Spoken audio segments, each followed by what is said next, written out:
All right, Avs lose yesterday. It felt like they came out of the gates pretty hot, that they looked pretty good, and then it was just a matter of never being able to solve, whether it's Demko, whether you just couldn't find the right place, you're ringing them off of posts.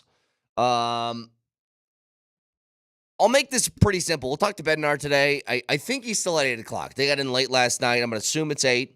Actually, we're trying to figure out a different time, maybe 9 o'clock. We want to let Bedsy sleep. Time's in flux, TBD. 9-ish is what we'll call it for Bednar to join the show to talk about that game. Nine times. And much more. This doesn't seem like an overcomplicated deal. When you look at maybe the, quote, consistency issues that the Avs have been having really ever since New Year's Eve, it's not hard to kind of figure this out. And I think, there's a moment with the Nuggets where I felt like we were focused on the wrong details, where we were saying, why can't this team hit threes? And if they can't hit threes, how are they going to compete with blah, blah, blah? And I kept telling you, it's less about your three-point shooting and more about your defending. Every team has a makeup, and you aren't going to be perfect in every single category. Even the teams that are in the Super Bowl right now, they are not perfectly built teams without a weakness. They have things that they rely on more than others. When I ask you, the Eagles' pass offense, does that feel like an offense that would compete with the upper tiers of the NFL?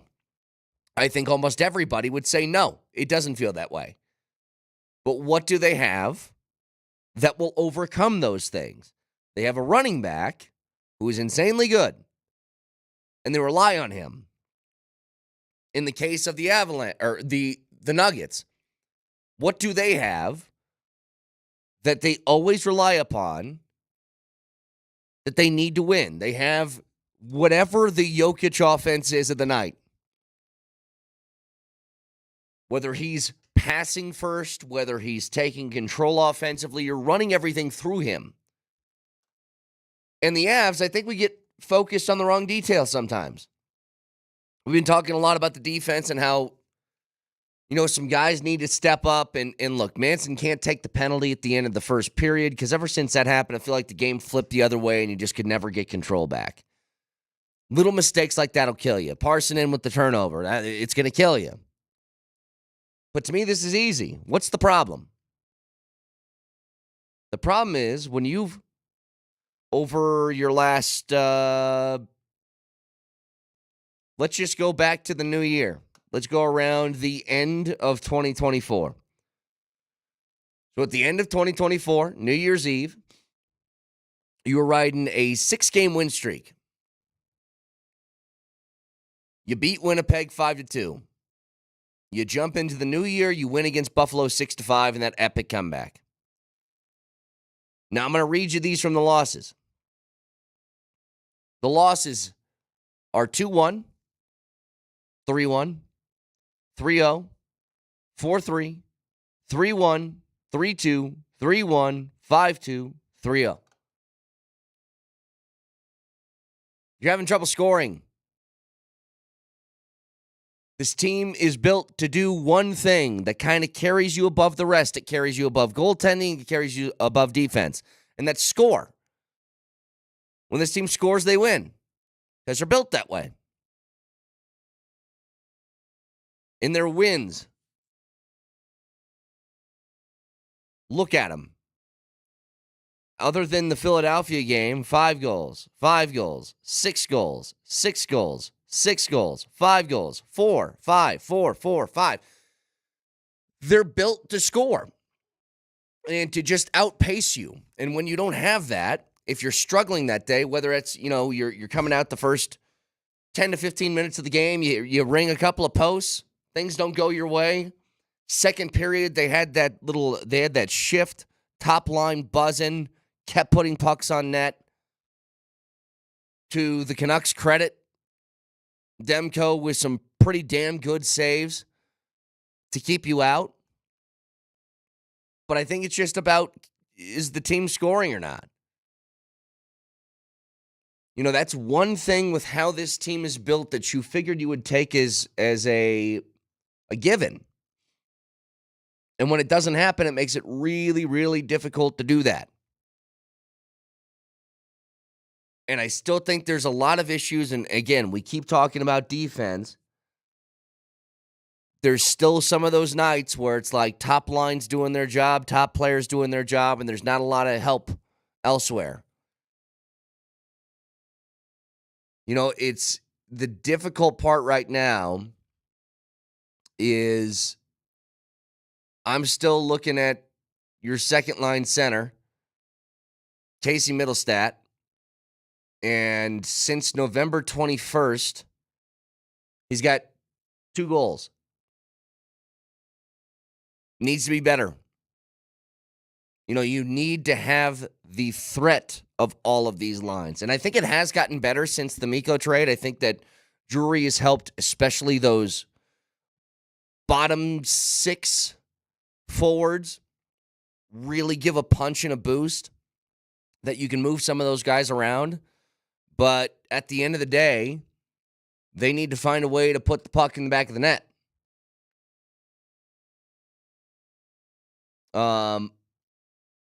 Texture says the outscore opponents never really works in the playoffs.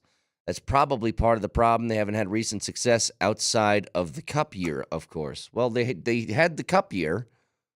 They did have that. The difference is they aren't playing that poorly on defense. And again, the games that they're losing, I'll go back to just, again, the beginning of the year. You aren't losing 6-1. It's a 2-1 shootout loss. It's 3-1. It's 3-0. They gave up 4 against Edmonton, and then it's been 3 in overtime, or 3 including an overtime goal you gave up, another 3, 5 to New York, and 3 against Vancouver. 3 should not be a number you cannot overcome if you're the Avalanche. 3 should be a number that you have a grind-out game that you should be winning like half of these at least. And that's what I'm getting at.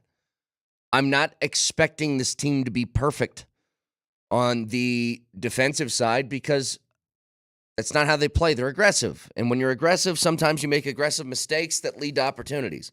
And I think I'm at least cool living with that. But they've had trouble scoring. And I'll keep my same sort of refrain here. The trouble scoring has coincided immediately with Val Nichushkin being off the ice. It's just how it is. But it feels like when he gets taken off, it really takes a shot to the lines below your top dudes, where they just can't seem to get like a cycle going. They can't seem to be a threat consistently. And every once in a while, like, a goalie just goalies you. Like, Demko was really good yesterday. How the heck is Thatcher Demko the name of an NHL goalie and not a noir detective from the 1940s? Thatcher Demko would be a great sort of like Sherlock Holmesy. Yeah, I feel like Thatcher Demko would have tried to kill Sam Spade in the Maltese Falcon. See, but here's the problem. Demko played great, but Demko has not played great at all this year. And I don't think it's always as easy as, hey, man, goalie played well. That's going to happen sometimes. It will happen sometimes. But it's been happening to the Avs a lot lately. And when something becomes a trend that way, it's just like you didn't have bad luck for, they entered 2025 at 23-15. They're now 31-22-2. So that's 9 losses that they've taken in the last month. It's not like you got goalied every single one of those. Sometimes it's just you didn't have enough of a punch. So that's where I'm at. Agree or disagree? Go ahead, text line, Ramos Law hotline, car accident, you need Ramos Law, medical doctor, and attorney, RamosLaw.com. That's open for you. because that's how it feels. And again, we'll talk to Bednar later in the show. We'll get his thoughts. If I'm curious now, like I didn't watch any of the post game. Is there any Bedsy post game that we could just run real quick? Maybe initial thoughts afterwards. Because Texture says every game they lose, they get, quote, goalied. Yeah, that's what I'm saying. I'm not buying that. Goalie can make a couple of saves, but you know what? Blackwood made a ton of saves too. And what goal was it? Was it the first goal from DeBrusque where he catches it, puts it on the ice immediately, and finishes? Now, it wasn't the prettiest thing, but it was just like,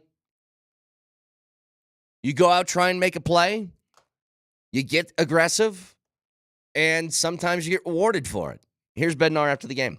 But I don't think consistently didn't do enough to score, Didn't make it hard enough on their goalie, didn't get to the net.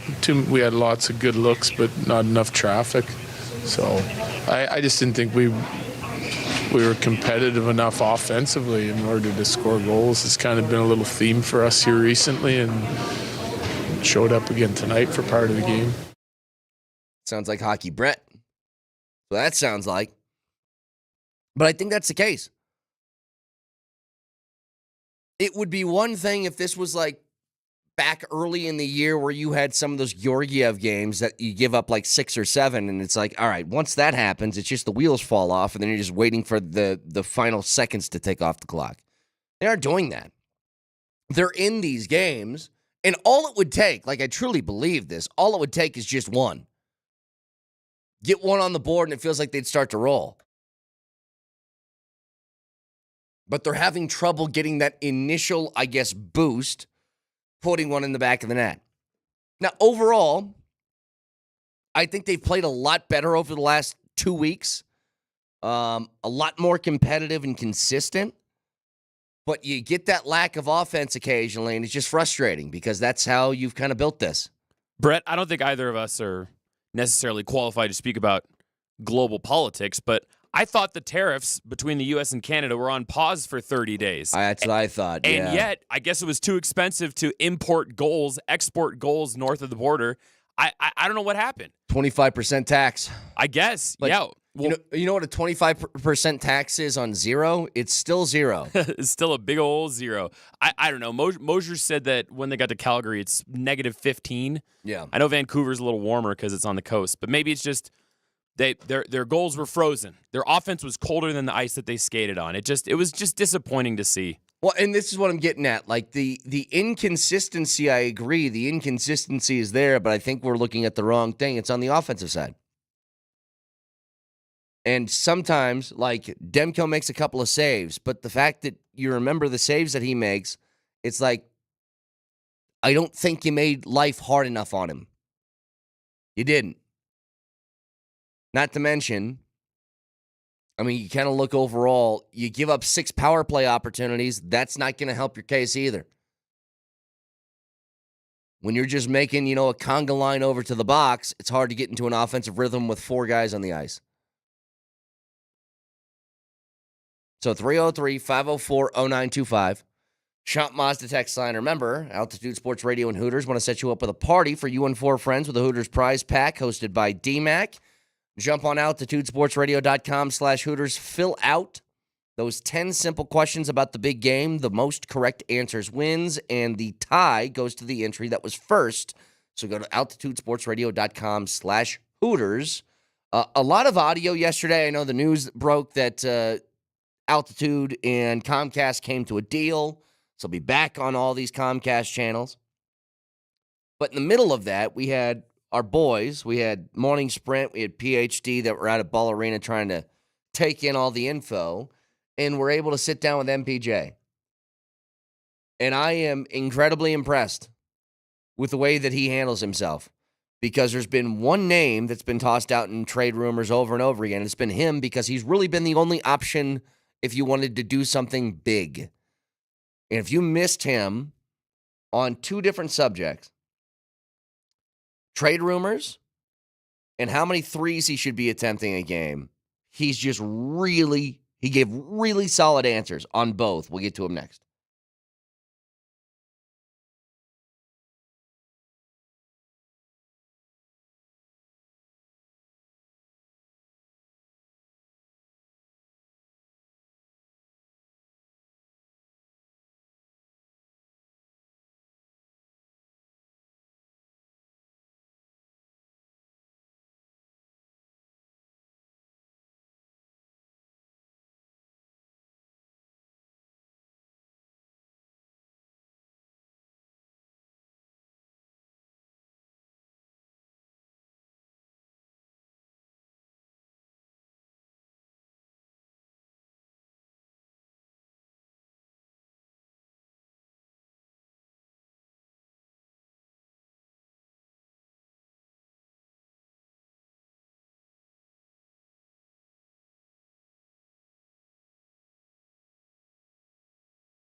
All right, with the announcement yesterday that Comcast is back, got a deal done, so virtually every single way that you want to watch your television, it feels like the Nuggets and the Avs will be on it, with the exception of, I guess, a couple more that are difficult to get into with the RSN game. But Comcast is back, and with that announcement yesterday, we had the morning sprint, we had PhD out at Ball Arena for it, and they were lucky enough to grab Micah Malone, to grab MPJ, to grab assistant coach of the Nuggets, Ryan Bowen, and I think they all had some pretty interesting things to say. And did you see they also grabbed I don't remember what his role is with the team. He's another assistant, Tommy Balchetis. Yeah, assistant GM. Assistant GM, thank you. And he told Raj that he thought it would take him 12 attempts to nail an NBA length 3-point shot. Well, it's first of all, I watched that video. It was from the corner. Raj was kind of embarrassing us. There was a lot of air balls being chucked up there, Raj. You got to hit some iron or something. But what did he get it on, like 7 or 8? Yeah, something like that? He got it on his 7th attempt, yeah, from the corner. I'm still wildly disappointed. Wildly. In Raj's defense, though, he probably did better than I could. Do you know why we're sitting behind these microphones right now, Brett? Yeah. Because we can't play. Those who can't. I'm just saying, I wanted Raj, that was 2. You got like 7 attempts and you got like 3 air balls. I mean, come on now. Give me some iron. That's all I'm saying. Those who can do, those who can't teach. And those who can't teach do sports talk radio. Exactly, so there you go. Right. Exactly.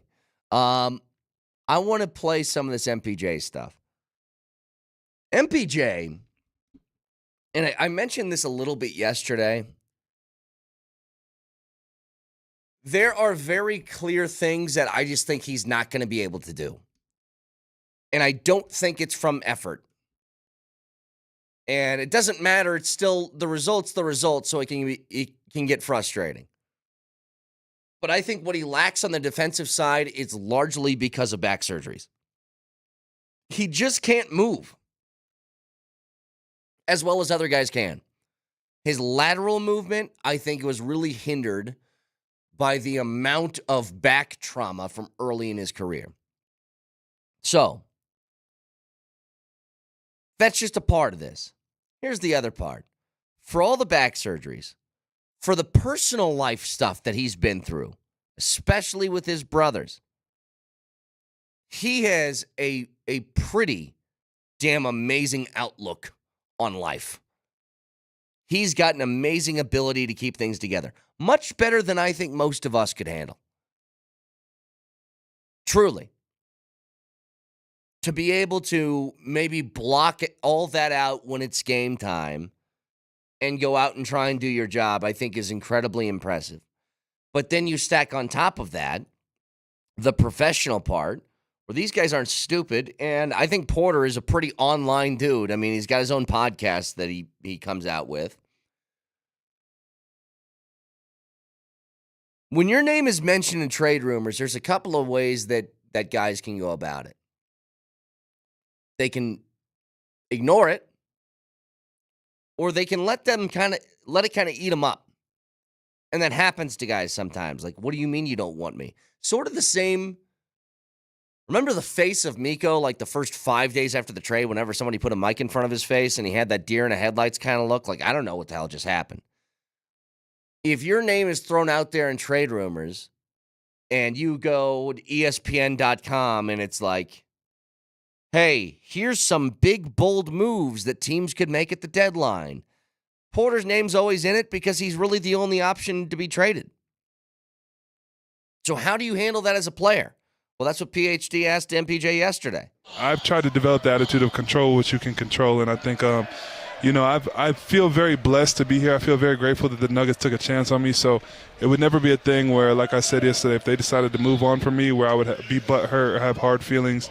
I think that we have a good team now. We have guys that over the years have developed a continuity. You know, me and Joker have our little two-man thing going on. Yeah. Jamal and Joker do. You know, Joker and Aaron do. So we all fit in a specific way, but also there's a lot of great players in the NBA, and we want to win at a high level. And I think we've had, spurts this season where we play really well and then spurts where we could have played better.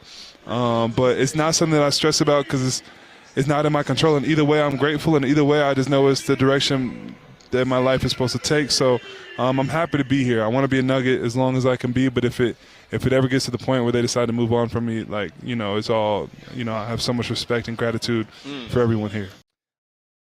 What an amazing answer, truly. And I don't think he's going anywhere.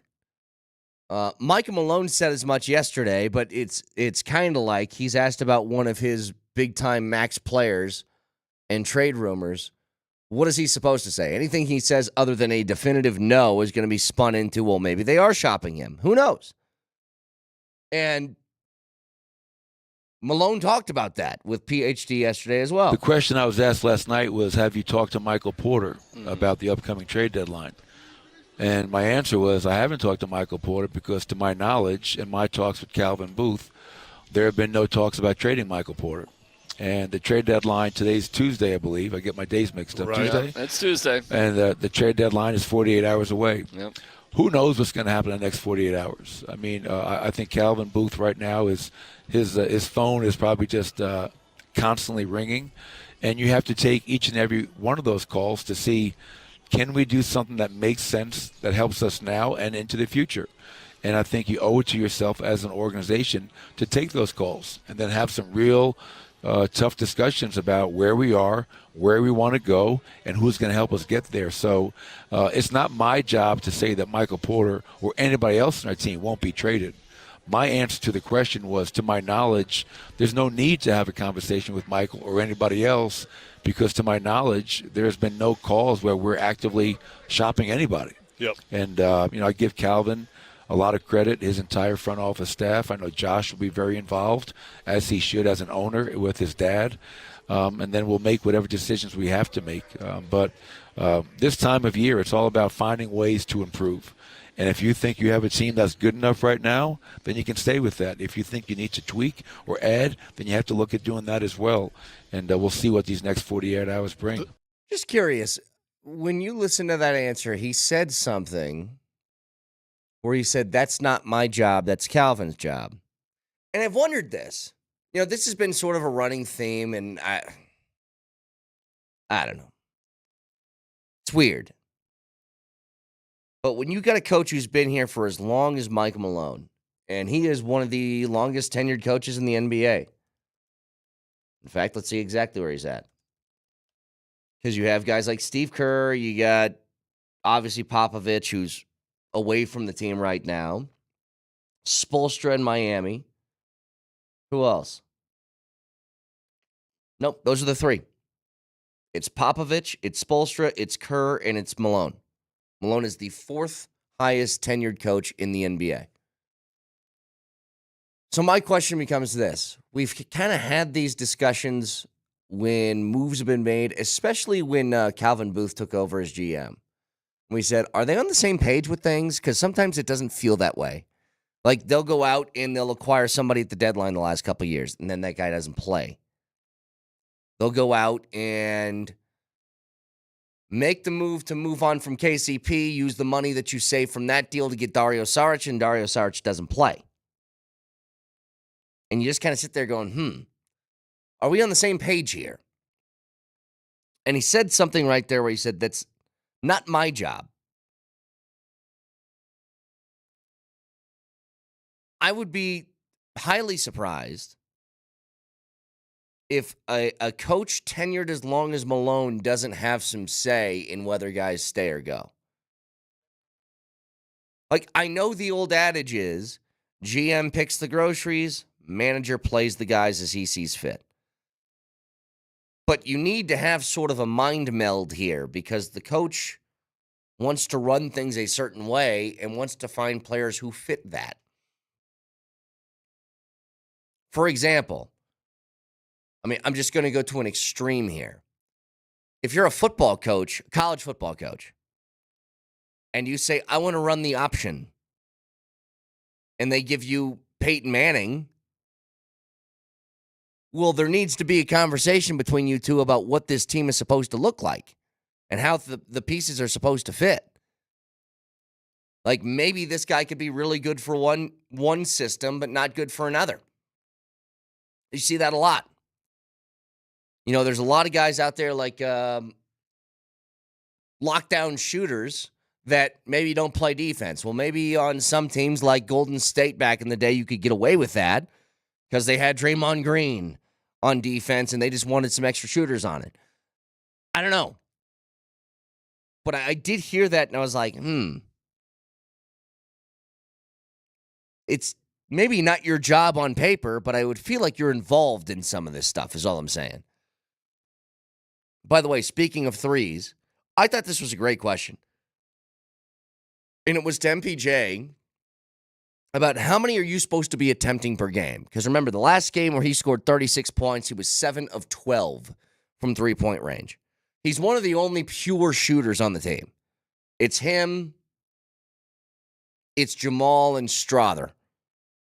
I think that's the three.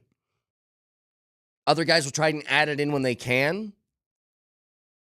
But here's what MPJ said about the amount of attempts that he's looking for per game from three. Coaches have a number. They keep telling me try to get up 10 threes. Okay. 10 threes, okay. Not Coach Malone, not some of that, but all the developmental coaches, they're like, man, like hunt threes, try to get up 10. Yeah, okay. Try to get up 10, but that very rarely happens. I think that teams, the way that they play me, it just depends. Like some teams, when they decide to double team Joker, I'll get a lot of swing threes, some open threes.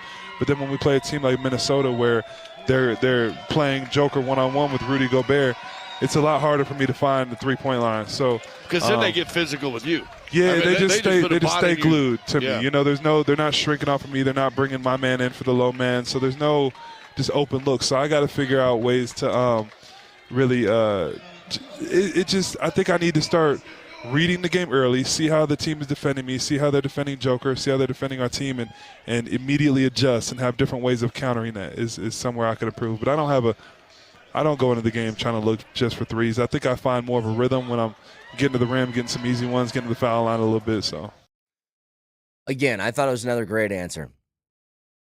Like, what would a lot of guys say, by the way, if they were asked that same question? What would a guy like Anthony Edwards say? Well, you want me to shoot more threes and get me the ball, right? And Porter's answer was, I need to be better in reading the game early to find out how they're defending us to get off more shots. That's what he said. And I think the way that they handled it a couple games ago, and again, everybody's going to play their defense a little bit differently. Everybody's going to take a different tactic in attacking the way that the Jokic offense is run. Some teams will just say, hey, let's go Jokic one-on-one, see if he wants to shoot the ball 25 times tonight. Hey, let's double Jokic and see if these guys can make shots from the outside. But what they did a couple of nights ago, they put Jokic near the top of the three-point line and basically had Porter run in for that sort of, it's not even really a dribble handoff because Jokic is just hanging on to the ball, but hand the ball off to him at the top of the three-point line, get a rub on his defender, and see if he just gets, that 1/10 of a second of daylight, which is all he needs to let one go. If they can run that a lot more, because it looks a lot like what they do with Murray, except Murray kind of has the option to roll to the hoop or step to the outside and try and knock down a three. Porter can be really effective at just taking that step back. Really effective. And I hope that stuff continues. Because the way that he shoots the ball, like nobody else can shoot like he did the other day, except for Jamal occasionally when he's really on. I think Julian Strother, you give it a little bit more time, he might be able to get there. We've seen him be a flamethrower occasionally. But Porter is certainly the most effective at, you just want to beat up somebody from beyond the three-point arc, he's the guy to do it. Texture says, Porter plays way too poor of defense and either too many below-average offensive games. Get a real 3-and-D guy for him. Okay, you can. No, I'm going to say something I've repeated over and over again, especially when you are a team that has won a championship or a championship caliber. It's a lot easier to get worse than it is to get better. It just is. And with the Nuggets, it's not just even your ability, it's the ability to fit in culturally with this team because they have a pretty damn good one. a very unselfish nature that comes from the top, and the top being Nikola Jokic. But if you found me a trade, look, I am not totally 100% against the idea of trading Porter, but you're going to have to pretty much guarantee me that this team is better afterwards. Because I think everybody's looking for defense, and I'm like, if you trade Porter for a guy who can't really shoot but is a good defender, okay, it helps your defensive side, but you've lost a major piece of what makes your offense go, which is spacing. When you have somebody as adept as Jokic inside of the paint, and they don't need to pay attention to somebody on the outside, and they can allow people to suck in and maybe double up Joker when he's inside the paint, well, that's going to make life more difficult on the one guy you want life easy for. So again, not totally against it, but you better have a guaranteed we improved afterwards. And I just think that's going to be really difficult to do. 303-504-0925, broadcasting from the Backus and Shanker Studios. Serious lawyers for the seriously injured. Back after this.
All right, I want to get this out of the way. I just want to figure out and get as accurate as a poll can be, a read on this. So, Nelly, could you hit me with a straw poll, please?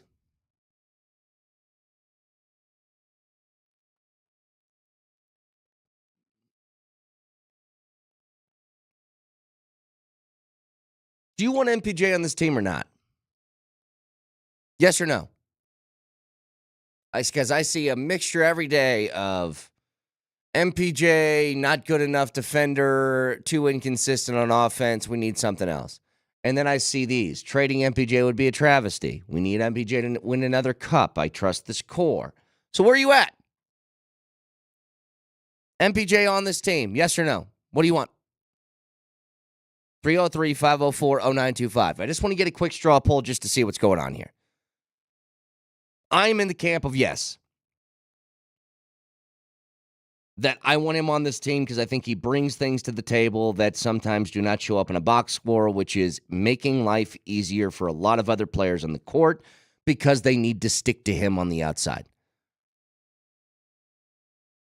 Again, it's not like he's on some untouchable list. If you find the right trade, if they want to give you Luka, yeah, you do the trade. But all I'm saying is, I think the pros outweigh the cons with MPJ. And there's a couple of more details to that guy that I think also fly under the radar. MPJ, how shocking is this to say, is your most consistent starter in the lineup when it comes to playing every single day. He's been better than Jokic over the last 2 years. The guy with 3 back surgeries by the time he was like 23 years old has basically played in every game over the last 140-something, with the exception of one shoe game. Okay, so this is what I kind of thought. I thought it was more of a vocal minority that wanted him to go. And Nelly, are you seeing this text line? There's a lot of yeses on here. The MPJ doubters are the few and the proud. It is keep him on this team by a landslide. But it's easy. Like, everybody's got the easy guy that they can look at as to, oh, this guy's a problem. Now, it used to be Will Barton, except Will Barton actually had some things to his game that didn't feel like they fit with where this team wanted to go. And nothing against Will. I liked him. But he was, especially in the starting lineup, a little too much of I'm going to shoot the rock guy when you had better options that were looking to get shots. I don't feel like Porter's that guy. He's ultimate team dude. He really is. Doesn't care about his shots. Doesn't care about his role. Doesn't care if he finishes a game. The attitude on him is fantastic. And I would agree. For the criticism thrown out about him, I would agree that there's some inconsistencies that can be frustrating. But overall, I think that he is by far a net positive. So, just curious as the way that people are looking towards that, and it looks like, I would say 95% of these returns is, yeah, you want him here, which I would agree with. Was curious about a couple things, by the way. This is just something quick. So Andy Reid, Travis Kelce, they're getting up there. Been around the Chiefs for a long time. You wondered if the Chiefs won another Super Bowl, would they think about just hanging it up and walking away? Well, both of them had said they're not done. No matter what happens in the Super Bowl, they're not done. Now, things can obviously change. You take a loss way worse than you take a win, obviously. But especially in looking at the context of your career. Sometimes you have the pain of that loss that stings a lot more than you thought, and it can change your perspective. So can a win, by the way. Being able to say that you went out on top. So I think that both of those guys are probably telling the truth that they're coming back for another year in Kansas City. But this is an odd place to be. Do you remember Sean McVay in LA a couple years ago? That the rumor was he might retire, and I don't even think Sean McVay's 40 years old yet. And his whole thing was, I'm going to stick around on this team for as long as Stafford and Cooper Kupp and these guys are still here. Well, guess what? Cooper Kupp's not going to be there next year. And Stafford's status in LA is up in the air. Things can change in a hurry. Now, I don't think that Andy Reid is going to be done after this year, but if you're him, I mean, you're going for your 4th Super Bowl. If you win it, you're standing on that podium holding the Lombardi trophy.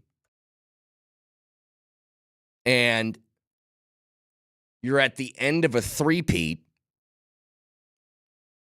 You know how difficult it was to get 1 and then get 2 and then get possibly 3 in a row.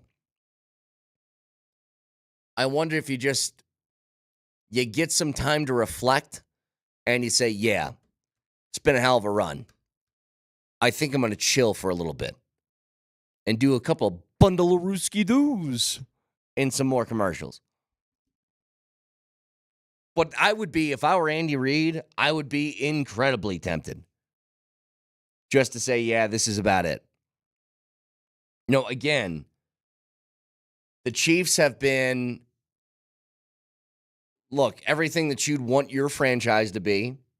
Find talent in the draft, find a quarterback who's generational, be able to withstand the ups and downs of knowing that you're going to lose some key players like Tyreek Hills and Tyrann Matthews and guys like that, and still be able to win.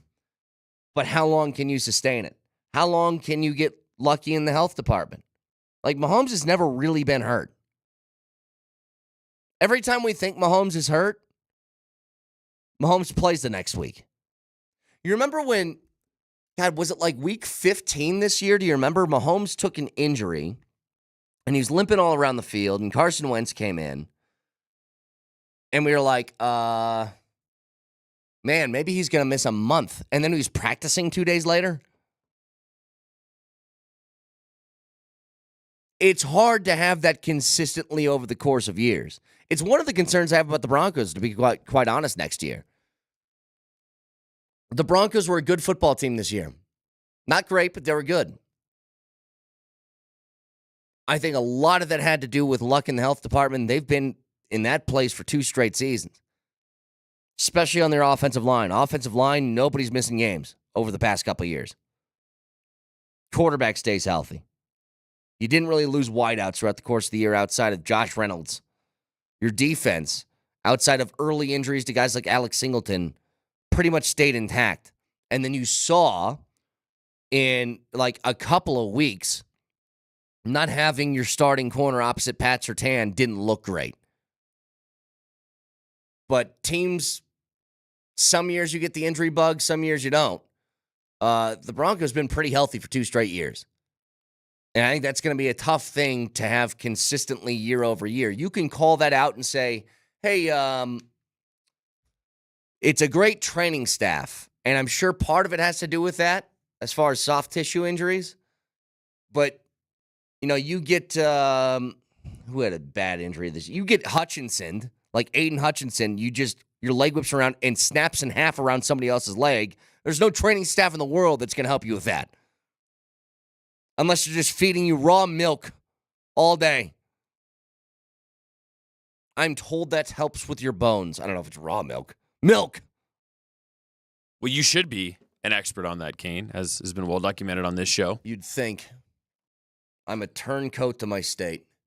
I guess the point you were making, though, with Mahomes and Andy Reid, I think they're at the point now where no matter what happens, well, actually, I'll ask you. I'll frame it as a question. Is there anything that they could do to damage their legacy by overstaying their welcome in the league? Nope. Exactly. So whether they walk away or whether they stay doesn't really matter because at this point, the Chiefs' run that they've been on, the dynastic run they've been on, nothing can erase that. So I guess it's totally up to them. It's not a fear for me with Andy Reid of a tarnished legacy. It's just coaching football is a lot. Like, that's just a lot of time. And sometimes you just want to kick your feet up. Now, some coaches are built the opposite way. think I've told this story. My cousin's husband played football at Kansas State, and I was told a story when Bill Snyder retired that he still had his office at the facility. He was passing out at his desk watching film. He wasn't the coach. He just couldn't get away from it. And some guys are like that, where they're like, I don't know what life is outside of doing this. There's too many hours in a day. I need to burn them doing something football-wise. You can always watch the show live on Twitch, twitch.tv, search Altitude SR in the search bar, the Altitude TV simulcast, and that is the Safeway Twitch feed.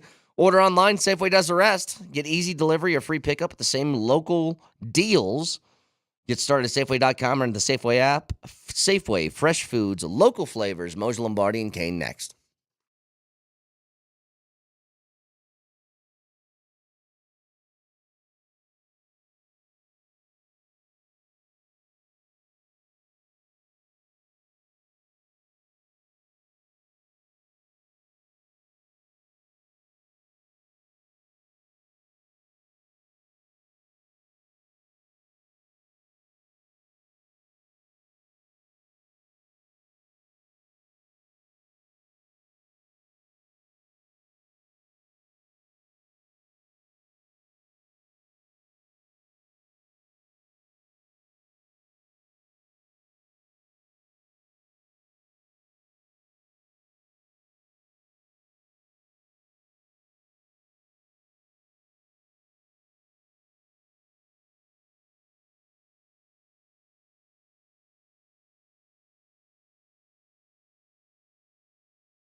Moser got in late to Calgary yesterday, so he's going to join us when he can. Let that man get some Who shot. told you that? Let the boy sleep. That's right.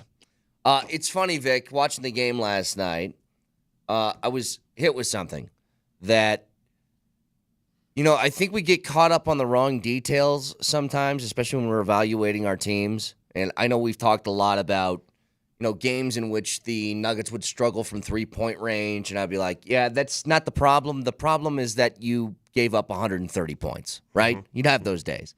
And I think the Avs were in a place where it's like a lot of people have been talking about maybe bad defense, taking bad penalties. When I'll make it very simple. This team is built to do one thing, score. And when they don't score, they really struggle. And I don't mean like last night, 0 goals, obviously. But if you look at the losses they've had basically since 2025 started, they had 9 losses in the last month. Go look at how many goals they've scored. It's zeros and it's ones and a couple of twos mixed in. Road offense has been a problem. Right. First of all, before we go into detail on the Avs last night, because that was hard to watch, I agree. I would like to welcome our Xfinity audience, more than half of the city, more than half of Metro Denver, who returns, opens up the gateway to our show. You may not recognize some of us anymore since the standoff started more than 5 years ago. You may not. I had brown hair when this all began. Brett was still in high school, and Nellie was still in the womb. Yes. So there's been a lot of changes, and I want to welcome all of you to Altitude Programming. Also, it's good to see you again. Hello to our new friends in Arizona and New Mexico. Yes. How are you guys doing? And Olathe, Kansas. Olathe. How are you doing? Olathe, the home of Darren Sproles. Yes. How about so that? we are in places we've never been before. I got a text yesterday from the great Fat Lever, Lafayette Fat Lever, one of the greatest Nuggets of all time. And he sends me a text, and it's a video. And he goes to his television in Chandler, Arizona, turns it on, and he's watching Altitude Television. How about that? So that's pretty cool. Yeah, very excited to be back on with the Comcast Xfinity folks. Again, we all know, took a very, very long time. We're happy to be here again. Happy to be here. Going back to the Avs, Vic, I really think that's what my focus is. You aren't going to be perfect. These teams that are playing in the Super Bowl aren't perfect. For example, do you think if Philadelphia was forced to be a passing team that they would be in the Super Bowl this year? Probably not. No.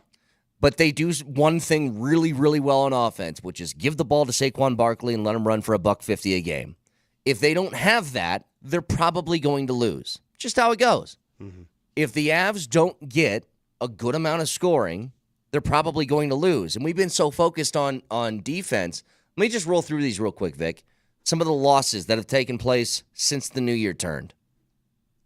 It's been 3-0, 5-2, 3-1, 3-2 overtime loss, 3-1, 4-3, 3-0, 3-1, 2-1 shootout loss.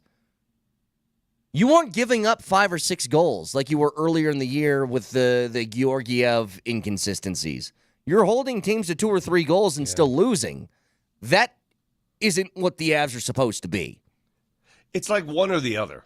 It's crazy, right? Yeah. We went from one end to the other, especially on the road. Again, last night, they didn't capitalize in the first period. Dominated the first period. If you watched the game, you saw them skate around, you're like, okay, here we go. It's only a matter of time. They could put 4 or 5 it's a couple of posts, too. Yeah. It's typical, right? Yep. It's the same old, same old. You're like, okay. Has Netchus hit like 5 posts since he's been acquired? That's insane. He's a postal worker. That's what he is. That's what he is. Martin Netchus is a postal worker. He hit a couple posts. We saw McCarr hit one in the first period. And you're thinking it's only a matter of time. Well, they didn't get one. And in the second period, everything changed. Vancouver came out, and what would they get? The first 8 shots of the second period? Yeah. The ice flipped. It tilted toward Vancouver big time. And it was over at that point. It felt over. They just didn't have anything for the third period. They didn't have anything. They lost it. It's also I think what kind of spurred all that, you take the bad penalty in the last minute of the first period, which gives them the power play to start the second. Then you're trying to, battle your way back into a rhythm on offense. And that was, to me, a huge issue yesterday. Yeah, the offense was I'll play a clip from Bednar. I'll use a Bednar line, though. They didn't make life hard enough for Demko. Demko made a couple of really good saves, but Demko is not, especially this year, Vic, he's having a pretty miserable year. His save percentage is like 880. Yeah. He's not that. I think he didn't make life hard enough, but secondly, it's really hard to get into a rhythm offensively when you give up 6 power play opportunities to Vancouver. That's another thing. Wow. It got out of hand at the end of the game there, right? At the end of the game, Miles Wood was fighting anything that moved. Right. I mean, I'm surprised he didn't fight the goal crease. He started anything that moved, he fought. So the game at that point was out of control. It's the first period that the Avs want back. I guarantee. Even Bednar said it last night. He said, listen, we just didn't take advantage of outskating them in the first. I mean, you outshoot them, you out everything, and you can't get the puck in the back of the net. Yeah, here's Bednar after the game. But I don't think consistently didn't do enough to score, Didn't make it hard enough on their goalie, didn't get to the net. We had lots of good looks, but not enough traffic. So I just didn't think we were competitive enough offensively in order to score goals. It's kind of been a little theme for us here recently, and showed up again tonight for part of the game. It's another one of those games where you need somebody to get dirty in the crease. You're exactly right. You need somebody to get in there and deflect a couple of those suckers, and they didn't have that somebody last night. And, again, that's another area where Val could help, right? Yeah, I don't want to keep going back to the well because you don't have him. And so it's like you got to figure it out without him. But, again, there's too many coincidences, Vic, of maybe a lack of that sort of stuff. Yeah. And a lack of offense since the new year started where you're like, oh, yeah, that's about the exact time 13 left. The exact time.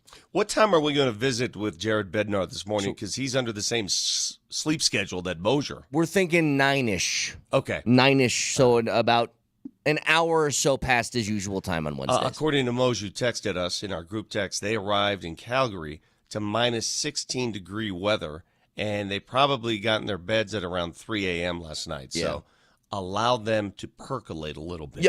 Yep. Just let them incubate. They'll be here. Yes. They'll be here later. Also, because the last thing you want, we've learned this the hard way. The last thing you want on the show is a salty Moser without sleep. Well, sometimes those are his best shows, to be honest. I mean, I for his own sake, I don't want him to do it, but they are sometimes when he is like delirious, some of his best work. Hey. Tell me you don't have one eye every time you watch the Avs play on Mikko Rantanen and the Carolina Hurricanes. Yeah. They lost 3-0 last night to the Jets. He had a goal taken away from him. I don't know if you paid attention in that game that I thought was trash, but whatever. So every time I watch the Avs, this is how trades work, right?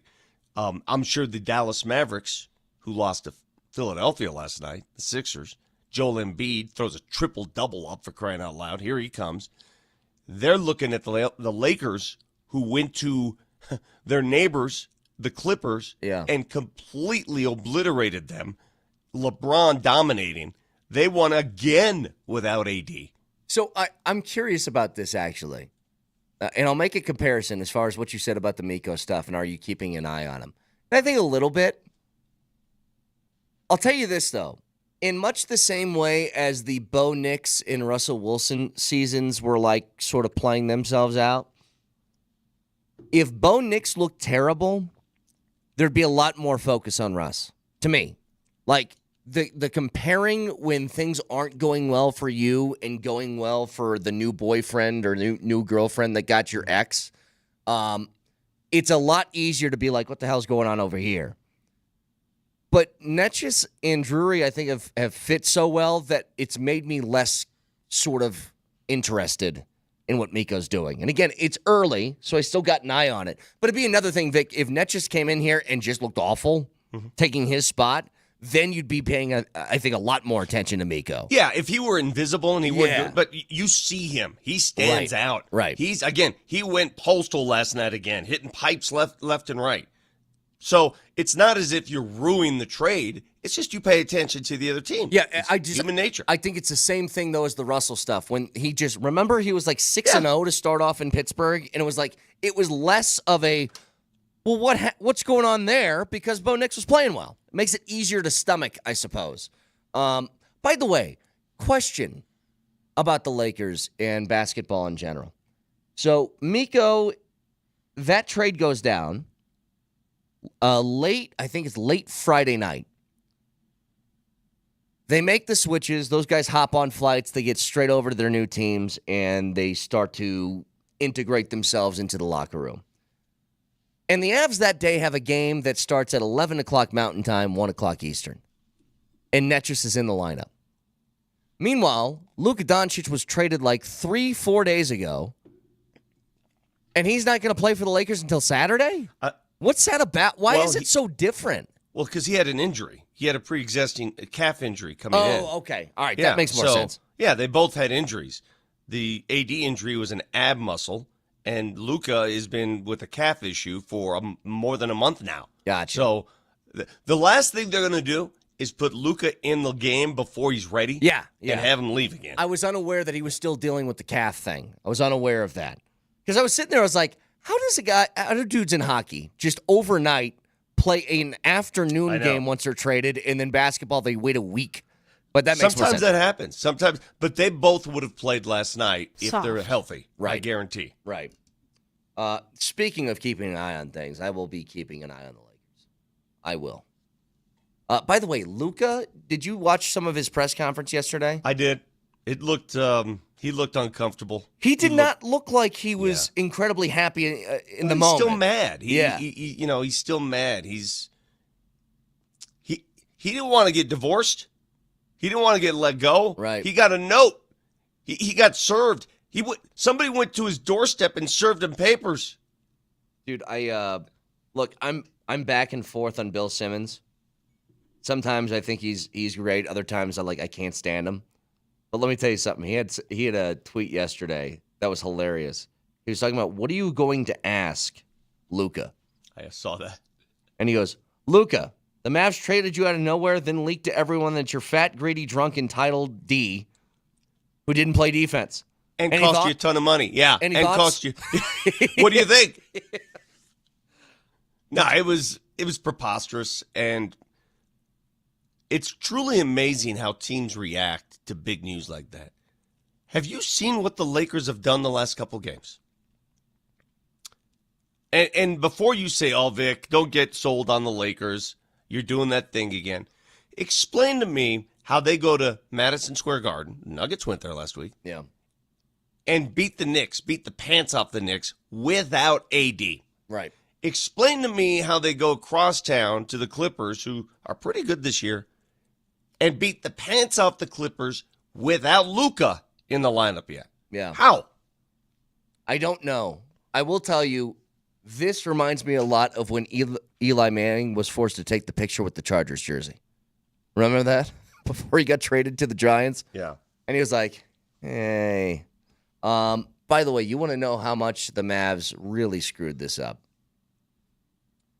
Did you see this report yesterday that the Mavs have offered refunds for the remaining home games to fans who have canceled their season ticket plans for the following year? $2,000 worth? Wow. Yeah. Wow. That is stepping in it right there. Yeah. That is stepping right into it. That's what I'm saying, dude. Like, none of this makes sense. None of it. It's like, what did you gain? And you've seen the conspiracy theory, right? That it's like they're trying to do the casino arena thing. And yeah, that's beyond my... Listen, I know. Dude, when things are happening at that level, I find it hard to believe that...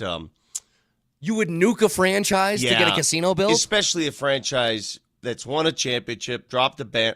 I don't know, man. Dude, that's beyond my understanding. Right. That's way too deep for me. A lot of people, they threw that out there like, this makes a lot more sense. And I'm like, does it? Does it? So you want a casino built, but you're going to tear down a multi-billion-dollar franchise Dude, that's to do like it? some CIA stuff, right? You're watching one of those Netflix series. Like, okay. I need another show to watch, by the way. If anybody has suggestions, throw it out. Have you seen to me. The Agent? The Agent. Okay, there's The Agent and The Night Agent. I'm sorry, it's called The Agency. The Agency. I have not. Oh, wait, is that with the Phil, what's that guy's name? Phil Bearer? Phil Bond? Phil Burr? Phil Hopper. No, what's if it's what I'm thinking of? Falsonder? Fassbender. What? Michael Fassbender. Yes, that guy. I think it's Black Torch, Vic. Yeah, save that one for me. Filber. Yeah, that guy. It starts slow, but I got into it. Okay, is it good? Well, it's very much what we just discussed. It's stuff way beyond our reasoning. Like, wait, what? And it takes a while to put dot all the I's and cross all the T's, and you're like, wait, how did that happen? Look, when you said Phil Burr, I don't know if you meant his first name is Phil, his last name is Burr, or his last name is just Phil Burr. But I'll tell you, this is a guarantee, and I don't throw these out very often. Guarantee. Somebody with the name Phil Burr is never a star. Okay? You don't think in the history of Hollywood, Phil Burr's really emerged? If we're gonna find a Phil Burr. If you're going to the movies and the big movie preview guy said, this summer, Phil Burr is Batman. You're like, no, not watching that. This summer, Phil Burr is the transporter. Yeah, I'm not watching that movie. Jason Statham sounds like an action hero, okay? That sounds like a guy that kicks ass. Yeah. Phil Burr? No. Hey, we're in a business where a lot of people in broadcast media change their names. Like literally change their names. Yes. Now, are you one of them? Now, my name is the same. I just spell it phonetically, my last name, to make it easier for people. That's why I do it. My last name is not spelled Kane, but it is. My name is Brett Kane. Yes. So, how is your name normally spelled? Koehn. It's very German. Cohen. That's why I do it. Because that's what so everybody if I would saw do. your name, I'd pronounce it Correct. Cohen. So I just do this easier. It's easier for people. So let me ask you So something. when I say follow me on Twitter at Brett Kane Radio, it's like I don't need to spell it every single time. So why did your people not pronounce it Cohen? Because in Germany, OE is an A sound. Ah. But there are actually people out there in our business who change their names entirely. Yeah. When I got out of college, I'm looking for jobs. I had a job offer in Huntsville, Alabama, of all places. I had a job offer in Pocatello, Idaho. I had a job offer as a sports reporter in Green Bay, Wisconsin. Mm-hmm. Hinging on that offer was that I changed my name, true story, to Vince Lombardi. The news director at the time. I swear to God. On my kids. She wanted me to change my name to Vince. And I told her, I said, what? Well, it's Vic. It's close enough. I mean, what are we doing? It was going to be one of those circuses. Hey, Vince Lombardi's here in Green Bay. Hey, and I ended up taking a job in Austin, Texas. But you would very be smart shocked. of you, because that's the lamest thing I've ever heard in my life. You would be shocked how many people, when you turn on your local news station, changed their names. Oh, dude. Basically, every star that you know on TV has a different name. Like Jon Stewart's name isn't Jon Stewart, right? Isn't it like John? I'm not aware of John that. I like have no idea. Leibowitz or something like that. It's not Stewart. Dean Martin shortened his name. Tony Bennett shortened his name. A lot of singers did the same thing. Do you enjoy Mission Impossible movies starring Thomas Mapother IV? Is that his real name? Yes, Thomas Mapother IV. I had no idea that Cruise was in his name. I mean, because Tom Cruise is cool. That's like, yeah, he should be in an action movie. Not Mapother.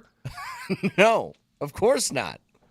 One of my favorite jokes I ever heard, I think it was Steve Carell. He was on Between Two Ferns, that great show with Zach Galifianakis. The greatest interview show in the history of interview shows. Do you agree? Yes. Well, just for the bloopers anyway. The bloopers are amazing. I remember the first time I showed that to you, you're like, I've watched this 50 times. And I was like, I know. You can't stop. Good. But I think Steve Carell said to Zach Galifianakis, he goes, did you change your name for Hollywood? And Carell goes, yeah, I did. He goes, I heard your name was longer, but you ate all the letters.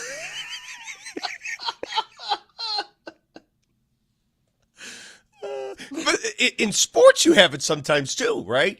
In sports, you will have guys like Giancarlo Stanton just randomly changed his name just for the hell of it. Can they have like a stage name in sports, or does it always have to go by their legal name? Like if Ask Chad Ochocinco. Yeah, you can call yourself guess whatever you're the hell right. you want. But he legally changed his name. He legally changed it. Well, here, I'm going to bring up on the big board behind you. You know the kicker, Kaimi Fairbairn? Yes. Have you ever seen his full yes. legal name? So this is why. That's just to get it to fit on a jersey. But his real name is John Christian, and then you want to take a crack at that third middle name there? Kayemanalomakea. It changed. Yeah, but that's more cultural. I get it for him. He's not running around the league with all that on the back of his jersey. Right. All right? Yeah, thank you, Finish for Cards. Meta World Peace. Again, legally changed his name, though. Not run our test anymore. That's all I'm saying. Is I think that you have to actually go by your legal name in sports. You can't get a name like that. You can have nicknames, but they put something on the back of your jersey. It has to be that. You know what? Come to think of it, Steve Nelson sounds fake. It does sound fake. There's What are you no hiding? way your name is Steve Nelson. What are you hiding? Guys, I've been in witness protection this whole time.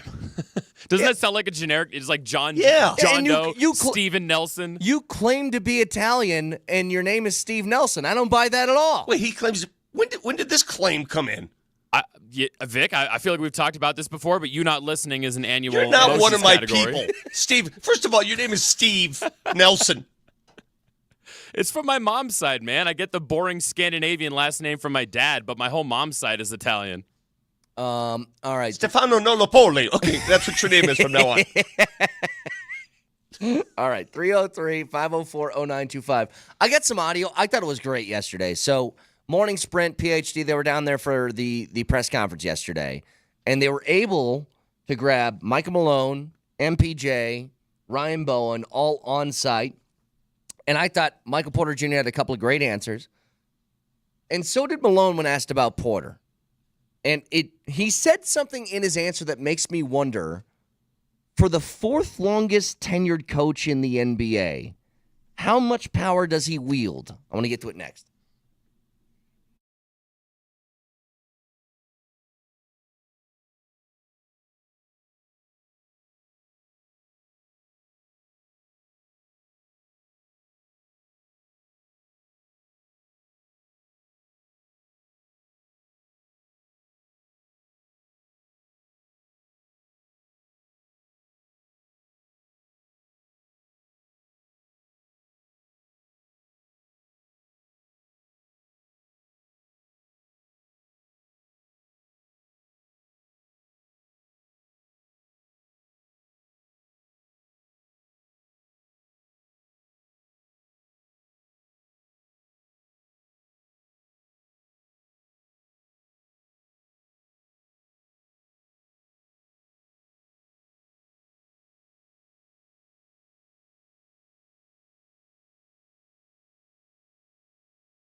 I want to get to this Nuggets audio in a second. I was thinking about something, Vic, as I left the show yesterday. I was humming something in my head, and I didn't know what it was, and it was driving me nuts. And it was the jingle for K&H Home Solutions. And I don't feel like we have enough jingles in this world anymore. Jingles used to be a thing. Remember the gum that makes you go squirt or whatever that song was? Okay. I want more jingles. And I came up with an idea because we're giving away tickets today. Yeah. This is lower level tickets for the game tonight against New Orleans. Tonight. Pair of tickets. Tonight. I want people, if you want these tickets, to get on the Voice of the People on the Altitude Sports Radio app that's powered by the Fricky Law Firm there in your corner. And what I want you to do is give us a Moser, Lombardi, and Kane jingle. Like Jingle us. a 10-second jingle. That's right. A 10-second jingle for the show. The best jingle will win tickets, a pair of tickets to the game tonight. Like Redbird Chicken, baby. Jingle that sucker. You at least say Redbird Farms. Hey, man, I can call it what I want. I am the spokesperson. What did you what did you call it a couple weeks ago? Red Wing Farms over the summer. Red Wing Farms. Bro, I got it in my contract. Oh, Call it whatever I want. Gotcha. But that's what I want is like a 10-second jingle for the show, Moser, Lombardi, and Kane. And the best one will get a pair of tickets to the game tonight. Very simple. Now, yesterday, I thought it was a couple of great interviews. Mark, good Lord. Michael Malone and Michael Porter Jr. were both on with PhD live from Ball Arena. First of all, let me set the table for you. The afternoon in Hull was awesome. It always is. Every year, the Nuggets hold a day with Colorado Special Olympics. They invite all the Special Olympians to Ball Arena, and you see the players, coaches interact with those Olympians, and it's really cool. So the entire afternoon, we were invited. We got to set up shop on the arena floor, and in the process, got to interview a bunch of people while this was going on. Right. And I want to start with Porter because he was asked again by DMac about the trade rumor stuff and how he handles it. You know what, Vic? I was thinking about in his life, the amount of things he's had to deal with on a personal level, whether you want to talk about just the back surgery stuff at that young of an age, the personal life stuff he's got going on with some trouble within his family, guys getting in trouble, that sort of thing, and be able to keep everything in perspective. And then being asked, hey, trade deadline's right around the corner. Your name is getting thrown out there a lot. How do you feel? I've tried to develop the attitude of control what you can control, and I think I feel very blessed to be here. I feel very grateful that the Nuggets took a chance on me. So it would never be a thing where, like I said yesterday, if they decided to move on from me, where I would be butthurt or have hard feelings. I think that we have a good team now. We have guys that over the years have developed a continuity. You know, me and Joker have our little two-man thing going on. Yeah. Jamal and Joker do. You know, Joker and Aaron do. So we all fit in a specific way, but also there's a lot of great players in the NBA, and we want to win at a high level. And I think we've had spurts this season where we play really well, and then spurts where we could have played better. But it's not something that I stress about because it's not in my control. And either way, I'm grateful, and either way, I just know it's the direction that my life is supposed to take. So I'm happy to be here. I want to be a Nugget as long as I can be, but if it ever gets to the point where they decide to move on from me, it's all, I have so much respect and gratitude for everyone here. He is so mature of a human being. As I listened to him, and we heard that after the game the other night, and we played it yesterday, he had a similar response after the game. That's a man, I'm going to say two things, who understands how the business works, and I think deep down is planning, if it ever does go down, he's bracing for it, and he's talked himself into it, and understands that if it does happen, this is my reaction. Right. Well, look, it's not like he's new to the rumor game. Like, they've been around for a minute. Even, I don't know if it was leaked by somebody, but the idea that whenever you talk about the Nuggets making a move at the deadline, like if you're talking about a big move, it's going to involve him. Like, that's the only way you can go about it. This is going to come back to bite us because, you get in the prediction game and you put something out there for the record. Nelly's got it in his vault, and he'll come out with it someday. Right. Where would you place the chances right now? Trade deadline is tomorrow. Tomorrow. What is the chance? What are the chances Michael Porter Jr. gets traded? 5%. I think it's that low. I would put it more. I disagree with you. I would put it at 25%. 25%, only because of this. They may not want to deal him. They're not actively shopping him. Let me tell you something right now, bro. Kevin Durant's on the table. Yeah. And he's waving. And the Phoenix Suns are trying to get out of this. They are handcuffed more than any team in the league. This Bradley Beal contract and what it's done to the Suns, take a look at their record. They're going nowhere. Yep. They're doing whatever they can to fix that mess. And if Kevin Durant is on the table and he's waving at you, and they came to you, I'm not saying this is happening, and they came to you and said, you want to play? That's my 5%. Like, I think if you're to trade Porter, you would have to be pretty damn sure your team's better than they were before. And I don't know how many deals like that are available. I give you Kevin Durant. Yeah, that one, sure. Absolutely. But, I mean, you need to... Brett, I present to you Kevin Durant. I told you, of course, that you would make a move like that. But that's where I'm leaving the 5% out. If you can get me a Kevin Durant, yeah. If you were trading for Luka in Dallas, sure.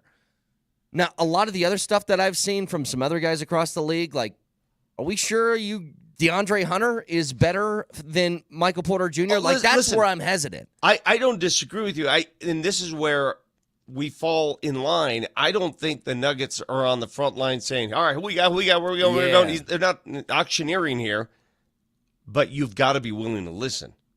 Well, listening and auctioneering are two different things. There's two things with this Malone clip when he was talking to PhD yesterday. One is it's revolving the Porter trade, okay? And first of all, it sounds like he walked back a little bit of what he said the other day, where he said we're not trading Michael Porter Jr. Didn't sound that definitive this time. Secondly, there's something in here that I wonder how much power he has within the organization. I'll explain in a second, but listen. The question I was asked last night was, have you talked to Michael Porter about the upcoming trade deadline? And my answer was, I haven't talked to Michael Porter because, to my knowledge, in my talks with Calvin Booth, there have been no talks about trading Michael Porter. And the trade deadline, today's Tuesday, I believe. I get my days mixed up. Right. Tuesday? It's Tuesday. And the trade deadline is 48 hours away. Yep. Who knows what's going to happen in the next 48 hours? I mean, I think Calvin Booth right now his phone is probably just constantly ringing. And you have to take each and every one of those calls to see, can we do something that makes sense, that helps us now and into the future? And I think you owe it to yourself as an organization to take those calls and then have some real tough discussions about where we are, where we want to go, and who's going to help us get there. So it's not my job to say that Michael Porter or anybody else in our team won't be traded. My answer to the question was, to my knowledge, there's no need to have a conversation with Michael or anybody else because, to my knowledge, there's been no calls where we're actively shopping anybody. So with that, it's a little bit different. But I got another question in the middle of that. And I understand the nature of the hierarchy within an organization. The owner has total control. The GM shops for the groceries. The coach uses the groceries, right? But when you're the fourth longest tenured coach in the league, the only coaches who have been in the same spot longer than Michael Malone are Greg Popovich in San Antonio, Eric Spoelstra in Miami, Steve Kerr in Golden State. And Steve Kerr beats him by a year. You'd feel like he has some power. And when he says something like, that's not my job, that's for Calvin to decide. But you're not looking at this the way I look at it. Okay, go ahead. Michael Malone has power. It's called playing time. He has plenty of power. If he thinks you can help the team win, you're going to play. If he doesn't think you're going to help the team win, you're not going to play. He's given the bag of groceries, and he's told, cook something up. If this ingredient doesn't work, it's going to sit to the side. And then it's up to the GM to work on that. But the coach simply says, okay, here's what I got to work with. here's what I'm going to work. I'm going to sizzle with this. Here's what I'm getting at, though. The coach has a certain way that he wants to run a team, and the GM has to work in tandem with the coach. Yeah.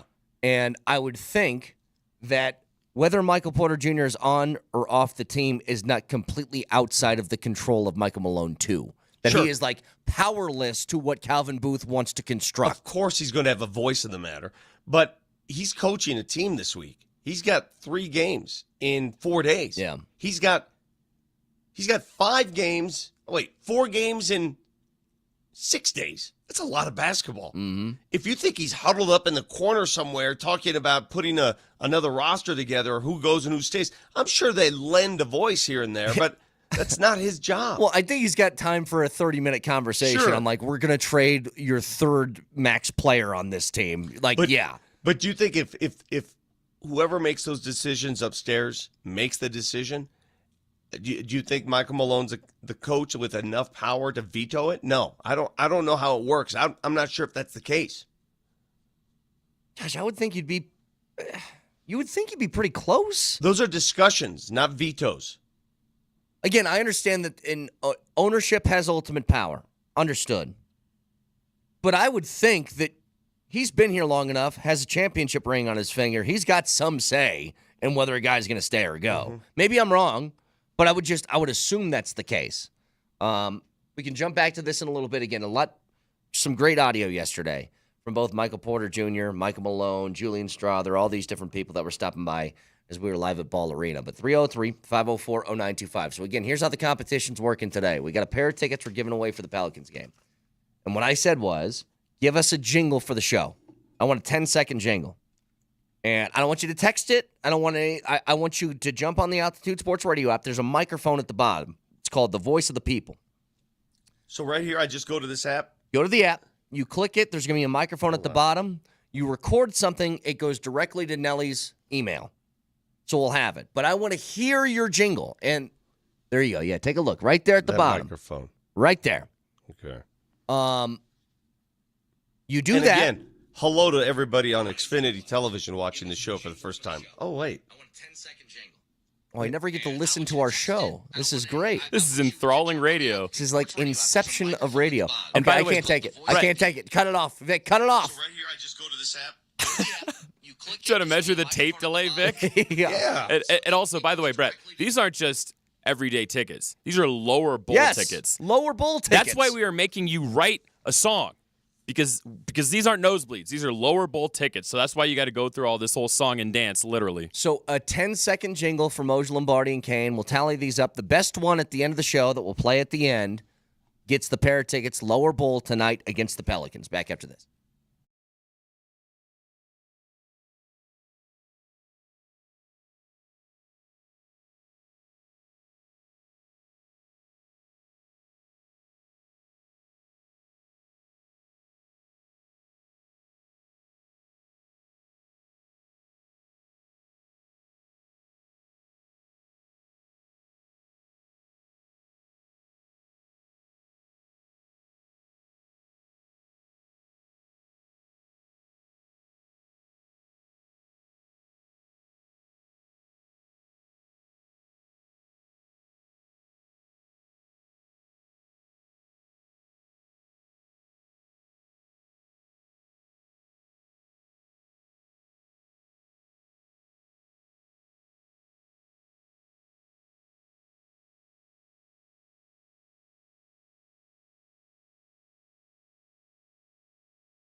Start your day with MLK. Not the civil rights activist, but three white dudes talking about balls instead. Out of the gate. Pretty Just good. fire.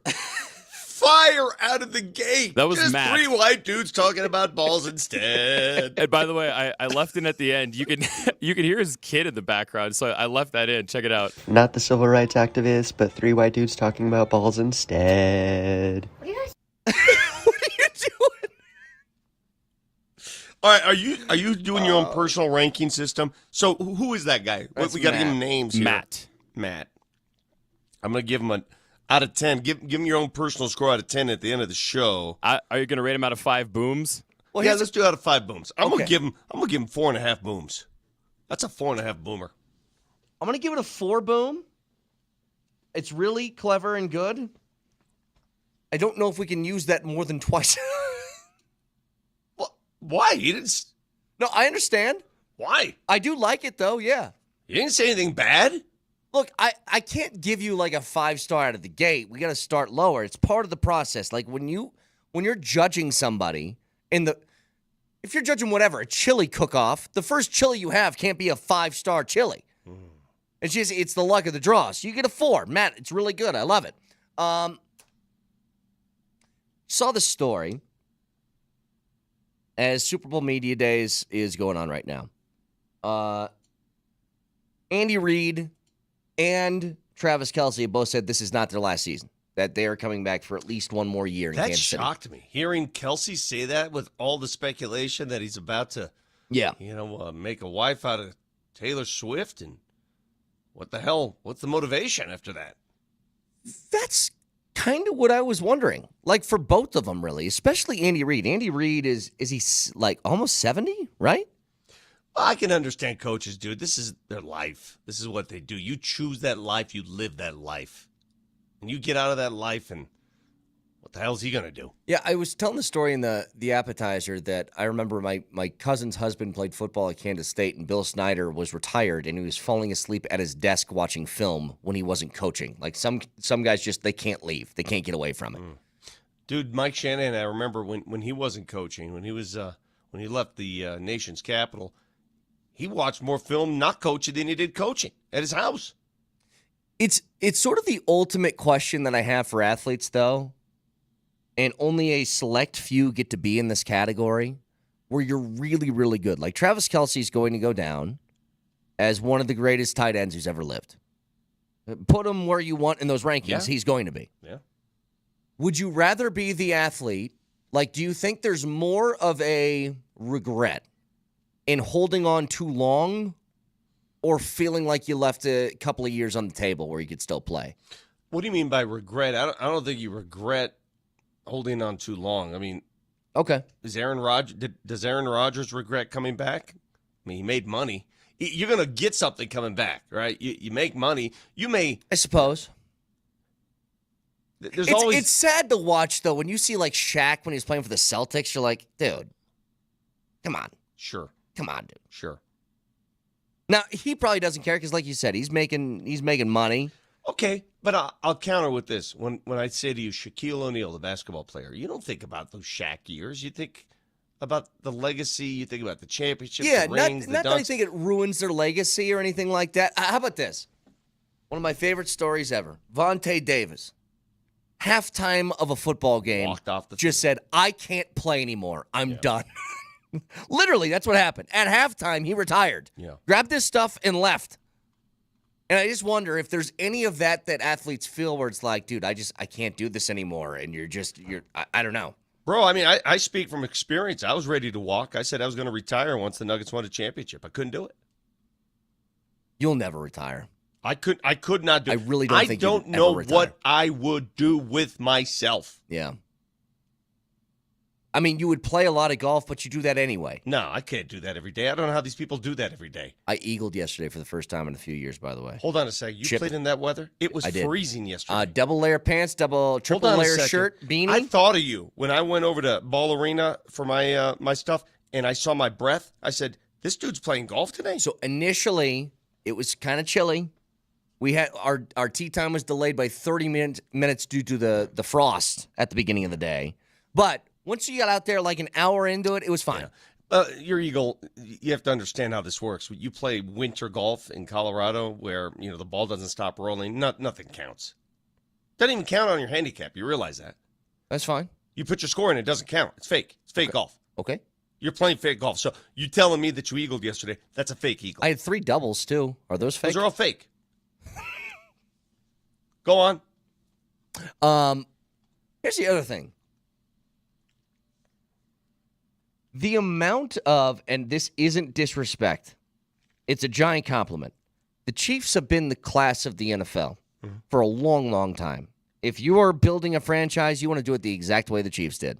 Because they have built a team that seems to be impervious to roster changes. Like, they lose major pieces like Tyreek Hill, and they still win. They're also able to stay a step ahead. Exactly, yeah. Like, it's what the Patriots did back in the day. They would lose guys, doesn't matter. We got a formula that works. And, look, it starts with the quarterback. We all kind of understand that. But they're very smart in how they add pieces to that quarterback. Yes. When they drafted Xavier Worthy, what did everybody say? Well, I said, of course. Of course Perfect. they did, yeah. Perfect. I mean, they saw it work. They had a Tyreek Hill. Let's just bring in a Xavier Worthy. They've got the perfect pieces. You know, it's so funny. We're talking about the Kansas City Chiefs this week. It's a Wednesday. Super Bowl is on Sunday. And this dawned on me. Our conversation piece is, wow, I wonder how much longer Kelsey's going to play. We're not even talking about the game. I know. Like, this game, it's so funny. Somebody asked me, what are you doing for the Super Bowl? I forgot the Super Bowl was Sunday. Now, to be clear, normally I attend the Super Bowl.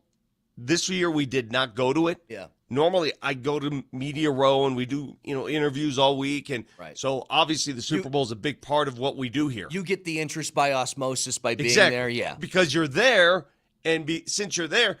But since I'm not there this week, I have no attachment to this game. I'll say there's none. another thing to it, though. I do think people are kind of bored with the matchup. I just on a national level, it's like we just kind of saw this game. I think people are sick of Kansas City being there. And you know what people are? The Super Bowl hype stuff doesn't work anymore. No. You know what?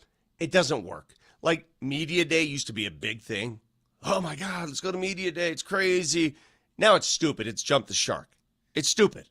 Media Day at the Super Bowl week, anybody who's been in the media for a long time will agree with me, it's stupid. If this is Washington and Buffalo, though, does it feel different? Because I feel like it would. Yeah. Uh-huh. I think a lot of it's just the matchup. Yeah. The matchup, tell me, texters, readers, listeners, whatever you do for this show, do you read it? Tell me.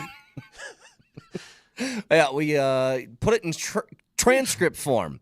Tell me if you feel the same way. I am not into this, man. And I will be on Sunday, right? On Sunday, everybody's going to have their little get-togethers or Super Bowl.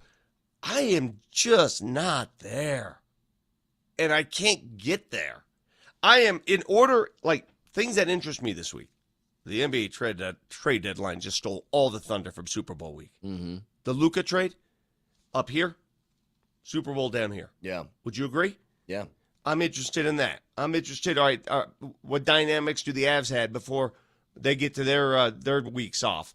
I'm interested in, hey, I'm going to be in Phoenix with the Nuggets this weekend. You know what? I might stop by the Phoenix Open, the Waste Management. I'm interested in that. I don't care about the Super Bowl until the Super Bowl. Yeah. I don't care.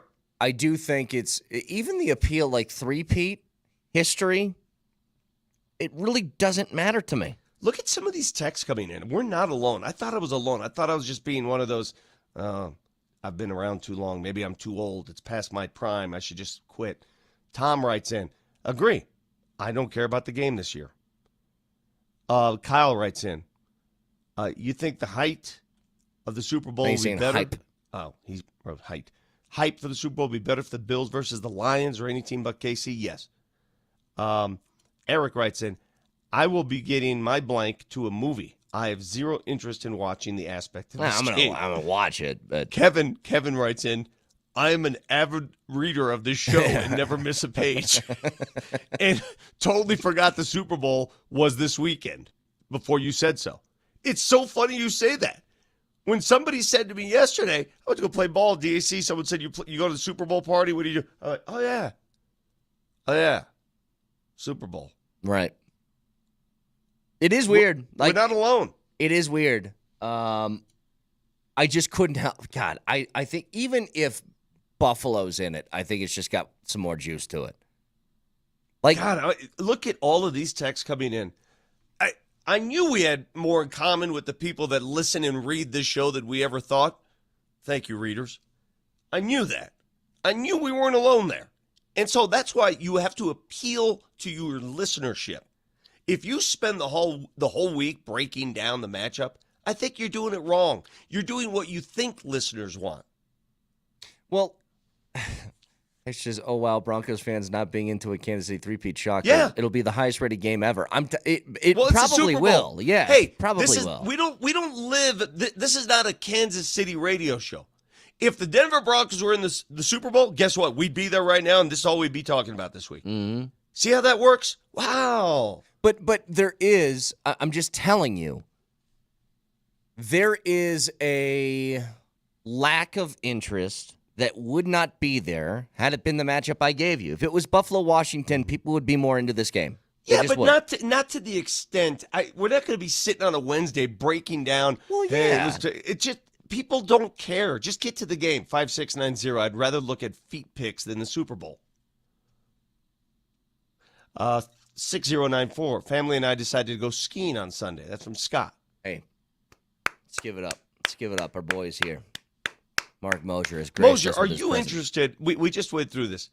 We discussed how there's very little hype for the Super Bowl. Like, we haven't really talked about it. Yeah, Do you care? You care? I was just gonna say, I've been sort of listening in.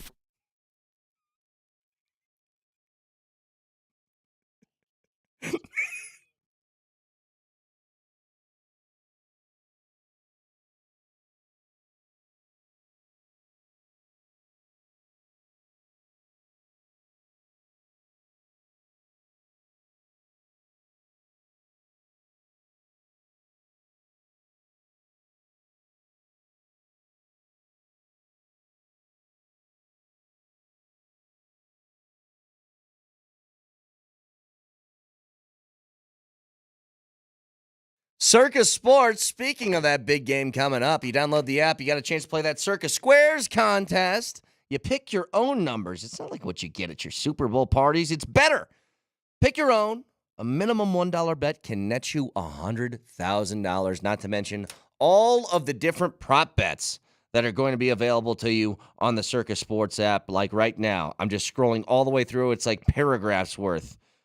Eagles first touchdown score, Eagles first reception, Chiefs first reception, first scoring play, first made field goal, exact amount of touchdown passes, margin of victory, all of that available on the Circa Sports app. So download it right now or go to circasports.com. And always remember, any gambling problem, call or text 1-800-GAMBLER.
Jared Bednar's going to join us a little bit later in about an hour. Let him get some more shut-eye. Again, if you want a chance to win lower bowl tickets to the Nuggets and Pelicans tonight, you jump on your Altitude Sports Radio app. There's a microphone at the bottom. It's called Voice of the People. You use that, and you give us a 10-second jingle on this show. You do that. I want to hear a 10-second jingle about Moser, Lombardi, and Kane, and maybe we'll use it forever. You never know. Maybe we will. That first one's pretty darn good. That's going to be tough to beat. Yeah, can we hear that first one again, Nelly? Do you still got that up? Somewhere where you can play that? Give me a second here. Good news and bad news. Yeah. We are getting a ton of these jingles. Oh, I got you are? Jingles falling out my ear holes God, here. I gotta sort these. Okay. Well, Matt Sort gets them. 4.5 booms. In the meantime, Levi on the text line, in regards to our lack of hype for the Super Bowl, Levi writes in. Hang on, where's Moser? There's no way Moser's mad at me for doing that. And I did that. I forced Nelly to do it. We were at the end of a break anyway. I thought it'd be funny, Moser. Jump back on. I'm sorry. I told you when Moser, you got two things. No sleep for Moser, and the Avs lost big, and he is going to be wrathful today. I thought he would find that funny. No, like he jumps on late. And Moser has no sense of humor when those two things happen. That concoction, he's gone. I'm sorry, Moser, if your headset's on the table, I'm sorry. I'm sorry. Tread Come carefully back. with Moser today, okay? Levi writes in, you guys sound like the girl that turned you down for prom, huh? You'll watch the game, and by the end of the game, you'll be glued. Yeah, of course I'm going to watch the game. It's not the question. It's the question is, are you hyped for the game? Are you into it? Are you? And you know what? A lot of our texters, by the way, they claim they're not even going to watch. I'm just telling you how it feels in Denver, Colorado right now on a Wednesday morning. I ain't into it. Feels tough to believe that you just aren't going to watch the game. I'm concerned. Did I make Moser mad? Yeah, you know what? Let him sort that out. Okay. Another guy writes in, I would rather watch Vic's face. You can watch my face. I'll send you a copy of my face. You can also turn on Comcast now. And guess what? We're there. Right. Hey, Moj, welcome to Xfinity Television. For the first time, and I did the math, Moser, 65 months and 3 days since your face has appeared on any Xfinity distribution platform. 65 months, 3 days.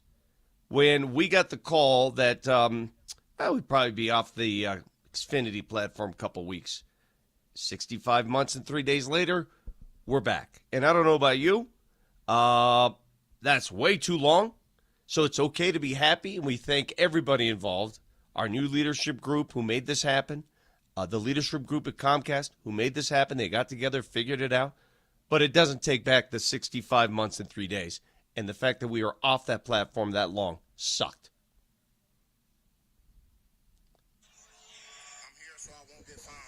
I'm here so I won't get fined. I'm here so I won't get fined. I'm here so I won't get fined. I'm here so I won't get fined. I'm just here so I won't get fined. Hey, I'm here so I won't get fined. I'm here so I won't get fined. Hey, you better make more with your time. You only got 3 more minutes. I'm just here so I won't get fined. Hey, I'm just here so I won't get fined. Am I clear? Are we clear this morning? Vic, are we So are we, you're just a bag of... listen, I had to pee. Look at my face. This, I swear to God, Canada, I'm so mad at you right now. It hasn't snowed in Vancouver like that in, I don't know, lifetime. Pouring snow. They're like, oh, wait till you get to Calgary, baby. Yeah, minus 15. My face looks like, I swear to God, a 1931 catcher's mitt. Mm-hmm. You know, the kind where they made it out of a cow that was really pissed off. Mm-hmm. You know what I mean? Like the cow was angry before he got nailed. And then here I am. And then you're asking me about some stupid Super Bowl that I couldn't give a crap less about right now. Mm-hmm. And my team lost last night, and it's listless at times, and I don't get it. I don't understand it, and it's got to pick up because Vancouver just gained 2 points on you. They've got 2 games in hand. They're only 5 back. You know, this is some serious business here before we get to Four Nations. And Kane, I don't even want to see your hat. It looks like a Raiders hat. That pisses me off, too. It's the Colorado Rapids, first of all. Mm-hmm. Second of all, I'm sorry that I made you mad when you first got on the show. I thought it was funny. It was not. I'm not sorry. Third of all, it was hilarious. Funny. Third of all, I want to talk. I thought it was funny, too. I had to pee. Third of all, I want to talk about the Avs game, but I need to do one thing first. Yeah. I need you to reset your system. Yeah, to make matters worse, you're cold, you look like crap, Hey, and your system is off. don't do it like that. Just say, can you please just reset your system? We'll talk to you in a second. How about now? Is that good? Is that better? Am I matching up better? No, still not matching up. All right. Yeah, just try it one more time. In the meantime, You know what this is? This is a Canadian tariff. They're not allowing the internet to work properly. That is, yeah. I think they're doing that to us. You know what a 25% tariff is on 0 goals? It's 0, actually, and that's what the Avs scored yesterday. Maybe It's a real that bummer. was part of it, too. No goals for you. This is what we were talking about earlier, Moj, is when we discuss, like, maybe some of the inconsistencies with the Avs, and they've been inconsistent since the start of the new year. That's 9 losses in the last month. It's rare for them to have this kind of a stretch. A lot of people talk about defense, and I'm here to tell you, I think it's pretty simple. You're built to score goals, and they're having trouble scoring goals for the last month. Like, they got a lot of games where maybe it's not 0, but it's 1 goal, 2 goal, 1 goal, 0. A lot of those, I think, have sort of messed with the consistency issue. Yeah, I don't know if my reset has worked here You look to your great. satisfaction. Sound great. Fine. Sound That's great. That's perfect. I really appreciate that. The porpoising of the goal scoring has got to stop. You know, it does. I'm sure Coach Bednar, when he joins us this morning at 9 a.m., will probably say the same thing. Now, I have not had a chance to listen to his postgame comments last night. I was too busy gathering my own stuff up and trying to get to the bus and so on and so forth. But I'm guessing that he's just going to say that here we are in the month of February. You're battling for your playoff lives. I mean, you're barely there, to be honest with you. There was a time, boys, when we got to right before Christmas, and you're looking up. You're like, okay, and maybe the only saving grace is, look, Mini lost last night. They look like crap. They've been shut out 2 out of 3 games. Dallas lost at Anaheim last night. So that's good. Winnipeg is checked out. I don't want to talk about the Jets. They don't interest me right now whatsoever. But you're fighting for your playoff lives. I mean, Calgary is right on your tail, trying to leapfrog you. Hell, they're trying to get into the 3rd spot in the Pacific. So they're going to be a bear tomorrow night. They're going to be a pain in the butt. And Vancouver has been teetering. They're playing without, by far, their best player in Quinn Hughes, who's out with injury. They just made a major deal and lost a ton of points in JT Miller. And that wasn't the issue. You couldn't put anything on them last night. All of a sudden, and by the way, Thatcher Demko, who had been an absolute sieve in his previous 5 starts. Dude, I'm telling you, he's the screen door on a submarine, right? Did you see some of those saves he made last night? Yeah, pretty good. I'm thinking to myself, are you kidding? I mean, come on. But you know what? If that's happening, you got to get down and dirty, baby. You got to go hard to the front of the net. You got to get nasty, ugly, mean, dirty, filthy pig. Mm-hmm. You have to. You know, Moj, there's just no choice. The only comparison I can make is it's like, you know, taking too many threes and not going to the rim. I mean, someone's got to go to the rim here. Someone's got to. And Bednar said it after the game, and we'll talk to him here in about an hour. If you can't score because you're hitting posts, and they hit a bunch of them in the first period, somebody park in that crease and get dirty. Yeah, you have no choice, Vic. And look at that first goal from DeBrusque. He needs to be on his butt. I mean, listen, nobody knows where the puck is except maybe him. I mean, it goes off Blackwood, comes careening up in the air, right into the slot. DeBrusque has time to glove it down, throw it onto the ice, and sort of shovel at it, right? And it wasn't like super quick. It was like sort of slow motion looking. He needs to be buried, and I mean buried on his backside in the crease. Now, it's easy for me to say from up top, but you have a host of bodies down there right around him, and everybody's trying to locate the puck. You got to put him on his butt in that situation. You can't give him a scoring chance from right there. It's just too darn easy. So, you know, it's a couple little things, on a nightly basis. It's just and it's not even that. It's the inconsistency. It's why are you throwing up a Chicago game, Boston game, Islander game every couple, 2-3 games? Yeah. You know, you shouldn't be doing that this time of the year. You just shouldn't be doing it. Well, here's Bednar after the game talking about 4 shots on goal in the 3rd period. Well, we're killing penalties, half of it, so like that's Yeah, it's disappointing. That's what I mean. Like, like for me, so the borderline playoff game in February, right? And I just didn't like the way we competed. In order to win the game, we played a smart hockey game for the most part. We did some good things, but like in the trenches, we weren't hard enough. You know what I looked up, Moj? Do you know what today's date is? Can you say it out loud for me? February 5th, 2025?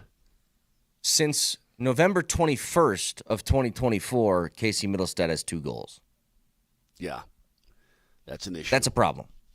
It's a big problem.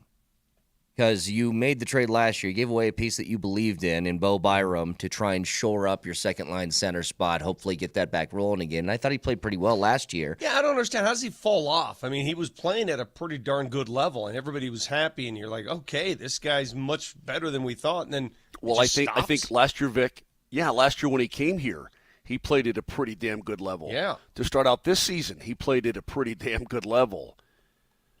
It's a great question, Vic. I wish I knew the answer to that. You know, ask Coach. If you ask Casey. Well, that's Coach. We will.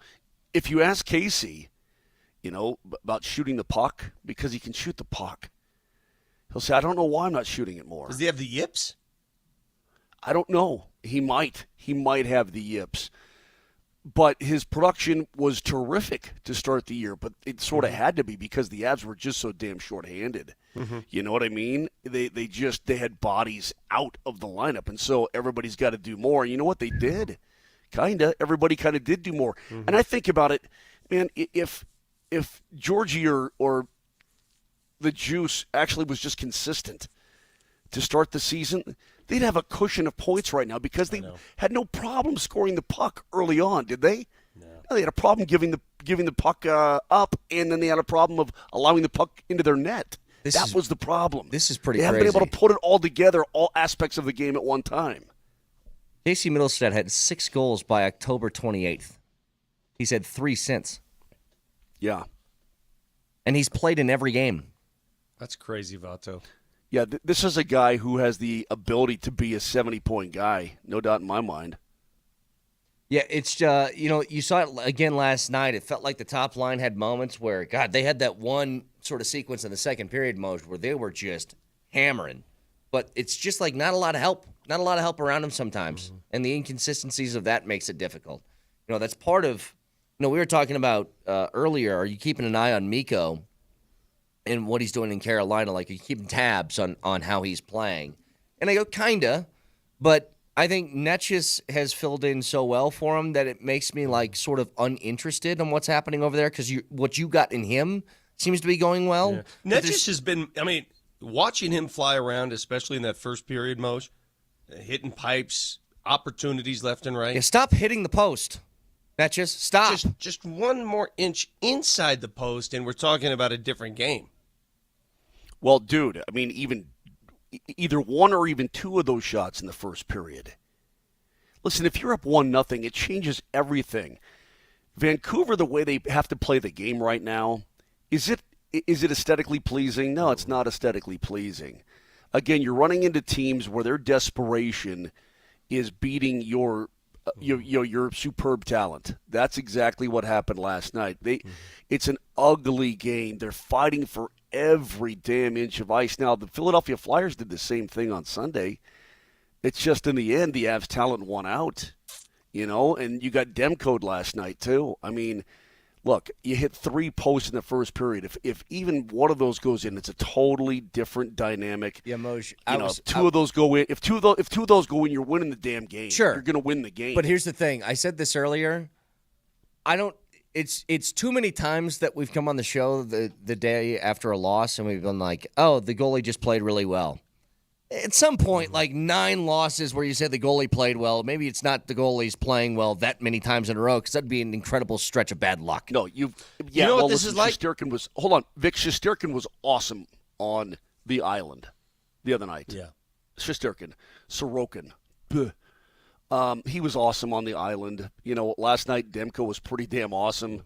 But it's no excuse. Because you've got to find a way. That there's just no, and these guys know that there's just no changing that. You know what that's like, Moj, when we keep saying that the Avs got goal lead, it's like saying the Nuggets, the other team got hot from 3.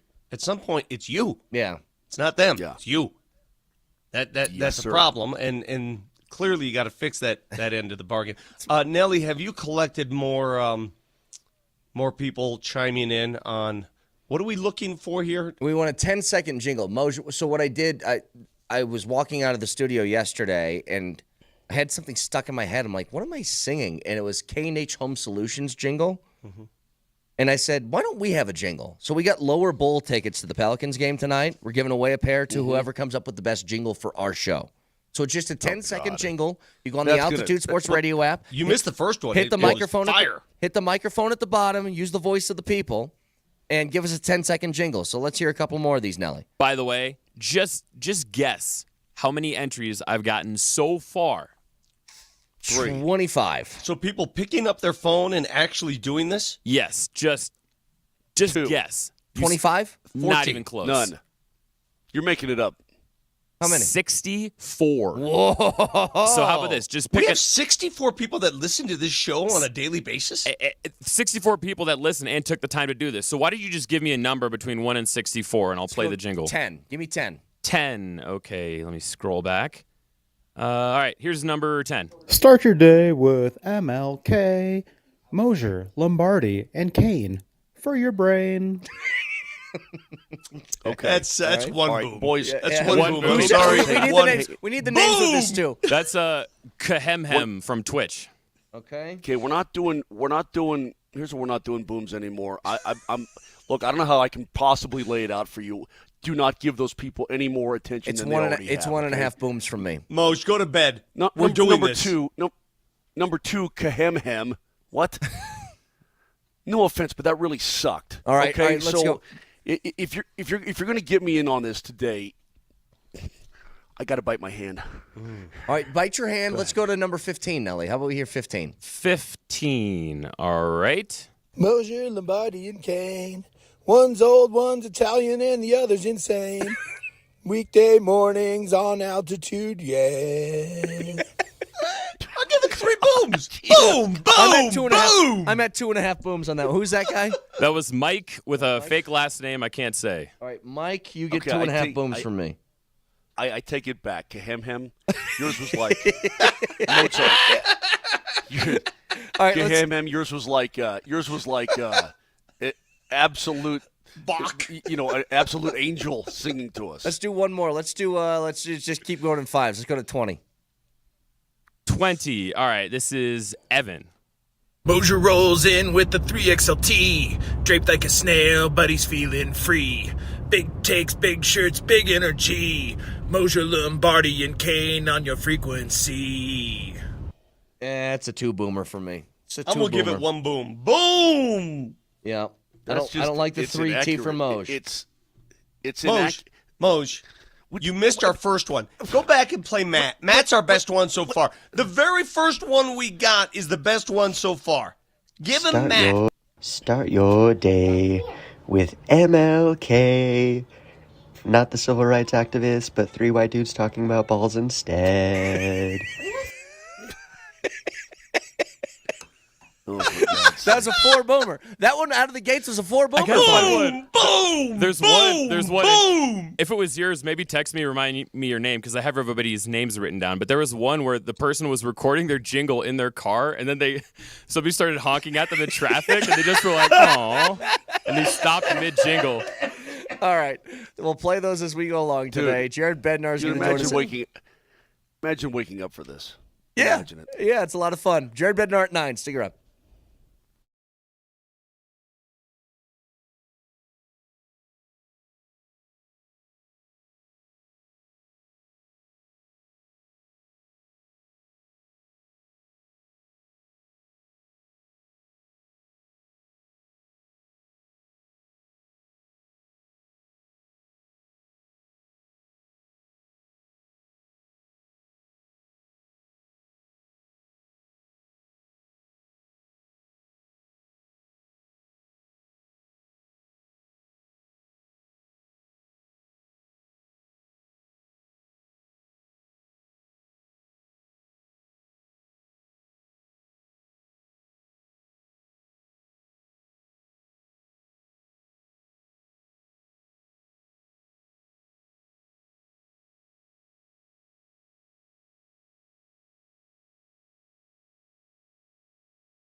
All right, so we got one of these. My daughter won't go to school until she hears my jingle. That from Steve. So, Nelly, let's hear it. Wakey, wakey, give us your sports takey. And for goodness sakey, have some fucking decorum. Oh, wait, wait. Whoa. Jesus, hey. Jeez.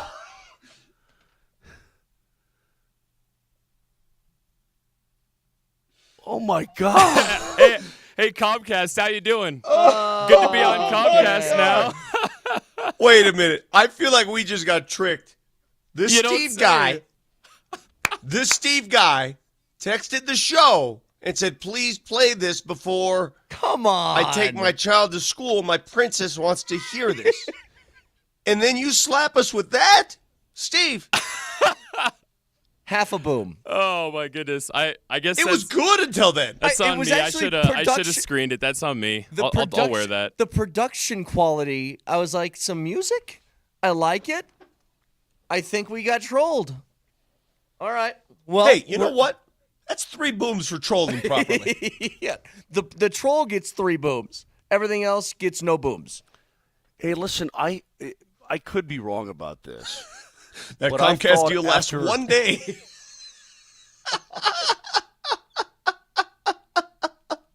I was under the impression that after that the dude and his kid did the 5 booms because that girl's brother jumped off a bridge that we were not going to do this anymore.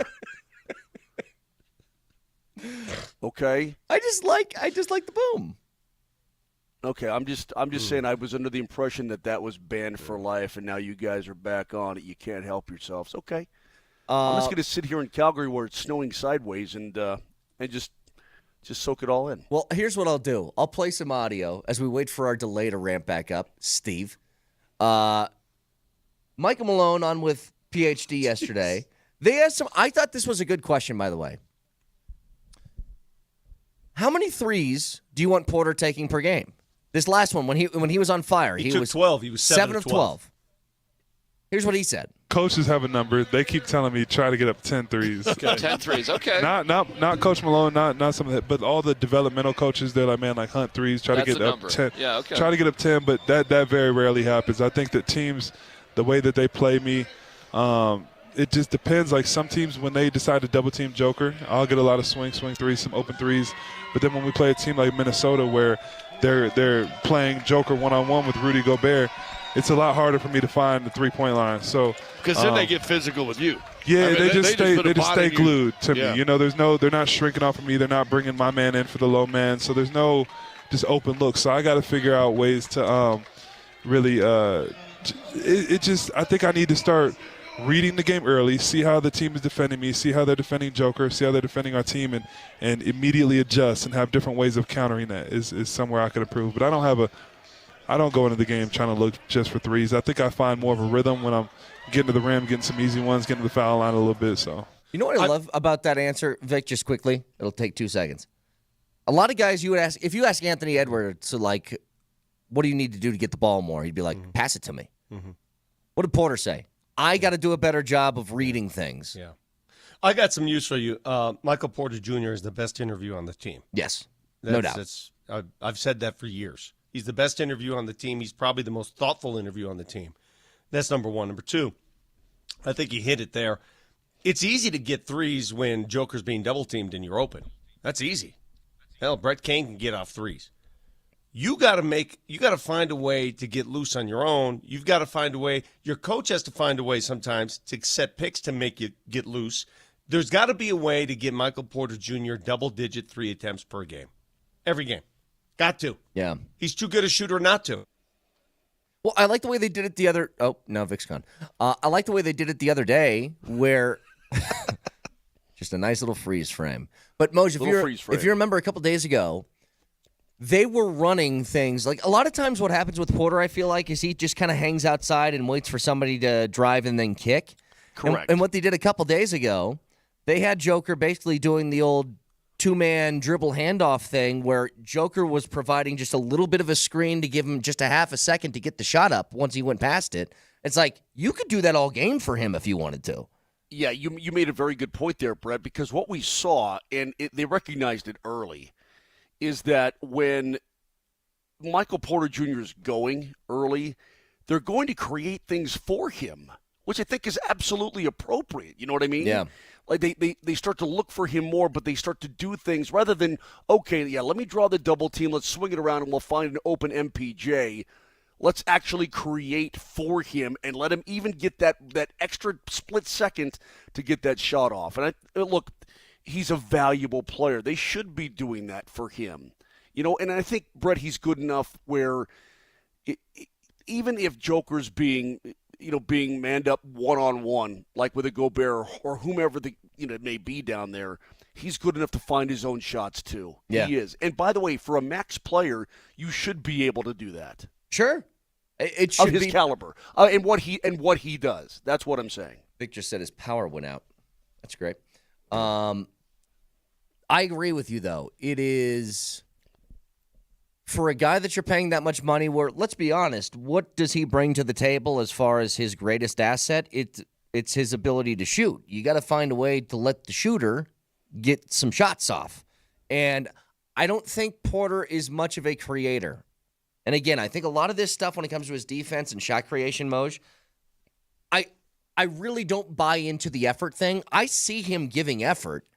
The problem is I just think athletically he's had a lot of that taken away from him with the injuries he suffered in the past. He just can't move the way that most guys can. Physically, he can't do it. It's the same thing as like, well, why isn't he a better rim protector? Well, he doesn't have the ability of that. Like, he can't jump in the way that Joel Embiid can. And asking him to do that is asking for an impossibility. But what he can do, set him up in good positions, Yeah, I'm going to agree with you, and I'm going to, I guess, explain myself a little bit more. He doesn't need that much space. Listen, he elevates so well. His ability to shoot over people, because do we forget how tall Michael Porter Jr. is? Do we forget that 6'10" and he can't be blocked? Okay, now you're bringing up your old rhymes from 5 years or Busted it down. years ago. Yeah, he can shoot over people. He's got that ability. You got to imagine this: the guys that try to guard him on the wing, they're not as tall as he is. No. They're not as big as he is. So he has that. That's what I'm saying. That you're right. He can't just one-on-one create his own game and so on. But what I'm saying, in the space that he is given or created for him, he can then. He's a very effective player, and Vic was right. He's a very thoughtful guy, which is probably why he has his own podcast and it's successful. People listen to it. He's a thoughtful guy, and he seems like a really terrific dude. I've only talked to him a handful of times on this show, but I like him very much, and I don't want to see him go. I want to see him continue to fill it up, and hopefully there's more of that to come. Well, if you missed it yesterday, Moser, just replay this. This is Malone on PhD when he was live with them at Ball Arena when he was asked about the Porter trade situation again. The question I was asked last night was, have you talked to Michael Porter about the upcoming trade deadline? And my answer was, I haven't talked to Michael Porter because, to my knowledge, in my talks with Calvin Booth, there have been no talks about trading Michael Porter. And the trade deadline, today's Tuesday, I believe. I get my days mixed up. Right. Tuesday? It's Tuesday. And the trade deadline is 48 hours away. Yep. Who knows what's going to happen in the next 48 hours? I mean, I think Calvin Booth right now is his phone is probably just constantly ringing, and you have to take each and every one of those calls to see, can we do something that makes sense, that helps us now? If you notice, though, Moj, his answer was a little bit different than what it was yesterday. He changed that to my knowledge as opposed to it was just a definitive no the other day. He qualified it, yeah, but I believe Coach Malone. I don't believe that Michael Porter Jr. is being shopped up all other teams around the league. Things can happen. Things can change. I mean, if Luka can get traded out of nowhere for that, then yeah. I mean, Vic was bringing up KD in completely Phoenix. Deny it. he was bringing up KD in Phoenix, and I'm like, look, if that's what you're going to trade Porter for, then okay. But if you're going to trade him, I just think it's such a risk that you would have to almost guarantee me that the team is as good or better. And like obviously a KD would do that, right? But yeah, for sure. A DeAndre Hunter or somebody like that, like I don't know. I don't know if that's better. Here's a stat for you from Dan Hyatt real quick. There are 47 qualifying players who take 6 or more threes a game.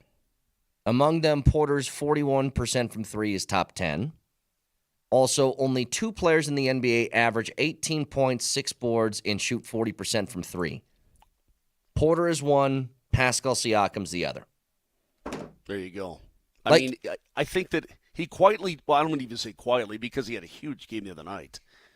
But he does things that do show up on the score sheet, but we don't come in here the next day and go, wow. Yeah. MPJ just went off. I mean, he just does his job. Did a couple days ago. Although, now again, a couple days ago, it was one of those crazy performances. And we have said, you know what, who was good last night? MPJ was really good last night. We've said that on plenty of occasions. It's just that, you know, he goes about his business, he does his job, and he's a total pro about it. And, again, I don't know how much rumor is swirling around in his head, but the fact of the matter is that he's able to put it all aside and just continue, you know, to be a total pro. So, I really appreciate that guy. And I would hate to see him go because what he does provide is something that you need, and that is an outside threat every trip down the floor. Yeah. Here's what you don't do as well as other teams. You don't defend the 3 very well. And you certainly don't make as many threes as other teams. Right. And, you know, he certainly helps you in that latter category. I think that Comcast shut down Vic on day 1. Power's out on this entire west side of town again, and it happens every couple months. Power just goes out. Excel just decides, let's go ahead and take the power out. So the power's back? No, I'm doing this remotely because I have a fancy new toy that can do this remotely without power. It's got a built-in battery. So this is remote. We have no power on this side of town. It's okay. You tried it. You try to hurt me, XL. Keep trying. What? Throw another punch. See what you can do now. Go ahead.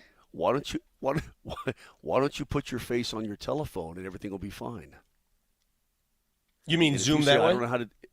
Yeah, if you say I don't know how to do that, then we're probably I don't like the voice of God stuff where it's like I can't see you, but I do just. I know you just. Yeah. I could zoom in via my telephone. In fact, I will have that ready to go next segment. Yeah, how about you work on that? We'll talk to Jared Bednar in 20 minutes. Stick around.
All right, we'll talk to Jared Bednar here in about 15 minutes. Vic, can you do me? Can you light a candle? Light a candle in there. No, this is what you get. This is what XL gives you. This is what you're getting. Okay. Just quickly, do you guys take any stock in people who are there for Super Bowl? Brett, he's got some shades he can open, though, right? I mean, he's got things at his disposal. That's what's so weird about Vic sometimes. He just gets. That he has windows? Well, he gets defiant, and he just gets that attitude where all you could do is just go. There, there you go. Now you're digging where the taters are. That's Good ridiculous. Job. Do you guys take any stock in when you go to Super Bowl Media Week and look at the Chiefs are there again, so they're getting a whole bunch of questions, but you get people like maybe Denver media members saying, what do you think of Bo Nix? And they say, oh my gosh, I think he's incredible. You put any stock into that, or is that just a player being nice to be nice? You understand what I'm asking? I think it's like, don't want to say anything incendiary? Well, I mean, yeah. What are you going to say? You know what? I thought he was a little overrated as a rookie. He played okay. Developed the middle of the field as the season went on. But you know what? He really ain't that good. Who's going to say that? Yeah. No, they're going to say, you know what, the kid. And by the way, they would be lying if they did say that because the kid played pretty damn good football. Okay. Now, I mean, he's still got a lot more to prove. There ain't no doubt about it. But he played pretty damn good football for a rookie. I know he's in his mid-20s, but he's still a rookie. And he got better as the season went on. We could see the growth, honestly, on a week-to-week basis. A couple little regressions here or there, but, sure. I mean, he's got that base now underneath him. He's got that footing. I'm expecting even more coming up. Everybody's talking about the idea of, hey, he's got to find his joker. He's got to find his joker, talking about Sean Payton.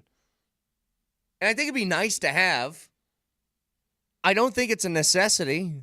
I don't think that every team has one of these guys that's kind of a do-it-all. I can run it, I can catch it, I can line up at tight end, wide out, quarterback, Taysom Hill this thing. I don't think it's a total necessity to it, but it seems to be the obsession of a lot of Broncos fans this offseason. And I'm like, I just want a guy who's going to be an impact. I just want impactful players. That's all I want. Guys who make a difference in the game. You see the post by John Gruden last night, all excited to see Sean Payton. So was that a Barstool thing? Yeah, I did see that. Is that what that was? But let me tell you what Super Bowl week is. You ever been to Super Bowl week, Brett? You ever been to the media? Super Bowl week is essentially this. It is a week-long symposium. It's a week-long media and professional.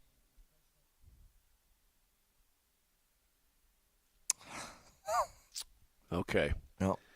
The power got you. A little XL energy got you again, huh? Your fight is not done. You said throw your best punch, XL. Dude, he dared. He absolutely dared. He dared the electricity gods to get him. And look at him. Go ahead. What are you going to do to me? I dare you. Throw your best punch, XL. I'm here. It said. Okay, so you guys have known me, and this has happened. How many times does the power go out on the west side of town here in Denver, Colorado? Like you said, every couple of months. Every couple of months it goes right? out for big time. Yeah. And every couple of months, XL says, "Oh, sorry, nothing we can do about it," and it goes out sometimes for days. When are we going to issue a tariff to XL Energy? Jesus Lord. Oh God, I'm not in the mood. You think I'm joking? You think I'm joking? When is XL going to get issued a tariff for what they do? I am not. See, now here's the problem. Everybody's just throwing around tariff about everything. You know what I mean? I'm not prepared, Vic, to battle you on your talk in that way this morning. Me personally, Brett, you may be. You may be all set and ready to go. No, I want Vic to have his one-on-one sort of with XL and say, keep throwing your best punches at me as his connection just craps out. I think it's a great watch. I'm here. It's like a Monty Python movie. I'm here. Chop off my arm, my leg. Here I am. Vic, you say that you are, but you're really not. Your stuff is not synced. Your face is not synced. Oh, really? It's pretty. Yeah. Look at the mirror, sucker. Look at the mirror. Uh-oh, see? Now what happens? He's backed into a corner, so he's just swinging wildly at anybody that's around him. Yeah. Did you guys talk about the trade that the Milwaukee Bucks made? They traded Chris Middleton to That's Washington stupid. for Kyle Kuzma. That's stupid, right? I think it's just desperate. It's desperation. Clearly, Chris Middleton is not anywhere where he was when they won a title. He's lost a lot. He was an all-star. Well, how do you drop that far off? And that I know it's been a little while, but that's a pretty huge drop off. He was an all-star player, Vic. Yeah. Well, I mean, age gets the best of us all, so he's no longer what he was, and they're going to take on a more expensive contract, but they deem a better player in Kyle Kuzma. I don't know if that really moves the needle. I think it's just a desperation move on the part of Milwaukee. Kuzma can't play. Like, he is – I've always thought Kuzma was bad. Yeah. I don't care that he scores like 15 to 20 points a game. That doesn't matter to me. Like, there's an entire compilation on just straight air balls that he shot from three this year. You know what he's shooting from three-point range? 28%. Yeah. 28. And he takes 5 a game. Listen, dude, I think you're overlooking the fact that the Milwaukee Bucks are your in-season tournament champions. Have you forgotten that? Yes, I actually did. Vic, you could have asked me before you said that, who won the in-season tournament, and I said, you know what? Let's pick a random number between 1 and 32, because whatever. All I know is that the Lakers won it last year. I couldn't have cared less, so I cared even less about who won it this year. Or 30. And it happened to be the Milwaukee Bucks. That's great. But I think you guys have watched enough basketball this season to know that Milwaukee will not survive the East, even with this move. It's just not a big enough, it's not an impactful enough move. And, I hope the Nuggets don't go down this road where you think, all right, we got to do something. And that something is just, it doesn't move the needle. Because that's exactly what Milwaukee did here. Yep. Okay. Yeah. Mm-hmm. We'll get back to Vic really in a second. Cool. Yeah, I'm sure we will. Again, one last thing here before we get to keys to the game. I want to get to this a little bit later in the 9 o'clock hour. We'll talk to Bednar in about 10 minutes. According to FanDuel, the Denver Broncos are the favorite to land Cooper Kupp as of right now. Really? So if you take the Rams out of the equation, the Broncos are at plus 500. The Eagles and the Chiefs are both plus 600. The Lions plus 750. Bengals plus 900. But they are the odds-on favorite. And I've said this before surrounding him specifically. The contract's going to be a difficult thing to look at because I don't know if that means if you trade for him, you're going to owe him a lot of money. If you I believe that you are. If you play a game of chicken with the Rams, though, and just say, are you going to cut this guy or not, maybe that can change, or maybe they can eat some of the salary or whatever. But Cooper Kupp on this team, I think, would be amazing. To have somebody, you got Cortland Sutton, who's a really good one-on-one guy. You got Cooper Kupp, who is really adept at just getting open. He's as good as anybody in the league at just being a route technician. Now, Vic mentioned this the other day, and he's right. A lot of the stuff with Kupp to make him really successful is throwing things, anticipatory throws, like throw the ball before he makes his cut and throw it to a spot where he can go get it. That's why him and Stafford had such a good chemistry with one another. See, no, here's where I would be. I think Cooper Kupp is a terrific receiver, but you're right. He is a tactician, okay? And I don't want to say that Matthew Stafford made him, but he sort of made him. I mean, they started to think out of the same brain at an early time, did they not? They became best friends. Their families are very close. All this thing, I think, matters. How would he do? How would he perform? What would he look like with not only a different quarterback, because Bo Nix and Matt Stafford are two completely different quarterbacks, but maybe any quarterback who's not a rookie or coming off a rookie season. I'm just curious about that. Look, Cooper Kupp makes a whole lot of money, but you better get at least somewhat of the same kind of production if you're going to think about paying it. The other thing with him, to me, that's still a little bit iffy, Brett. He's missed a lot of games over the last few years too, which would make me very, very hesitant to take on his full salary. Yes. So if that changes, then I'm in. But I don't think you could do it with the salary. Now, let's get to our keys to the game. Do whatever it takes to win. It's the Johnson Auto Plaza Keys to the Game. Johnson Auto Plaza. Experience the power of the plaza, where they have the keys to performance and style with Ram, Jeep, Chevy, Buick, and GMC, and a huge selection of used all in one place. Johnson Auto Plaza. Here's Moser, Lombardi, and Kane. I don't know if Vic's on or not, but if he's not, I can go with the keys to the game. It's pretty simple for me. Oh, go ahead. Don't let Zion eat, which is hard to do. But he didn't eat much the other night. I tell you what, Zeke did a great job on Zion. Yeah. And if you can hold him in check, I don't think New Orleans has enough to beat you. They have not beaten a team. Get this. The New Orleans Pelicans have not beaten a winning team on the road all season. They're now 0 for 14 in that mark. Hold Yeah, and you know Zion. what they are? You know what they are against Western Conference opponents? 6-22 on the season. So this is, again, a situation where the schedule sets up very much in your favor.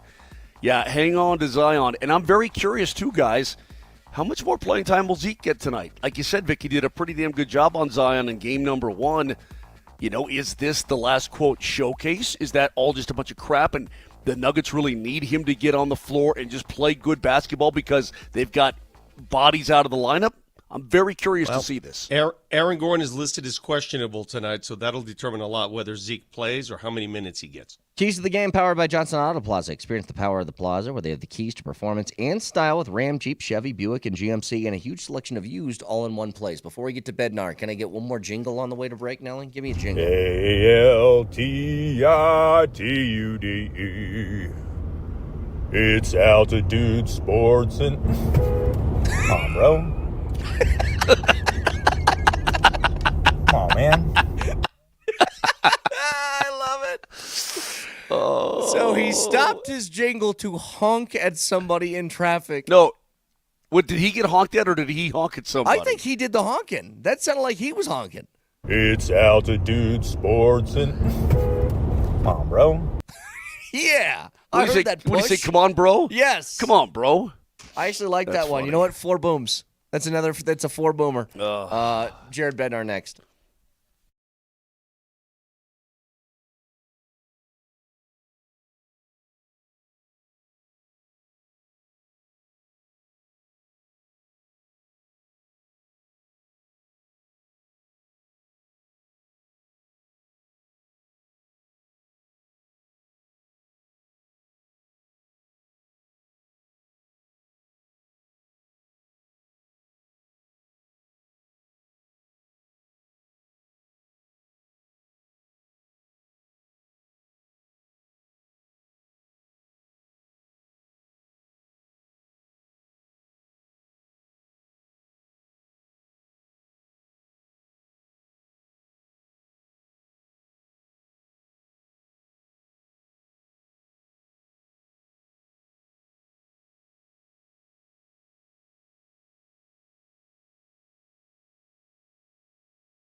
All right, let's head out to the Ramos Law Hotline. Car accident, you need Ramos Law. Medical doctor and attorney, RamosLaw.com. Coach Bednar joining us a little later today after getting in late last night. So first of all, Coach, appreciate the time. Did you get enough sleep? Yeah. Wasn't easy falling asleep last night after that one, but yeah, I got a little bit of sleep, and day off is look like winter wonderland here in Calgary this morning. It's snowing and blowing pretty good here, and pretty cold too. What bothered you the most about last night? I just felt like we were light offensively. Again, it's like we give up one even strength goal and one penalty kill goal, and we don't get on the board, and it's frustrating because we have plenty of talent, and I just feel like in some of these games that we're losing right now, we're not doing a good enough job of getting to the hard areas of the ice and getting to the net front and getting inside and causing enough havoc to score goals. I feel like we're too easy to defend, even though we have the puck a lot. We're in the offensive zone a lot. We're doing a lot of good things. We're too easy to defend. Or for some teams, just keeping us out of the home plate area, and in turn, we're just not scoring. Their goalies are playing good and keeping things in control for exterior shots, and we're just not doing a good enough job at making it hard on them. Coach, I said earlier today that when you're playing some of these teams, and I've seen some of these losses as of late, and we'll go back the last 3 weeks, that the other teams compete and their grind is getting over your superior talent in puck possession. So I guess, how do you switch that? How do you turn your guys into guys who are going to go park themselves in front of the net if the puck's off the post and just not going in? Yeah, well, I think the first thing you got to do is keep drawing attention to it, like with our guys, and because it happens once and it's like it's not a big deal, right? And if it happens a couple times here and there, it's still maybe not a big enough deal, but it's happening too often now, right? Like it's almost exact same loss like every loss we have in the last, or the majority of the losses we have out of our last 5 to 10 losses are all the same. It's like you win the O-zone, D-zone, split, you out-chance them numbers-wise, but it's just like we're not getting the grimy goals, the highly competitive, gritty, grimy goals around the net. Like there's no chaos, and that's how you're going to have to score. And not just now, like as teams like keep tightening up on their defending, as we are, as everybody is this time of the year, when you get in this stretch run like that, you're not getting the pretty tic-tac-toe tap in on most nights, and you're going to have to go and battle for rebounds and screens and deflections. And right now, like even though we were on it early last night in the first period, like talking about getting to the net more, I felt like as the game went on, we got to the net less. So, we're not going to win if that's the way we're going to play. Yeah, it's so interesting that you say that. Hold on, Brett, real quick. It's so interesting you say that, Coach, because if I take the Chicago game, the Boston game, maybe the Islanders game, last night, that sort of thing, and you sort of, and maybe even Philly to a little bit, but you superimpose them over each other, and you take away the color of the other team's jerseys. Do those games all look the same to you? Yeah, exactly.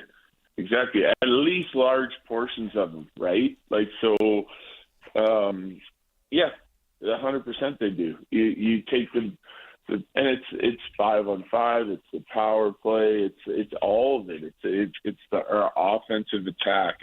I feel like the transition game, like getting out of our zone, getting through the neutral zone, getting into the offensive zone, whether we're creating a forecheck or an entry, all that stuff is like looking good. It's like, it's never perfect, but it happens 60, 70 times a game. And I'm like, yeah, we got a rhythm to it. And then we get an offensive zone and it's too perimeter. It's too light, and we have to fix it. And there's some tactical things we've been talking about, and we're going to go in depth into it before tomorrow's game again and see if we can cure it and see if we can bring the.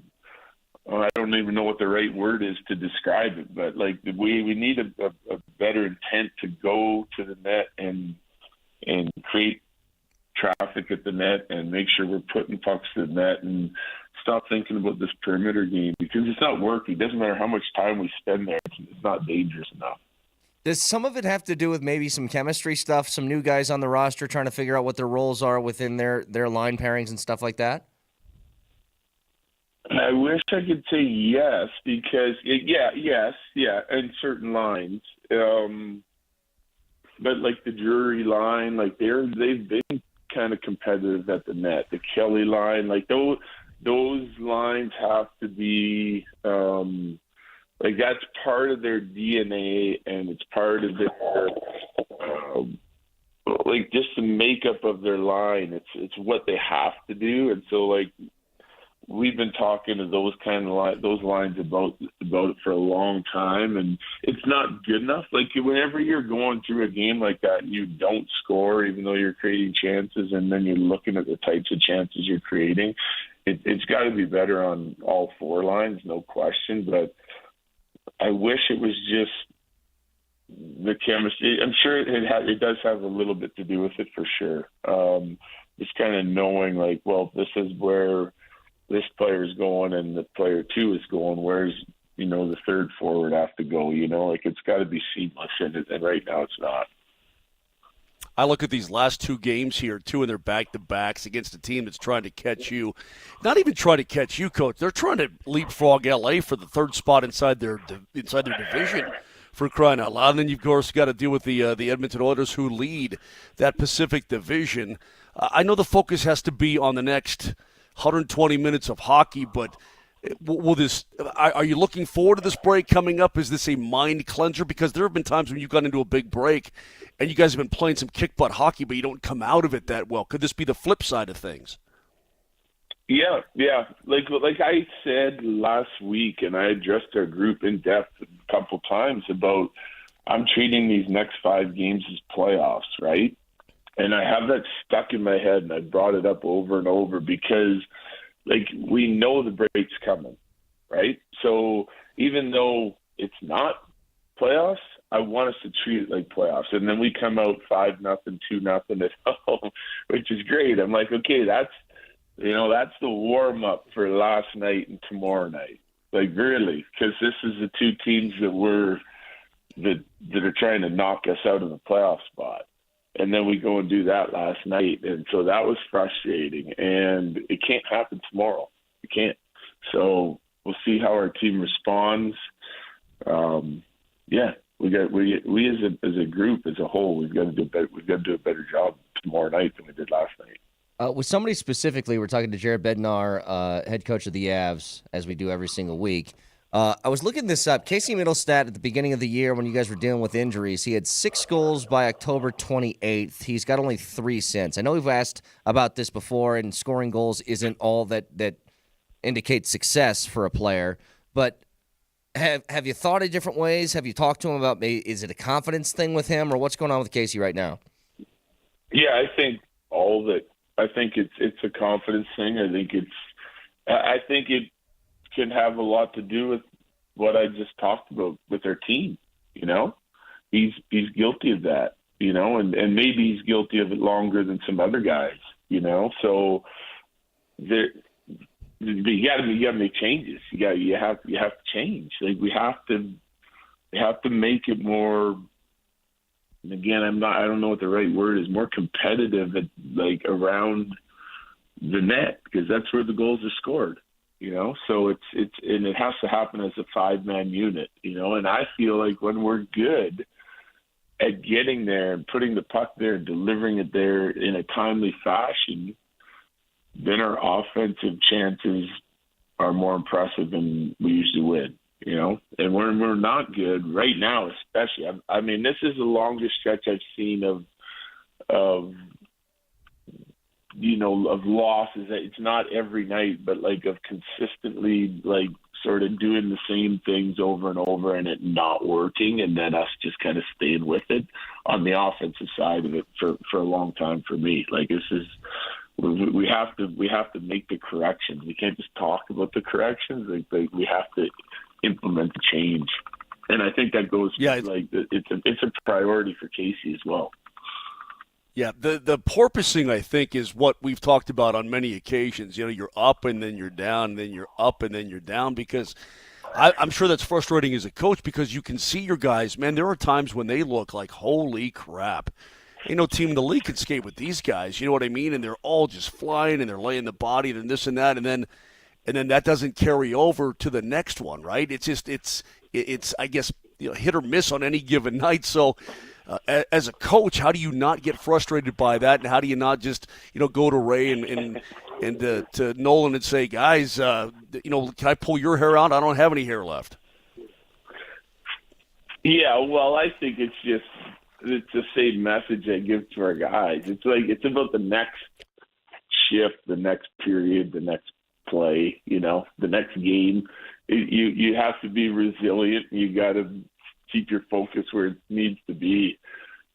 It's frustrating, like, now when I talk about and think about the last month and the win one, lose one, win one, lose one, because so many of them look the same, and it's not like we're just figuring this out, you know, the lack of offense in most of the losses. Like, there was a stretch, right, at the start of the year. I don't see it any different. We didn't like our defending. That's all we talked about. Defending's not good enough, not good enough, not good enough, right? And then we fix it. Now we're defending. Like, we gave up 0-0-1 even strength in the power play goal last night in 3 games, right? Like, it's not the defending. But now the determination that we're bringing to the defending needs to continue with the offense. It can't, you know, so it's always this cycle that you go through, you know, and I want to get us playing well on both sides of it and go string together some wins. Yeah, and real quick, it's because I look at it, you're tied for the 4th most wins in the Western Conference. I mean, just in terms of overall wins, you're right there, but it just seems like these other teams are finding a way to squeak out a point here or there, you know what I mean? Their regulation losses are less, and they're finding a way to get beyond regulation and pull something out in the overtime or the shootout. So they're just like right now, those teams in front of you are just doing a tiny bit more, maybe on a game-by-game basis. Yeah, you nailed it. Like, any type of offense last night, Chicago, this game, that game, like, repeated. Like, we just talked about all of them. Like, any type of offense at all probably gets you to extra frame where you're picking up points. And at the end of the year, like, just this month alone, those would make a huge difference in the standings, you know? So that is, I mean, that is the difference right now in being up to standing someplace and not being in this fight for this final wild card spot. Just a couple questions. We'll let you go, Coach. Miles Wood looked like he was ready to hit anything and punch anything that moved towards the end of that game last night. Do you like some of that fire at the end of those games, or is there like a line where it's like, all right, calm down just a little bit? Yeah, there's a line for sure. Yeah, I couldn't help but feel like he got the short end of the stick on a little bit of that last night. How does Hoaglander not? Hoaglander punched Colton in the face and he got nothing. I don't get that. We also came out of it shorthanded on the cross check after OC took the couple in the face, you know, and Wood just came in and finally had seen enough, you know. But so that is what it is last night, I think. But I'll tell you, the night before, end of the game, up by 2, 5 minutes left, ozone penalty way behind their net, slashing a stick, like, that can't happen, right? Like, that's not. Yeah. That can't happen. Same guy, right? So, like, you got there, you know, it's a conversation, you know. Like, we talked about it actually before yesterday's game, and he has to toe that line, because we need that. Like, that's some of the grit and determination offensively, like fighting where you're getting in all these confrontations and battles in the corners and in the net, and then that's what we need that from that line, especially, but from all of our lines. And So I need him to stay engaged. I just need him to be real smart about it. He had 23 PIMs last night, and I've seen more PIMs in a game, clearly, in my lifetime. It's a lot of PIMs. I'm curious, we were talking about you last night at the broadcast a little bit. What's the most PIMs you ever had in a professional hockey game? I have no idea. Not a lot. Not a lot. Really?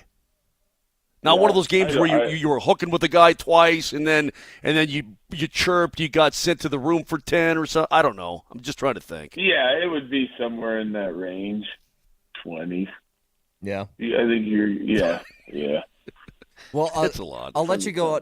I'll let you go on this, Coach. And I hate to make this about me, but Vic made me angry earlier because I went out and I played yesterday, and I eagled for the first time in like 3 years, and Vic told me it doesn't count. I chipped in for an eagle. He goes, "It's winter golf." He said, "It's winter golf. It doesn't count. Does it count or not?" It's just practice. It counts where it matters most. Up between your ears. That's where it counts. I love that. Take that confidence. You take that confidence and take it into summer golf. Yeah. That's where it counts. I love it. All right, I'll take that with me. Coach, always appreciate the time. Thanks for talking to us, and we'll talk to you next week. All right, guys. Thanks. Appreciate it. Head coach of the Avs, Jared Bednar, joins the show every single Wednesday. Today, a little bit later. You guys got in late last night. We get it. Yep. Yeah, I got to the hotel about 3 a.m. because you're in Vancouver and you've got the ice, which you never really have to do in Vancouver at all, right? And then you land, and Coach is right. I'm looking outside right now, Kaner. The snow is blowing sideways in Calgary. This way. It's blowing this way, sideways. I'm like, okay, Yuck. That's great. The bus is moving like, so what should have been, you probably could have shaved 45 minutes off of things, maybe more, maybe an hour. Right. Got in pretty late. But I will say this. What you see on the ice, what I see on the ice, what Vic sees on the ice, I'm sure what a lot of fans see on the ice, is hockey complicated? Yeah, it can be really friggin' complicated. But what we're seeing right now is Coach just backed it all up because he's seeing it too. And that's the pretty basic thing of things. Let's not overthink it here.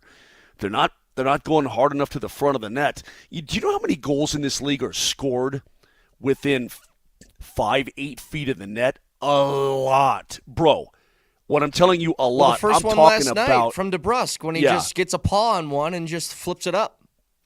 Dude, I know they hit posts and all that. And listen, these are world-class players with world-class shots, and they're off by a millimeter. I dig. But you're going to have to find some greasy, ugly ones. I mean, it's going to have to be all lines, but I'm looking specifically at the third and the fourth line. These guys need to get in there, and they're going to have to be there's going to have to be some body sacrificing here in the next 48 hours. Yeah, I agree. That's what I'm saying. All conversations with the coach are brought to you by Quantum Fiber, internet that's everything you imagine and then some. Visit quantumfiber.com. Back after this. Moser, Lombardi, and Kane, just a bunch of has-beens. I'd rather listen to Baby Jamal Kale, the bear, and the queen of chicken.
Moser, Lombardi, and Kane on the Altitude Sports Radio. We got nasal polyps and lots of jokes. Oh yeah, I forgot we also do have sports. Sports! Moser, Lombardi, and Kane.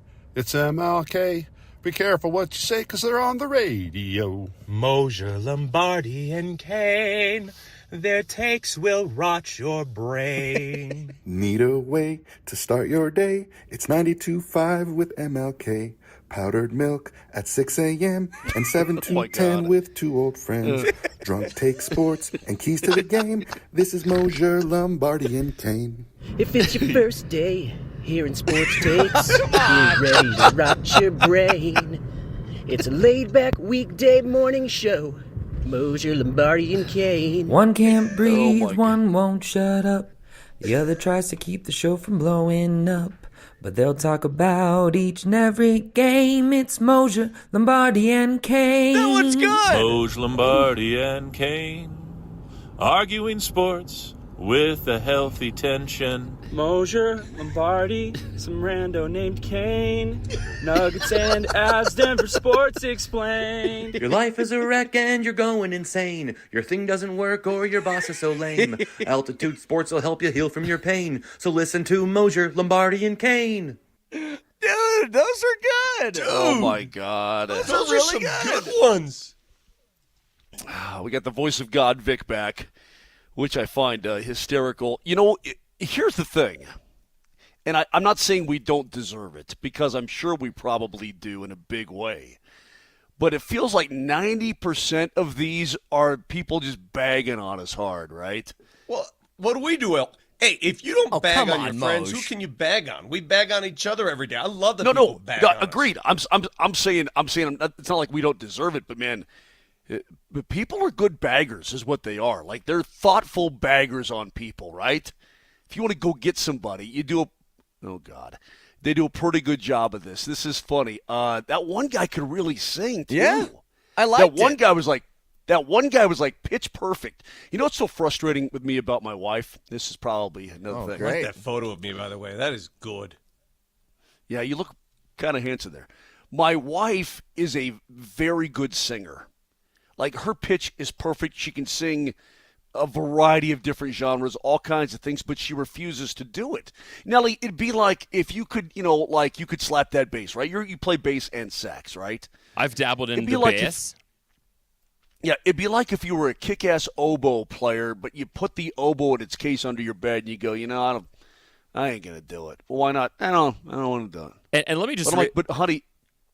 Oh, sorry. Like that guy can really sing, Nelly. One guy was really good in the middle. Yeah, that was Johnny. I put his entry in because, love me a little vibrato. But I was going to say to everybody who entered, I see some people on text or Twitch saying, hey, what about mine? Where's mine?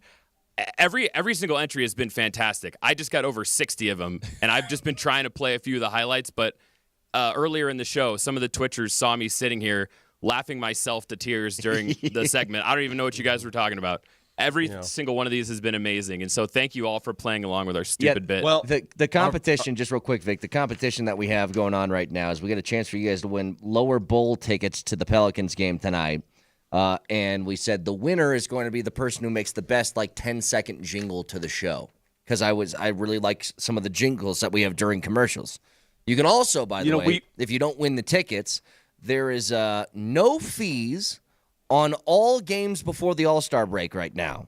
So if you want to get some Nuggets tickets, no fees. So those games include tonight, tomorrow, the Blazers game on the 10th, and the Blazers game on the 12th. And that applies to standard admission tickets only. You can buy them on nuggets.com. Go get you some. Yeah, I like that. Hey, Vic, we screwed up. We missed. Sent us. Vic, yeah? The guy who originally sent us a jingle, Matt, writes in and says, hey, Matt, I sent you guys the very first jingle. If I had to call in live and do a performance with my piano, I will do that. No, this is just voice of the people. It feels like cheating. I think it's okay, Matt. Yeah, thanks, Matt. Appreciate that. If you want me to get my 60-piece orchestra, down at the Buell Theater and do it for you, I'll do it. Hey, Vic, we screwed up.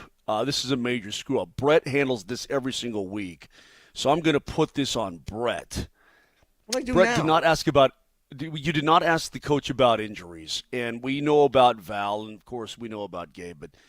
But Josh Manson left the game last night with a lower body and did not return, and we did not ask him about that this morning. That's on.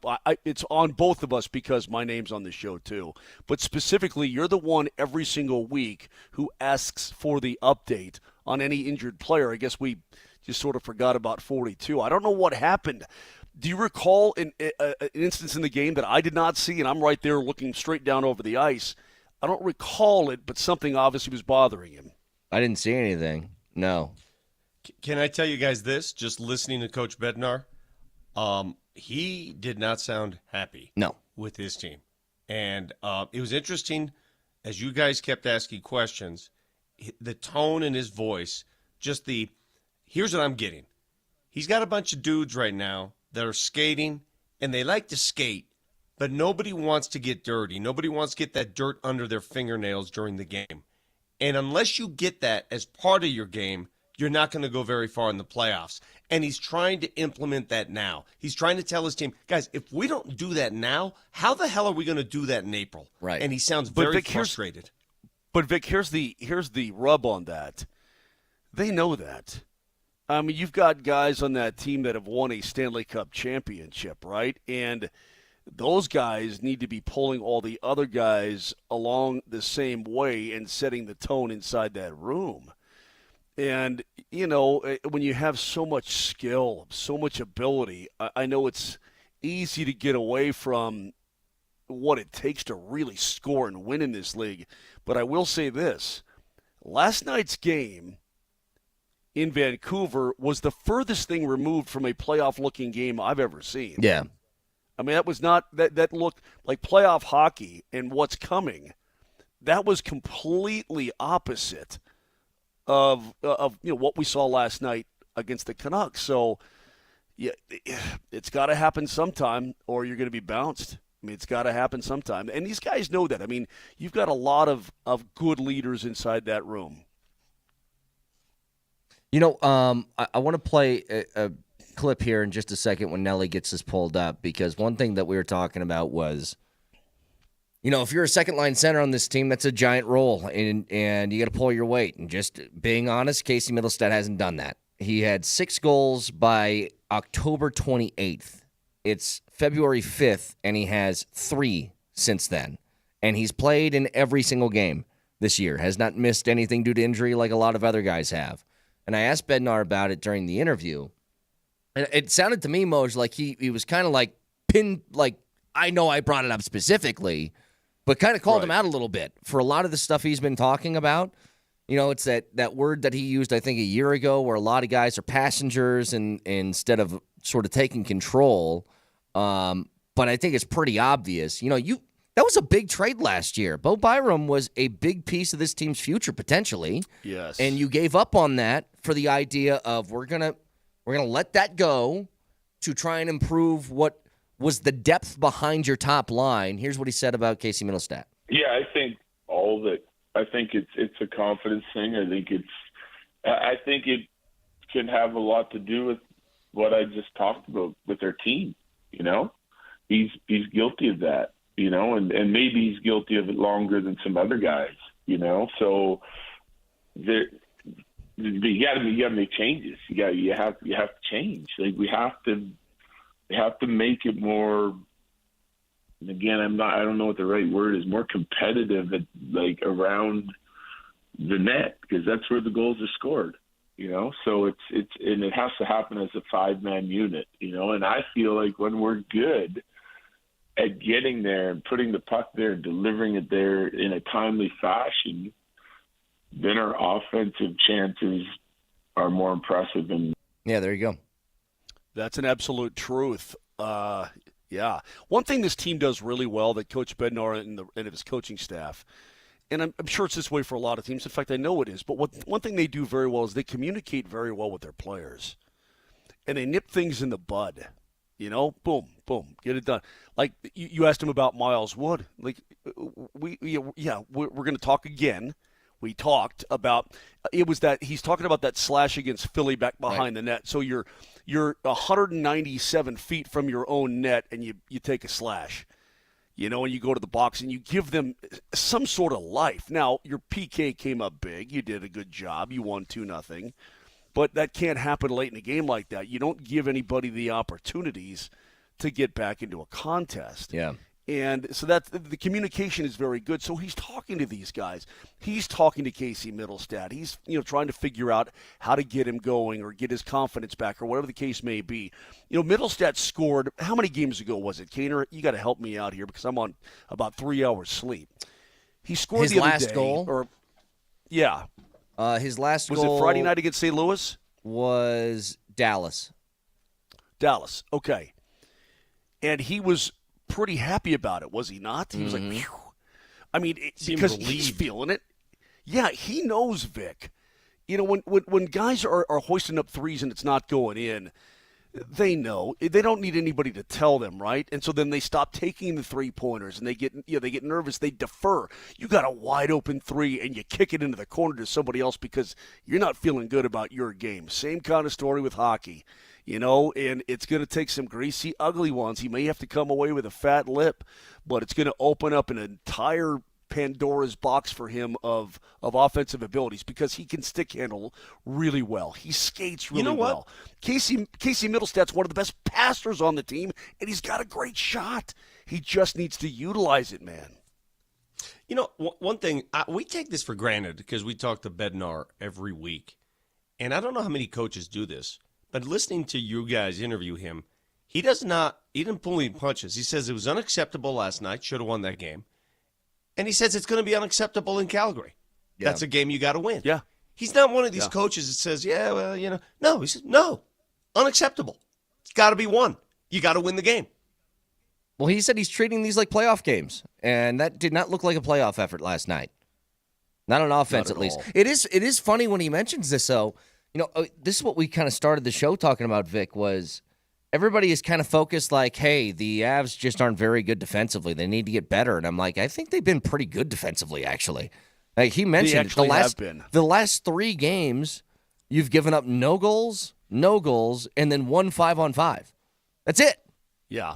When you think back to how a season goes, Vic, and you know the same damn thing in the NBA, but golly, if you could just put it together for a stretch, your life would be so much easier because you have the goaltending now, right? Although Blackwood probably shoulda, woulda, coulda had that second goal. I know it was a screw up, and I know it was a perfect sauce pass from DeBrusk to Besser. But the game felt over after the first goal. I mean, it just felt that way. It felt as if the Avs put everything into that first period, got nothing out of it, and then you could just see it. As soon as Vancouver scored that first goal, it's just like, Vic, you're right. It felt like they could play for another 500 minutes, and it would still be 2-0. You know what I mean? Hey, before we get to the break here, Dustin texted in on the text line. Apparently, Nelly, he sent a voice of the people about his dead cat. I'm kind of scared to take requests off the text line now for some of these jingles. that one guy was throwing F-bombs, but he says, play my cat. It's okay. I actually did I found that jingle, and his cat had more bleep and decorum than our other blind texter, so I could play it. I have his cat from Beyond the Grave if you'd like. Okay, let's go ahead. Okay, so here's Dustin's dead cat. This damn cat. Would you shut up? I'm trying to make a jingle for Moser, Lombardi, and Kane. All right. Yep. And you remember is that our sales guy, Brandon? Do you remember there was that angry Paul Feinbaum caller who was getting interrupted by his cat? Yeah. And then Dustin called in and squeezed his cat on our show? That is the audio of his cat with his jingle. That's an impressive connection there. Dustin, I'm sorry for your loss. 20 years for a cat is pretty good, I think. I haven't had a cat in a long, long, long time. What do you mean sorry for your loss? It's an old animal. It's 20 years old. Yeah, but how long your cows go there, Brett? Brett? Brett, how long your cows go before they run out of milk? No idea. Yeah, before you Wait, is it like cow menopause? Like, just no more? I'm just what curious. you're What's the long- average lifespan? How What's long? the shelf How life long does of your cow a go? milk-giving cow? Before you Javier Bardem them. Well, that's the other thing too, is that they're bred to eat. It says 15 to 20 years for a cow. But the average productive lifespan of a dairy cow is 2.5 to 4 years. Oh man, that's yeah. That's steak time. Yep. 303-504-0925. Fact checker next. That's all you got?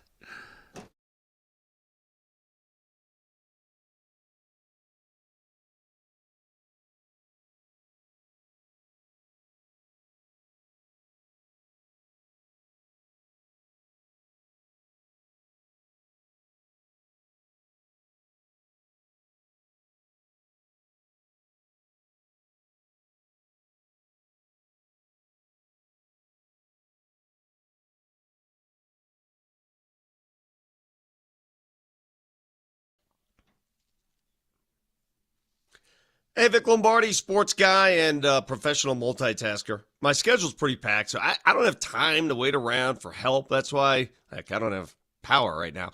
That's why I trust AAA Service Plumbing, Heating, and Electric. They guarantee a 2-hour arrival window with no guessing, no waiting, nothing.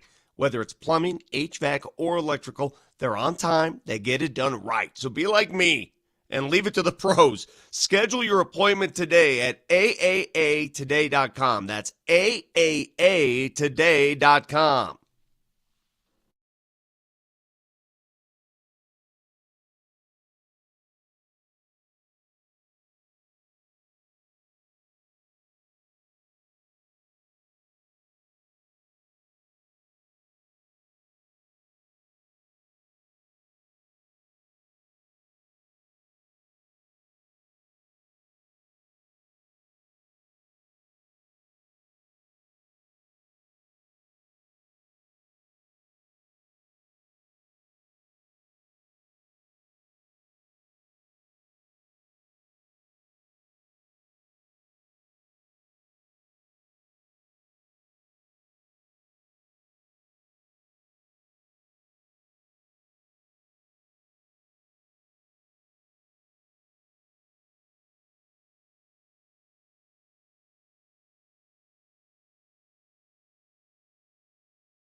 Moser, Nelly, Lombardi, and Kane.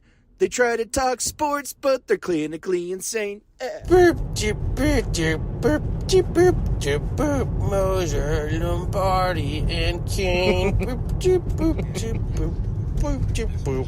You wake up in the morning and find out what sports you've missed. Then hear Moj talk and get really pissed. Sports!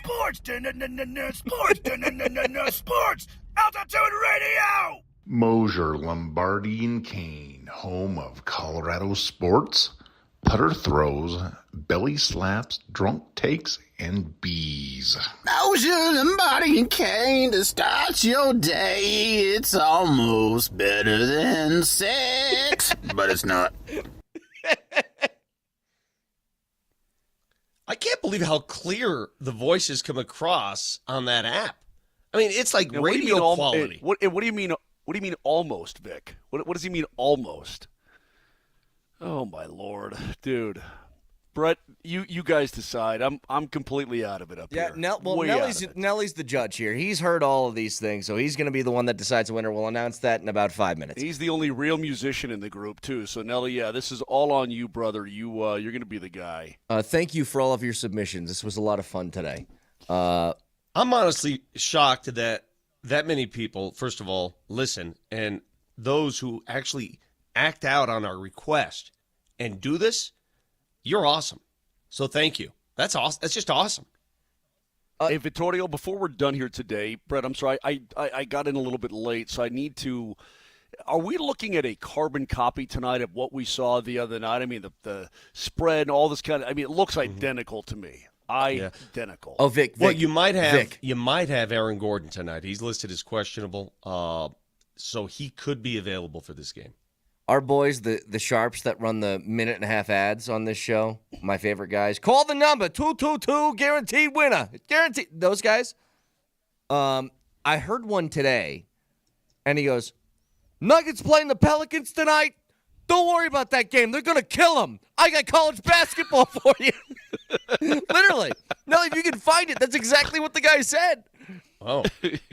Well, you know, and I know you guys are going to just look at me and roll your eyes. Don't do this. Are you going to do? Hey, I didn't say You're going to make Vic. me do what I do. I didn't say Vinny or whatever, who's got the best odds of the night. Moser's going to roll his eyes when I say this. But these kind of games where you're supposed to kill them, these kind of games are so important. Because if I gave you 3 games this year in which Nikola Jokic was available, I'm going to pick 3 games in which he was available. He played Washington, Chicago, Portland. 3 games in which you were heavy favorites, and you lost those games. You lost those games, right? If you win 2 of those games, if you win all 3 of those games, guess where you are on the standings right now? You're in 3rd place. Houston choked the game last night. I don't know if you guys watched that, but Houston is just choking away games. The Nuggets are right there, I got one thing man. to say to you. Yeah. And I'll let my friend say it for me. Uh-huh. Hey everyone in Denver, Colorado, this is Chris Hodge, the longtime host of Sports Investors Daily, sponsored by TakingVegas.com. I'm not even going to insult your intelligence with a free pick between Denver and New Orleans tonight. We all know New Orleans stinks. Denver's going to kill them. But if you text the word win, That's all right. Jesus Lord. Oh my God. The fact that that's all you need to know. Vic, that's all you need to know about tonight. You know he's East Coast when he pronounces New Orleans, right? That's total. Right. The other thing that I'm not concerned, but it's just interesting. The Nuggets are only 1 game ahead of the red hot Lakers all of a sudden. The Lakers have won 8 out of 10, including 3 in a row. 1 game separates them. Speaking of, did you see the comments of LeBron talking about the deal? I thought it was a hoax, people messing around or whatever. Did you see all that stuff? I mean, come on, man. I just don't want my intelligence insulted. What do you mean you thought it was Can we hear? Do you have the words? And I'll be the judge. Dude. Okay.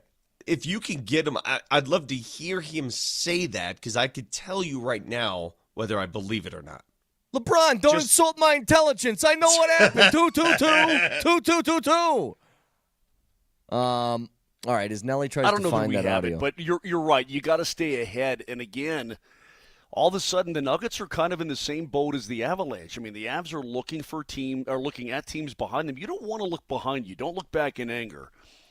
You want to look forward. But all of a sudden these teams, because of what you're doing, sort of bouncing around in this milquetoast pond, they're starting to catch up on you just a little bit. And before you know it, man, they're going to be right on you, and you're going to have to be playing for your playoff lives every single night. I mean, thank goodness Minnesota, look, without Kaprizov, they're a totally different team. They're begging to get to the break. Dallas, I think, is in the same kind of boat. They did their deal, but they lost in Anaheim last night. I'm hoping that we get through these next couple of games. The Avs are healthy, and all the guys going to the Four Nations play well, and they're healthy and whatnot. But, Brett, you remember the Avs going on these big breaks, whether, it's Olympics or whatever the case may be. Yeah. The bye week. And when they come back, we said, well, wherever they went, don't go there ever again, right? Remember that? This could be the opposite effect. Go clear your heads.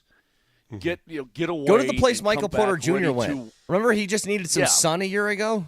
Go love that. Go do that. Call MPJ, take his advice, and go there, but clear your heads and come back ready to work. Because you're going to have to change your game to win. You're going to have to.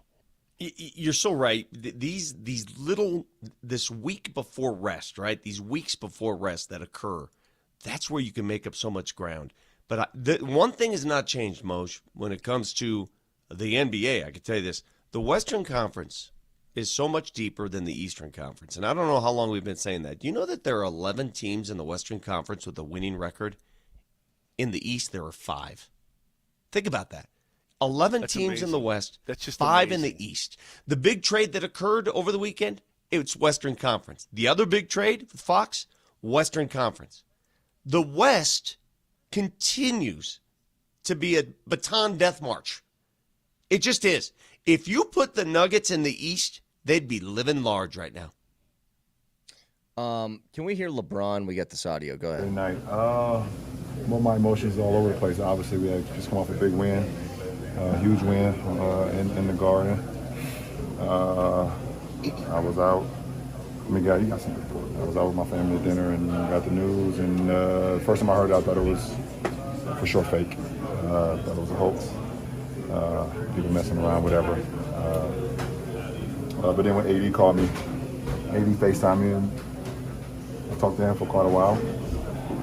And even when I got off the phone with him, it still didn't seem real, and it still pretty much didn't seem real until saw Luka today, and then I saw a clip of AD at the Dallas shoot-around. I FaceTimed AD for a little bit. He got off the phone. I said, "See ya!" I feel like, Vic, this is Michael Corleone with an alibi, right?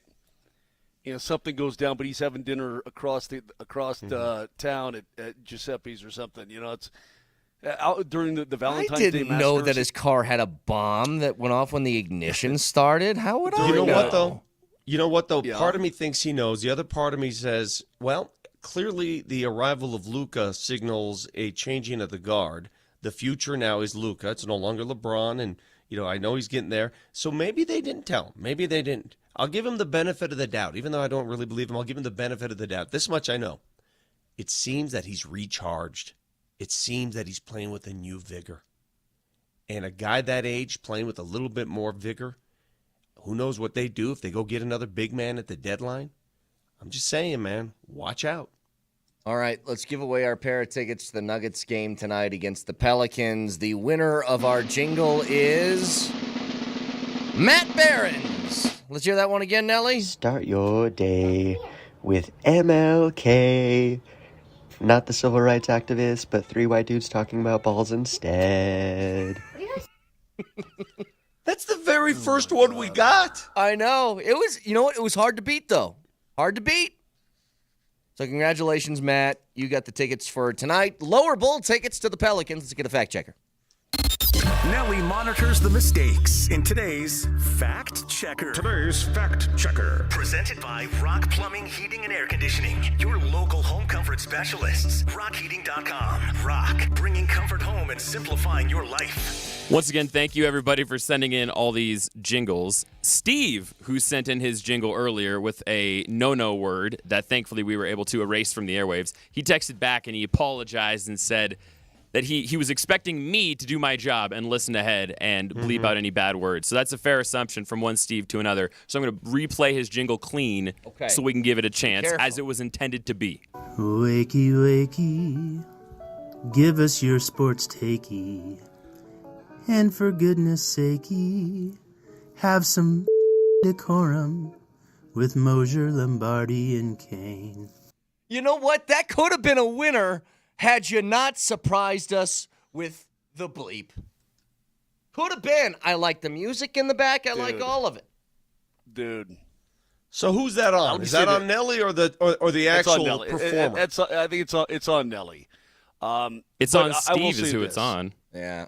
No specifics. Our listeners, you people are awesome. Thank you so are. much for being with us every single day. I mean, it was a silly little exercise this morning that you turned into something really fun. So thank you very much. It's pretty awesome. And find the podcast, including our conversation with Jared Bednar on the podcast, iTunes, Spotify, wherever in the decorum you find your podcast. Moser, Lombardi, Look at my and face. Kane. Would you look at my stupid face? It's a big stupid face. That is Look true. at my face. Golly, is it?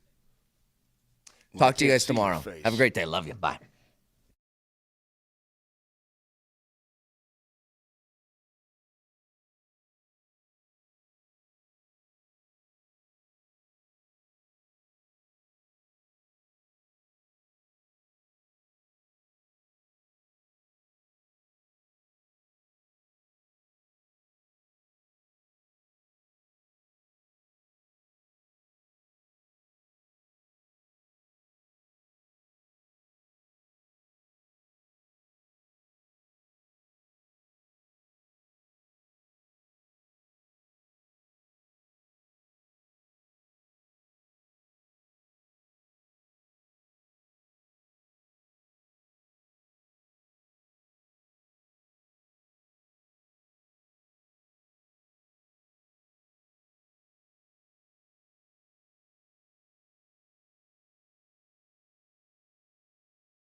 The shot attempts are way in the Avalanche's favor. They got to put it on target here. McCarr leaves it for McKinnon.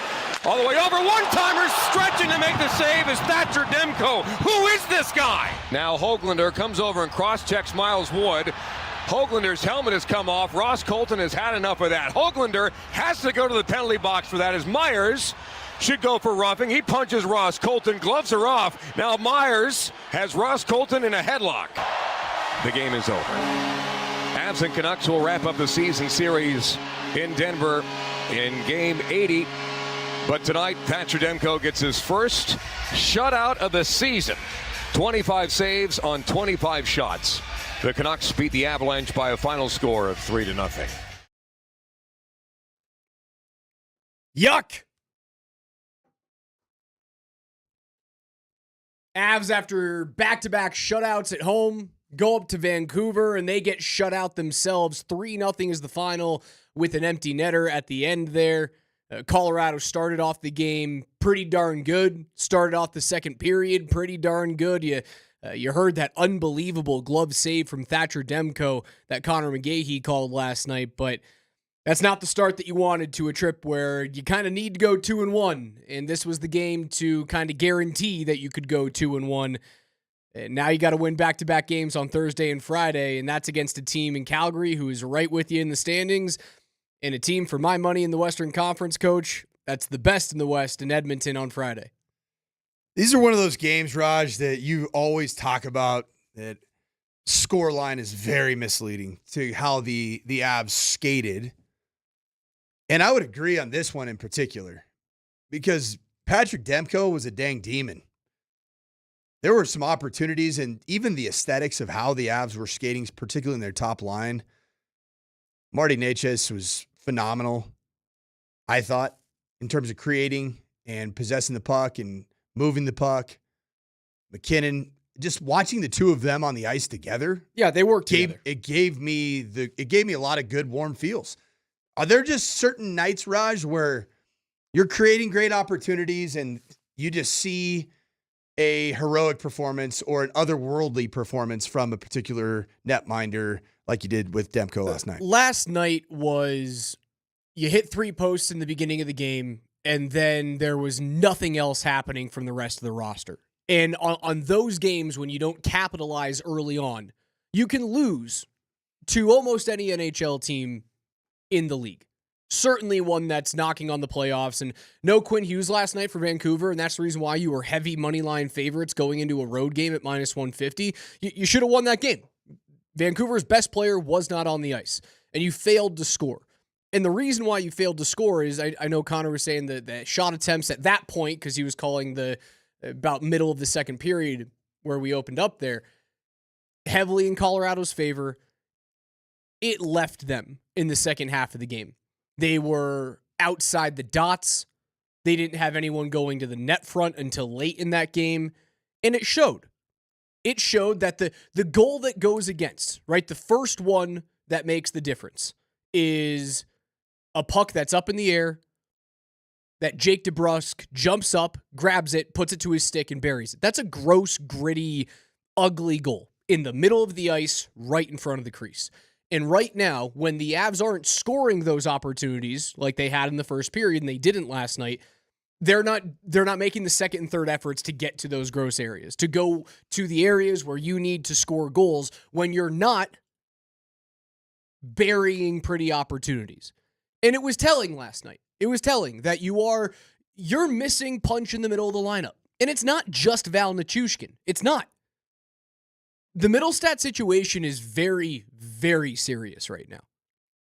And I know they extended him, so they believe that he is their future second center, but it's only a 3-year deal. It's an edible cap hit. I would not be shocked. Would not be shocked if Casey Middlestat is traded before March 7th. Would not be shocked. And honestly, I'm sitting right here telling you, it has my endorsement. So you're telling me I need to advertise my Casey Middlestat jersey that I just bought 2.5 months ago on Poshmark? Yeah, on my wife's Poshmark store. Before, get ahead of it a little bit. I mean, you could get ahead of it. You could.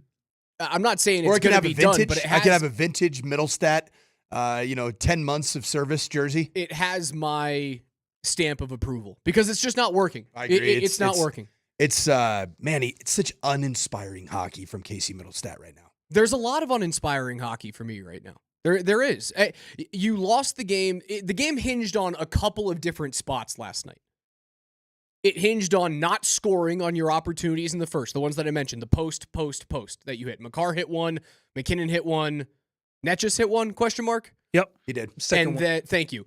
And then Lehkonen gets stopped on the one-time opportunity at the 9-minute mark of the second period after what was one of the best shifts that the Avs have had all season long.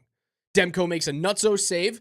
I will admit right now, and this was going to happen, Coach.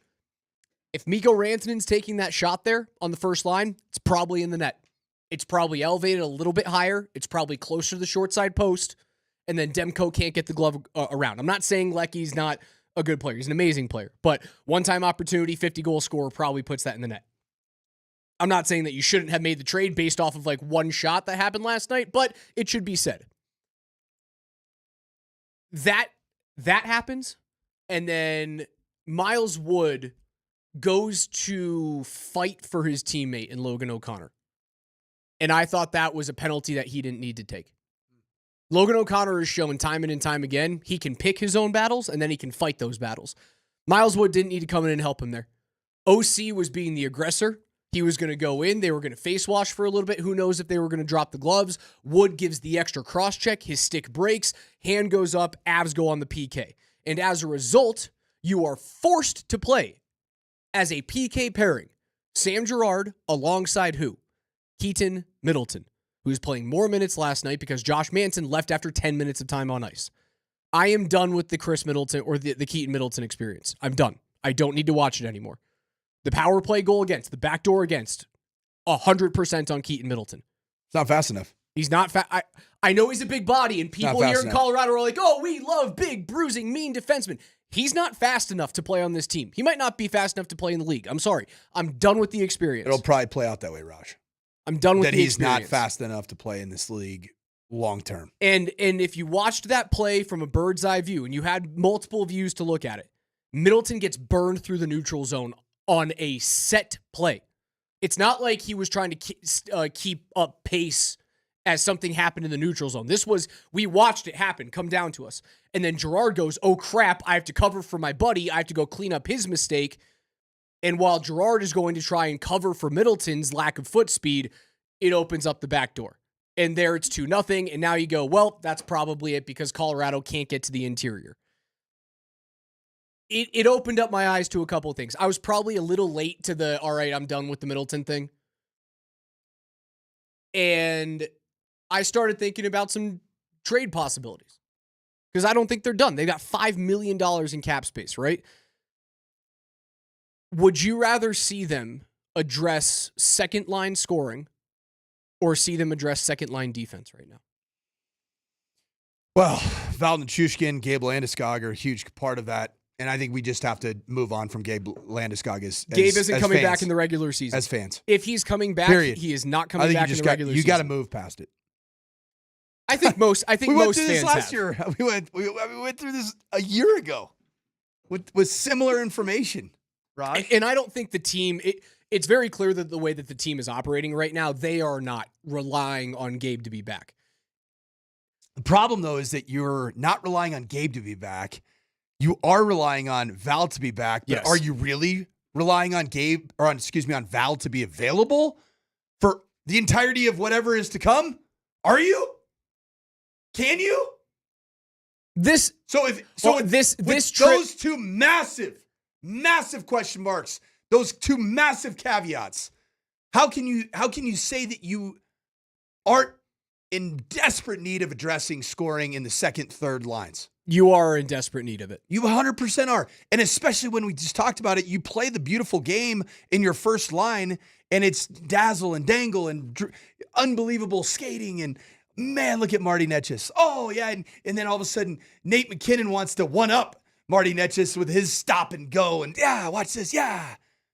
We need to get nasty and grimy. And then we need to see players that are willing to get in front of the net and throw volume and get into those ugly spaces to create opportunities to score. And right now you don't have that. I'm fine with the top line being more skill-based and finesse-based as long as lines 2 through 4 are doing the opposite, are going to the gross areas. And that just didn't happen last night. It's been happening too often. If you heard Jared Bednar on with Moser, Lombardi, and Kane this morning, he was on at 9 today because of the late flight getting in to Calgary. He said that as much. He goes, this is the longest stretch of year where we have just been a perimeter hockey team. And when we're not scoring, we don't have another option to go to. Right? The Like second they're line, a one-trick pony right now. On the second line, the blame lies with the perimeter aspect of what they look like. I'd say it solely lies with Casey Middlestat. Yeah. Because he is so perimeter. And so, for whatever reason, I don't understand it, Raj, for what we saw a year ago at the tail end of the season when he was acquired until now, it looks like a different player. His pace has fallen off, too. Dude, like you can be there's a perimeter, no confidence. You can be a perimeter player and be very effective in this league. Look at Mikko Rantanen. Mikko Rantanen's a perimeter hockey player. But you have to have either an elite set of wheels, an elite set of hands, or an elite shot. And I don't know if Casey has any of those. I think he has well above average. Do you think he was really perimeter when he joined the Avs a year ago? Did he feel as perimeter he was and never as risk averse and contact averse as he is now? No, there's some lack of confidence in him.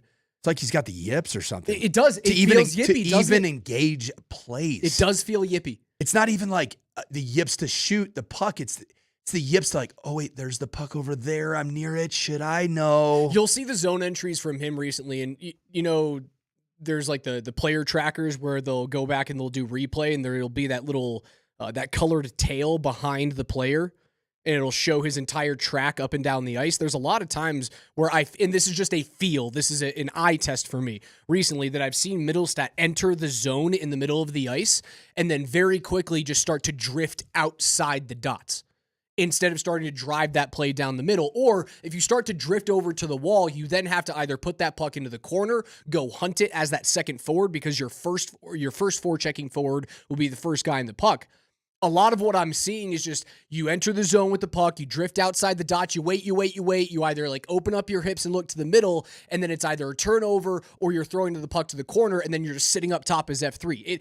It looks really, really disengaged. Raj, you said that if you're going to play, I don't want to call it finesse, but high-level skill hockey, beautiful hockey, with your first line, you need lines 2 through 4 to get into the ugly spaces. We'd established that Middlestat's not doing it for the second line.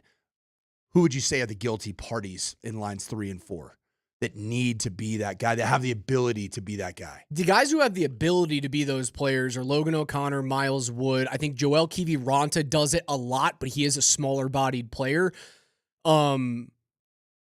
Jack Drury has been, for me, one of my favorite players to watch. Yeah. He always goes to the net front.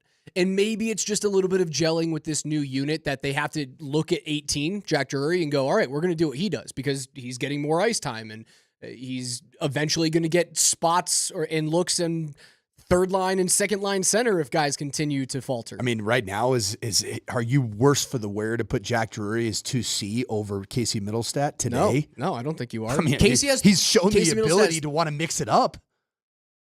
Middlestat has 3 goals since Halloween. Wow. Since Halloween.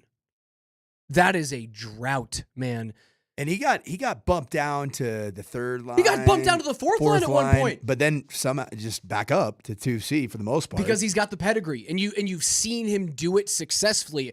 I think they're trying to give him every inch of the leash to go prove it to us. Yep. Make it so that you're not forcing our hand to trade an asset that we moved on from Bowen Byram for. And both of those teams right now are not loving the trade from last year. Like, Byram is one of the biggest names in the trade board for Buffalo who seems to be selling. I would like them to make a move. And I think they need to make 2 moves. And they would have to be big ones, big-time ones that you would have to part way with either some top picks, some top prospects. But just get rid of the picks. You're going to end up drafting 17 netminders anyway. That's what you do. Who cares about the damn picks? I'll get into my trade proposals a little bit later on in the show. You won't want to miss those. There's some good names, some familiar names for my trade proposals there. Coach, don't bring up Sidney Crosby, although I'll always entertain that idea. I don't think it's gonna come this year, but I'll always speak that into existence. Never say never. The Lakers have Luka Doncic. NFL Notes is coming up at 11:15. Stay tuned, though. We're giving away a pair of Nuggets tickets today on the show for tonight's game against the Pelicans. Nuggets? Lower Bowl Nuggets tickets against the Pelicans. On the other side, we'll tell you how you can win them.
Let's get you guys to go see the Nuggets and the Pelicans tonight at Ball Arena. Did you guys know that there are no fees on all Nuggets games that happen before All-Star Weekend? Games included are tonight, tomorrow against tonight. I don't have a great Birdo, but tonight. Thank you. I think I have the best Birdo impersonation on tonight. Let's try it. Tonight. It's pretty good. Kaner's got a good one too. Tonight. Kaner might be the best overall impressionist at this. He's pretty good, Coach. Gruden. Your Gruden Harbaugh. Your Gruden and Harbaugh's are good. Yeah.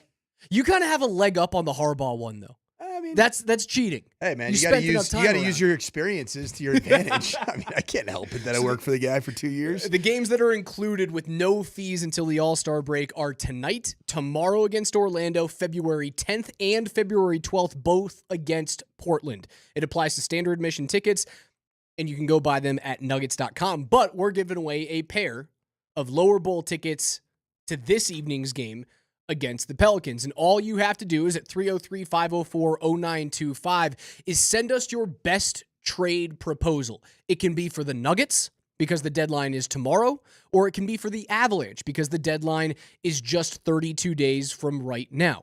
Your best trade proposal. And that's a combination of most realistic and the best best idea. Yeah, you would look at as a Avs or Nuggets fan and be like, that's the one. Right, I would do that. That is going to move the needle in the postseason. So for example, trading a conditional 6th round pick for Sidney Crosby would not win this. Trading if you're the Casey Lakers, Middlestat and a 1st round draft pick for Sidney Crosby, that might win this. Or if you're the Lakers, trading Anthony Davis for Luka Doncic would not necessarily qualify for realistic. Probably wouldn't win our trade proposal contest. Yeah, bring those trade proposals. I'm curious. Our listeners are so intelligent, have so many great ideas, and there's a lot of listeners that are dumb like me.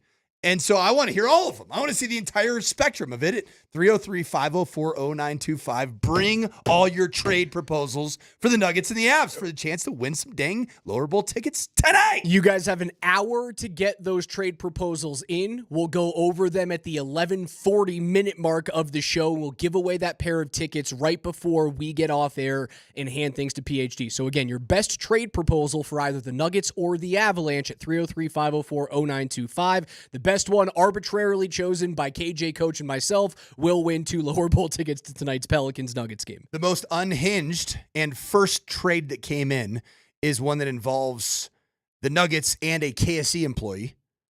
And I think this is really good here. Jimmy Butler for DMac, straight up. I love where that's going right there. So DMac, the Miami Heat get Darren McKee, and the Nuggets get Jimmy Butler.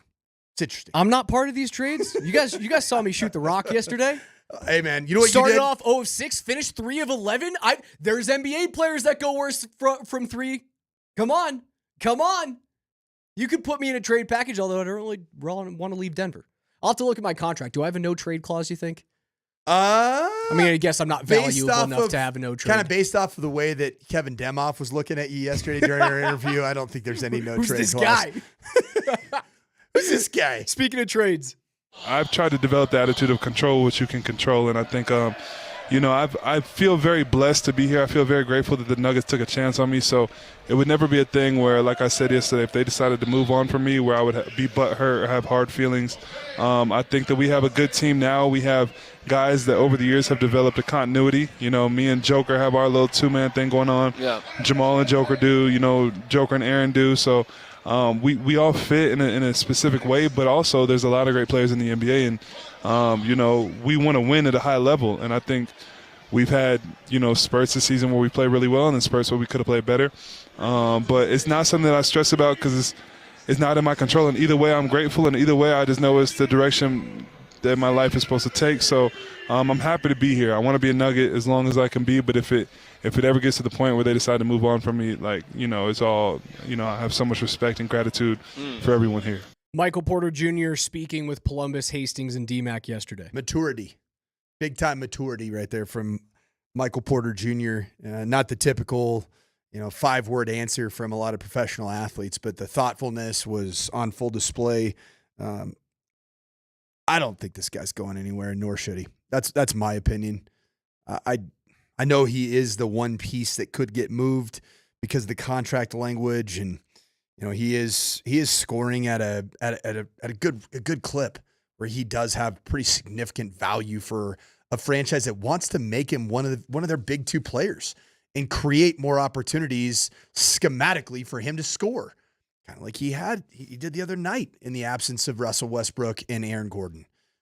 That's a value that he does have to potential franchises that don't necessarily have 3 or 4 max contract type players. The reason why his name has been brought up for Nuggets trades, it's because he feels like he's the only tradable contract on the team, right? You're not going to trade Nikola. You're not going to trade Jamal because you're not allowed to. And the other contracts that you want to get rid of, the Zeke Najis, the Dario Saric's, are concrete cinder blocks attached to your feet that no one wants to take out. That's the reason why MPJ's name has been floated around there. I completely fall in line with what Michael Malone said after their last game against New Orleans when he said, we are not trading MPJ. He would actually address that yesterday with PhD as well. Coaches have a number. They keep telling me The question I was asked last night was, have you talked to Michael Porter about the upcoming trade deadline? And my answer was, I haven't talked to Michael Porter because, to my knowledge, in my talks with Calvin Booth, there have been no talks about trading Michael Porter. And the trade deadline, today's Tuesday, I believe. I get my days mixed up. Right. Tuesday? It's Tuesday. And the trade deadline is 48 hours away. Yep. Who knows what's going to happen in the next 48 hours? I mean, I think Calvin Booth right now is his phone is probably just constantly ringing. And you have to take each and every one of those calls to see, can we do something that makes sense, that helps us now and into the future? And I think you owe it to yourself as an organization to take those calls and then have some real tough discussions about where we are, where we want to go, and who's going to help us get there. So it's not my job to say that Michael Porter or anybody else on our team won't be traded. My answer to the question was, to my knowledge, there's no need to have a conversation with Michael or anybody else because, to my knowledge, there's been no calls where we're actively shopping anybody. Yep. And, I give Calvin a lot of credit, his entire front office staff. I know Josh will be very involved, as he should as an owner with his dad. And then we'll make whatever decisions we have to make. But this time of year, it's all about finding ways to improve. And if you think you have a team that's good enough right now, then you can stay with that. If you think you need to tweak or add, then you have to look at doing that as well. And we'll see what these next 48 hours bring. How in lockstep was that comment with what we heard from Tommy Balcetis yesterday on the show? I think so. I think it was fairly similar. I'd love to kind of revisit that, but it didn't seem like there was any definitiveness per se to this isn't happening without question or this is happening. Right. It was a departure from what Malone said in his post-game presser after game 1 against the Pelicans, which was, we are not trading Michael Porter Jr. And then it went to, well, anything's possible, but we're probably not going to do that. And that's just giving himself the leeway that if, a Luka Doncic trade happens, and we were joking with Tommy about that yesterday. Told them that I would post Tommy's. As you should. I give the entire listenership your cell number if Nikola Jokic ends up as a traded player here, like Luka Doncic was. What the Nuggets assistant GM would go on to say to us was 99.9% of the conversations that we have, that both Calvin and I have with other teams around the league, 99.9% of them do not result in any sort of transaction. Right after that, he went, if that happens, we're comfortable standing pat. I don't think the Nuggets are going to do anything. I don't think there's any trade of actual significance that one they can do or one that they want to do, because you would have to move on from Mike to actually bring in something of value. Do you think that on the smaller spectrum of trades that the Zeke Najee bit that we've all been playing, he's got to play 30 minutes tonight, man. 30 great minutes. He's got to play 30 great minutes tonight. KJ, you think that our guy Zeke's capable of back-to-back elite 30-minute play, get some ROI for the Nuggets? No, there's no doubt about it. You believe, man? Do you believe? I do believe in Zeke. Zeke leave. And him going out and balling the heck out again tonight? Do you think he can get a career high in points tonight if they force feed him? What's his career high? I have no 14? idea. I have no idea what Zeke's career I'd be lucky high if is. it's over 20. Let me look. He's got to play 30 minutes tonight. He has to look like he has the last 2 games, which is not scared to shoot from 3, hitting a couple of those.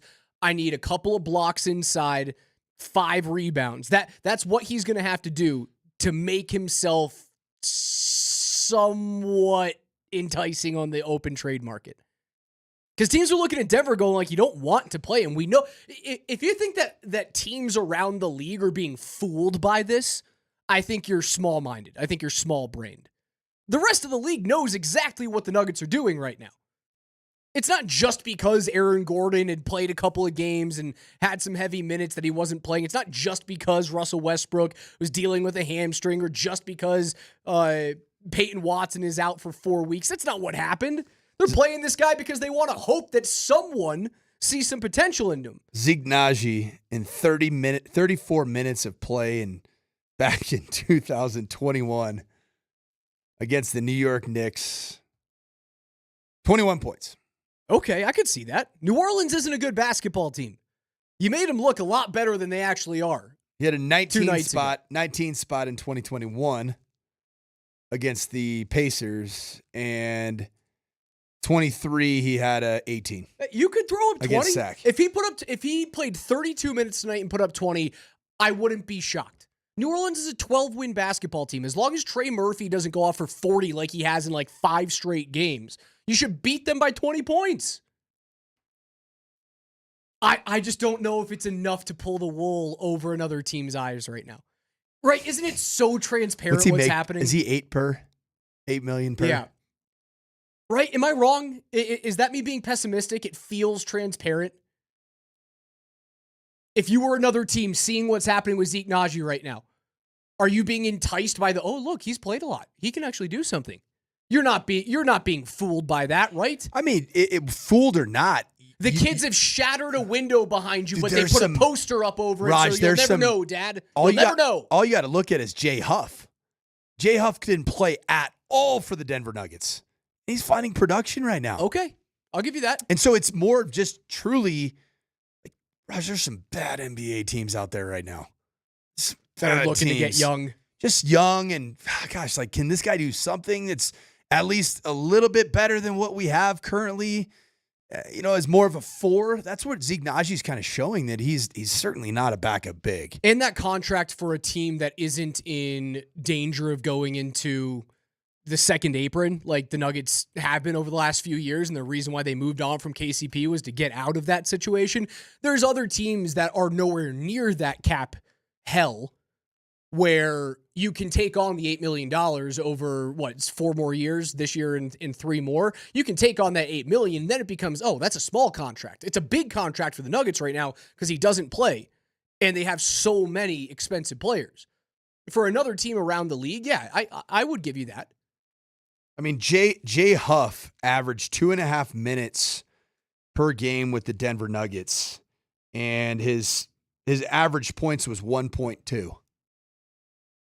He's averaging 13 minutes a game and almost 8 points a game for the God, I would take that. I would take that, man. Yeah. I'd take it in a heartbeat. I'd run the other way with that.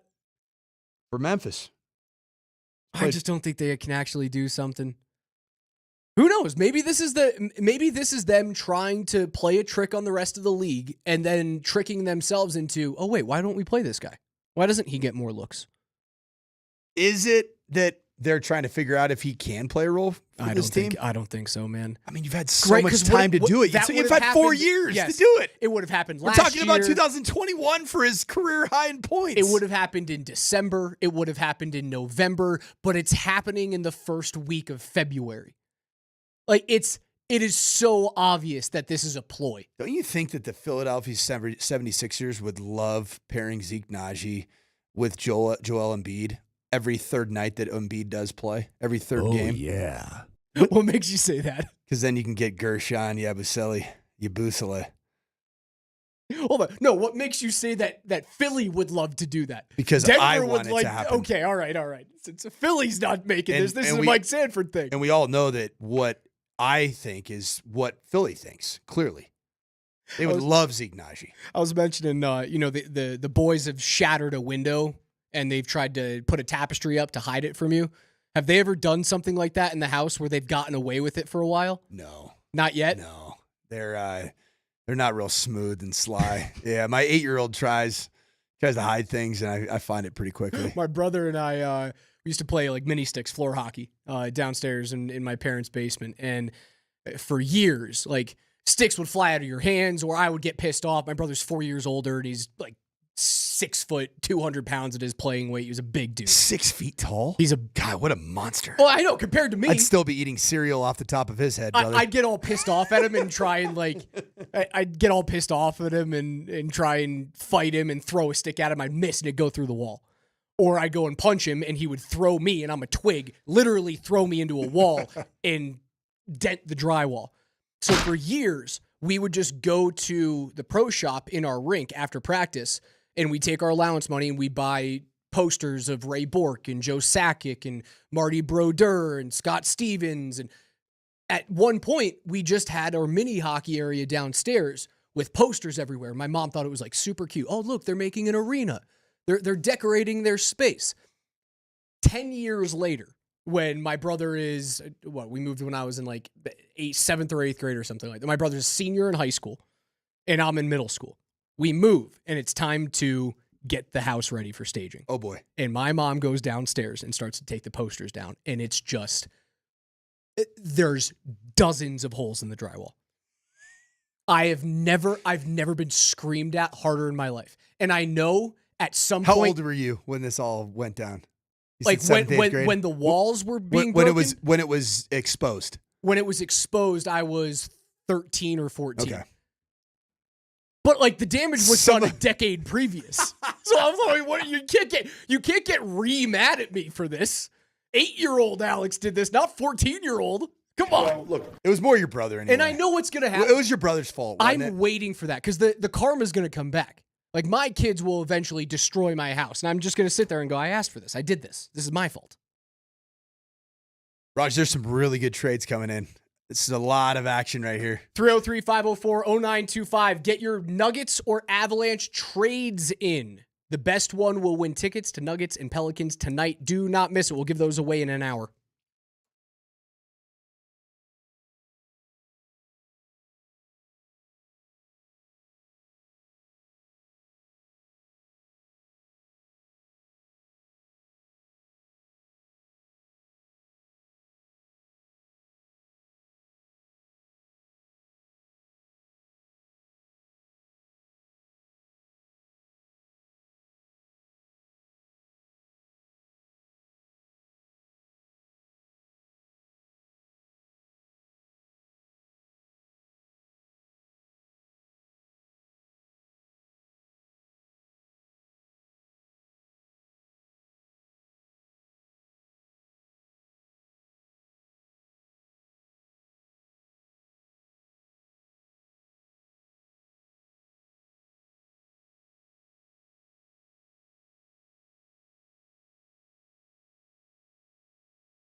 Some of these trades are funny, man. Some of these trades are great.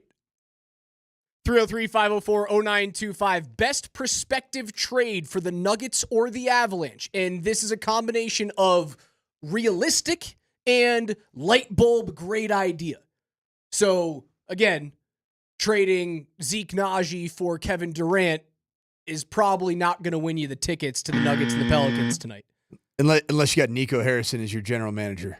Unless you have Nico, but we know that he's in Dallas and not actually texting in to our show to try and get tickets to the Nuggets game tonight. Right. Although Correct. that would be kind of fun. Be neat. It would be neat. This is funny. The 704 goes trade Murray and MPJ for LeBron, then bench him for the rest of his career. Big fan. It's funny as hell, man. I love that. Keep them coming.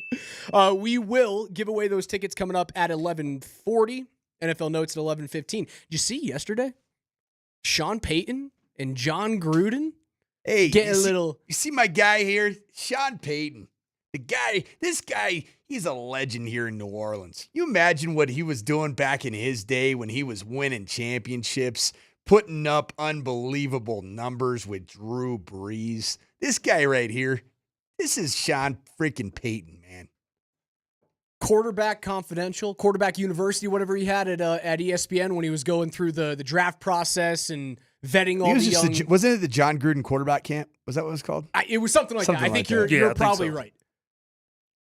Is there something happening there with Gru and Sean Payton? And if there's something happening, would you endorse it? Did you see the picture of Gru, Sean Payton, and then Sean Payton was with his wife? Yeah, just to make it very clear. This is the one that I'm referring to. They Correct. were very buddy in New Orleans. Yeah, so a lot of people thought that there was a reincarnation of the Urban Meyer, gene, kind of slip the digit in an inappropriate area of genes. Yeah, this was Sean Payton had his hand around his wife's rear end. Cool, it's good. That's why you get married. And then John Gruden actually, if you don't have your hand in your wife's back pocket when you're walking around, like, are you guys really married? Yeah, you're not really living up the 80s like you should. 1980s were it was a great decade. You gotta have your the old genes, the mom genes. They've come back, right? They have come back. Yeah, you gotta throw the old it's a high pocket. High pocket. Yeah, high pocket. Good place to rest your hand. But yeah, I don't think anything's up. I would not. John Gruden's not coming to. Why not? To the Denver Broncos. Why not? Come be my passing game coordinator and quarterbacks coach, and we'll also give you another title in the front office. Player personnel guy. So be Johnny Morton, who just took over as the Detroit Lions, and David Shaw combined. Yeah. Which ironically, both those guys come from the John Gruden tree. Why not? He's known to have a really good rapport with young quarterbacks. I think it's a decent idea. I don't think it's that crazy. I would love it, Raj, but do you think there is enough oxygen in Dove Valley for that much ego combination between two individuals? I do, because Sean it's so funny. Payton and John Gruden's ego in one building? The question is, though, Gruden's been out of the coaching game now, and I think he realizes that, like, the head coach, his time as a head coach is done, right? He wouldn't have gone from ESPN to the Raiders and then gotten fired and then gone to Barstool without staying, like, very much involved in the NFL game if he wanted to be a head coach. I think he's kind of swallowed that. I think he just wants to be a personality. Sean, listen. Coach Gru in the Mile High City. Can you imagine that? That John Denver isn't full of S, man. You got John Gruden here in the Rocky Mountains. Ha! Barstool Sports joining as part of this unbelievable relationship. The Broncos, Barstool Sports, the Penner family, Walmart. We're all in this thing together. Could you imagine? I want him here. I just want him here so I can have the pressers. And he wouldn't have to be, like, made available to the media because he wouldn't be an offensive coordinator, but he would be available to the media. Oh, yeah. I think he likes what he's doing with Barstool too much. It's a cushy existence, man. It really is. And you don't have to worry about the oversight of the NFL or answering to owners who really give a damn about what you say, right? Like, Portnoy doesn't care. It's not like Penn is still owning that company. Portnoy doesn't mind. He doesn't mind at all. We wouldn't get our nicey tweets from John Gruden every week on his Instagram and his TikTok with his boom. So good. You see that Josh Jacobs also came out and said that the Green Bay Packers need not just one bona fide wide receiver, they probably need 3. Oh. Well, Josh not real fired up about his crew. Doesn't love Dontavion Wicks. Yeah, that's not going to go Doesn't over love well. Christian Watson. Doesn't really like Romeo Dobbs. Not a big Jalen Reed guy. Is he a sacrificial lamb? Is that Jordan Love going, hey, buddy, I need you to... Those guys were terrible this year. They dropped so many balls. Because Jordan Love's not... You can't do that as a quarterback. You can't come out and say... Jordan would never do that. And you know him better than... Never do that. 99% of Truly coaches. Doesn't even have that in any fiber of his being to go out and just lambast publicly guys that he considers friends. But if they're not good enough and he knows my receiving core isn't good enough, you think he taps on Jacob's shoulder and goes, hey, we both know that there's an issue here. We both know that we're here for the long term, you and me. And you're kind of cool with doing this. What do you say you I think it's get this Josh out? Jacobs doing it unilaterally. Yeah. Because I don't even think Jordan has it in him to do that behind the scenes, to play the Game of Thrones of the NFL, if you will. I think that's Josh Jacobs being like, hey, man, I've already gone through a really horrifically failed experiment in the Las Vegas Raiders franchise. I don't want to do this again. So I want to get this thing right. Quarterback and wide receivers. And right now, we have quarterback. We've got me. Decent offensive line. Pretty good defense. Dude, we got to get some consistency at the receiver position. Sean Payton was on with Kay Adams earlier today, and she asked about, are you going to acquire running back, tight end, wide receiver, right? As the Avalanche, Nuggets, Avalanche, Broncos. I'm eventually going to get there. I just had a stroke. As the Broncos have been mired in conversations about, T. Higgins, what are you going to do with Cortland Sutton? Are you going to find a way to draft a wide receiver in round 1? Peyton's answer was, we are stronger at receiver than some would think. I believe that too. And so that says you're not going after T. You're likely not trading for a guy. So like the Cooper Kupp dream that I had yesterday that I pounded the table for, and I still would now. Well, doesn't feel like it vibes with the organization. As of today, Cooper Kupp, 2025 team odds. Denver Broncos leaders in the clubhouse above the Philadelphia Eagles, Kansas City Chiefs, and Detroit Lions. He would fit wonderfully. Still at plus 500, so not great odds. I mean, not likely odds. Sean has a very loud say in that room about what personnel comes into his team. So if he's saying we're deeper and stronger at receiver than a lot of teams think, I don't think he's going to give up draft assets to go out and get one. Did you hear this quote from Sean Payton down in New Orleans? Was asked about the Joker type role. And I think a lot of people, and I've heard the show after us on PhD talk about the Joker role referred to almost solely as a running back that can be a pass catcher. This is Sean Payton's quote, that his first exposure at the NFL level for him as a head coach, his was Tiki Barber when I was at New York, not the head coach. He was a Joker type player. Then Jeremy Shockey, according to Payton, was a Joker type player as well.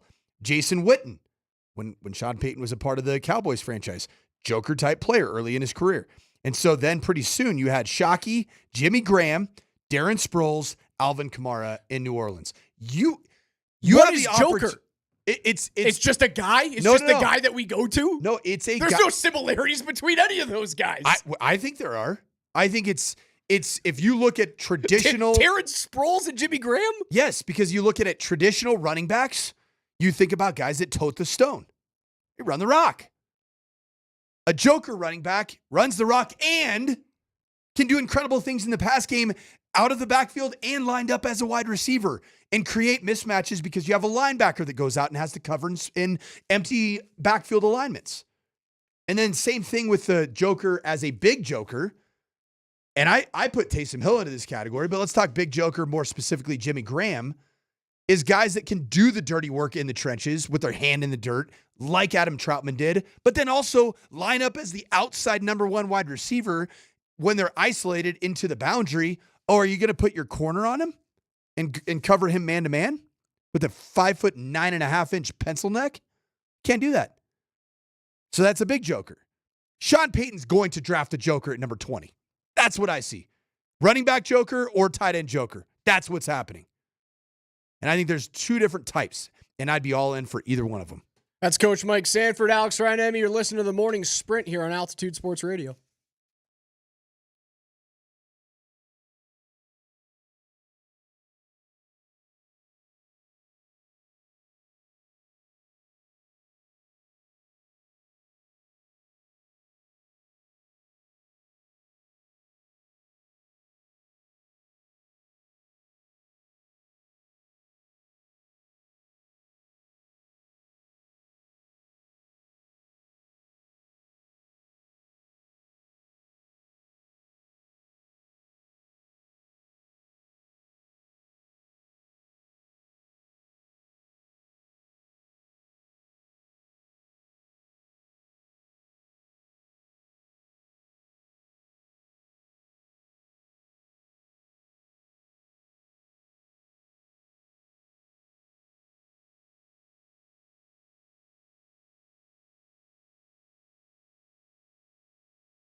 It is time to download that Circa Sports Colorado app because the big game is just 4 days away and you have got to participate in the Circa Game of Squares.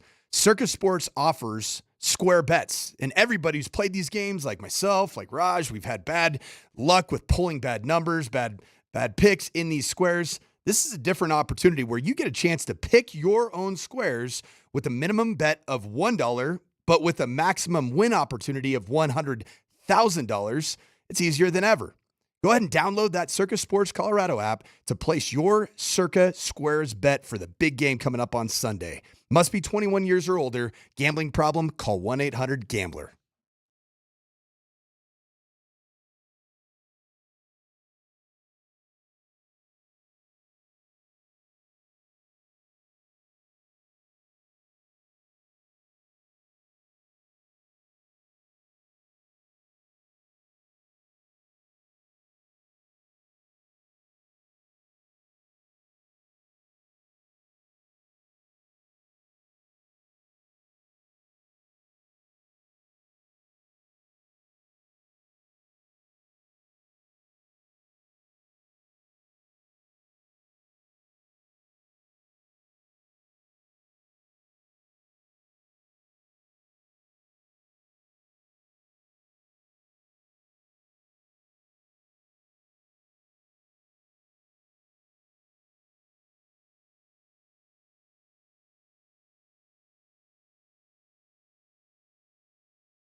Just a day away from the NBA's trade deadline, Chris Middleton gets moved.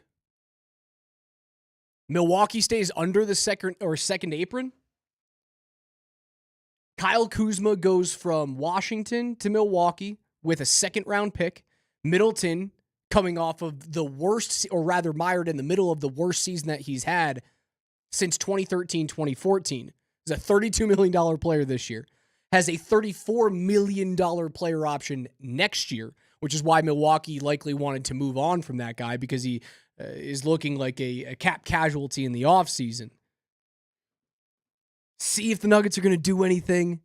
We are giving away a pair of tickets, by the way. If you guys haven't gotten on this yet, 303-504-0925 on the Shop Mazda text line. One price, one person, 1 hour. Give us your best Avs or Nuggets trade proposals. It's a combination between realism and great idea. And the best one at 1140 is going to win a pair of lower bowl tickets to go see the Nuggets take on the Pels tonight. So, like, if this was my trade proposal, Dario Saric and a third-round pick for 2029. There's no such thing as a third-round pick. Second-round pick. There you go. Seeing football. Can it be a multi-sport trade? The Broncos are involved.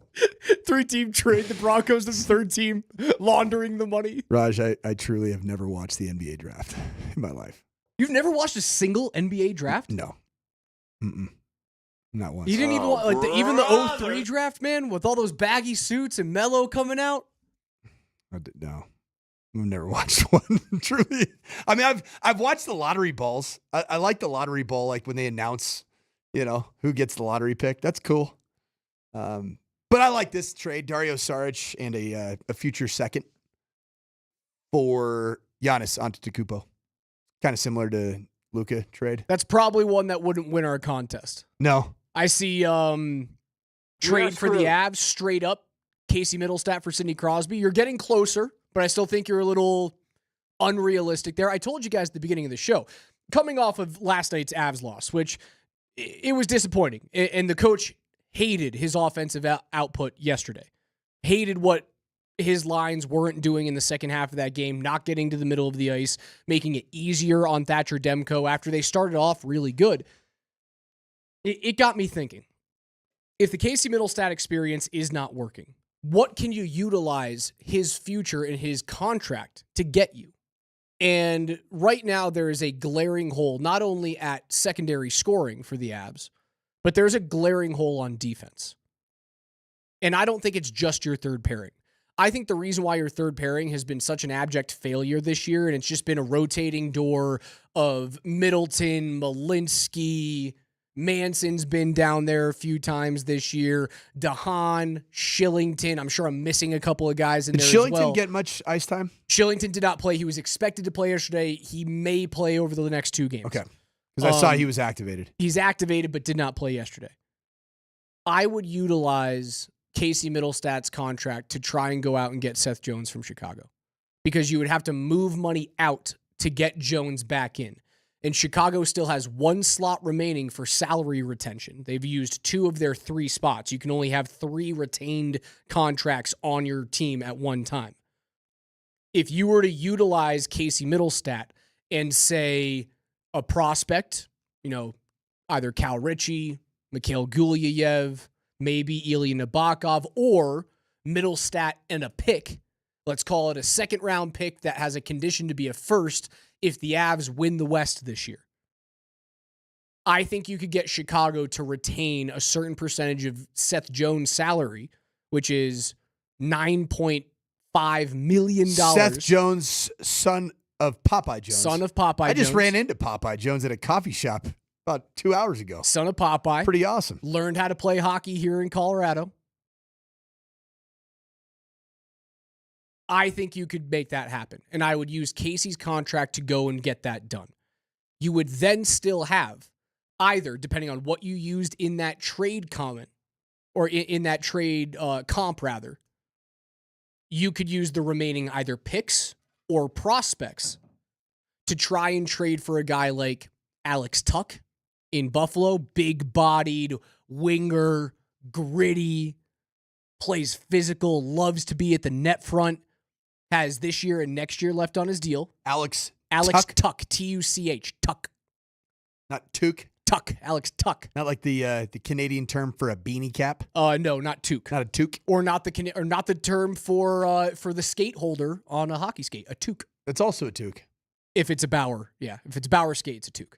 What if it's not a Bauer? It would then just be a skate What if holder. it's a Grubauer? A Grubauer. I don't know what skates Philip Grubauer uses. I would utilize the remaining assets to try and go get Alex Tuch from Buffalo, or kick the tires in Nashville and see what Barry Trotz wants to do with our old buddy Ryan O'Reilly. I wouldn't hate seeing Ryan O'Reilly here. He's lost a step. He might not be fast enough to play with this team, but maybe that's a little bit of what this team needs, is to slow down a little bit. He would certainly help at net front. He's one of the best net front players and best hitters in the league. He is one of the best garbage goal scorers in the National Hockey League. So for this conversation, you're throwing around a couple different inbound players. Who would be the outbound player for some of these that you've mentioned? Middlestat goes out for Jones in. Okay. That would, if Jones gets retained at $5 million, $4.75 million, and Middlestat's entire contract goes out, that means that you would still have somewhere around $4 million to mess around with. You really wouldn't have to part way with a big contract to bring in a player like Tuch or O'Reilly because of what their current cap hit is right now. Raj, now that you have Jack Drury, potentially a guy that has shown the willingness, the desire physically to yuck it up, potentially could be a better replacement right now at C in the second line than Casey Middlestat, because it's been just a net negative. Would you straight up go Bo Byram for Casey Middlestat today? A return of last year's trade? No. You wouldn't do it? No. I think there's I would trade for, because Bowen's going to cost $7 million. Like he's due a big salary increase. That's the reason why the Sabres aren't really keen on keeping him. Correct. They're already utilizing so much of their cap space on young defensemen that he might not have space back there as a $7 million D-man. You don't have space for that guy. You have space for a current contract that would then get retained. I see a lot of people going, oh, trade for Nazem Kadri. Guys, the Calgary Flames are not trading Nazem Kadri. The Flames have their eyes in the playoffs this year, and trading Kadri does not help them. Also, the other guys who have thrown in there, like the Columbus Blue Jackets, are in a playoff spot right now. They're fighting for one. I don't know if Boone Jenner is going to be available for you. Ryan Hartman from the Minnesota Wild, Kurt texts in, I don't want that guy anywhere near my team. Ryan Hartman just got suspended for 10 games for elbowing Tim Stützle's face into the ground. I think he is one of, if not the most gutless player in the National Hockey League. I don't want him anywhere near the Avalanche organization. Plus, I don't think he has the offensive upside. You could move out. Jeff goes, if you have to move a contract out the door, you could probably throw Miles Wood in there to try and make that Ryan O'Reilly thing work. Tuch is worth $4.75 million this year and next year. O'Reilly is worth $4.5 million this year and the next 2 years. Some of our texters in the shop, Mazda, one person, one price, 1 hour, are starting to utilize the trade machines and screenshotting them in, which is fantastic. So just a little tip there, because we are getting some great ideas and some very asinine ideas and some great humor as well for this. And if you haven't been listening, for an opportunity to win lower bowl tickets to tonight's game, Nuggets hosting the Pels, New Orleans, put in your best trade for either the Nuggets or the Avalanche. There's a lot of good ones coming in. What do you think about my trade proposals for the Avs? I like it. Middlestat to fill your hole at second pairing D. Seth Jones is Eric Johnson, guys. Mm-hmm. That is who he is. He is a high draft pick that is paid way too much money for what he actually is. And that's what Eric Johnson was for a long time. A very skilled player, ultra high draft pick that was making way too much money and therefore expected to be a first pairing D-man when he was way better fit as a second pair or as a legit number 5 and a physical presence on the back end. Seth Jones is exactly that player right now. 6'4", 220 huge reach, pounds. Great skater, is good at clearing the net front, but right now is not a first-line D-man. He's not, and he never will be again. But as a second guy, if you can get that retained, I love that.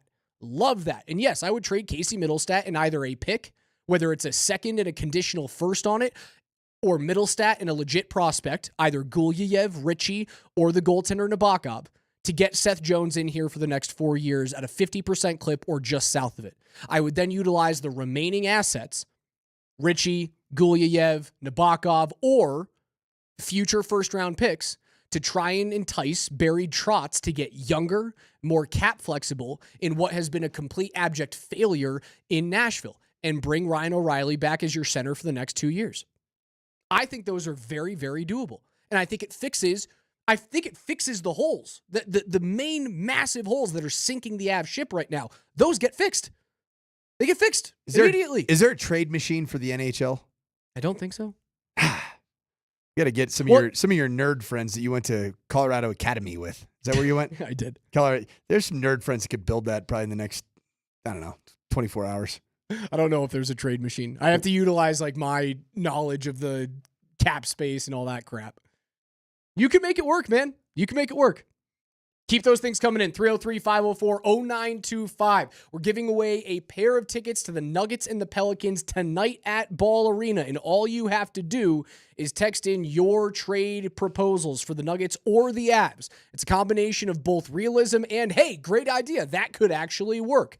Did you know if you don't win those tickets coming up at 11:40, and we will arbitrarily choose the winner, a combination between me, Coach, and KJ, if you don't win those, every single Nuggets game from now until All-Star Weekend don't have any fees on the tickets. The games that are included are tonight, tomorrow against the Magic, February 10 and February 12 against the Trailblazers. It applies to standard admission tickets only, and you can go buy them at nuggets.com. Coming up on the other side, KJ's NFL Notes.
Altitude Sports Radio 92.5 presents Play some ball, y'all. KJ's NFL Notes. Why are you smiling? Because I love football. Football's fun. Fun, sir. Fun, sir. It's fun. Brought to you by Mountain High Appliance. Locally owned and operated since 1993. Colorado's most complete appliance store. All right, listen up.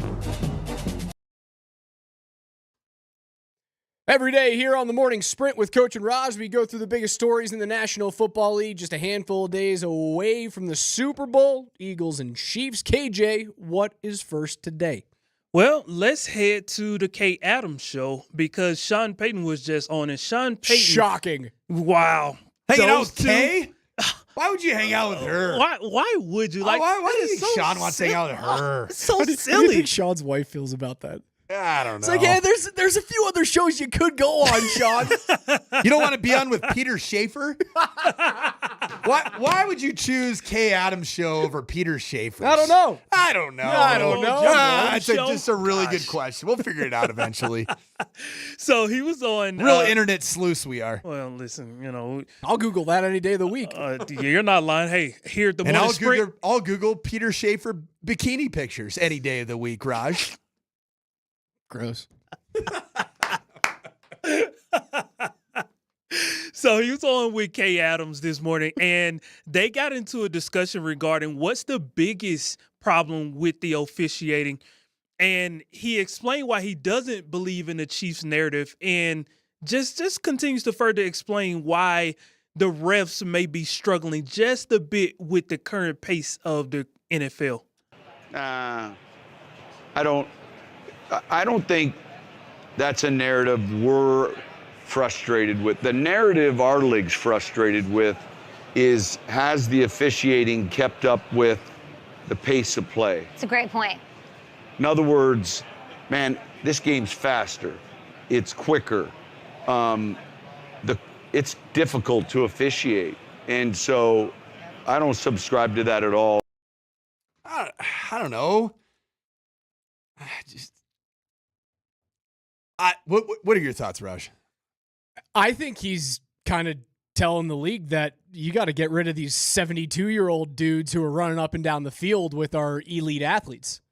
I think he's saying, and it shocks me that the NFL doesn't do this. The National Hockey League has like a referee combine where you have to pass certain speeds, you have to be a certain size to be an NHL ref. And a lot of these guys are former D1 hockey players, former European pro hockey players that come back over and they're 6'3", 205 pounds and can keep up with the pace. Why doesn't the NFL have a bunch of like dudes who didn't make an NFL team and are 35 and know the game and are still in great shape? Yeah, the average and can age. Keep up. Do you want to know the average age of an NFL referee? I'm going to guess it is 64. Not even close. 51. That's still too old. It is too old. There are no 72-year-old NFL refs, for the record. There is absolutely no chance there's a 72-year-old referee. He's about to prove you wrong, Coach. Look Tony at Correnti, 73 years. Eat it. Eat it. He retired at 21. Yeah. Okay, sorry. He was 68. I watched the games. There's no 72-year-old ref this year. So don't gotcha me, Raj, with old news from 4 years ago. Don't gotcha. Who's the oldest guy right now? That's still an old dude. That's still a very old guy running around an NFL field. Yeah, but Tony Correnti could run circles around you, relatively. Raj. Like that age is not. He I don't look hit at 68-year-old guys and Raj, go like, he you're hit super 70. old. Okay, there you go. In 2021, But, like, he for officiated that the game job, in his 70s. It's like me saying, yeah, there's Sidney Crosby at 38 he's an ancient hockey player. He's not an old guy. I feel the same way about, people in their mid-60s. You're not ancient. You're just old for that job if you're an NFL ref. Am I wrong? No, am I being rude? I don't want to be rude. The experience needed for a good official, Raj, a good official, is significant. And you have to go through your ranks of small college football, major college football, and then the NFL. And to get the bigger games, you have to have to be a highly reviewed official. And so as a result of that, the average age is 51 years old. Bring it down 10 years. I baby. would personally rather have good officials that have the experience than studs that have awesome physical fitness that don't That know what look the good at the heck they're combine. looking at. Well, I suppose you're right in this. Like, look at what happened when you had the replacement referees. It was a debacle. Bad. A debacle. And they looked really young, too, by the way. All right, maybe I'm wrong. I'll admit that I'm wrong on this one. KJ? Eagles head coach Nick Sirianni spoke to the national media earlier this week. One question that kind of got him on a little bit of a soliloquy was, how has his personality and emotions changed over the years, knowing everything that the Eagles have faced? Nick gave a very, very coachy answer, but it also kind of gave us some insight into why he does and why he acts the way that he acts. I think there's a time to show your emotion and there's a time not to show your emotion. I think I've gotten better at that as the year has went on, as the years have went on.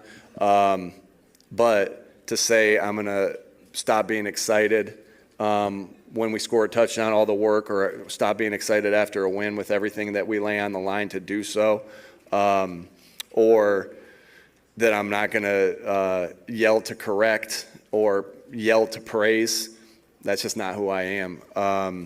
And it's hard to, again, you're always trying to improve and get better.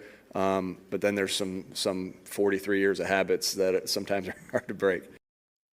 Yeah, I mean, Nick Sirianni, he's a unique personality. Certainly took a lot of heat from this show, from this coach right here, thinking that this could be a year where he would not be the head coach. I thought he was going to get fired last year.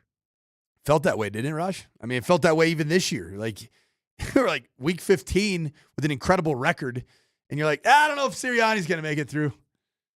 But, he is who he is. He is uniquely him. He leans into his personality, and he's got a lot of energy. It's also kind of strange sometimes with a microphone in front of his face. KJ, keep it going. So Andy Reid stepped up to the podium this week, and he announced on Tuesday that he plans to come back to Kansas City as the head coach for at least one more season. But he wanted to clarify that what motivates him is not the stats and things of that nature, but, being able to come back and just coach his players. But the question becomes, what's the motive for coming back if at this point in his career, chasing history isn't his main priority?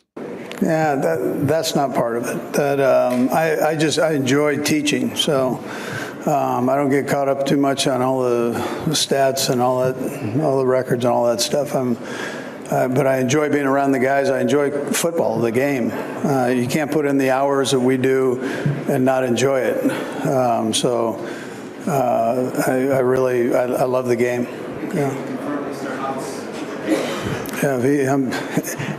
Yes, I'll be back. I'm glad he's going to have me back. Andy Reid is somebody who, when he speaks, I listen and I believe what he says, because I think he's a real genuine coach. I do believe he's the type of coach that is much less about the build of his ego and the build of his legacy than a guy like Bill Belichick is or was. And I think he's really, truly, genuinely about, he loves teaching the game of football. He loves being around the players. And he has a chance, Raj, to get to number 2 overall with Super Bowl wins as a head football coach in the NFL, tying Chuck Noll. And then he would be just 2 away from tying Bill Belichick. 66 years old.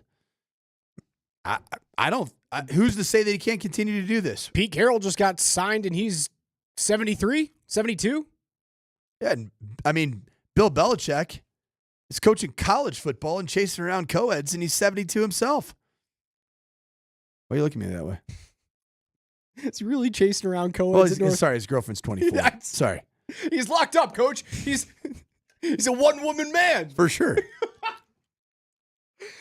If he leaves, let's say he retires after next year, does anything change with the Chiefs? Anything? Let's say they elevate Spagnuolo to head coach. and he's gone in Andy Reid, does anything change? Do they take a step back, or I think so. It's a more symbiotic relationship between him and Reid than it was between Belichick and Brady? There is not, and there has not been, the play caller offensively in the building, including Eric Bieniemy, clearly. See what happened when he left and went on to his own places to call ball plays. My favorite trade that we've gotten in so far, Can Altitude Sports Radio trade Raj to a local high school for one manual ball pump. He can hit corner threes at 1 per 7 clip. That's tough. Future 3A honorable All-State. Yeah, Andy Reid leaving the Chiefs hurts their dynasty, period. It's a really good play caller. Speaking of dynasties, keep it going, KJ. Pat Riley, president of the Miami Heat, has given his blessing through a contractual agreement to allow the Chiefs to use the phrase three-peat, in which he decided to put up as a trademark after the 88-89 season with the Los Angeles Lakers. An NFL spokesperson added to collect that the deal, which isn't formally signed, but it is technically agreed upon, would be between Riley and Kansas City, not Riley and the NFL. So with that little wrinkle, being made public, do we think this sways the interest level? Because obviously there's a lot of theories out there, and now this has just become one of 1,000 more that Kansas City is en route to being the 3-time champions. I didn't know that was their thing. They own that? Pat Riley owns it. That's a thing? Pat Riley owns the trademark himself. Like he trademarked it. He gets the residuals for it, but he apparently gave. That feels dumb that he's allowed to own that phrase. Not only does he own the phrase three-peat, he has 5 other phrases around three-peat and another word. Like what? So does he own like Chief Pete? Because I'm sure that's going to be what it is if they win. The Chief Pete. Let me pull up the list. Hello. Just like the Tigers. That sounds kind of dirty, Raj. The Chief Pete? I don't really want to know what a Chief Pete is. Stay away from that one. Where's your head go? Birthday boy's coming off a hell of a day yesterday. Oh, If yeah. that's where your head's at. Mm-hmm. Yeah. Yeah. It's a good day for daddy. Please never refer to yourself as daddy ever again. You're not allowed to do that. It's so gross. So gross. Hey, man, when you're a 3-time father yourself, you can go ahead and refer to yourself that way. Three-peat, baby. Three-peat. Yep. Attaboy. I got myself a 3-peat. I was going for the 4-peat last night. You're going to break me. You're going to break me. KJ, do we know what the other phrases are? So the only other one I could find was he has the 3 visiting firemen. It was Pete, repeat, and three-peat, which led him to trademark the word Pete. So he has 3-peat, and then he also went on to trademark the word Pete. And it's confusing because the things that they're saying that he trademarked, it wouldn't coincide with the word three-peat. So it's three-peat and Pete are the 2 for sure that I have confirmed. What it is it's 3-Pete plus variations like 3-peat, one word. Okay. And then the number 3. Okay. With Pete, P-E-A-T, after it. Cool. Here's another one. Apparently, Pat Riley also owns the trademark for D's. What? D's not! What's next? Oh, yes! I can't stand you, man. Walk right into it. Falcons quarterback Kirk Cousins said Tuesday on NFL Network's Good Morning Football that he took a hit during the team's Week 10 game against the New Orleans Saints and hurt his right shoulder and elbow. Previously, he and the team had maintained that he was healthy, but he went on the Week 11 injury report for his shoulder. If the Falcons go on to cut Kirk Cousins, it would be a $65 million dead money charge coming to them in 2025 with a base salary of $27.5 million and $37.5 remaining in prorations per roster management system. If you're the Falcons, man, what do? You get rid of him.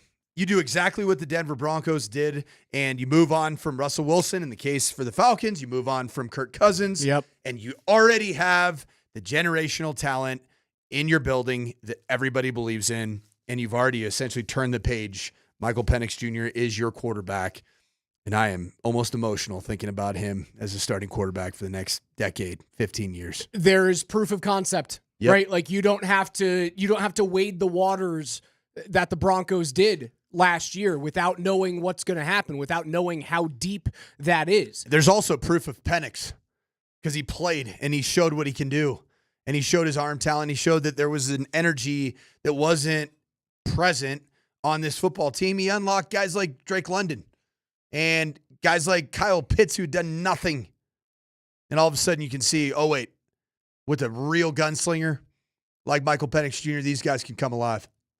You got it in place.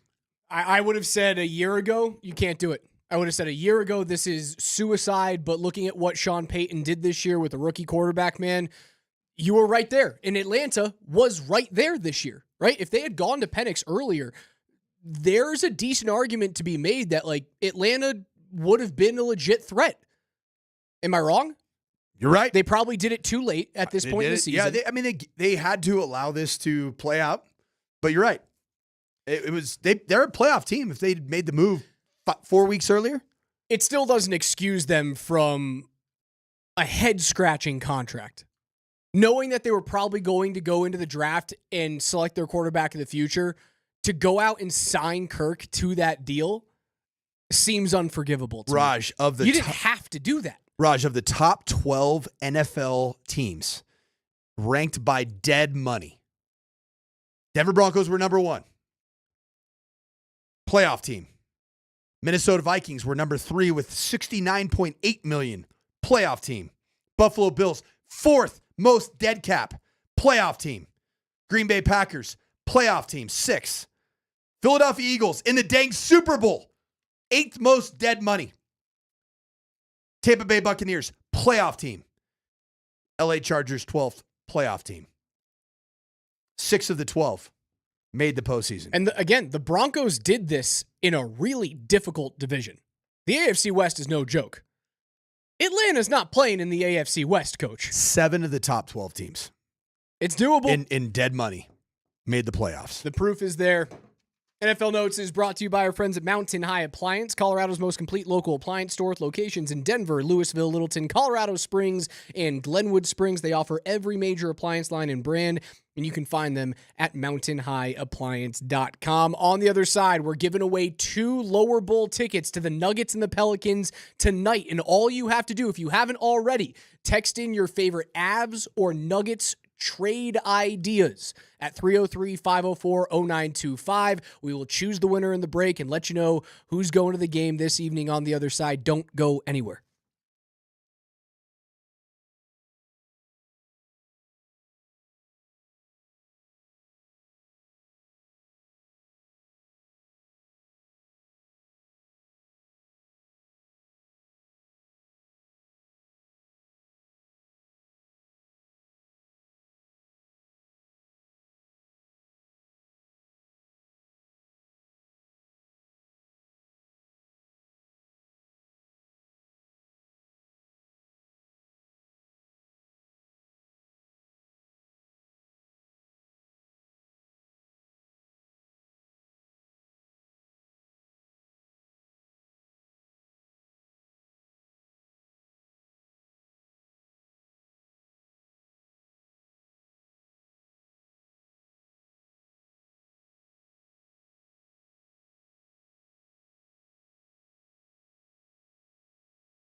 We'll get to our winners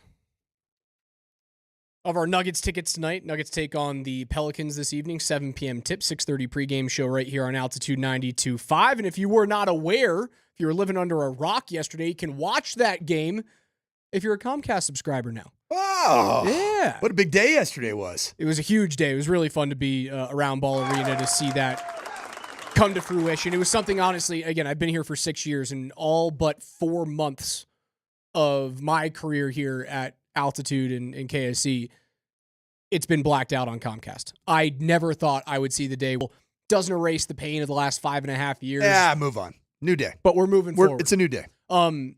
We talked a little bit about the CU Buffs and their schedule next year. I didn't realize this. Brian Howell tweeted this out yesterday. As the 2025 schedule just came out, we do know the non-conference matchups for the next 3 seasons for the Buffs. It doesn't involve the Colorado State Rams. Make sense, Raj. And you would think... Well, you know what? You know why it would make sense? Is because the matchups are just so incredibly appetizing for all of us. Big money matchups. Oh, yeah. National TV matchups. Signature moments in CU Buffs history via the non-conference schedule. Do you want to hear? That's right. Is it right, Raj? Do you want to hear the non-conference opponents for the next 3 years at CU? That for some reason, Colorado State wasn't allowed to be part of this because they had to make way for, in 2026, Georgia Tech, Northwestern, and Weber State. Huh? In 2027, no CSU, but you get the Colgate Raiders. Oh, Colgate. Really good Patriot League football. Northwestern. Oh, yeah. And hey, listen, they beat the national championship runner-up, Northern Illinois. You get those guys, but no CSU Rams. In 2028, you see the Massachusetts Minutemen. Yeah, they're known for their football program. UMass. Northern Colorado. Oh, you're close, right? We might get CSU back this year. Sco Bears versus Sco Buffs. In-state rivalry, right? It would make sense that you have CSU there, but no. And this is the only one that I go, okay, I guess I understand this, but I expected a team like this, the Florida Gators, to be part of that every single What year. year? Is that 29 or 30? 2028. Okay, 2028. What is happening? No Nebraska. No Nebraska, correct? No Nebraska. No CSU. No CSU, but Weber State, Colgate, and Massachusetts? That's what we get to look forward to? You know what that sounds like? Sounds like a schedule that a coach would want. Some dubs on the. It looks like Jameis Winston yesterday at the Super Bowl press conference, just throwing out dub cookies to every team. It is very much in step with what we saw this year and what we heard from coaches around the country going, why would I play a tough non-conference schedule? I don't need dubs, this, baby. We just need to win games. Hand me those W cookies. So it makes sense from a football perspective, from a CFP perspective, from a pure entertainment route. This sucks. What I like though, man, is that you get Joe Biden's own Fighting Blue Hens of the Delaware coming all the way out here to Boulder. When you think about opening day at Folsom Field, is there any team that makes you think about an opener than the Delaware Blue Hens? It's weird that you went Joe Biden and not Joe Flacco. I think Joe Biden is a Delaware Blue Hen. Maybe not. I know Biden was a Syracuse law grad. Oh gosh, here we go. He's a Syracuse law grad. I'm not saying anything. It's just a fact that I'm Let's stating. see if he's got any Blue Hen ties. I think he's a Delaware Blue Hen. I think you're right. Yeah. Am I wrong? Yeah. Are you wrong? I think I'm right here. Okay, there you go. But it's odd that you were talking about football and didn't go to the most noticeable footballer to come from Delaware. No? Yeah. Joe Biden's Blue Hen. All right, there you go.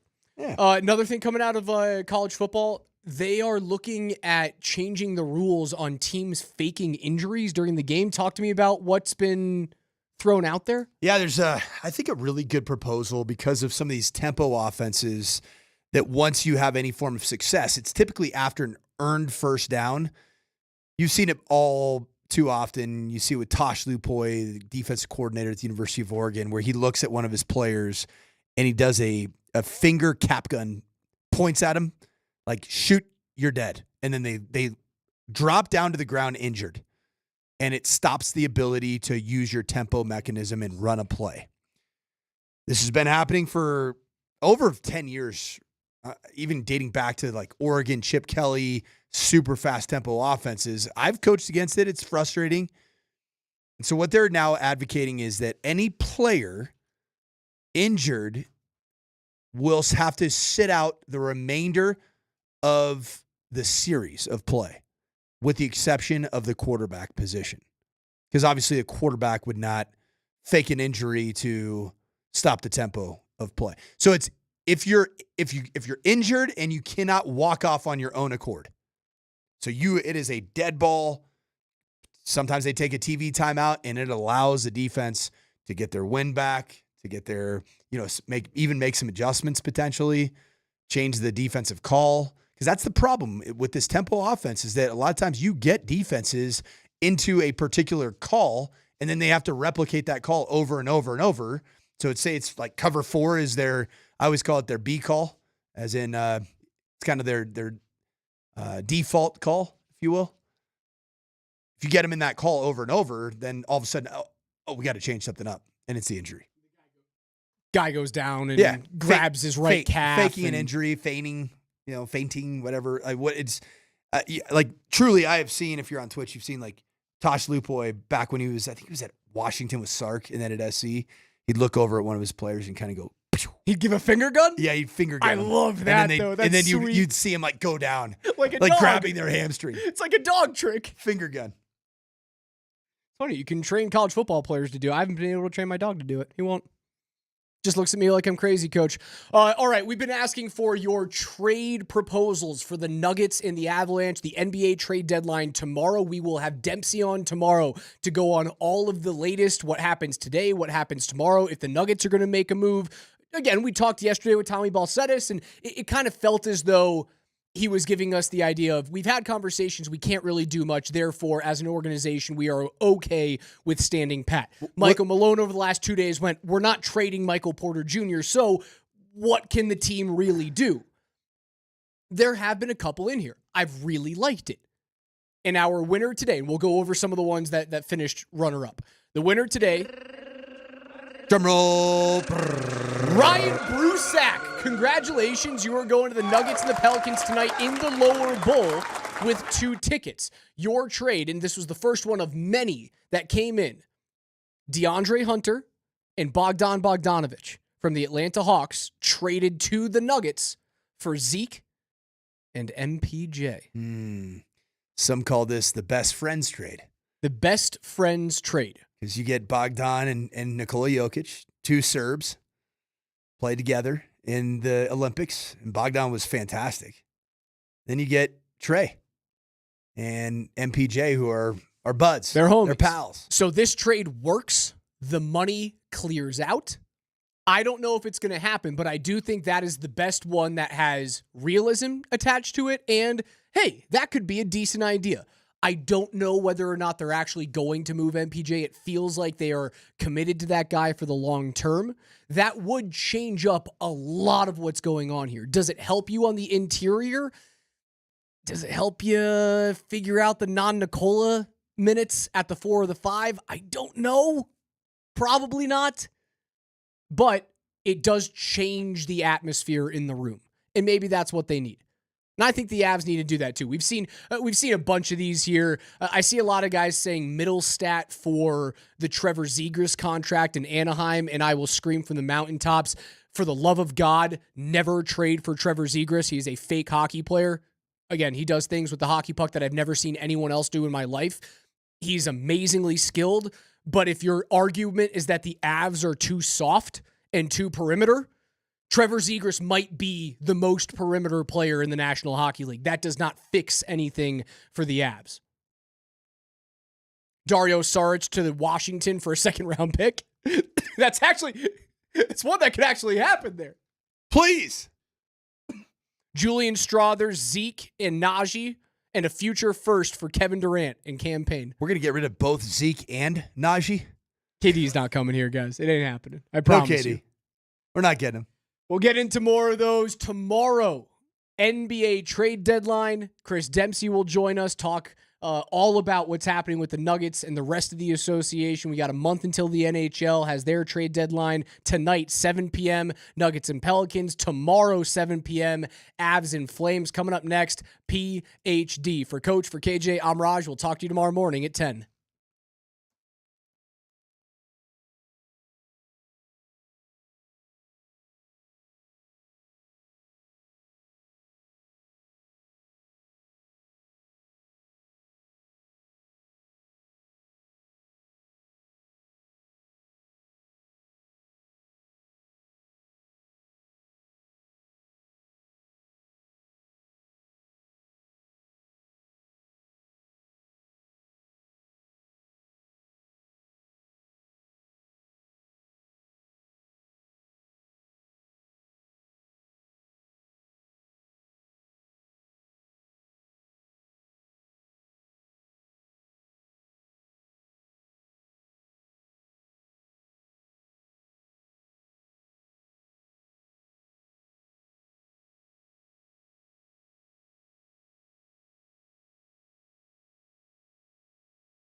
Here we are. Welcome to it. Thank you to AAA Home Improvements, AAAHomeImprovements.com. Join us on the Shot Mazda text line. One price, one person, 1 hour. And fun show yesterday, guys. That was fun. That was pretty interesting. I actually had people walking in goes, man, I thought those were great. Those players, they all relaxed. They all were like dudes. Yep. Yeah, it's so different when you can just literally sit down. Yeah. I think that it starts there. And face-to-face. Face-to-face, and we're in no rush. And they're in their territory also. Yeah, yes. But it wasn't like their territory like we were in the locker room or something, which is a little like too much of their territory. Right. But it was... We weren't in their sanctuary. No. We were on their property. Yeah. Right. It was really special. It was really cool. And I'm thankful for the Nuggets and grateful for the opportunity to do it. And I thought it was really interesting. And Tyler, I think at the end of the show, you picked up on something. And it sort of hit me while it was happening, but you sort of rephrased it. And I've heard other shows on this station talk about it, that Malone wasn't quite as emphatic about not trading Michael Porter Jr. He wasn't saying it was about to happen or anything. But he definitely left the door open. He definitely, what he did, which was smart, because he wasn't untruthful at any point. He was answering a question, have you talked to Michael Porter Jr.? And he goes, no, I don't have to talk to somebody that I'm not worried about us, not trading. I think that's true. And then the next day with us, it's kind of like, hey, listen, it's crazy. Calvin Booth's phone's ringing off the hook. There are things happening that, who knows what's going to happen. If you learned anything over the last 4 days, that if you can trade a top 3 player in the NBA, the phone's going to ring. I guarantee you after that trade, the phone rang on every store. I bet you Memphis got calls on Ja Morant. Yeah. That's the exact same thing that I said, because I think it happens in the NFL all the time. I think big blockbuster trades are contagious. It's almost like somebody just needed somebody else to do something risky in order for them to be willing to do it. And I do think that everybody probably got more active after that. The late, great Jack McCluskey, I've told you guys this before, when the Lakers drafted Magic, East Lansing, just up the road from Detroit, right, in Michigan, called the Lakers, I think it was Jerry West at the time, and offered the entire roster for Magic. That's awesome. He said, we'll give you the entire roster. That's fantastic. For Magic. Well, didn't that happen with LeBron and the Heat? Didn't the Heat add LeBron, and literally it was like LeBron and Haslam, and that was it on the entire team at one point, and they had to sort of build up from there? There's something like that. Well, Dwayne Wade was still there. Dwayne Wade. Okay. Yeah. But there were like 3 guys on the roster. Or so, it was something absurd.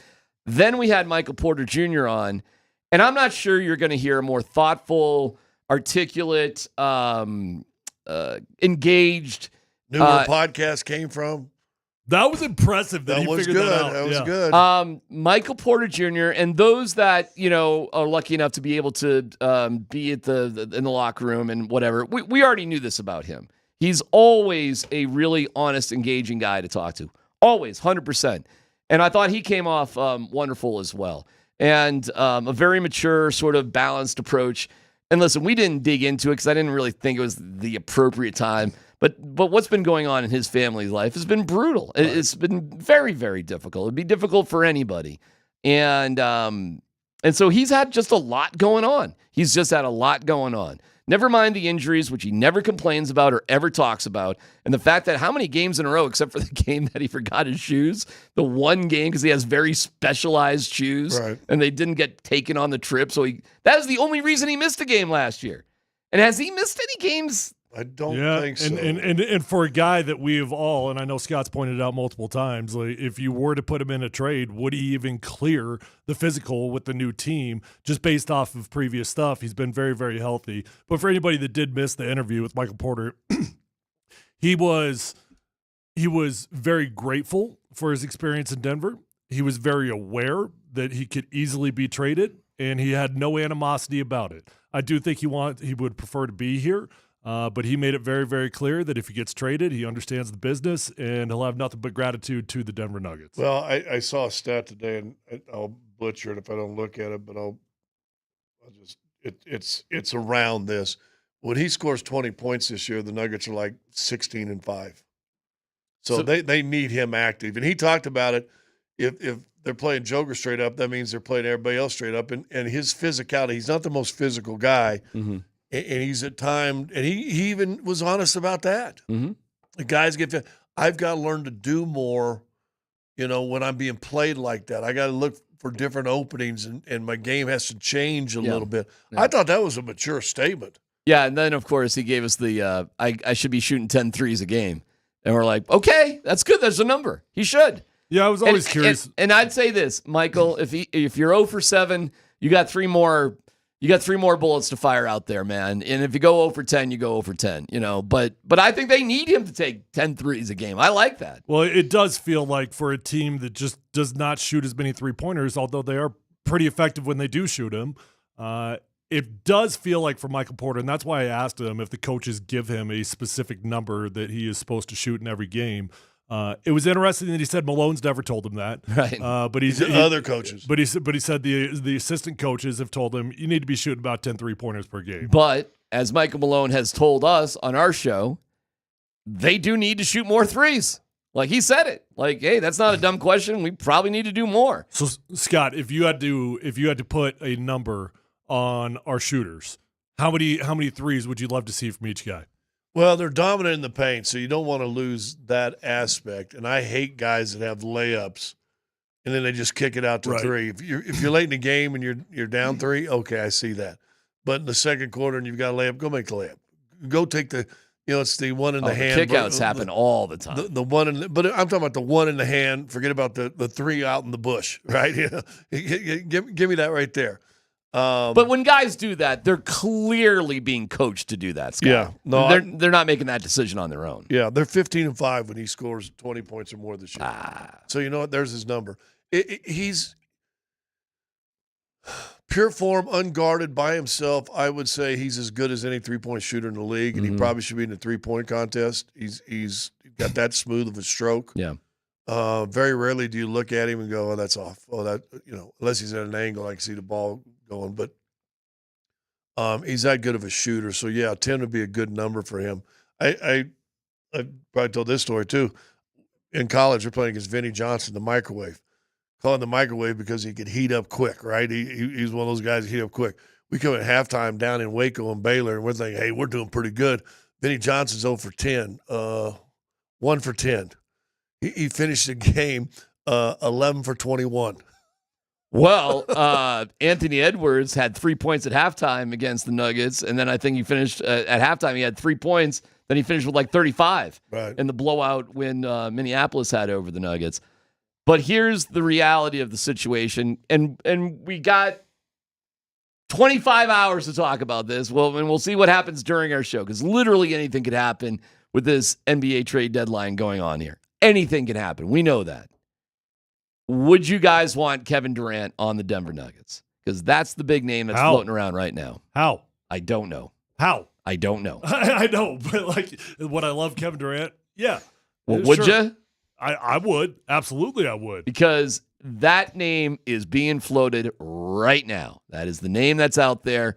And Dan, we were looking at it earlier. How many different teams right now are linked to Kevin Durant or like would be interested in him? I mean, I've seen Golden State, Miami. I would say at least half the league is inquiring. I just don't see how a Michael Porter Jr. and some change package gets that done, though. I'm not even going to – I don't know. I don't have the answer to it other than the fact that right now the biggest name that's still out there is Kevin Durant. Right now. I looked at their thing, and Beal, it looks like, won't waive his no trade. I guess Durant doesn't have one. Imagine that. Really? Right, yeah. They're at $300 million on the second. They right now have a tax bill of $300 million. The Suns. Okay. They have a tax bill. They're in trouble. So, I mean, I don't know. And Ishbia, maybe that means it wouldn't be as expensive as you'd think. Let's not even worry about that. Let's live in the world of like things can happen without the particulars of how it's going to happen. Would you want Kevin Durant? And I could give you a couple of the scenarios. Would you want him here if you could figure it out with Michael Porter Jr.? or if it cost you Michael Porter Jr., would you want Kevin Durant here? Who's 36. There's all sorts of downsides to it. But we can go positive or negative. No, I can give you numbers that Michael Porter Jr. right now is a better player than Kevin Durant at a lot of similar type of things. Really? Offensive rating, defensive rating, he is better this year right now than Kevin Durant. Who does He is Michael, averaging 27 points a game. Who does Michael play with and who does Kevin play with? Well, okay, fine. That's a great counter argument. Yeah. Like whatever that is for Kevin Durant, it's about to get a lot better because he's on there with Jokic. Fine. No problem. I mean, Will Barton had positive. You're making another good argument. Yeah. I get it. Everybody's better with Jokic. Everybody's better with McKinnon. I get it. Yeah. And by the way, Michael tell Porter you what, Jr., Michael Porter Jr., if he was on the Charlotte Hornets, would be averaging 27 points a game. Probably. If he was on a different type of team. And he was shooting 15 threes a game. Correct. Yeah. How's Trey Murphy doing these days for the Pelicans? Pretty damn good. He's got consecutive games of 40 and 41 points. Like, stop Trey Murphy tonight, and you're going to win by 30, I think. So some guys are extraordinary because they're not on great teams, and they can put up the numbers. And that's the Suns right now with Kevin Durant. If you trade for Kevin Durant, are you not saying you're going to win the next two NBA championships? Yeah, and I don't see anything wrong with that. Like, I think the counter argument to that is you've got a long-term window with the guys that you've got. And I'm like, no, I want to win now every year. I just want to win now every year. And I think the NBA – my opinion, maybe you disagree with this, Scott. I think in the NBA, it's one of the easier sports to reload. If you go get the right guys in the offseason, really all it takes is one guy. So if you have one right guy. Yeah. I'll tell you this, man. You got 24 hours and 47 minutes to figure this bad boy out. If Kevin Durant came here, do you realize how high he would be? Do you realize... I mean, would our phones and Twitch lines and text messages be blowing up? Oh, my God. It would be the Christmas miracle. Listen, there's people on the text line right now saying, no, we don't want Kevin Durant because he can't play defense. We need defense. Is Michael Porter Jr. the king of defense? And again, I'll show you my 120 score thing. When Denver scores 120 this year, they're 13-2 at home and 25-5 overall. So you don't think that number's even had to go up anymore? Because you've had that 120 number since I've been doing radio with you. Yeah, and that was back when teams were averaging 105. I said, you guys score 120. Because I knew people were going to – if they're shooting 23s in 2019, you got to believe they're at 30, 35 by the time 2025 comes around. And some teams are trying to – Boston's trying to get 50. I'm just saying this is a moot point 24 hours and 45 minutes from now. I'm just saying this is the window right here. I think if you got Kevin Durant, you win an NBA championship this year. If I had a choice between Kevin Durant and LeBron James on this team, I'd take Kevin Durant. Because I'm listening to Nate and Andy, and they were great because they were talking about Gershon Yabusele, whose name I couldn't even pronounce, but I am positive that Yabusele would be great here too. I'm positive Nate Kreckman, one of his bizarre abilities is he can pronounce any name correctly, no matter who the name is. It's actually an amazing thing. But that's a play-by-play guy. Marlon's the same way. It's an incredible talent. I do not possess it, but I heard him say Gershon Yabusele like 50 times yesterday. So I was like, okay, I got it. Nailed it. And the other guy is Cody Martin, who I wasn't familiar with whatsoever, but I looked him up. And my reaction to Cody Martin would be, be a good bench guy. 6'5", low scoring. Yeah, good defensive guy. Could shoot a three a little bit. I liked Yabusele because I liked him when he was playing for France in the Olympics. Yeah. The dude, and he's got a little bit of a squatty body. He's interesting to look at. He's a Danny Fortson size center, but he made 4 threes against Denver. He's a really interesting player. And can jump. Or Kevin Durant. Well, Yabusele's going to keep you under the cap and easier to do. He's only making $2 million. Or both. Ooh.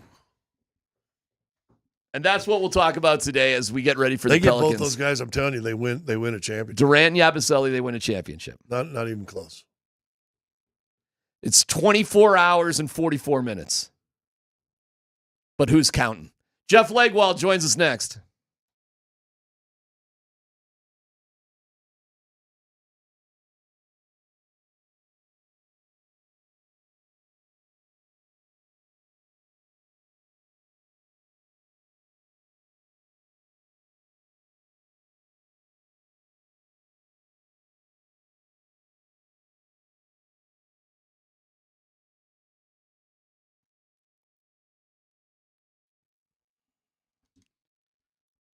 You know, guys, we hear talk about medicine and effective treatments for erectile dysfunction and other men's sexual health issues. Well, what about relationship? What about love?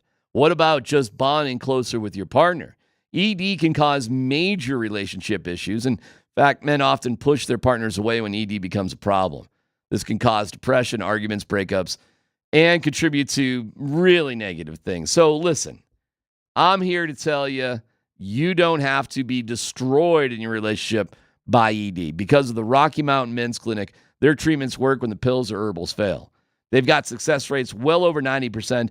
Some can have you last an hour or more. They've served the Front Range for nearly a decade, treating tens of thousands of men. Schedule a consult with the Rocky Mountain Men's Clinic today. It's $99 and includes a medical consult with a Colorado licensed medical provider, a T and PSA test, if advised, a test dose, and hey, if it doesn't work, in the office, your visit is free. They've got an expert staff, and like a lot of men, you could be having sex the day after your appointment. So call them today. 720-440-7900, RockyMountainMen'sClinic.com.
Jeff Legwald, brought to you by the International Brotherhood of Electrical Workers, IBEW Local 68. Start with a job, end with a career.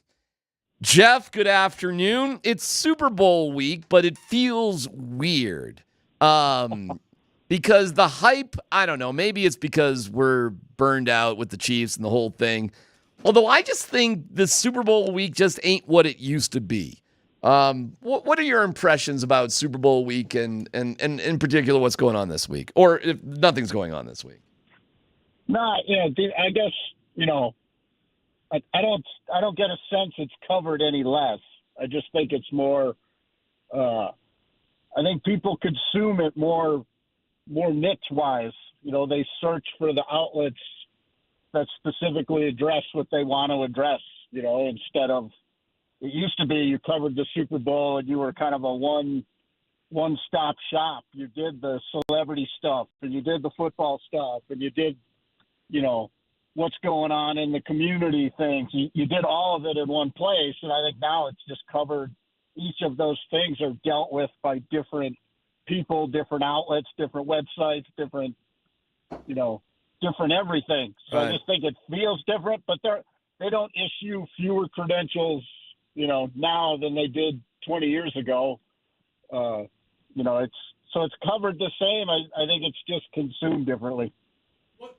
The one thing that's unique about Super Bowl week is that almost every market goes to cover a team that's not in their market. And when you get to these media sessions, oftentimes they're asked questions about their local teams, even though the local team's not there, right? And I have seen multiple Denver media members asking questions about Bo Nix or Sean Payton.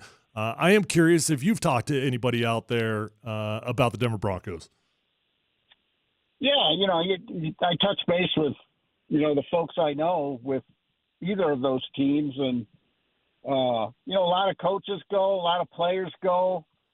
As you know, Tyler, the Super Bowl week, just roam around, Radio Row on Thursday and Friday, and you could see maybe a third of the Broncos there in some fashion. But, Sean Payton's down there right now and all of those things. But I think people see the Broncos kind of how we do locally. It's, it was cool that they ended the playoff drought, but what are you going to do in the division now? Because Mahomes is at the Super Bowl and he's only 29, and Reed says he's coming back. So I think the division now is the next frontier to keep going back to the playoffs, and that's kind of the vibe I get from everybody. And if Pete Carroll gets anything going with the Raiders, it's kind of a slugfest in the division to even get into wild card consideration. And I would go back to what DMac's first question was too. I think also the further we go in, right, Jeff, the longer we go, technology ain't going to start dwindling, and there's so much news now from day one of opening day or OTA start to now that after a while maybe you just start stop listening to some of the noise if your team's not involved, and yet 200 million people will watch the game coming up on Sunday. Has there been anything that surprised you this week at all? I guess just there hasn't been a lot of exchanges, about the other team. And I know people have gotten far more careful now about saying they're going to win or whatever, but there's been very little discussion of, what's going on the other side of the ball, at least that I've seen. And I did, I found some of just how Vic Fangio is being treated at the Super Bowl as compared to what people thought of him here. I think that's been an intriguing thing for me to look at this week as I've digested some of the interviews people have had. I've talked to a couple of reporters who've done some stories on him this week, and it really is phenomenal, how he's being portrayed and written about and talked about this week as compared to when he was here. There was a photo of Sean Payton with his arm draped around John Gruden that was kind of making the social media rounds.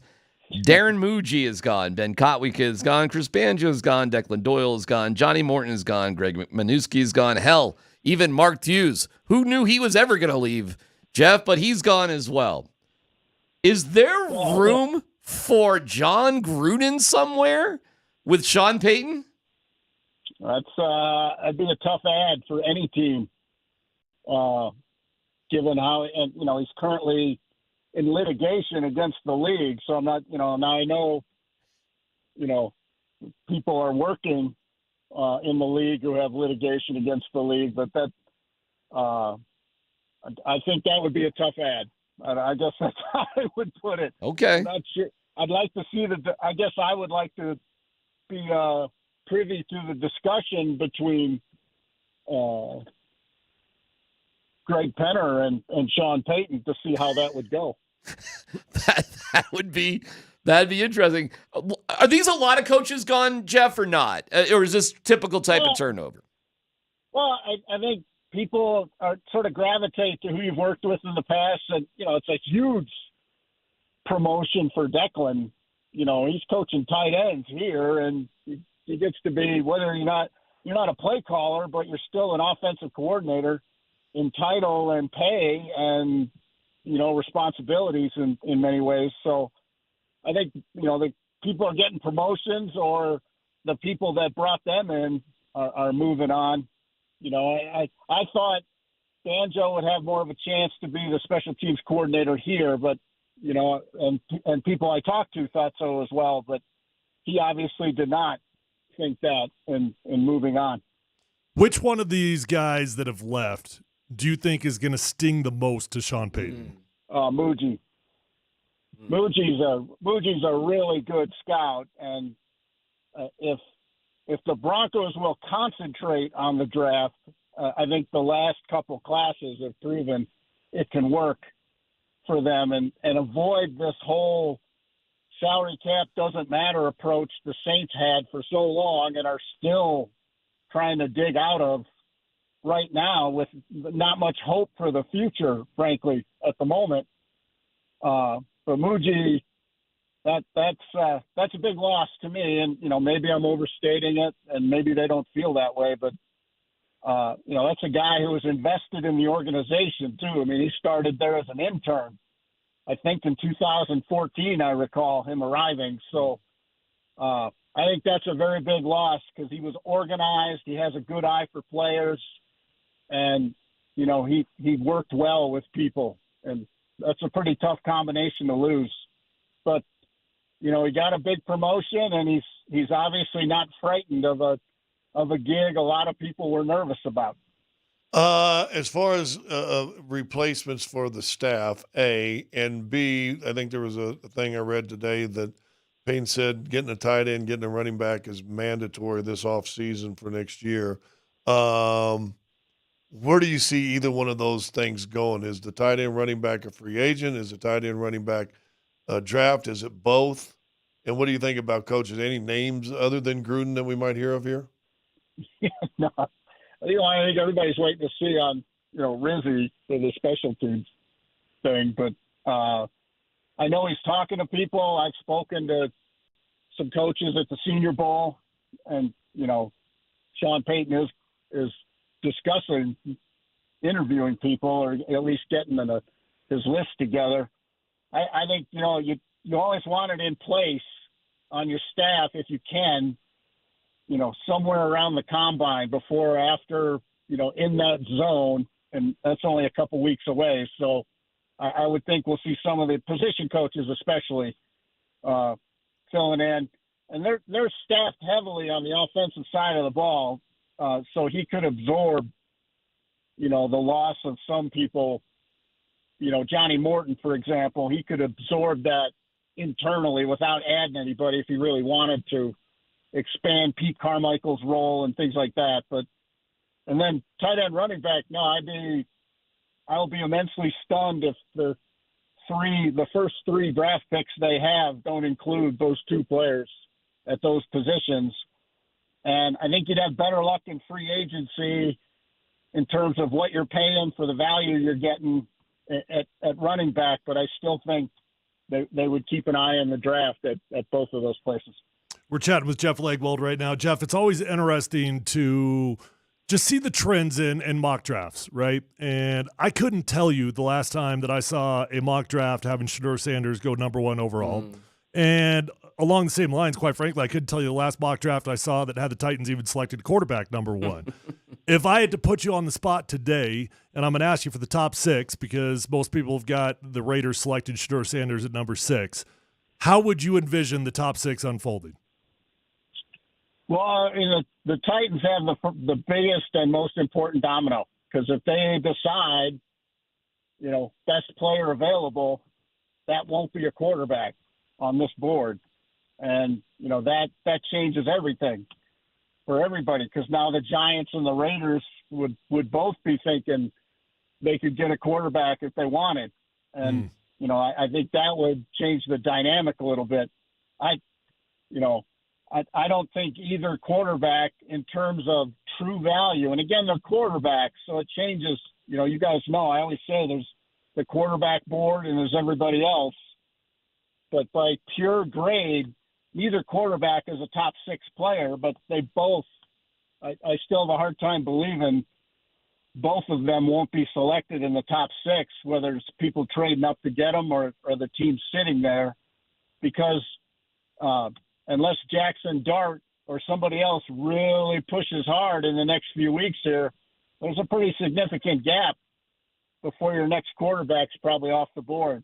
So I think that's how I see it going right now. Is Cleveland part of these mock drafts? Is Cleveland's going to go with a position player, D lineman or something like that? Well, the two position players are Abdul Carter and Travis Hunter. And almost those are Hunter. One. I can't imagine they aren't the 1-2 players on every board in the league, but I may be surprised in the weeks to come. So the point being is, so basically Cleveland's resigned to the fact they're stuck with Deshaun Watson. Well, they got a bunch of. I mean, they've crushed themselves. But trading Myles Garrett's almost impossible because of the dead money hit you take with a trade. You don't get to divide it like you do if you release a guy. If you trade a guy, you got to take the hit all at once, and I think that's like $36 million this year if they try to trade him, and he's their best player. Oh, by the way, so that the quarterback contract is tripling them. Their only way to fix it in any fashion, to me, is you got to have a quarterback on a rookie deal like the Broncos did. Right. That was the only way they were able to succeed on the field and absorb all of that cap misery, was to have a starting quarterback on a rookie deal. They're in a tough spot, man. They are in a tough spot. I mean, because they're probably going to be right back there, Jeff, next year. And maybe next year's a better quarterback class. It really may be one of those examples that are somewhat rare. You guys are going to suck anyways. Just wait till next year and get that guy, if you can, if it's Carter or Travis Hunter or whatever, because you are hamstrung by so many things there. And Myles Garrett wanting out of town is almost comical to me. I saw his goodbye to Cleveland letter. Hey, you guys are awesome. Get me the hell out of here. Because he realizes they're not going to be any good too. He knows what the situation is. He gets it. Yeah, no, and he even said as the season drew to a close, he said he was going to talk to the team leadership and see what the plan was at quarterback and then make a decision. Well, he obviously didn't like what he heard about the plan. Right. But trading him is so difficult if you're the Browns. So you're stuck with an unhappy guy who may not show up and simply pay his fines. Or you trade your best player, take a massive dead money hit, and you're not only immensely worse on the field, you're immensely worse against the salary cap too. And I don't know too many organizations that can win being bad at both of those things. Well, they do have Jerry Jeudy, though. And on that note, I got him.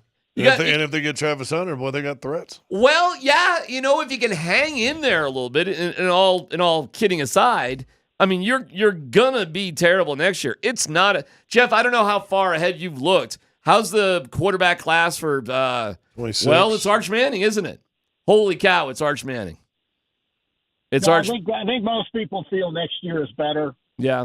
This year is, unless one of these, second day guys surprises people or just gets, a lot of momentum going that we haven't heard about yet. This is really a 2-quarterback class as far as walk-in starters. Hey, really quick, Eli Manning, Hall of Famer? It's a tough one. He is the classic example of what's important to you as a voter. You want postseason, or you want career, you want awards, or you want performance in the big moments. And I think that's the difficulty. For the people who fight or sort of argue that it's a wait and see, he made 4 Pro Bowls in his career, and 2 of them were as injury replacements. So his peers only voted him to 2 Pro Bowls. So that's your issue. He also beat 2 of the greatest teams of all time with the greatest coach and the greatest quarterback of all time in the biggest game. So there's your Eli Manning Hall of Fame case or not case. All right, Jeff Legwall, brought to you by the International Brotherhood of Electrical Workers, IBEW, Local 68. Start with the job and with the career. We'll talk to you next week. Thank you, Jeff. You bet. See ya. All right. Eli Manning, Hall of Famer. I could say really I was about to say it's a really easy yes, but I do understand the complexity of it. In my mind, yeah, he has done plenty to be a Hall of Famer. But then you look at the record, and he's like literally on the button of 500 quarterbacks. That's crazy. Like either 500 exactly or 1 win above. Yeah, whatever it is. It's like right there, Yeah. So it is a complex question. In my opinion, Phillip Rivers is a Hall of Famer. If Phillip Rivers is a Hall of Famer, Eli Manning is damn sure a Hall of Famer. He's got 2 Super Bowl trophies and an MVP in that Super Bowl. And he beat Tom Brady. Yeah. Twice. It's a really tough one. I think at the end of the day, the Hall of Fame is about legacy.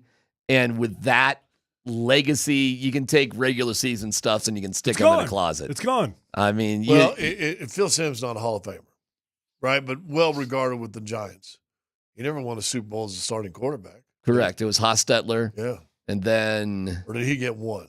No, Simms did get 1. In fact, he got 1, and he played great in that Super Bowl. Oh, like almost perfect from the field. It was like 16-7. It was something like that. Against Denver. Yeah. Yeah. Right.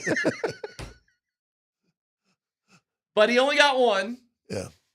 And Hostetler got the other one.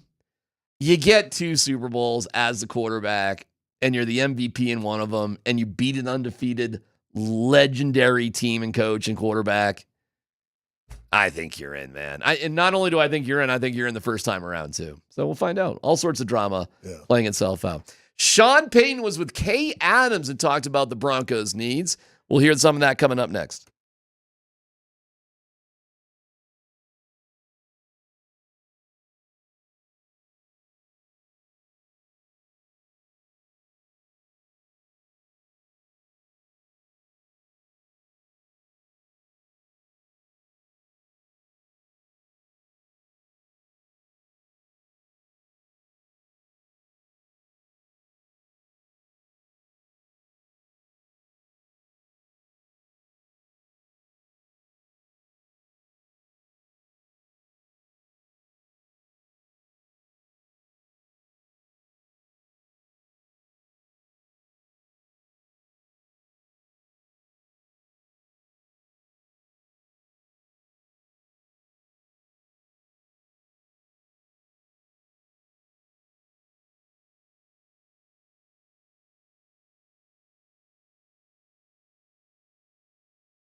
Ah, little Tom Petty.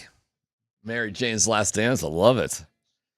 So I notice I throw stuff out and no one ever responds on all the stuff I send. But I was thinking, well, I didn't get a response. I said a little CR Wednesday. There we are. Well, but that lets to no dumb question. Would you consider this classic rock? This song is Classic probably soft rock. 30 years old. Mary's Jane Last Dance is right in the pocket of classic rock. Is it? Oh, But see- hell But yeah. see, there's another Hell layer yeah. to that no dumb question. Like, at what generation has to go by before classic rock has changed? In general, it's a 20-year sort of deal. I think we've done that.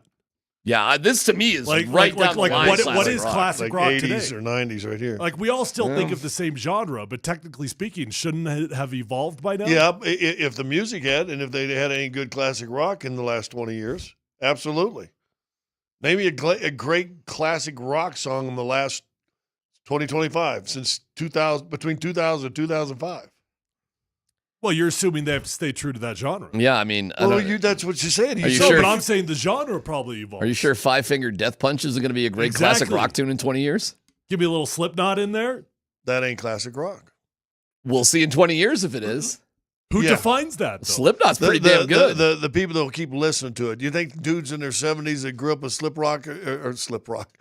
What do they call it? Slipknot are going to be sitting there rocking in their wheelchairs to Maybe. Hold on. maybe. hold on. Go listen You to go to it, don't you? I'm not calling you old, I've been but to I'm it just one saying. time, and it was the second worst concert I've been to in the last decade. Oh, Only because the sound system was absolutely horrible. at Okay. Ball Well, Arena. that can matter. Where I was sitting, the sound. Well, I went to Stones this year, and where we were sitting in the 500 section, the sound was crap. I saw Russian Or the Ball. singing was crap. I saw. No, the singing was fine because we lowered down. We walked down and got down the lower bowl, and the sound was fine down there. At 500, it was crap. I saw Russian Ball Arena, and they just didn't have it dialed in where I was sitting, and I walked out because it just. That's where Slipknot was for me. I was Yeah. straight in the first level up. Yeah, it you know, happens. right on the edge. Slipknot's a great band, Straight though. ahead of them, and it was Okay. Well, Slipknot, yeah. Tool, I think great we- I think we music, should do terrible Slipknot performance. Slipknot Wednesdays. Hey man, that would be fine by me. I love Slipknot. Well, then, but I then we love can't- classic but then rock we gotta too. do Baba Yaga and all those people too. We could do all of it. man. Russian death metal. Dude, I've gotten into some German death metal. How's that? It's Oh, pretty that fun. might be the one that the because Warren's a metalhead. Yeah. Right. Yeah. In fact, I sent her this thing, and it's some hardcore like rock. Yeah. And they said, send it to somebody who goes, 23% of the people that like that jam to this tune think this has a great beat or are autistic, and 5 of them are on 3 different federal watch lists. Okay, Sean Payton was with Kay Adams, who I think is a really good interviewer, and I have not heard this, but Dan, let's hear some of the Broncos' needs. Okay, Dan, let's go. We do the evaluation of our team. Yeah. And the purpose of that is then to establish what we call musts, needs, and wants. Must, needs, wants. Okay. So who are our musts? Your must, you need a veteran wide receiver. That's what I think. I'd All like right. to see you. I would say we need a joker. You need a Reggie Bush. An interior, and a joker now can be a tight end or a running back that has exceptional. We were spoiled here. Yeah. When you think about it, all right, you had Reggie, you had Jimmy Graham, Jeremy Shockey, Yeah. Darren Sproles, Alvin Kamara. Those are interior, either tight ends or running backs Jokers. that they have to be elite receivers that play tight Understood. end or running back. Got you. And then you get the matchups, and we had quite a few of them here because you're getting too high defense and you have to work the inside. And so I Where think does a veteran wide receiver go in which bucket? I think a Want? better wide receiver fits in a need, Not a and yet, must-have. man, I would say we're stronger there than some would think. Okay. A Devon Bailey, Troy Franklin. There's a number of receivers that we drafted a year ago. We'll look closely through the middle, inside linebacker, safety. There'll be a few other positions. That is really she's good. You know what I like about Kay? She didn't let him ramble on and on and on. She kind of, and you got to do that. She with didn't let Sean. him ramble on and on. He rambles on and on. Dude, I thought he was reading the Old Testament, man. It was like he was going, We used to do this Oh, in 1997 and then or 2005, and then Well, in 2005 we did this. You And, realize when he 2005, if we could have this, like, you just said classic rock was 20 years ago. That Super Bowl was 20 years ago. It is funny when he says here, he's talking about New Orleans. New Orleans. I did find it interesting of that list. That's and good. I didn't catch it all, but I did catch. I caught Shockey, Darren Sproles, Alvin Kamara. Mm-hmm. I did not hear Taysom Hill in there, which was just a little bit interesting. Well, that's because that was in the last decade. You don't want to. Dude, it is clear as the nose on your face. Draft and free agency, they're going after that joker position, that tight end or running back, and they're pretty happy with wide receiver. That's a big tip-off to me. So as much as we may want Chris Godwin or T. Higgins, they ain't going in that But direction. hold on now. Hold on now. Didn't they have a joker at tight end, but they didn't think he could block, so he couldn't get off the bench? Who dat? Greg Dulcich? No. When that guy You considered going to put Greg Dulcich in the backfield? They know, but they said you could put him out wide, you could put him in the slot. That's in what theory, he was talking about. In theory, but Dulcich couldn't play, unfortunately. But that because he couldn't catch ball. Oh, I don't know about that. He couldn't block. That's what I was told. Do you not remember at the beginning of the season? Yeah, Jerry Jeudy signed $36 million and led the league in drops one year. Whatever they needed him to have, he but didn't that have was a it. potential joker. That is correct. That I'm sure that was the idea, and he just wasn't that guy. Yeah. So when we look at this draft or free agency, it's a tight end or running back that has that skills. It's not going to be a wide receiver. Well, if you're talking about in the first round, I would not consider Ashton Genty a joker type of player. But if he does fall to 20, I think you would be fools to not actually select him. So it just makes you think a little bit, right? So who would be the best weapons if Colston Loveland is on the board? Are there other players in that tight end role that maybe we should be looking at more specifically because of their versatility rather than strictly just as a tight end? I think there's a lot of ways to play the joker role. And Sean's had a lot of success both with the tight end guy and as a running back.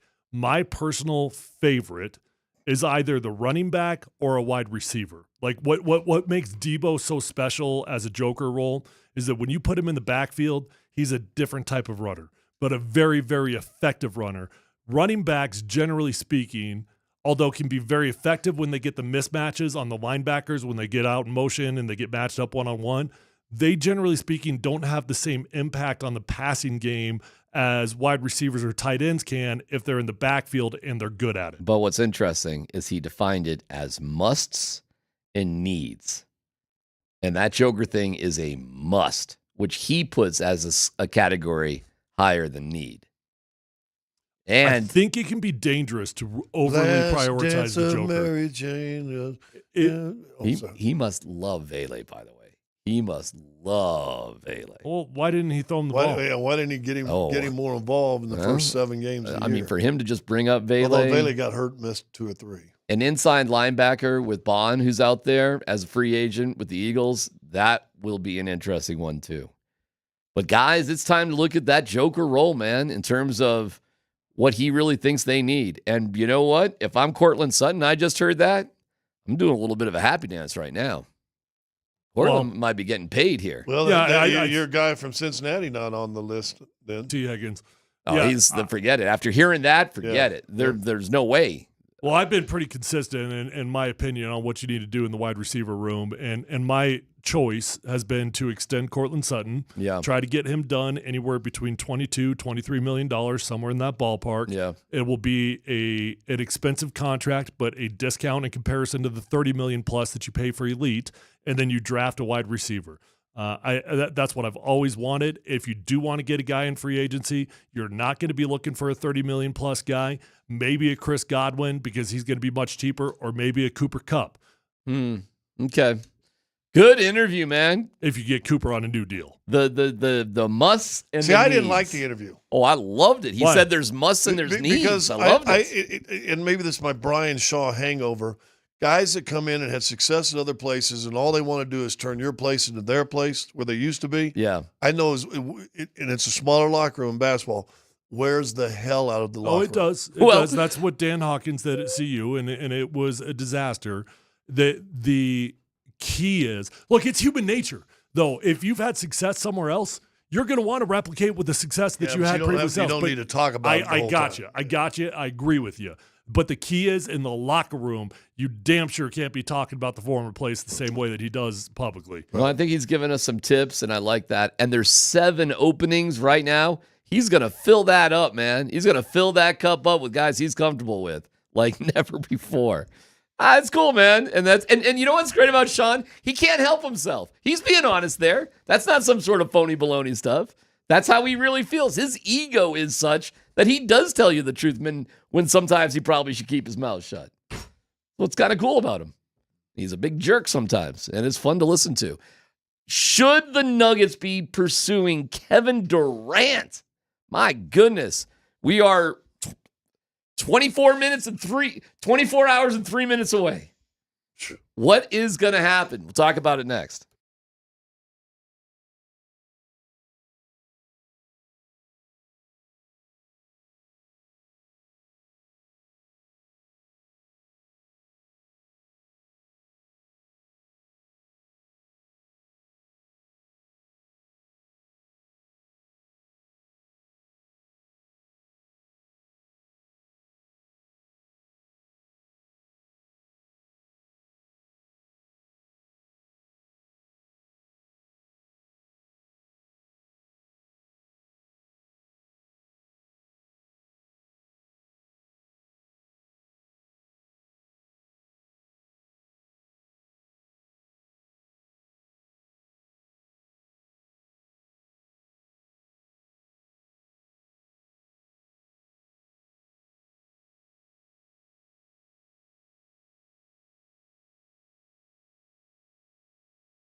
The question I was asked last night was, have you talked to Michael Porter about the upcoming trade deadline?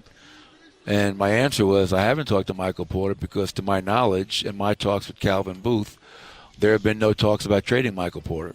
And the trade deadline, today's Tuesday, I believe. I get my days mixed up. Right. Tuesday? It's Tuesday. And the trade deadline is 48 hours away. Yep. Who knows what's going to happen in the next 48 hours? I mean, I think Calvin Booth right now is his phone is probably just constantly ringing, and you have to take each and every one of those calls to see, can we do something that makes sense, that helps us now and into the future? And I think you owe it to yourself as an organization to take those calls and then have some real tough discussions about where we are, where we want to go, and who's going to help us get there. That's Michael Malone. The band is Thin Lizzy from Ireland. People forget about Thin Lizzy. From Ireland, right? If you didn't know it, but okay. So I thought we should open every Monday out with this song. Okay. And the boys are back in town, right? I got it. You I know love what I'm it. Well, we're back. Idea guy over here. I love it. I absolutely love it. I don't think Michael Malone was being inconsistent, but I understand, like, when I was hearing Nate and Andy, and I thought they did a really good job, like, oh, that's not exactly what he said after the game on Monday, what he said with us yesterday. But he did explain it by saying, well, listen, man, I was asked a certain type of question. I answered it, but who knows what's going to happen.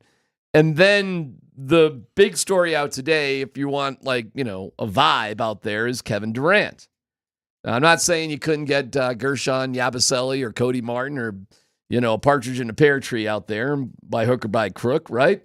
I mean, not only do you have the trade deadline, but you have the buyout market. That's how the Nuggets acquired Reggie Jackson back a couple years ago. But let's just stay on Durant here for a second, Scott.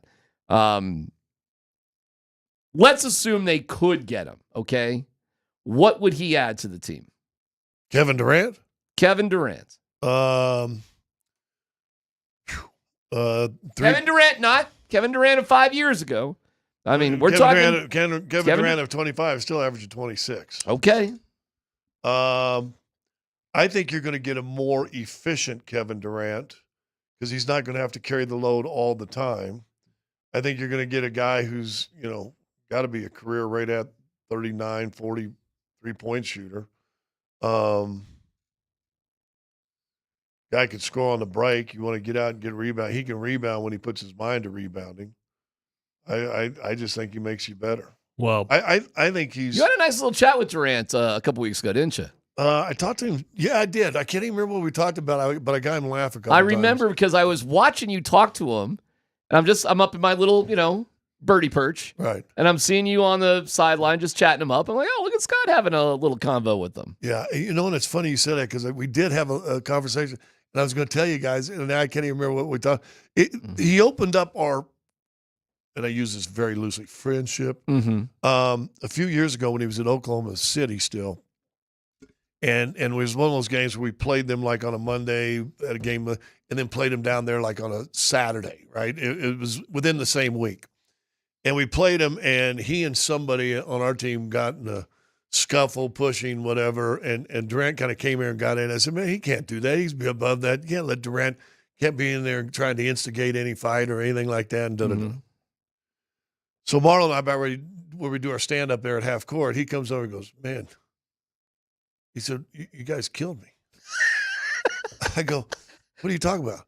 He said, when you said, I can't be getting in fights, he said, after the game, I got a call from my mom and said the announcer's talking about it. And he said, baby, I didn't raise you to get into fights and start fights. That is a ride. Is that hilarious? Was he laughing? Well, he kind of smiled about it. But ever since then, I ride. at least get a head nod and how you doing and stuff.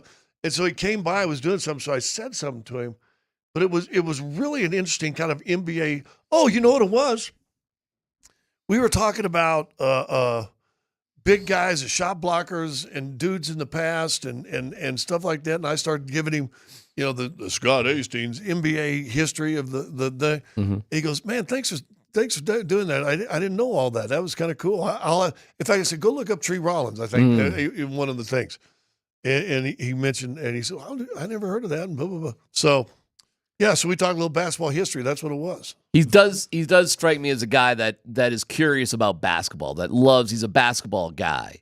He seems to have that. I think there's a lot of guys who love basketball, but they're not basketball guys. They're just incredibly talented. Yeah. Well, he also respects the hell out of Nikola Jokic, which I think is important, right? Mm-hmm. I mean, it's impossible not to respect him at this point. But actually, I remember Kevin being one of the earlier guys to not only call him the best player in the league, but I think it was maybe 2022, 2023, I don't know, somewhere in that ballpark, where he called him a top 5 player ever.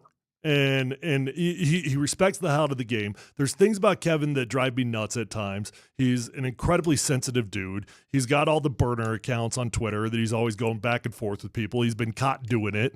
It feels like once a month he'll say something on Twitter that ends up on ESPN or ends up in the headlines. But I do think great players figure out a way to make it work together. They would.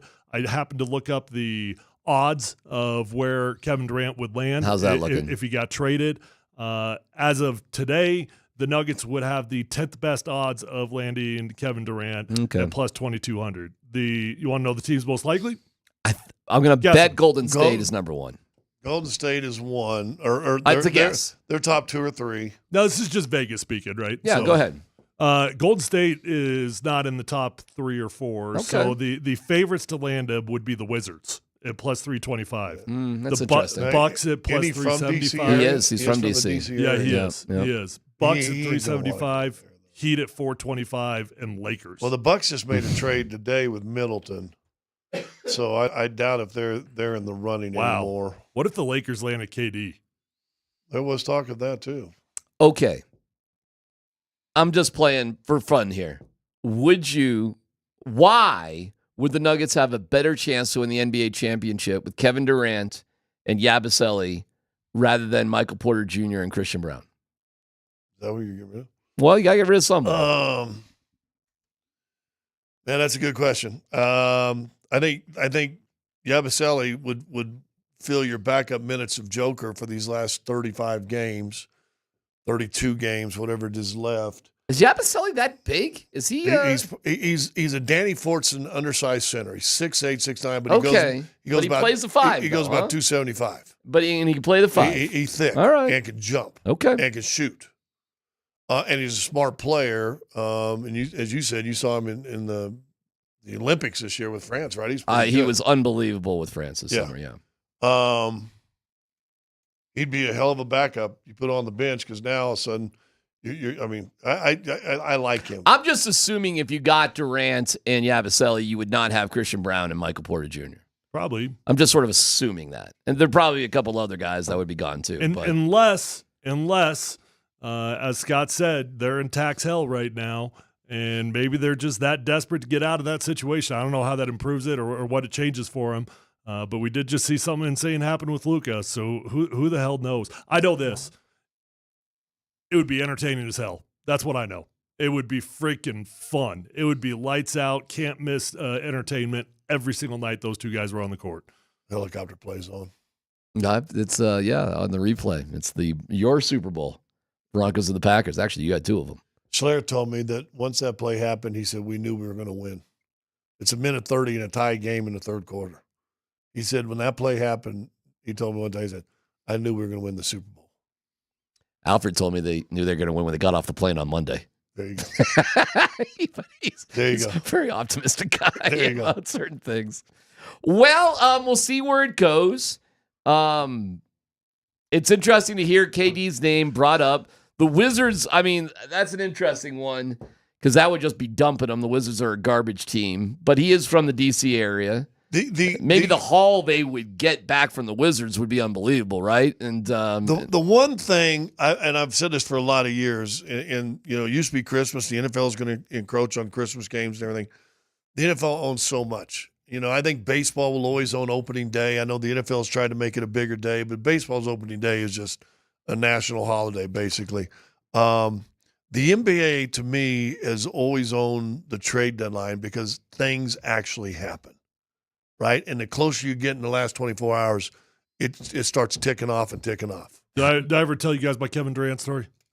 No. So, as you mentioned, he is from D.C. He's a diehard Redskins fan. Okay. And it was weird, man. Like, he would come to our games, not a ton, but at least 2 or 3 a year. Okay. Right? All right. And he would come in the locker room pregame, postgame, just with like a buddy, not like an entourage or anything, but just with like one buddy.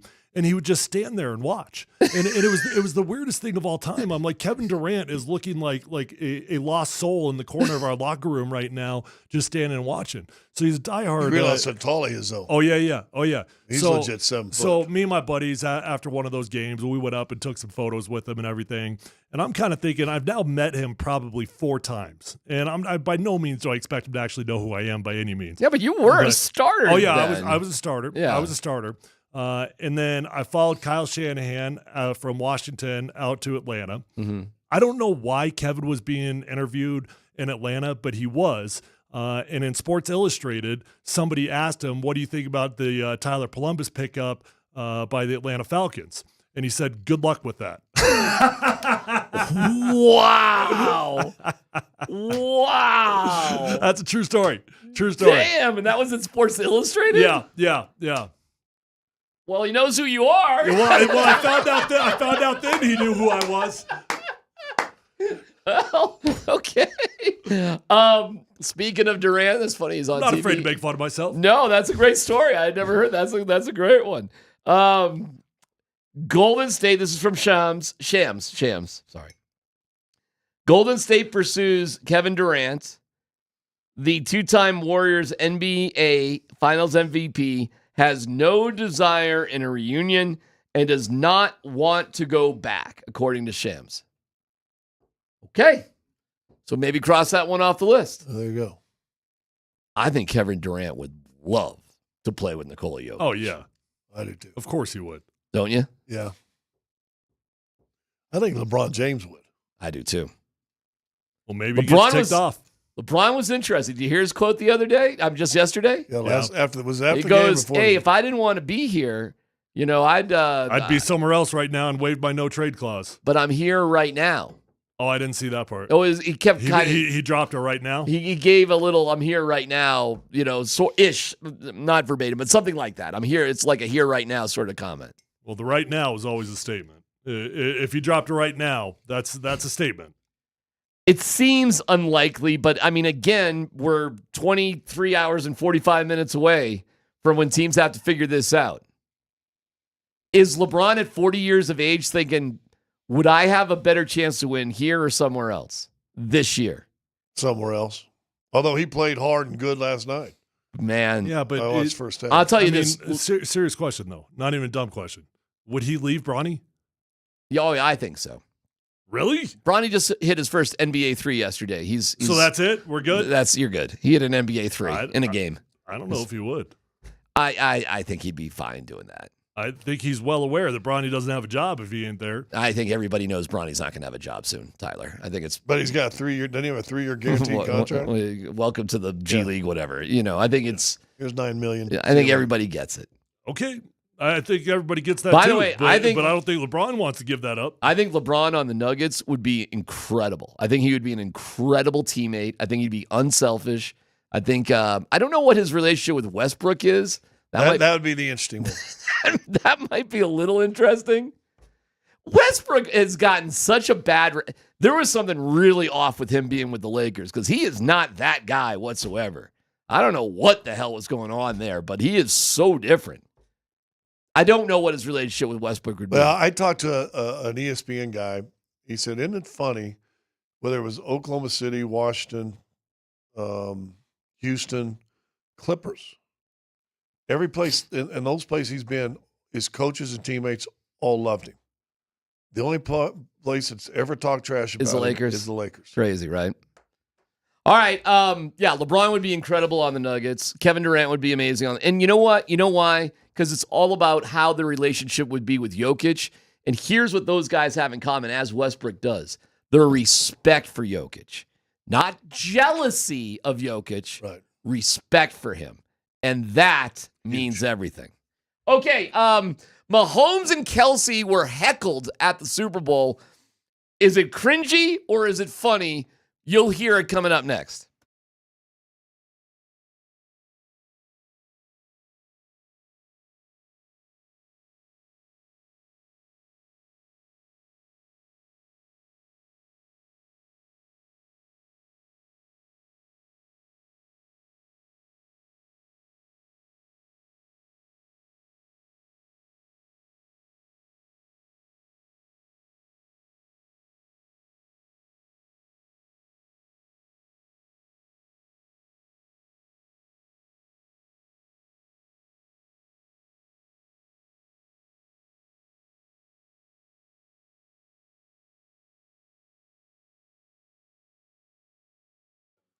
All right, guys and gals, if you're out there struggling with hair loss, how would it sound if I could tell you about a simple one-day hair loss solution that's guaranteed to regrow your own natural hair? You get to choose how much and where, and Advanced Hair is going to do the rest for you. It's a quick, easy, one-day hair loss solution from Dr. Tanya Pauls. Dr. Tanya Pauls is amazing. The entire staff at Advanced Hair, the best of the best. I could not have been more comfortable with Dr. Tanya Pauls and the overall environment at Advanced Hair Restoration. Guys, at Advanced Hair, your own natural hair begins to regrow the very next day, and it's even guaranteed to grow for life. Lifetime guarantee. I know it because it worked for me. Guys, I could not be more happy with the team at Advanced Hair Restoration, the experience I had, the results that I had. So whether you've got a receding hairline, thinning hair, or a bald spot, Advanced Hair can help you out. I know it. Call today and you're going to get a free consultation, 250 free hair grafts, and $250 off. Start with your free consultation today by calling 720-459-HAIR or advancedhair.com.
That classic.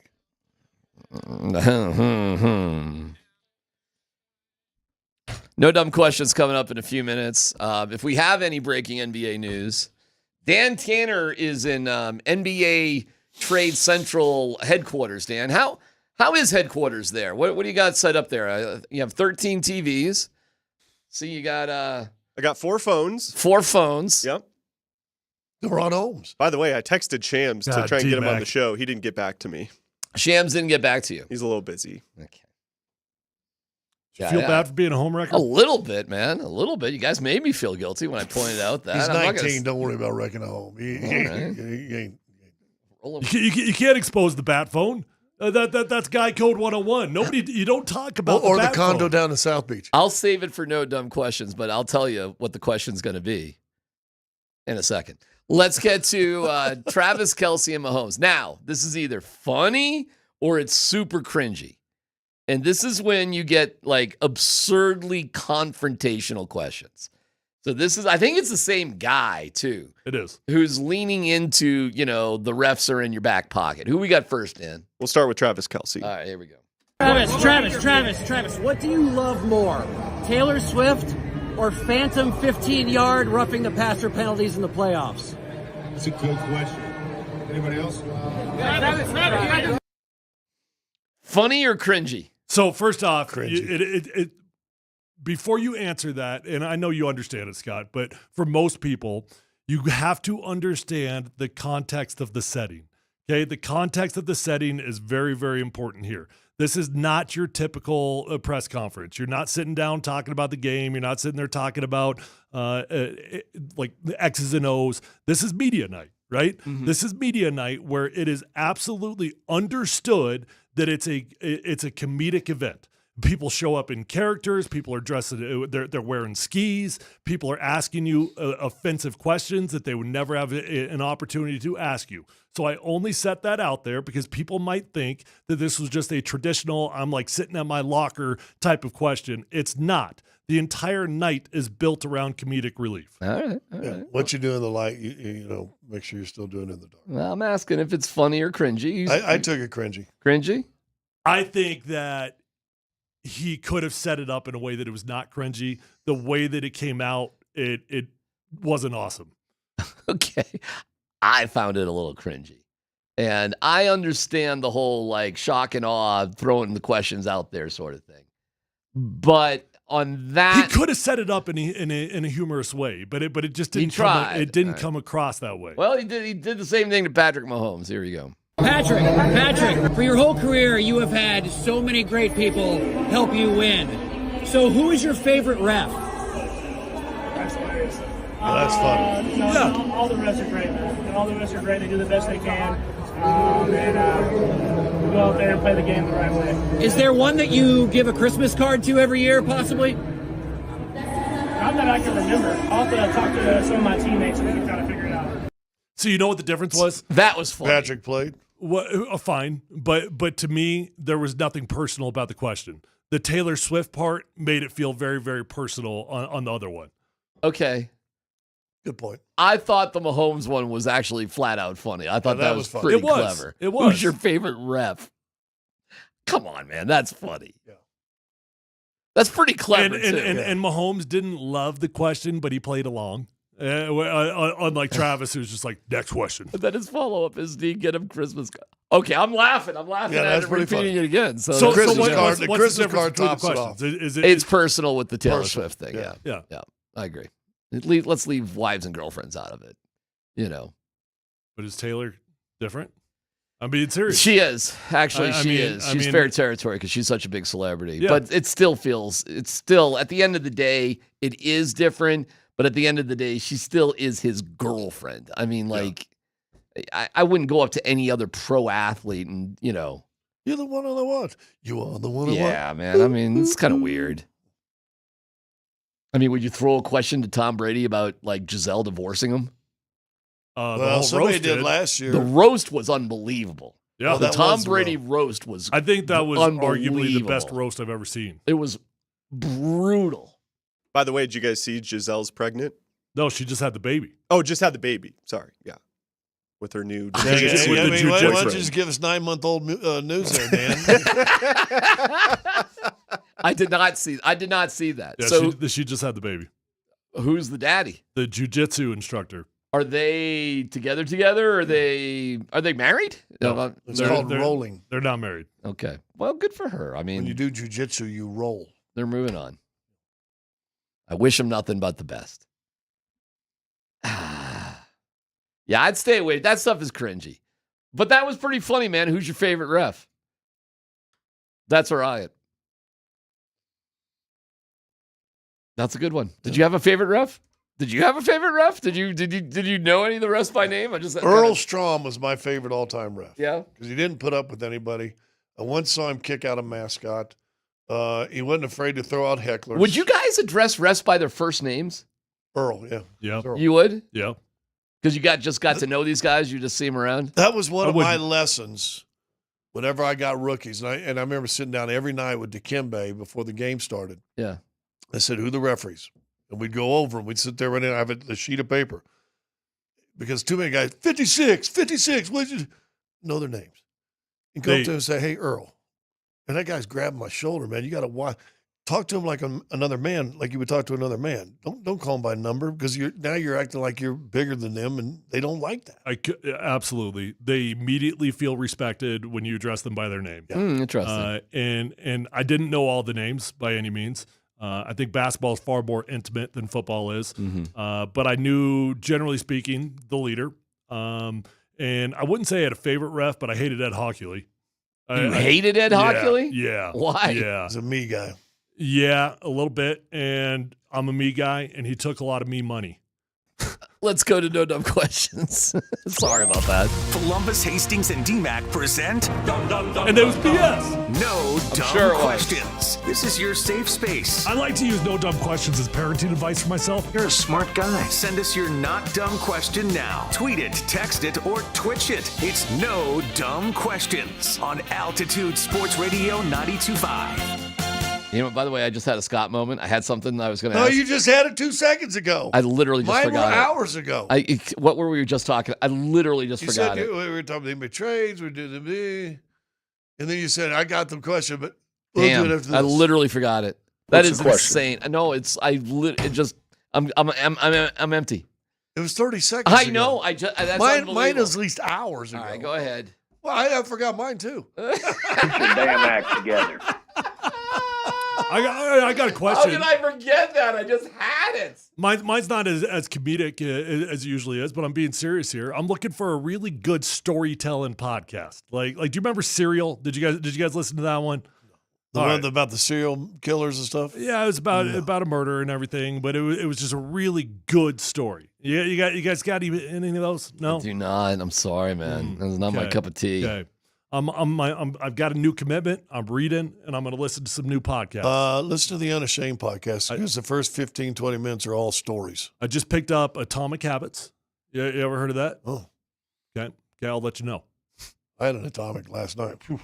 Really? How's that going? Oh, yeah, felt good. 4, 5 yesterday. Really? Oh, it was horrible. I had something with stomach. Lord almighty. I made a mistake. You ever make a mistake in your life and you maybe not, you question the mistake while you're in the act, but then the next day you go, yep, yesterday. What'd you do? After that game Monday? Taco Bell? Taco Bell. What? Really? Yeah. And we're watching a new series, so the Ward and I stay up to like 1:30 watching this stupid series, eating double-decker tacos. Unbelievable. And whatever. That is terrible. And my stomach, but my stomach was killing me all day yesterday. Yeah, no, I got that part. And Yeah, my but you're not pulling up at the drive-through at midnight like Scott was. What's the difference if I do it in the middle of the day or midnight? About 10:30. Shouldn't eat that late. No, right. Especially that kind of food. Right. You could burn it off in the middle of the day pretty easily, obviously. I probably got fast food at least 2 to 3 times a week. No, the worst thing about working nights and doing, I feel you, man, because it's tough. Sometimes you're starved. Well, and you know it's funny. I asked Malone that the other day because we're in the ball arena and it's quiet, relatively, right? It's calm, and all of a sudden, you can hear a voice here or there. But I mean, we were all there like like 15 hours before that, and the place is a cacophony of noise and just I mean, how do you settle down from that? Well, it's tough. And you're on the floor too. You're right in the middle of it. And I think it's different. I feel like I'm in the cheap seats, and it's not the same vibe. I tend to sleep horribly during the season. And some of it's about that. Some of it's the adrenaline. You get into the games, you're calling, you want to be good. Absolutely. Then you get in the interview rooms, and then all of a sudden, it's 10:30, 11, you get home, and you're like, okay, I should go to bed. I can't go to bed right now. And you can't go to bed, and then you watch some stupid series. And here's no dumb question. Can you watch TV and fall asleep? Can you guys watch TV while it's on? No, I can't. I can't. No. I have to turn the TV off. Warren can't sleep unless it's on. Oh, that'd be a problem. Oh, my God. I got a great new series for both of you, though. You guys got Apple TV? Yeah. There's a phenomenal Vietnam doc that just came out. Oh, okay. I love phenomenal. It's 6 episodes, and I was absolutely hooked. Watched it in 2 days. A doc or a recreated doc? Well, it's recreated, I guess. Like there's actors in it. I mean, they're interviewing the real. No. So they're interviewing real people, but all the footage is real. Okay. And now it might not necessarily be the exact footage that they're describing, but they take footage that is similar to what they are describing in the story. I do like stuff like that. It's awesome. You're getting a bunch of suggestions here. I'm reading these. National Park After Dark, Criminal, and then this one is How Stoned is Dan Tanner? Is that? That's a post-game show. Is that a podcast? No, it's just the post-game show. The digital post-game. There really was something about Dan being stoned. I think that goes to the Giselle, Hey, did you hear Giselle is pregnant? Yeah. And Tyler comes off the top rope with, she just had the baby. Technically, she was pregnant. I had a guy that used to do a lot of Tanners. Had a lifestyle a little bit like Tanner. Yeah. Dabbing it up. And he's passed with us now, so I can tell the story. I won't tell the name, but passed. But was a Vietnam vet and served over in Vietnam. He came back, and we'd be listening to classic rock. We talked about classic rock a while ago. Man, I don't remember that. I go, why? He goes, I lost the entire decade of the 80s. That's what acid will do. He said, I don't remember anything that happened in the 80s. And I'm like, whoa. That's a time. That's scary. That's a period. All right. Man, you're getting anything DMac calling anything cringy is cringy. Sorry about that. On Tyler's point about classic rock, do we need to create a new genre called classic pop? Yeah, maybe. I guess. Oops, I don't know. I did it again. Yeah, I mean, there's stations like that out there. There's genres like that. It's just like the best of the 90s, best of the 2000s, best of the whatever. The one down next to us says one. It's a complicated format, man. I'll tell you what. I'll tell you what.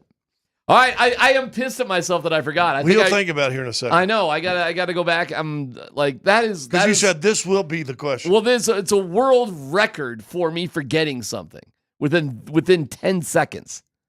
How is that even possible? Well, let me 55? Yeah. That's not it. I think I've always been like this. Really? I don't think it has anything to do with age. I always tell. Listen, I've got my brain's only a certain size, and when I get rid of information, pretty much gone. And the retained long-term memory retaining stuff is stuff you're like, why would you remember that? I know what the problem with the Avalanche is. I do know that. Really? Mm-hmm. You know what? I stopped watching last night. I don't blame you. In the second period, I do watched not, the Laker game. I do not blame you, and that's part of the problem. I'll give you some details on that next.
Alice Cooper. Great golfer. Loves golf. It's true. I can tell you what's wrong with the Avs, or I did remember my no dumb question. Let's go with that. The no dumb question? Yeah. I can do both too, but the no dumb question, we can get to the Avs here in a second. What does it say about you if you got two phones? How old are you? Was that your no dumb question? It was, yeah. You couldn't remember that? No, I know. After the whole. Yeah, I know. Wow. Yeah. Wow. Drug dealer, player, or in the government, or you're working for a company that has to have their own phone, and you don't want any of your private stuff. Yeah, on but there. you roll, Andy. You roll with two phones. I don't know anybody who rolls with two phones. Warren has two phones. Who? Warren? Why? Just saying, because she started a job about a year ago, and they gave her a company phone, but she's not going to put her stuff on the company phone. In the locker room, you knew exactly the dudes that had two phones. You knew exactly who they were. And what were they doing? Well, they had it's called a bat phone for a reason. Okay. Put up the call sign, and they come.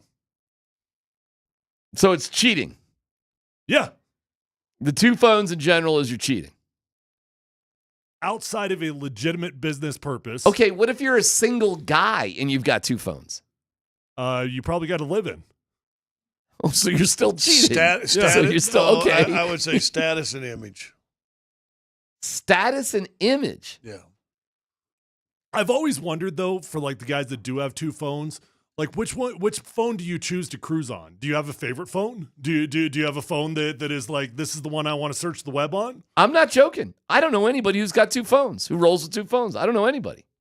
Literally, I mean, I guess Schefter might. I mean, to Scott's point, I remember when I was over at iHeart, Andy used to have a company phone, but he got so mad at me when I'd call him on the company phone. He's like, "Never call me on that one. Call me on the personal phone. We don't want to text on the company phone." Cos used to have two phones. One was a company and one was his, and I think he lost one of them. Well, I feel you on that. I've had a company phone before. I would never, ever, ever forget it. I wouldn't. No, thank you. Do you really believe he doesn't have one by the company right now? A phone? He's got a computer. I got a computer. I bet he's turned one down. Yeah. I have not. I wouldn't even consider it. No, Only sir. because you get grief. I literally don't know anybody else. I think you should get one just so then you can answer your own no dumb question. And roll with two phones? Yeah. Nowadays you can actually get two lines on your own phone though. So you really don't even need to have a second phone. Do you think, guys, hold on a second. Do you think there's a world of possibility where I'd be cheating on my wife? Oh, no. Right? Here's a status. Status? Yeah. Look at me. You think I'm a status guy? Oh, yeah. You got to be kidding me. This one. Status. This is the one the Pinner always calls me on. Right? Steve Smith, we learned yesterday. Steve Smith, and this is the Steve Smith. How about this Greg one Pinner works phone. How about the fact that I was able to guess, like on the button, what he was emailing him about? I'm an open book on that one. That's no secret. That's going to happen. It's going to be cool. DMac's going to get his way. I'm going to get my way. It's not my way. It's just going to be a cool deal. Who they you say here too, though, right? You should do one here too. Oh yeah. What we're going to do as a company is going to be so awesome. That was a big deal yesterday. When do they give you a title? Oh, I'm not interested in anything like that. That's not what I'm interested in. That's got zero interest in that. I'll tell you, just to keep it real on that, I had one job where I had an office. Like I always thought I wanted an office. I got to have an office. Okay. I got a job where I had an office. I hated my life. Because you know what happens when you have an office? You commandeered our own office when I was working with you. Well, yeah, but you demanded an office. No. Yeah, but there's a difference between just taking over a space and being given an office. Big difference. I just wanted a space to work. I didn't want an office. You ever had an office for anything? Well, I had a cubicle. You did? Yeah. Where? For 4 straight years, when I would come back in the off seasons, I worked in my dad's office in a cubicle. Okay. Guess what they expect you to do if you got a cubicle? 9 to 5, baby. That's right. I did. I worked 9 to 5. How'd you like that? Off-seasons. How'd you like that? It was great because we had a long-term plan until he sold the company. Okay. You ever have literally an office, like a door and your name on the door? I actually loved it. You loved it? I loved it. Having an office with my name on the door was one of the what I thought I wanted was the worst thing that I've ever had in my life. Why? Because they they expect you to be there, Tyler. Usually. What was your role? Program director. Well, then, yeah, you should probably have an office. Oh, God. Ooh. You should probably have an office if you're a program That director. answers a lot of I'm going to throw what's this out wrong with there. DMac? If you are the program director, yeah, you should probably be there. Yeah, no kidding. As I found out. Oh, it's horrible. It's the worst. It was the worst. It was the worst.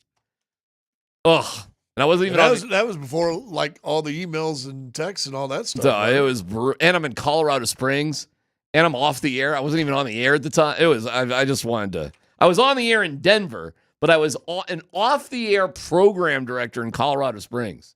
Before people did remote work. This is when I was working at KOA, when I was doing part-time stuff at KOA and this, that, the other thing. Oh my God, I want to kill myself. It's terrible. Let me give you the Avs thing real quick. Jared Bednar is sort of beside himself right now. Yep. And I think the Avs right now are stuck exactly where they are. If you look at the standings, that was a bad loss for them last night. Vancouver's chasing them. They are chasing him, and they were missing Quinn Hughes, which is their version of Cale Makar, and they just traded JT Miller, who's their most dynamic offensive player, and they shut out. And Demko, who's has had a great career, but has had a lousy year, decided last night for whatever reason to be incredible all over again. And the Avs were hitting posts and pipes for days. They hit 3 posts in the first period. It was ridiculous. Demko was also pretty lights out. I mean, they did hit some posts, but he was lights out. He was, but he's been lousy this year and was great last night. So they got some bad puck luck. But this sucked because the way the Avs are right now, they're basically the 7th seed. They're the first wild card of 2 wild cards. Calgary's right behind him, and now Vancouver is tied with Calgary in terms of points, and they're 5 points behind the Avs.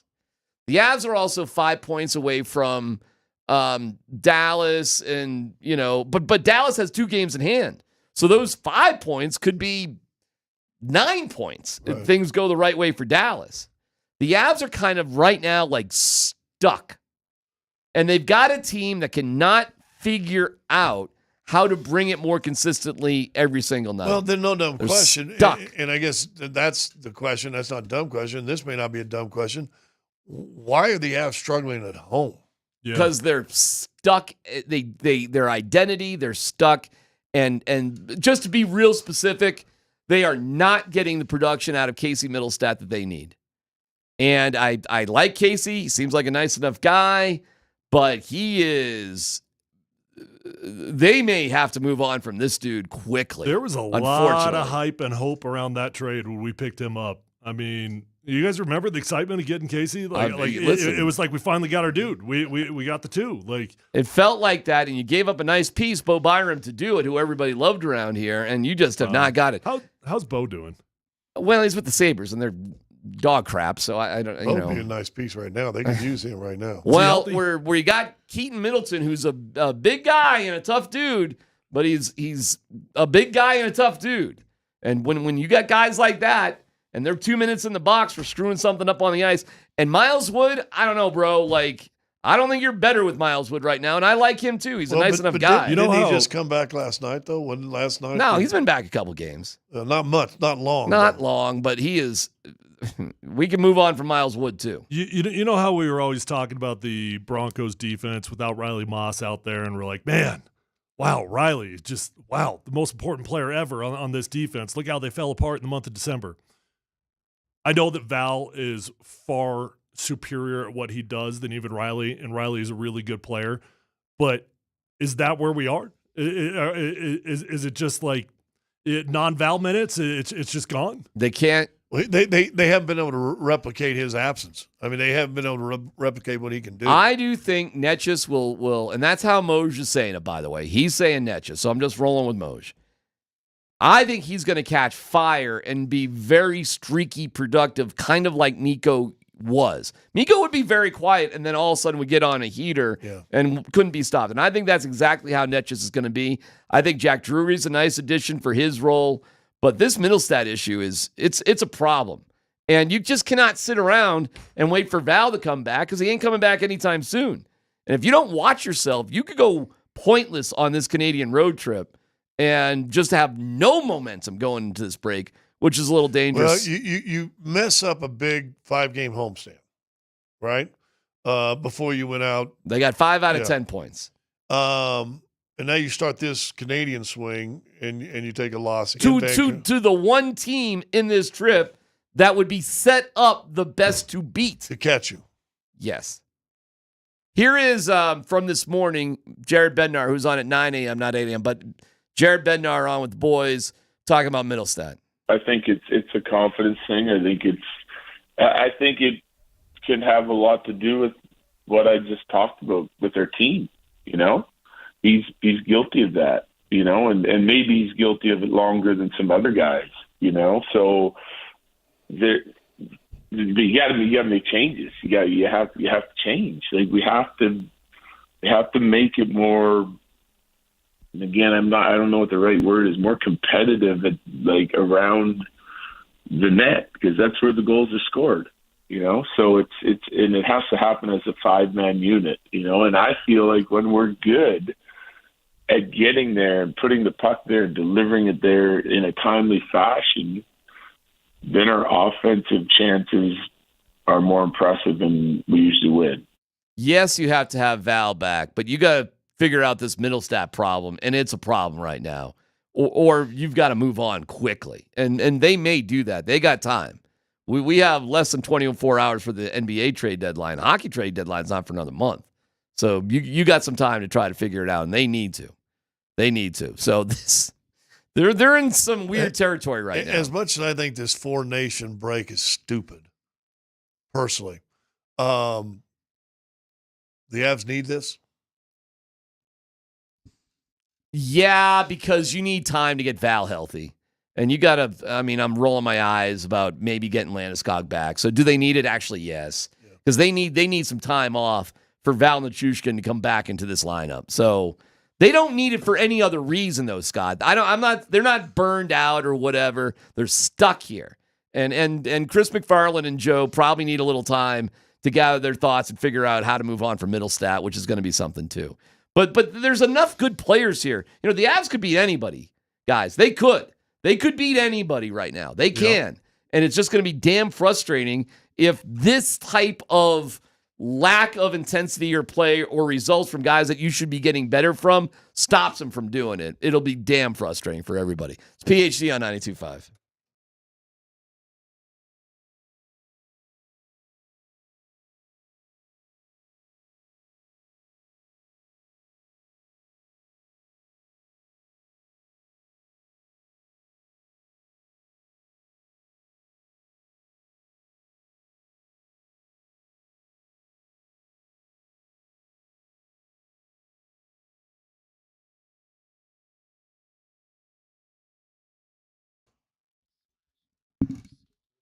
Hey, it's DMac for. I'm finding out information about guys around here who we work with that have 2 phones. We'll get to that in a little bit. The Rocky Mountain Men's Club. Let's talk about them and talk about problems in your life that can be solved probably a lot easier than you would suspect. And when it comes to ED, that can contribute to depression, distancing from your significant other, and just all sorts of issues that you don't need in your life. So let's get it together. Let's be better. Let's be healthier with the Rocky Mountain Men's Clinic. Their treatments work where the pills or herbals fail. Success rates well over 90%. Some can have you last an hour or more. All right, back in the game with the Rocky Mountain Men's Clinic. Schedule a consult today. The initial visit's only $99. It includes a medical consult with a Colorado licensed medical provider, a T and a PSA test. If advised, a test dose. If it doesn't work in the office, your visit is free. They've got 5 locations: Fort Collins, North Denver, Central Denver, Castle Rock, and Colorado Springs. Call my friends today at the Rocky Mountain Men's Clinic, 720-440-7900, RockyMountainMen'sClinic.com.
Should the Nuggets be in the Kevin Durant business? With 23 hours, it's actually 22 hours and 56 minutes left until the trade deadline. The name that's bouncing out there more than anything is Kevin Durant. Shams has reported that Durant is not interested in going back to Golden State. I got a text too. Devin Booker might be on the block as well. I'd be interested. I mean, if the Suns are just bailing, maybe they're bailing on everybody. Who knows? I'd take Booker. That would be some drama of like that. That would be some crazy epic proportion. Yeah, you take him, huh? You take Devin Booker and Jamal Murray on the same team with Russell Westbrook. Yeah. Mm-hmm. I don't think that's gonna work. Forget about defense and get Hey, I'm getting 120 every night, buddy. You're getting 130 every night, probably. Sounds like winning ball. That would be interesting.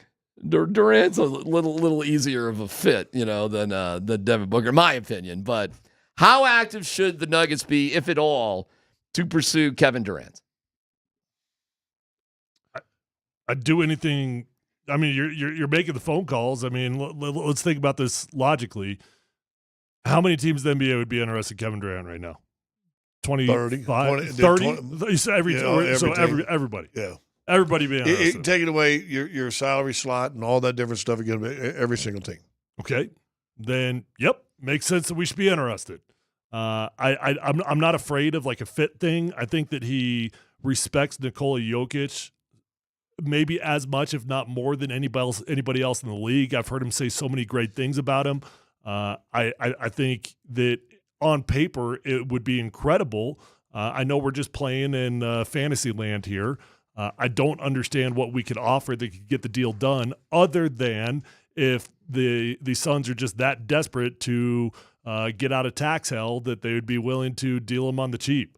But I think there's going to be a lot of teams interested. On the Sean Mazza text line, KD would not fit in with the Nuggets culture. Boy, I could not disagree with you more. I think anybody fits in with the Nuggets culture. Like there's not anybody that I think would not defer to Nikola Jokic and learn from Nikola Jokic. I got you, but DeMarcus Cousins didn't really fit in. I don't think he was a bad fit at all. But he ain't the player that Durant is either. I agree. Bones Highland didn't fit into the Nuggets culture. He was still going for me. How much he played since they got rid of him? Not a heck of a lot. They all like him, though. The guys liked him. How about this? Yeah. Anybody with a brain would fit in. And if you don't have a brain, get rid of him. I mean, well, I'll tell you this: Kevin Durant, I think, would be a great. You know why? Because I think he loves basketball and he wants to win. It's why Russell Westbrook fits in with the Nuggets culture, even though he got a bad rap other places.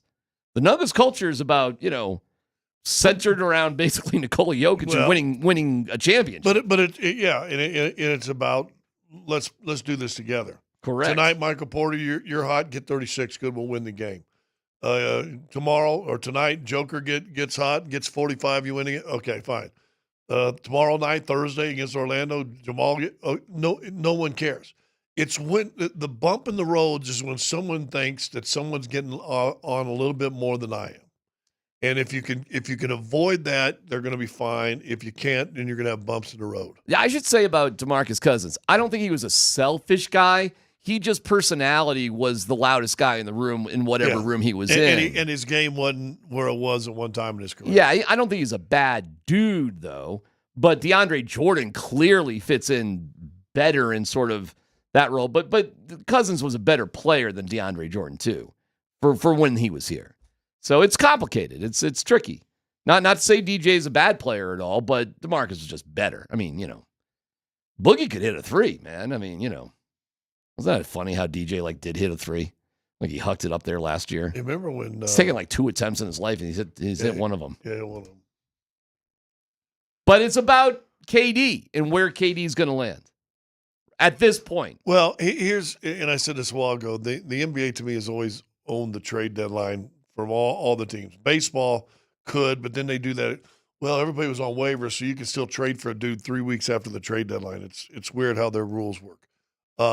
Football, until recently, you really haven't seen tons of big trades in season. I thought 2 years ago it got crazy, and it was a unicorn year. Yeah, But basketball's like this every year, to the point where everybody, like right now, everybody, whether you're excited for it or excited against it, you hear KD, you're going, all of a sudden you're buzzing about it. That's what the NBA does well with it. Now, come this time tomorrow, you're going, oh God, I thought we were going to, and you're either going to be kind of happy or just PO'd. Well, here we are.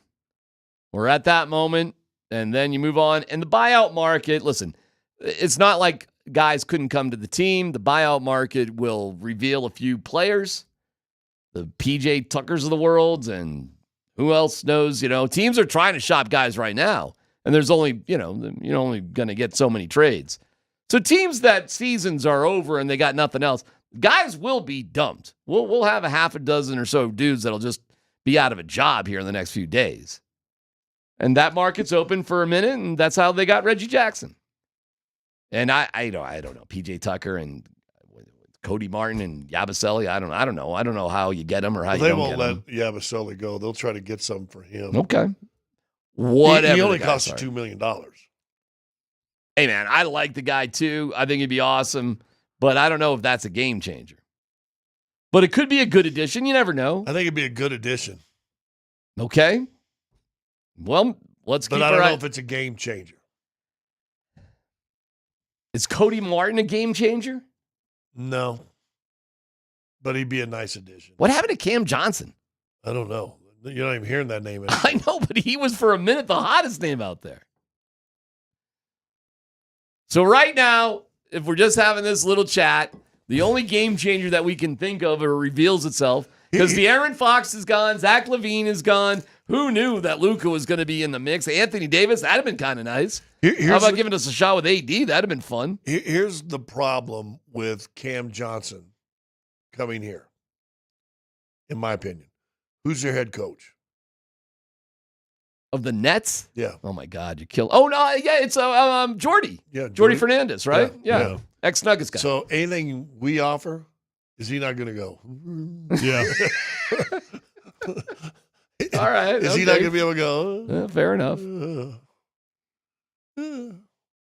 Take this guy. Ooh, that guy. Are Nuggets fans going to sit here at 2 o'clock tomorrow and be ticked off that nothing happened? No. I don't think that, at least not the educated ones. And I don't mean that in a disrespectful way, but I just mean the ones that are tied in to the situation, the ones that get that you can't, there's really only one dude you can trade and then some change after that. I don't think anybody's going to be overly upset. And I am fully prepared for no move at all. And that the move that will come in the buyout. All right. period. So KD tomorrow at this time is a wizard. Not on the Suns. Son. Bucks. Oh, you don't think it's going to happen? Really?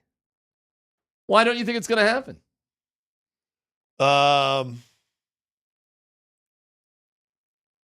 Because I can't believe he doesn't have a no trade. One. And then we haven't heard anything about it. Why would he want to stay there? Why would he want to go to Washington? You're going to at least make the Why does he playoffs not have on a him. no trade? The only reason he theoretically would want to go to Washington, theoretically, and I roll my eyes at it, is because he's from D.C., and maybe that means something to He also him. bought his mom a house, I believe, in Oklahoma City. I'm rolling my eyes. I don't know you should roll your eyes too much at it. Okay, yeah, you should, because if he does, it means he doesn't care about winning. But I'm telling you, the dude has a lot of pride in his talent. And he already played on a bad Brooklyn team and asked to get out of there. He asked for the trade out of Brooklyn. Okay, listen, I get it. I'm not even trying to hard sell Washington. I mean, I understand why he wouldn't go there more than why he would want to go there. Well, if it was from his camp, But if he doesn't have a no trade, he has no choice in this. He could end up there no matter what. But if it's from his camp that he doesn't want to go to Oklahoma City, to Golden State. Okay. Yes. I wonder if anybody asked him, would you accept a trade to Denver? Now, here's another thing. Not everybody, when you make trades that still think of a future and want to go, one, you don't want to usually, except Tim Connolly, you don't trade guys you're going to see in your division, one. And then if you can, you don't want to trade guys within your conference if you can get away with it. Mm-hmm. Connolly's made trades with Portland and made trades with Minnesota, and you're like, dude, that's you're in your division. But a lot of old school people, Do we want to trade him to Durant and see Durant 6 times, 8 times over the next 2 years? Not particularly. Although, here's a big question. I think Durant on the Nuggets would be If they made the trade for unbelievable. Durant, would he play against the Suns on Saturday? I don't know why he wouldn't. Why? Yeah. Why wouldn't he? I mean, look, I know we're doing the fantasy line thing, and I'm not trying to bring it down, but could you guys think of it a way that we could actually do it? Oh, there's always a way. There's always. What does that mean? You could. I mean, I'm not disagreeing. Tyler, I'm not disagreeing. Here's Michael Porter Jr., Christian Brown, and Julian Strother. Come on in here, Kevin Durant. Really? Sure. There's always a way. I guess. Yeah. It doesn't seem like an overly compelling way, but. All right. We'll have this conversation. That's my whole point. Your starting I'm not saying lineup. what we would offer. Your starting lineup right now. Here's what you'd have: Nikola Jokic, Russell Westbrook, Kevin Durant, Jamal Murray. Oh no, and Aaron Gordon. I'm not asking if that would be awesome. That would be awesome. Coming off the bench would be because Strother's gone, Christian Brown's gone. So coming off your bench is Peyton Watson. Yeah, Peyton Watson. All right, it's a little thin there. Well, Zeke Naji, DeAndre Jordan, Trey Alexander. Yeah, I mean, it's going to be like, hey, guys, here we go. There's going to be a couple of grown-up moments there. Well, Jalen Pickett's been getting some run now, too. But your starting 5, theoretically, is AG, Jokic, Kevin Durant, Westbrook, and Jamal Murray. How you like that for 40 minutes in the playoffs? 40 minutes, 42 minutes in the playoffs. 46 minutes in the playoffs. I don't know, most of the game. Well, what you do come playoff times, at least 2, if not 3 of those guys are on the floor at the same time all the time.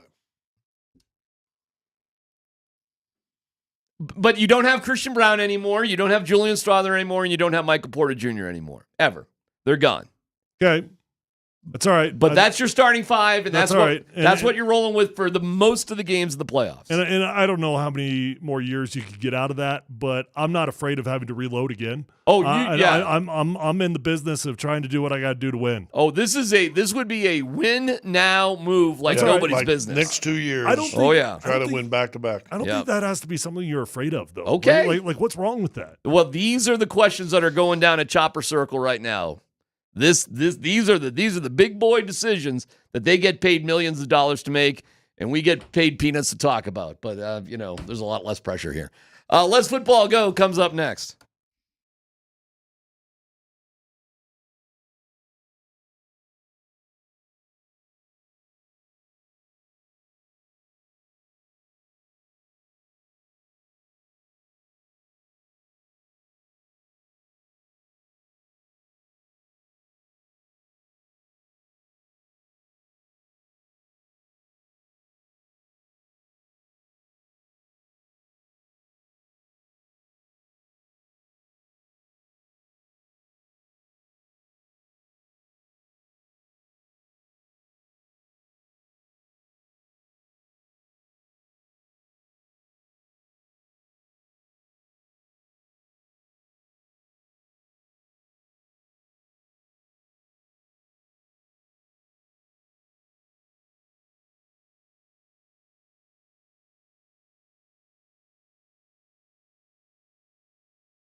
The text line's funny. You get paid what to talk about? I said peanuts. Okay, thank you to Mountain High Appliance. Find them at mountainhighappliance.com. They are the absolute best. Let's football go. Dan Bud Squints Tanner with the latest and greatest. All right, let's start with Sean Payton. He was talking with Kay Adams down in New Orleans. Here he is on the wants and the needs of the Broncos offense right now. We do the evaluation of our team. Yeah. And the purpose of that is then to establish what we call musts, needs, and wants. Must, needs, wants. Okay. So who are our musts? Your must, you need a veteran wide receiver. That's what I think. I'd All like right. to see you. I would say we need a joker. You need a Reggie Bush. An interior, and a joker now can be a tight end or a running back that has exceptional. We were spoiled here. Yeah. When you think about it, all right, you had Reggie, you had Jimmy Graham, Jeremy Shockey, Yeah. Darren Sproles, Alvin Kamara. Those are interior, either tight ends or running backs. Jokers. That they have to be elite receivers. What are your guys' musts for the Denver Broncos offense? Must-haves. So my formula a couple days ago, I think, fits in very closely to what Sean Payton's formula appears to be. I said my offseason, here's what I would do. I would get a running back in free agency. I would draft a running back. I would get a tight end in free agency. I would draft a tight end. And then I would draft a wide receiver. After that, you're done. You've met your needs. You've met your wants. No, you've met your must-haves. You've met your needs. And now you get to move on to whatever your wants are. Offensive line, you're set, man. I think you could run it back with everybody you got, including your backups. I even like the backups you got. So give me 2 tight ends, give me 2 running backs, give me 1 wide receiver. I'm good to go. Yeah, I don't care. To me, the Joker thing is the biggest thing. And listen, I wanted T. Higgins, but they ain't going in that direction because later on he talks about how much he really does like the receivers and speaks well of Vele. Yeah. You know what? This Joker thing's stupid. Well, okay, but it's his thing. Well, it's like saying, I want a blue Mercedes. And all of a sudden you get a red one. No, I want a blue. You got a red Mercedes. It's Mercedes. Hey, man. I want a blue. So here's my fear. He was obsessed by it. Here's my fear to what you're saying there with the Joker thing. I hope he's not as hung up on that as he is talking publicly, because I think it's a dangerous game to play when you try to draft a player that's really good at multiple positions. Because it's I'm not saying it's easy, but it's far easier to draft a player that's damn good at a position than trying to find the unicorn that could do everything really, really well. I think it's dangerous to overemphasize the Joker role. I think you sometimes you just got to get lucky and you fall into it when you draft an incredible football player.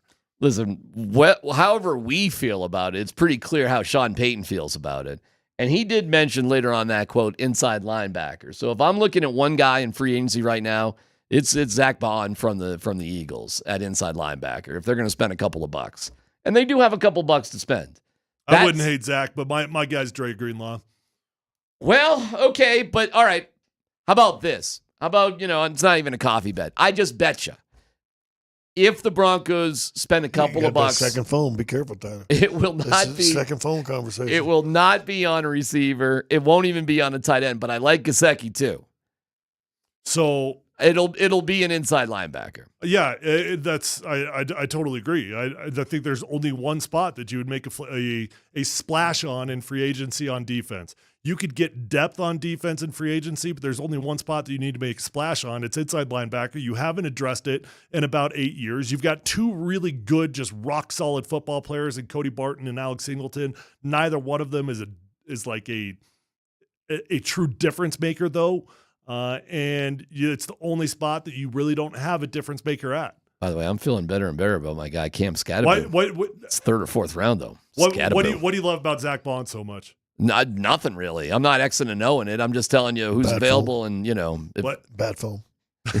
Bad phone. Yeah. Nothing. Listen. When it comes to this time of the year, you're the football guy, not me on the X's and O's. I'm just telling you. I'm not pressing you on the spot. I'm just curious if you had a reason why you keep bringing him up. Playing in the Super Bowl, good player. I look at things differently at this time of year, and I'm an aggregator in terms of my evaluation. And I'm not going to tell you I'm looking at film or studying any of that. I'm just telling you what other people are saying about him and who they are and what the names are. So if you tell me like Greenlaw is better than Bound, I'll take your opinion on it. Look, Zach's a great football player, and he would be an upgrade on our football team. I wouldn't be mad about it at all. But I'll tell you this: Zach has been a late bloomer. Dre Greenlaw has been a dog from day one. Okay, well, hey man, that's cool. Free agency, like I said, it's closing at the bar. You're going to go home with the girl, or you're going home by yourself. It's 2:00 and the bar's closing. Right, that's free agency. Before you start throwing names out there, let me ask this question. They involved in the first wave or second wave? The Broncos will be involved with one player in the first wave this year. They'll get a splash. They'll do something. And that's who you're going. Like I said, the bar's closing. You're about to possibly make a bad decision. I don't know if you're going to stay married to this person, but it's going to feel good that night. That's free agency with one dude this year, because you have the money to do it. You didn't have the money last year. So then you were all second wave last year. Then I'll ask you second and third. I'll ask you this right here then. If they are involved in a first wave, yes, and overspend, is this a decision that's being made by Sean Payton or George Payton? So keep in mind that Sean Payton's history in New Orleans, overpaying now, pay the bill later. That's what he did for about 8 straight years, and somehow they made it work for a while until it no longer did. So then he was out of there. So my answer to your question would be probably heavily influenced by Sean Payton. I agree. Now, if George Payton wins this argument, they in the first wave? You know, it's just not how they don't have arguments like that, because the one thing George Payton is a concession guy. He reads the room really well. I don't think there are big fights like that. DMac actually just has a walkie-talkie with him. Yeah. It's just for who? Yeah. Who do you think? Intercom system at the house. Yeah. He's got 2 walkie-talkies. Greg. One goes to Mike Kliss. The other one goes to Greg Petter. Mm. Yeah. 2 good dudes. My birdie, Mike Kliss, told me this. I think the Broncos, it's always Sean initially. But I think Sean's one of these guys, once the headline's over, he's done. And then George Payton has to go to work. Yeah. And that's why they work well together. I don't think they fight about it. I think Sean always gets his way on the front page, and then George Payton takes care of the rest of the paper. Quite frankly, I'll just say this, though. In the big picture, I think head coaches should be more involved in free agency. GMs should be more involved in the draft. Because it's what they do, right? The head coach isn't watching all the college film, but the head coach is seeing every player in the NFL on a daily basis when he's watching the film. Well, I think Sean Payton gave you a huge tip with that Kay Adams thing, man. It ain't going to be receiver in free agency. It's not. So go from there. Well, not if the draft is full of wide receivers anyway. Maybe. Right. That joker position, man. But when he talked about the joker position, he's talking tight end and running back. He did not throw wide receivers in that mix. I think he likes the wide receivers. I don't know if there's going to be, and this is, in my opinion, great news for Cortland Sutton, who I'm sure would like a few more buckaroonies. So could be a really good offseason for Cortland Sutton here, money-wise. And the joker position, listen, man, I think Tyler Warren checks so much boxes, it's ridiculous. I just don't know if he's going to be there. And I don't know if Genty really is that joker guy too, but maybe you can find that joker guy. This is when we got to dig into those tight ends, Tyler, later on in the draft. Who are those guys who are second, third, fourth round guys that kind of have that multitude of abilities? And this is where a running back like Cam Scatterboot to me is kind of interesting. I typically don't think of Ashton Genty as a joker type of role, but the main reason I say that is because he's such a workhorse. He does have the speed. He does have the body type to make it work. The dude's supposed to, I saw his goal is to run in the 4.2s. Now, if he pulls that off, I'll be surprised. Really? I'll be very, very surprised if he pulls that off. Genty's that fast? That's what his goal is. Holy cow. And if you got that type of speed, you got the ability to go play a lot of spots. That's story, Dan.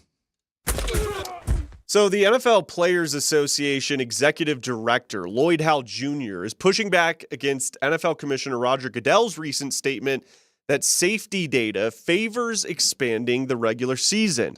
He said, frankly, we're not sure how he's reaching that conclusion based on the data we've been given access to.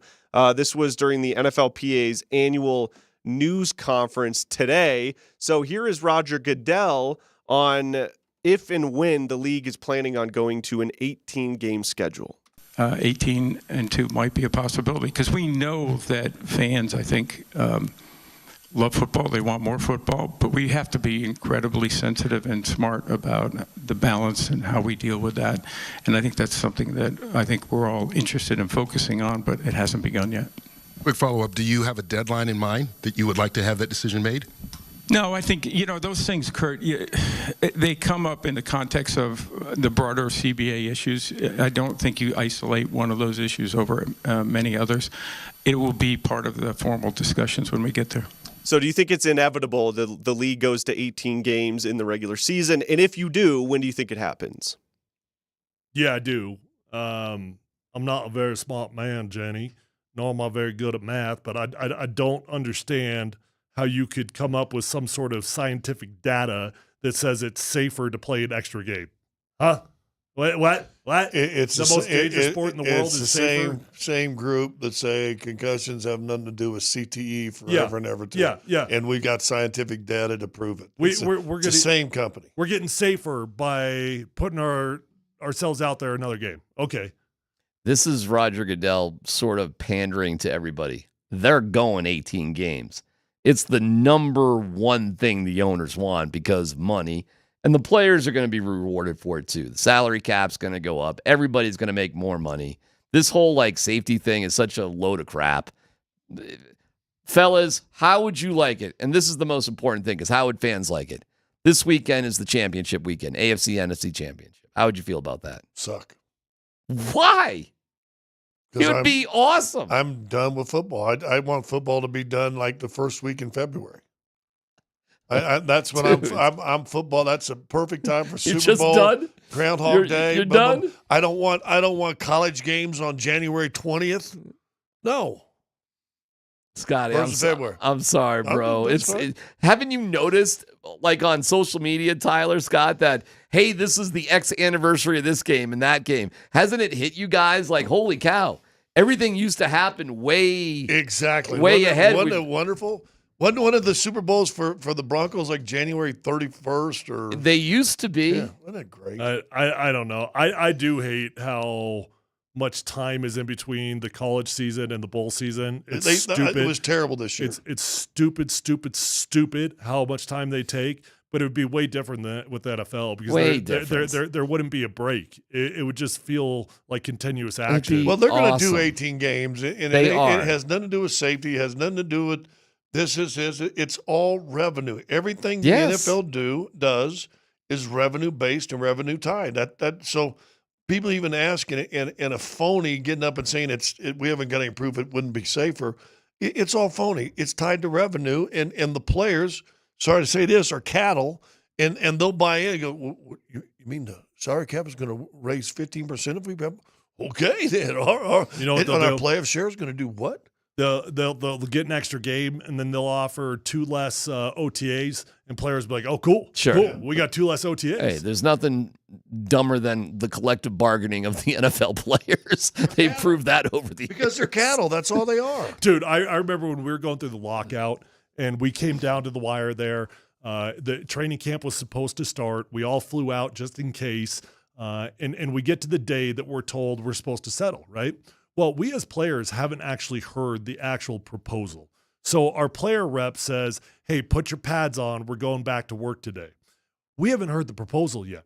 We're sitting in the team meeting room with our literal shoulder pads on. We got our helmets in our hand. We're waiting for the proposal to come out. And our leader's just like, you guys good? Yep, we're good. Yep. Let's go to practice today. We didn't take a note. We didn't break it down, have a breakout session, Right. meet in some small groups, something. Nah. No, we just put our pads on. We were told it's time to go back to work. All right, let's go. Yeah. It's going to happen, man. There'll be there's two. no question going to happen. It's 18 games. It's 2 bye weeks. It's the Super Bowl on President's Day weekend. It's coming.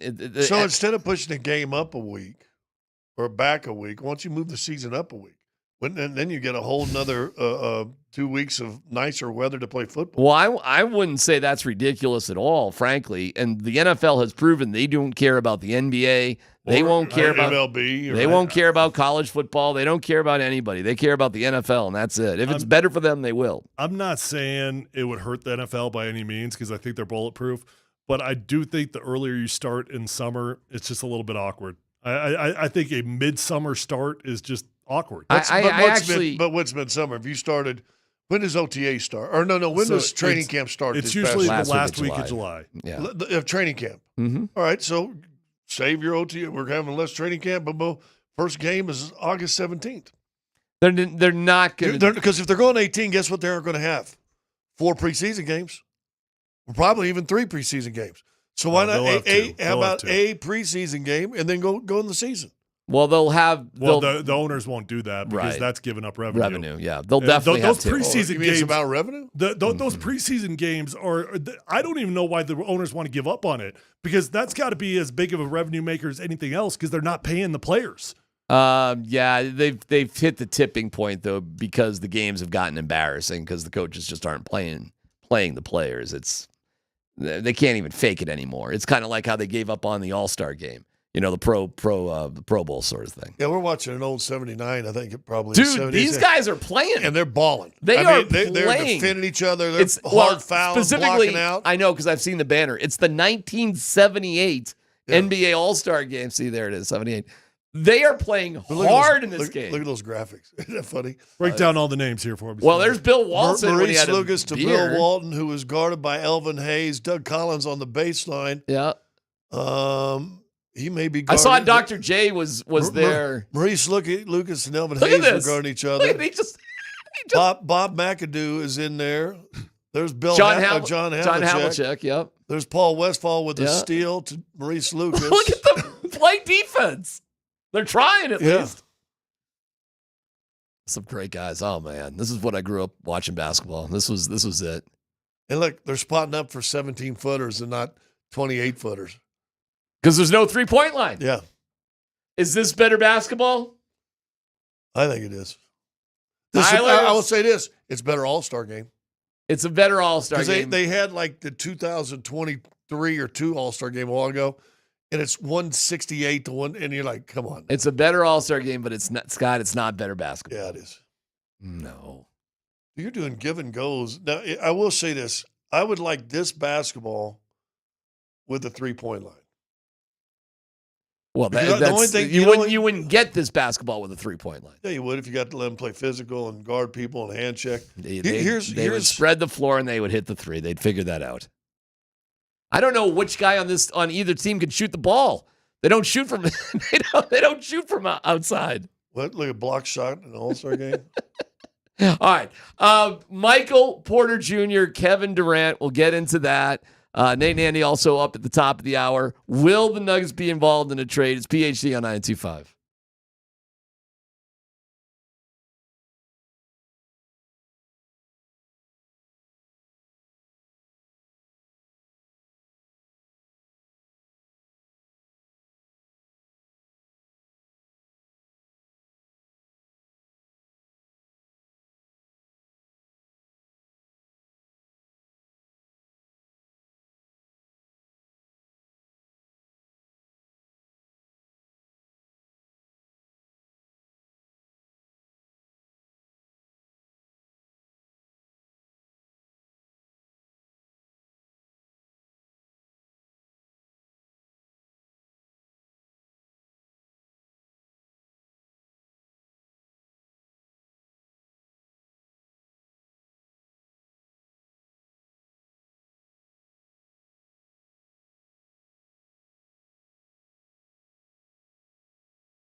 we want to win at a high level, and I think we've had, spurts this season where we play really well and then spurts where we could have played better.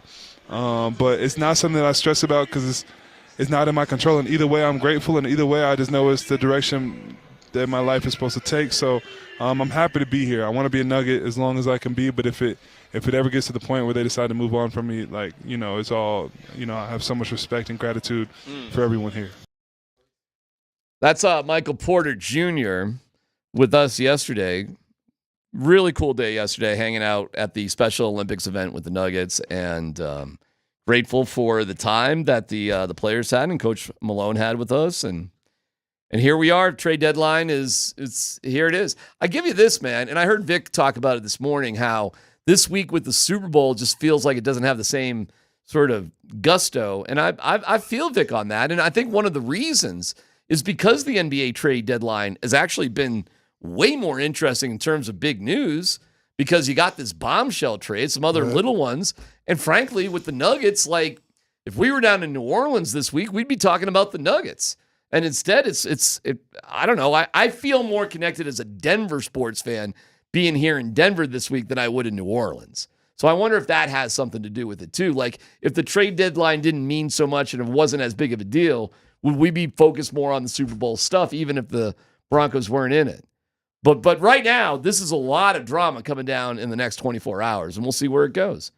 And it might be a whole lot of nothing. But then that becomes something too, doesn't it? Like you did nothing? Really? That's it? Well, here we go. You asked the question a while ago. Tyler answered it. I'll answer it now. You said, will people be angry 24 hours from now? Right. And I will say there will be angry people one way or the other. Yeah. You make a nice trade and you lose one of your favorite players, those people are all going to be angry. Mm-hmm. You stay pat and do nothing, all those people are going to be angry. You get, just somebody that's going to be a nice compliment to your team, a backup, whatever. Why is that all you did? Then all the people in the middle of, big and little, they're all good. So somebody will be angry tomorrow in 23 hours. That's probably true. That's not how I answered it, but that's probably pretty factual. People find a way to be mad no matter what happens. Well, I'm looking forward to it one way or the other.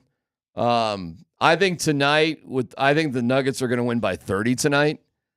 You always say that and it's a tight game. No, not always. Sometimes I'm right. Sometimes you said it one time and they got beat. Dude, is Trey Murphy going to go for 40 points tonight? Come on. I will say this, and we didn't have Christian on, but I asked him in the thing. Notice they put Christian on the fourth quarter, and all of a sudden Trey Murphy went. Well, what they did late in the third quarter is they just said, forget it. Keeping clean here. And they just double-teamed Trey Murphy at the three-point line. Yeah, and then the fourth quarter they said, hey, Christian. Let's stay on him. And then all of a sudden, Trey Murphy a little quiet. It wasn't. Well, sure. He only took 2 shots. He only tried 2 threes. I wonder why. Well, okay, that's a good. There you go. And he missed both of them. Yeah, because he was 8 for 10, and then he finished 8 for 12. Yeah. How often do you get these back-to-back home games against the same team? It's more recently. They got another one coming up next week. It's their fifth or sixth time already this year. I kind of like it. Scheduling-wise, it seems like it would certainly simplify things. So it makes sense. Then also from a entertainment point of view, if you get a great game, okay, cool. Let's do that sucker again. I don't like it, but you really no, but it's safer. In we're watching the '78 All-Star game. You didn't do this in '78. You didn't do this in '88. Well, you know why? They didn't do it for a couple. They've only done it for a couple of years now. Exactly, but you know why they didn't do it back then?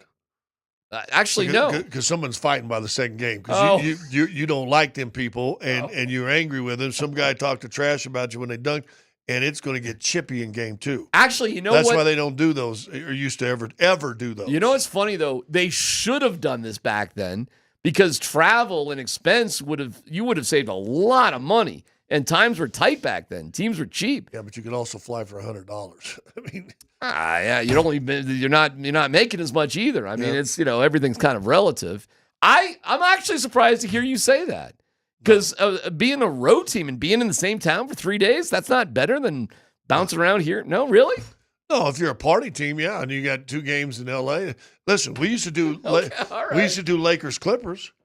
And so you would stay in town 4 days, and those of us who went out had a fun time down on Manhattan Beach. Okay. All right.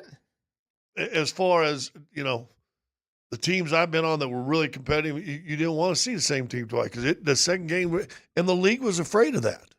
They didn't want teams in there for two. Could you imagine Boston and Detroit? Boston came to Detroit, and they were there for 4 days and played Detroit in back-to-back games in the regular season. How would have that turned out? There might have been a turned-over car on 8 Mile. I don't know. I have no idea. Yeah, it'd have been. You know what? You know what's funny about back in the day? Because the athletes used to mix in with the regular people at bars and restaurants way more than they do now. There weren't private VIP areas like it is now. No. I mean, I would guess you might get a Mahorn McHale fight at like a bar. Who knows? I don't know. Or a Charles Barkley and a fan. Well, that happened anyways. I mean, there are plate glass windows that have his stamp of approval. They asked Charles on an old video, and Shaq goes, Charles, how many times you get in a fight with a fan? Like 4 times. And all of a sudden, Shaq goes, 6. All right. So, yeah, they win by 30 tonight. Don't be so conservative. And then they play Orlando. You get KCP. That is the funny part about this whole thing. They have a back-to-back like Orlando's going to get here today. Like they don't play tonight. They don't play? Oh, I don't know, actually. That's a good question. I'm not sure about that. Maybe I'm wrong about that. Maybe they do play today. I'll look at the schedule real quick. But KCP comes back. Yep. Well, if they're in town tonight, I'd be surprised if KCP didn't show up to the game. Well, that's where I was going. Yeah. Let's see. Wednesday night. Oh, a lot of teams are playing. Are they playing tonight? Hold on. Go ahead, Tyler. They are playing tonight. They are. They're playing in Sacramento, so they're not here. If you get one of our former Nuggets back, who would you choose? You get one. In their prime? Today. So like Carmelo Anthony's not? No. No. Can't get Melo? Guys that are playing. Guys that would be relevant to our basketball team. Oh, wow, that's a good one. I'll give you a surprise one. I got a good one, but it's a surprise. You wouldn't think of it. Will the Thrill. Not Will Barton. JK. I'd bring back Jeff Green. Really? Mm-hmm.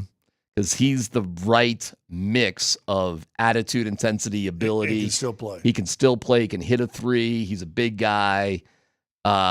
Jeff Green, to me, I think they missed underappreciated. Jeff Green. Yeah. Bruce Brown, as much as we love Bruce Brown, he really was like 11 points a game. I mean. He was 9 in the regular season, 11 in the postseason. Yeah. With his current contract, it's like. KCP would be a pretty obvious answer too, I guess. Well, KCP's not going to get bought out, and they like him in Orlando, so he's not going to. Bruce Brown, there's rumors he could get bought out in Toronto. And Bruce has been hurt too, by the way. Yeah. Jeff Green is. I'm a big Jeff Green fan. What can I tell you? I like Jeff Green. Paul Millsap. Are you no, but Paul you're was clearly joking. Paul was good for this team too. He's a tough dude. He was a good dude in his time, but his time is come and gone. I'm surprised DMac didn't say Plumlee. That's a your good go-to. one. That's your go-to. That's a good one. How about getting Campazzo back? Oh, how about getting now we're talking. Now we're Monte talking. Morris. I love me a little Nat. Gary Harris in Orlando. Gary would be fun. Yeah, maybe. I don't know. We'll see you down at the arena later tonight. Have a good call. What are you doing tonight? You sitting next to Chris, babysitting Chris? I'll put Faku at the 5. Would you? All right, Nate and Andy coming up next. Thank you, Dan Tanner. It's Altitude Sports Radio 925. We'll see what happens, folks. Your starting lineup right now, here's what you'd have. Nikola Jokic, Russell Westbrook, Kevin Durant, Jamal Murray. Oh, no. And Aaron Gordon. This went from 6 to midnight.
Denver, Colorado.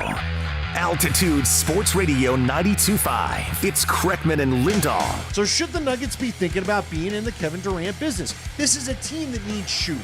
We go back to that incredible, wasn't it game 2 where Jokic and the Suns, Booker and Durant, everybody just went shot for shot. Jokic was the only one just hitting like he was on fire. But Durant showed you, I still can throw up a nice number for you when needed. Andy, you don't got to sell me on Kevin Durant. I'm interested. Okay, you've tickled my buying bone, my friend. Whoa! Here's Nate and Andy, driven by Colorado Off-Road.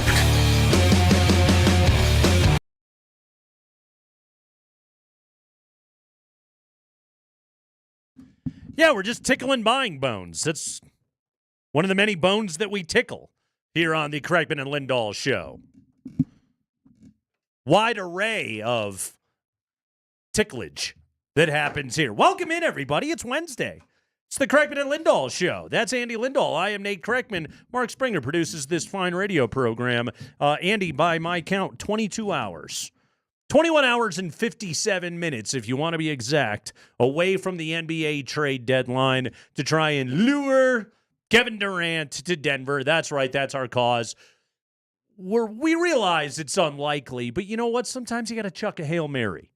And maybe, just maybe, there's a world where the Phoenix Suns are just like, we're a Michael Porter Jr. and a Zeke Naji away. You're not, but maybe you could talk yourself into it. What do you think happens? What are we talking about, Nate? Go put on the old prediction hat. What are we discussing to lead this show off 24 hours from now? Latest report. What are we discussing? Cody Martin. Larry Nance Jr. Yeah, it's going to be something like that.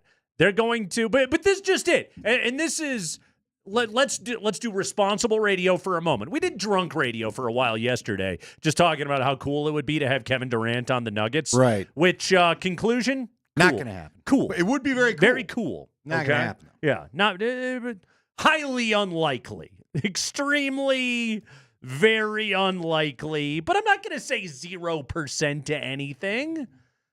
I didn't think Mikko Rantanen was going to get traded in the middle of the year. Stuff happens. I didn't think Luka Doncic should be on the Lakers. Stuff happens, okay?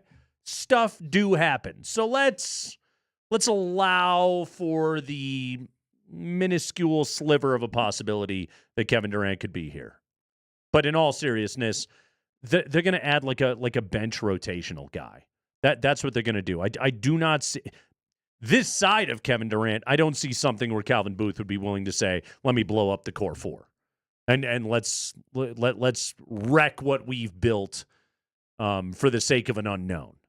Because right now the Nuggets, in the very least, are a known commodity. I just think they're shopping on a different shelf because of where they sit, because of where they are with the apron, because of where they are with the rule that says that they cannot trade Jamal Murray and Aaron Gordon within 6 months of a contract extension. When Michael Porter Jr. is the only player that's available and he is your best shooter on your team, and you pretty much really, really need that guy for the floor spacing and everything that he provides, it's highly unlikely they're going to do something major. No, they're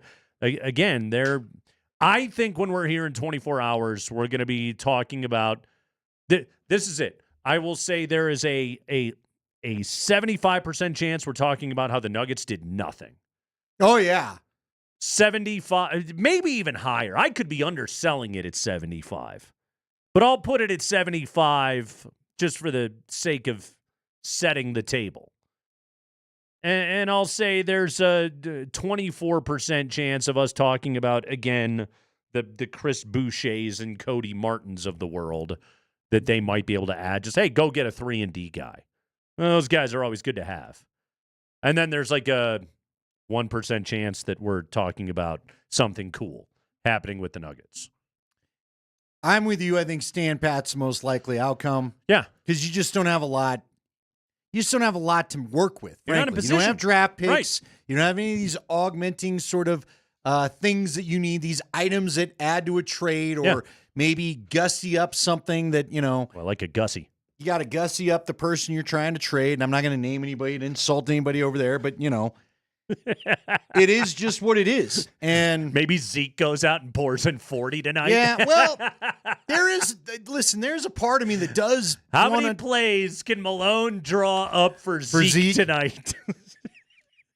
I want to believe there's a good basketball player there that just needs to play. I used to say that. I want to believe it. Yeah. Because I like the guy. Yeah.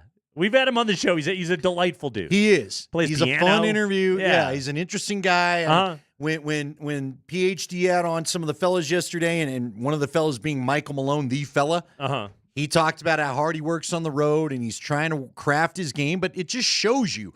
It's just crazy. Sports has become a place. Sports used to be in a place where you would develop through practice. You would develop over time. They had a time frame for you. Now everything just feels like if you don't play, you don't develop. Just all there is to it. You got to play in games. Yeah, I think there's a lot of truth to that. There's so much crazy travel now, and they're trying to jam extra games in and do all these funky things during their all-star breaks and whatever, that there's not a lot of practice time. Michael Malone's talked about this plenty. Scott Hastings was talking about it. He even said it to us when you're just going into some auxiliary ballroom and pretending there's a basket and let's walk through some plays because that's all you got time for. Yeah. It's just a different league. So, yes, that leads to me wanting to believe if Zeke Naji could find himself in a place where he could play a lot, probably on a bad team. Yeah.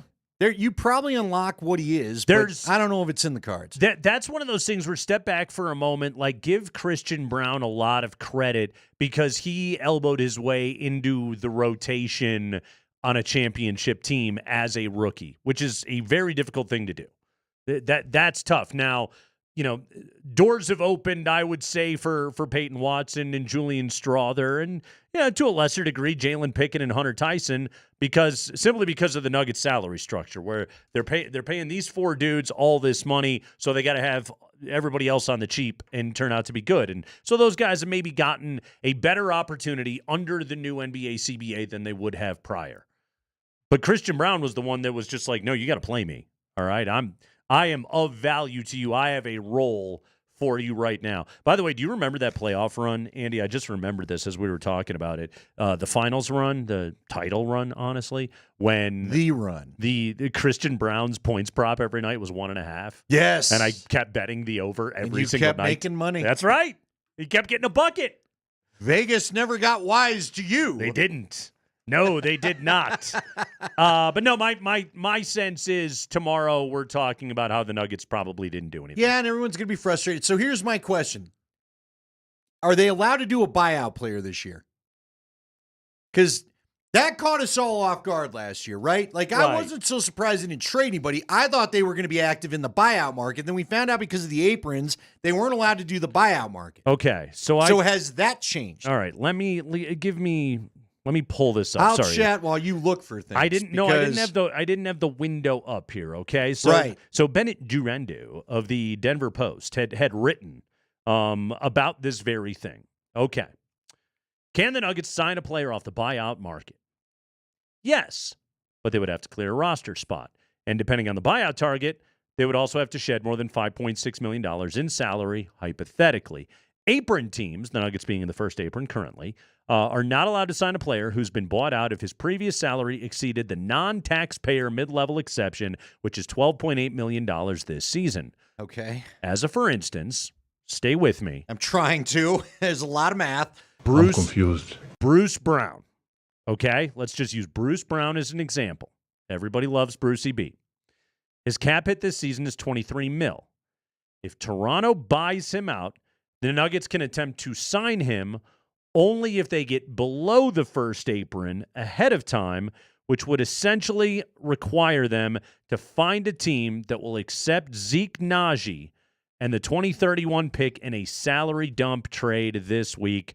Otherwise, Denver could waive a young player and pursue a veteran minimum candidate from the bargain bin. Okay, so that's important to note, folks, because this came in. We got after the fact, everybody kept saying, I can't believe they didn't sign anybody. They could not. Yeah. And so unless they can clear Zeke Naji, let's all keep this in our minds when Bruce inevitably gets bought out.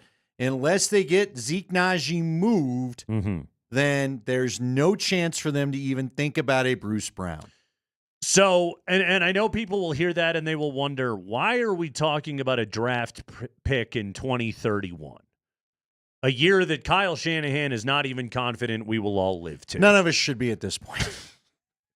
So, you have to have a first-round pick one every 2 drafts.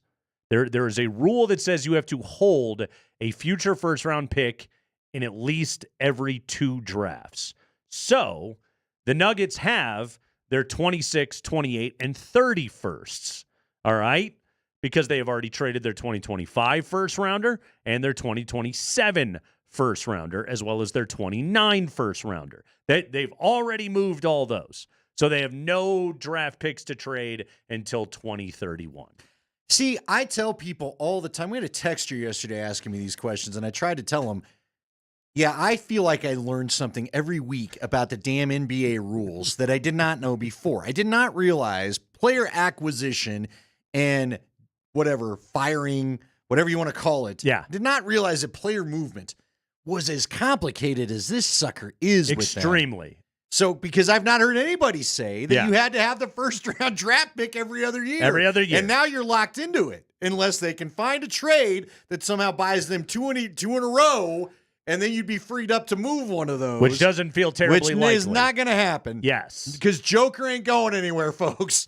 So. We're pretty sure. Holy cow. We're reasonably confident. Who? Seriously. I just would like, give me a 30 for 30 on this. Who the hell sat around and came up with all of this just minutia to the finest detail? Are you kidding me? You know what's funny about it, too, is like every team has to employ like a team of people. Right. That know this stuff like the back of their hands. Yeah, I'm admittedly, like, I'm done with this stuff, okay? This is the time of year when I do the refresher courses. And again, like, shout out to Bennett who wrote this in the post, and I've been using it as a nice cheat sheet for the last couple of days, and it's very convenient. The moment 1 o'clock hits tomorrow, Andy, I will expunge all of this out of my brain. Yeah, but we should not. It will disappear, and then I'll forget it all by next year, and then I'll have to try and remember some of this stuff again to speak about it in the not that intelligent way that I talk about it right now. Okay, so is there a name on the cheap buyout market that you think's realistic? That, again, you'd have to waive a rookie to get the spot to get the money. I don't know who's out there right now. I'm waiting for the players to be bought out. I don't know at the moment. What about a Torrey Craig who's already been bought out, correct? Sure. What did he get bought out for? It couldn't have been that much. Am I being too hard on Torrey Craig, assuming it wasn't $12 million? Yeah, like Torrey Craig is a nice name to say because everybody knows him. Is it worth giving up a young guy to revisit? Does he make you appreciably better in the moment? I guess. Like, he's not death out on the basketball court. He can go out and guard a guy for a minute.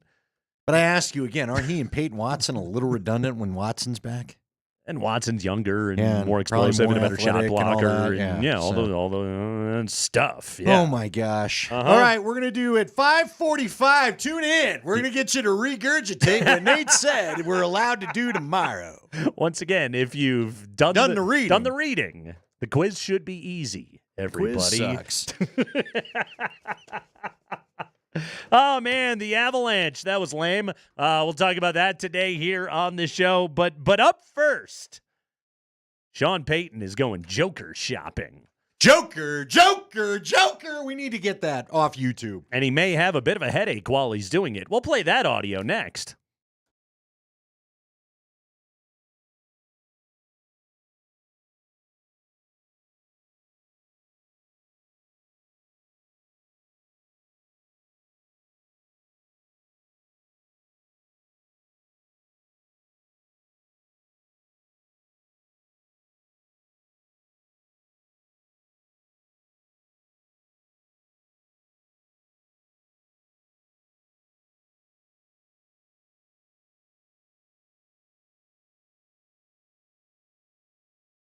Hey guys, Andy Lindahl for my friends over at Colorado Off-Road.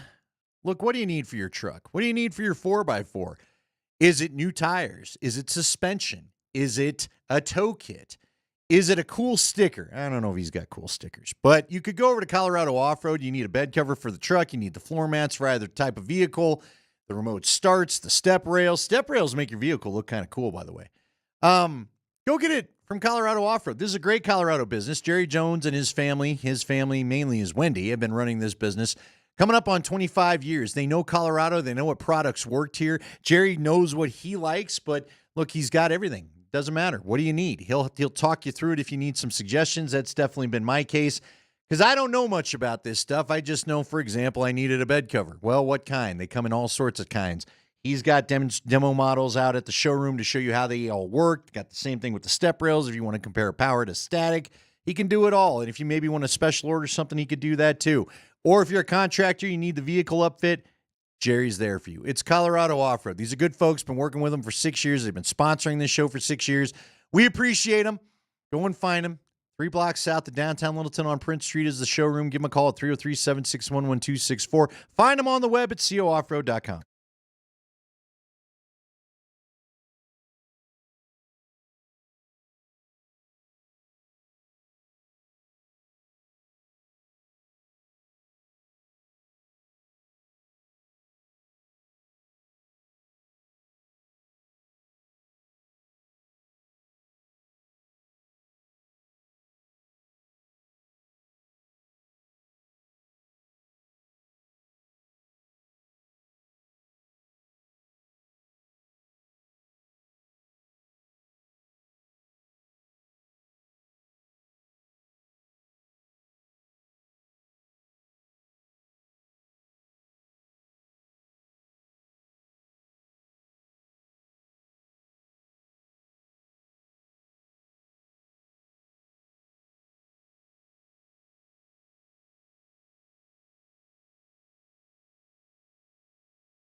This is Russell Westbrook of the Denver Nuggets, and I can't wait to make my first appearance on the Kreckman and Lindahl show.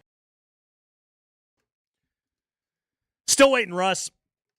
Nuggets, Pelicans tonight, 7 o'clock. Kaz on the call right here, Altitude Sports Radio 92.5. By the way, Nikola Jokic, 7 consecutive triple-doubles against the New Orleans Pelicans. One more tonight, and he breaks the record for consecutive triple-doubles against a single opponent. Andy Oscar Robertson also recorded 7 straight against the Baltimore Bullets from January 31st, 1964 to December 27th, 1964. Wow, that's a lot of games against the Baltimore Bullets. Anyway, Nuggets and Pels tonight. Thanks to Dan Hyatt. All right, for that real quick. Little note. Get the music ready. Real quick. You going to real quick this thing? I got to real quick you. Okay. We worried about tonight or not? I mean, we can discuss it further later on, but what's your gut tell you? We going to get any of the Nate Kreckman bold statements? See what you feeling good? See what I'm made of. Like, do you feel so? The Nuggets had a close one. Was it Dallas where they had the close one, had to kind of sniff it out, even though Dallas was injured? But then they came back and just whooped them. Wasn't that how that went when they got stuck there for those 2 games? Or was that maybe that was San Antonio where it was tight and then they smoked them the next game? So now that the Nuggets have smoked them, technically, I felt like that game was more of a blowout than the score showed. 12-point win, they covered. Do you worry about it being closer tonight, or did they just really put the foot on the gas? Like, what are you expecting? Yeah, you should go kick the crap out of these guys tonight. But you should. What do you think? You should. Yeah, I should be 40 pounds lighter. What do you think happens? Should you, though? Yeah, I think the Nuggets win and win comfortably tonight. Yeah. Yeah. I can't even tell. There's a lot of things I tip my cap to Spring for. I believe they win, and they win comfortably. For Spring to come up with that music, which I think is just chef's kiss to the moment. You know me, Andy. I ain't scared. Yeah, that's the music. Yeah. Kreckman. Yeah. Yeah. You guys. Now we're all looking around. Uh-oh. He's doing it again. Because you know why? You know why I'm not scared? You tell me. Because I have expectations. Andy, I have standards, okay? And that's how I treat the people that I love, okay? That's how I treat you in Spring. That's how I treat my children, okay? I look at these people and I say, you know what? You're good enough. And you're smart enough. And doggone it. People like you. Apparently people don't like us as much as they used to, but you're right. You're still right. We're maybe top 30 now. Yeah. Anyway, I'm looking at Nikola Jokic and the Denver Nuggets, and I'm saying, I believe in you. I have a standard. You're a 10.5-point home favorite. You just smoke these fools. You're going to do so again tonight. Yeah, I feel like they should.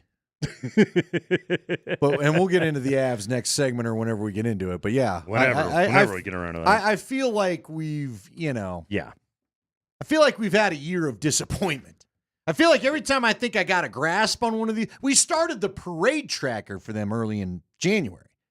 And now the only parade I feel like I'm going to have is a parade to the divorce office or something. I don't know. It's just sad.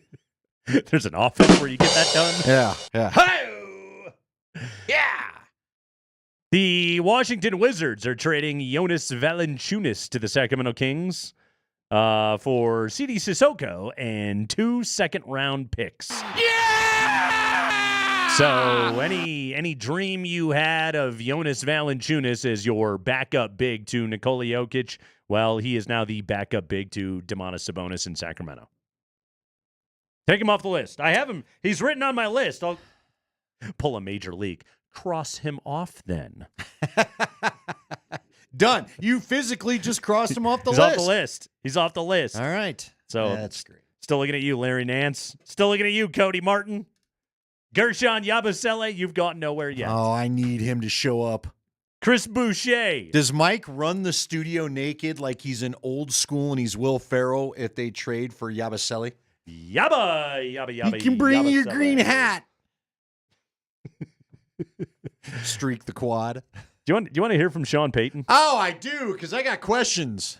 As do I. Not sure I want to voice all of them, but I got some questions. Because there's no way What's you the didn't question? ask the same question I asked you in the Twitter feed. So Sean was first off. What a shock! Looked like Sean was having a good night last night with Gruden. Yeah, there were pictures all over. You know what? Sean had pictures like it was the end of the Bachelor movie, whatever that was. Yeah. What was that one? Why can't I remember it? Where they all go to Vegas and they lose the guy? The Hangover? The Hangover. You know what? In the end of The Hangover, they keep finding all the pictures from where they've been? Yeah. Sean was all over Twitter. Look, Sean's with John Gruden. Sean's at this party. Sean's hanging with these guys. Yeah, Sean's nipple made a large appearance last night on the internet. Whoa. There was a lot of. I don't know all about that. There was a lot of That moves. wasn't the first thing that caught my eye, but okay. Well, what was funny was like I remember the picture. You're not wrong. The Gruden pick. Yeah. You sent it over last night, or maybe Spring did. One of you guys sent it over last night. You guys are online for me, and I appreciate you for that. We know you're putting kids to bed and all that stuff, so trying to generally escape the world. So you guys sent over the Sean Payton, John Gruden pick. Yeah. And what's so funny is, like, I looked at it, and all the comments were just like, oh, Sean's pulling an Urban Meyer. Look at that. Nah, that's his wife. That's his wife. It's his wife. He's allowed to. Yeah. Now, I think he's giving it a second try, if you will. He's allowed to cup the hand with the wife. Yeah. I support that. She did not have a problem with it. No, it's there's something. That's his wife. There's something kind of nice Now, about I don't know that. what Gruden's deal is, but, Right. maybe the wife, maybe one of the gals from the Hooters commercials back in the day. I don't know. I like that Sean and Skylene are keeping it spicy. That's good. Everybody needs some of that. You know what? Yeah. I'd like to live a little of that life. I can't. And, we might look the same in the shirt, but I can't live that life. He's not in the best of shape right now. So, should I try to recreate the shirt? So Sean, you have to wear that very thin golf shirt, golf polo material. It's made for definitely a tropical environment. It is. It's moisture wicking. Sure, that's what they tell you. Yeah. No, it isn't. That undermoob sweat I was gonna say, going to be substantial. Nothing was moisture wicking Vic back in the day, but okay. So Sean Payton he's out with Gruden last night. Yeah, he hit the circuit. And then this morning he's hitting the radio row. No shock, he's with Kay Adams. Yeah, there you go. He's up. Was he with anybody else? Once again, I only saw it from Kay Adams. He's up and Adams. Yes, he was. As he tends to maybe a little earlier than he planned. I don't know. Hey, maybe he didn't have to wake up, if you know what I mean. Maybe he was already up. So Sean's chatting with Kay. Kay thinks you need a veteran wide receiver. Yeah, she's kind of telling him. She did one of those things where she asked the question, but then answered it for him and gave him her list of all the Broncos needs. To which Kreckman and Lindahl say, game recognizing game, Kay. Well, not you. So let's hear Sean go on and on and on about the Joker on maybe 90 minutes of sleep. Here we go. I'm really happy. And we're going to be, listen. I know. We're going to be a problem. I know. You've been a problem to even the Chiefs that are in the Super Bowl. I do want to ask you about the youth of the team. Hold on. Go Please back. Go back. Isolate the answer. Go back. And if this doesn't have a touch of Bednar at the parade, I mean, forgive me. I know Nate's like, can we just get through this part? No, this is Am I important. wrong? No, look, Bednar was at least at a parade after winning the whole damn thing. Did Sean attend a wedding that he put on I wasn't aware of? This has got Elway and the Flores interview written all over There's no doubt. Yeah. Sean enjoyed the old French Quarter. Yeah, so let's give that. What was that in there, Sean? We're That going to be, face? listen. I know. We're going to be a problem. I know. She even says it. Honestly, I've had a girlfriend hand me a. Yeah, I know. Let's go home. It's time to leave Deadbeat. Let's get out of here. Okay. Now that we've established that, let's try to listen about the Joker. We've certainly If anybody established. wants to decide to weigh in differently, feel free. I like when our listeners send us our own drops. Yeah. Yeah. Get Kevin Harlan on the job. Anyway. Let's go. The guy is drunk. There it is. All right. Let's hear about the Joker, Sean, go ahead. You've been a problem to even this Chiefs that are in the Super Bowl. I do want to ask you, you're talking about the youth of the team. There's some really interesting, you fell in love with your quarterback, you got him. Now we got the We draft. felt like we had a good rookie class. The culture, everything that you've done in such short time, right? Yeah. But now it's like, now I want you to, I love Cortland. Great veteran, insane, amazing. I know you love him too. What are we looking to fall in love with here in the next couple of months? Are we going? Can I tell you what I think? It's a fair question though, because we do the evaluation of our team. Yeah. And the purpose of that is then to establish what we call musts, needs, and wants. Must, needs, wants. Okay. So who are our musts? Your must, you need a veteran wide receiver. That's what I think. I'd like to see you. I would say we need a joker. You need a Reggie Bush. An interior, and a joker now can be a tight end or a running back that has exceptional. We were spoiled here. Yeah.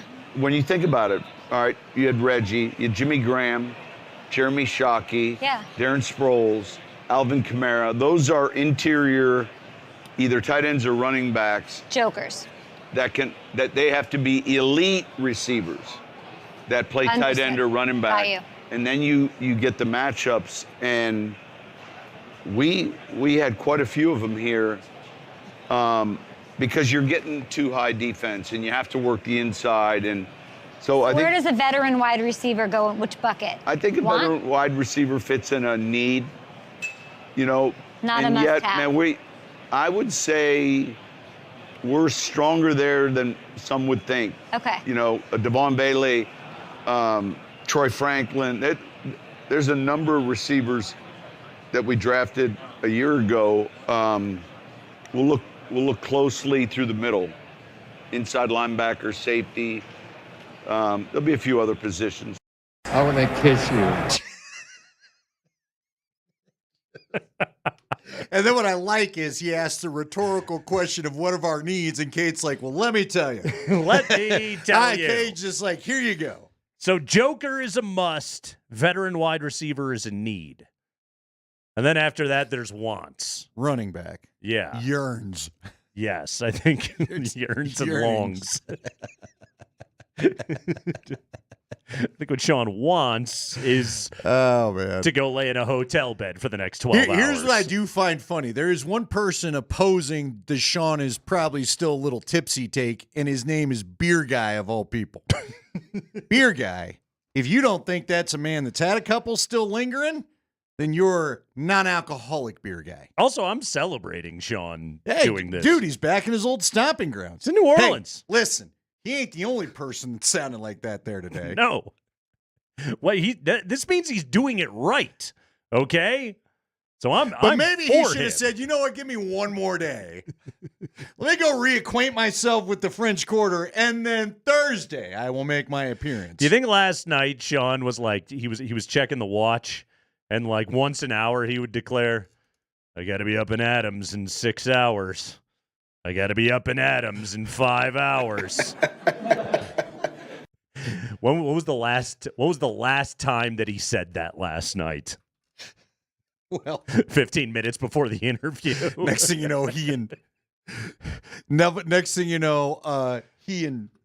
and Gruner on the yacht. I sent you the yacht of Shad Khan. Good night. Bond villain? Shoot, go look at it. Holy cow. Larry Miller's 7 level of drunkenness could probably answer that question for us. Yeah. I don't think you just get to the point where you're like, well, I'm already up. Let's pull it all-nighter. That's where he was at. Yeah, Now, to be fair again to Sean, most of Media Row today, probably in the same What's boat. 2.5 hours of sleep going to do you? Yeah, at what that are you going to do point? now? Yeah, you're just walk on over to the convention center and do it. Creating more challenges for yourself. Mm-hmm. Yeah, I've been there. I've been there in that very city. I would say we need a joker. You do need a joker. And you know what? Jokers must be elite wide receivers, Andy. They must be. And I went and looked at this because you know I had to do Sean Payton's math for him. He mentioned Reggie Bush, Darren Sproles, Alvin Kamara. Okay? I looked into this. When those dudes played for Sean, they all averaged 5 catches a game. 5 catches a game, and typically in a given season, we're averaging anywhere from 8 to 10 yards per catch. This year... Wow, that's pretty good. It's pretty good. Javonte was your leading receiver. He had 52 catches in 17 games. It's essentially 3 catches a game. And he was pulling down 6.7 yards per. So clearly, like, there is an upgrade that is required of you. You go back and look at, like, prime Jimmy Graham in a Saints uniform. That's 6 catches a game that you're getting out of the tight end spot. This year, your leading receiver, Lucas Kroll, had 19 catches in 13 games. So it really goes to show you, like, they did some really good things this year and took some big steps forward. But, man, Sean wasn't kidding when he said, I need this. Well, they have got to find that. And no matter what, that's, to me, Andy, I can't imagine a world where at number 20, they are not going either tight end or running back. All right. And I would agree. And I'm glad he thinks those are the needs. We've talked about that. But do you find it interesting at all he mentions veteran wide receiver with a Cooper Kupp out there? Do you think he's – are we low-key coding Cooper Kupp or are we low-key coding Kane was the one that was pushing veteran wide receiver. But didn't he put that in there as well? He put it in the need category, which is below must. Joker is must. Which you can handle. Well – vet wide receiver is need, and then he made sure to hype Devon Valley and Troy Franklin. Which I got no problem with that. They should both get better. They were both nice players. Troy Franklin especially, we need to take a big step forward. Well, we need him to take a big step forward. Look, I have more confidence right now in Vele as a pro player than Troy Franklin panning out to what you want. But what was the last thing we saw Troy Franklin doing? Catching a deep ball in a playoff game. Sure. And giving you a 7-0 lead. Sure. Yeah. That's pretty good. It is. It took him 18 games to figure out the combination. Right. Yeah. It's a good finish. Yes. All right, so let me ask you this. With him calling it a must. Must, needs, and wants. If they get into the top 15 and both Genty and Warren are sitting there, we're going to see them pull the trigger on a trade? Ooh. Because both of them play the positions he pointed out. Right. That the Joker could be, and both of them are thought to be Joker-type players. Because you brought it up before. Genty did catch balls out of the backfield. Sure did. We were all enamored with what the guy did when he got handed the ball in the backfield. And he's pretty damn good at that, too. Yeah. You need all of that stuff. Mm-hmm. Good stuff from Sean. And also, I want everyone to know, like, we are poking fun at Sean Payton, just like we would poke fun at any of our buddies that sounded like that.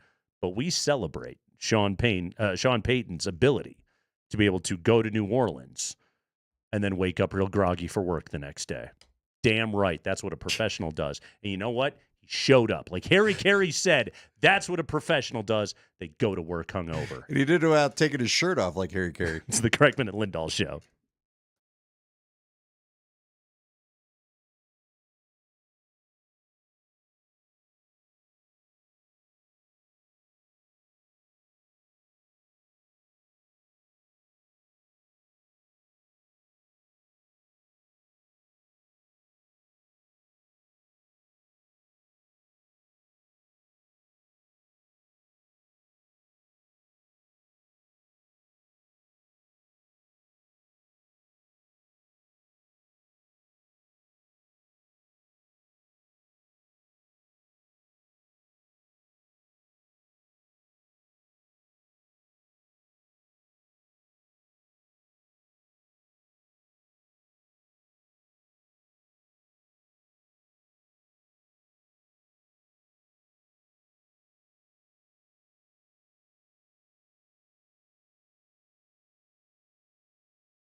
We're yakking sports with you today in the Backus and Shanker studios. Serious lawyers for the seriously injured.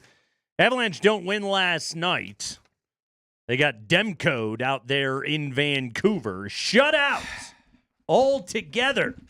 They hit a lot of posts, Andy, and they kept firing the puck right at the goaltender. But Jared Bednar was not pleased and made that very clear this morning in his appearance on the Moser, Lombardi, and Kane show. He was asked at the beginning of the interview what was most irksome about that particular loss last night. I just felt like we were light offensively. Again, it's like we give up one even strength goal and one penalty kill goal, and we don't get on the board, and it's frustrating because we have plenty of talent, and I just feel like in some of these games that we're losing right now, we're not doing a good enough job of getting to the hard areas of the ice and getting to the net front and getting inside and causing enough havoc to score goals. I feel like we're too easy to defend, even though we have the puck a lot. We're in the offensive zone a lot. We're doing a lot of good things. We're too easy to defend. Or for some teams, just keeping us out of the home plate area, and in turn, we're just not scoring. Their goalies are playing good and keeping things in control for exterior shots, and we're just not doing a good enough job at making it hard on them. They're lacking grime, Andy. There's no grime in there. They're not getting their butts parked right in front of the goaltender, and they're too easy to defend. Everything that you said right there, it's like, yeah. Not like we've talked about it on the show. No, it's almost like this is a continuing, recurring issue for this team when they don't have Val Nichushkin available. Not sound like Sean Payton. What kind of surprised me is, normally Lecky's willing to do it. Lecky. Oh, he got stoned last night too. Yeah. Oof. Oh yeah. That was a golden. That was a good save. It was a good save, but they are too easy to defend. Let's make it real simple. These are pro goaltenders. And who was our guy last name? What was his name? Demko. Demko's not having the greatest of seasons. They put a graphic up in postgame with John Mitchell and Kyle Keefe talking about how he's got a below 90% save percentage and was giving up just the number. None of the numbers are where you want them. But it goes to show you, and this happened in Boston, in my opinion, when it was Swayman in there, who's a really good goalie, and it happened against the Islanders, where if you're just going to shoot without guys trying to screen the goalie, not only are you not going to take their eyes away and they're going to make the save because it's like trying to blow a fastball by a major league hitter, they're going to catch up to it sooner or later, right? You got to screen the goalies, especially if it feels like they're on one. He felt like Demko was a little bit on one last night. And the other problem was, like Kyle mentioned it in postgame, they were so close to these rebounds. Yeah, but again, when you're not parked right in front of you need to be there for the immediate rebound. And they were always off to the side or over here. Like, just stuff is off. I still feel they need another power forward.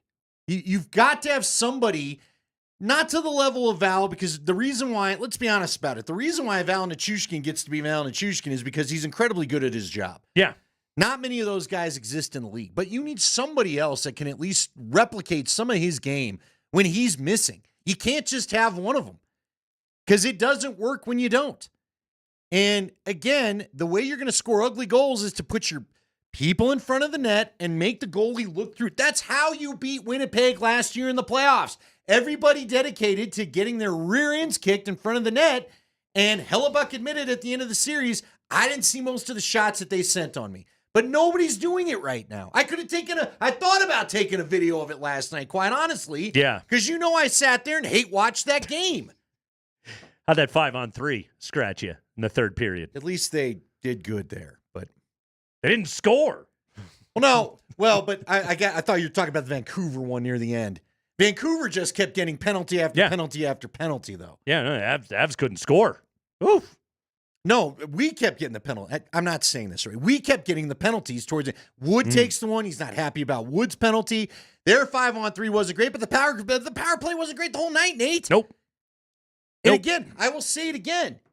When I got you all thrown off with my Nechich thing and created a whole new person, You may have to break up Netchus and McKinnon because a ton of just really pretty passing happens, but someone's got to shoot the puck sooner or later. And they're all starting to fall into this. There were a number of times where Rycroft called out, that's an overpass. You need to shoot it. Don't look for the second guy. Fire it at the net. You had the traffic. You had the lane. Fire that thing. Yeah. But they fall into this.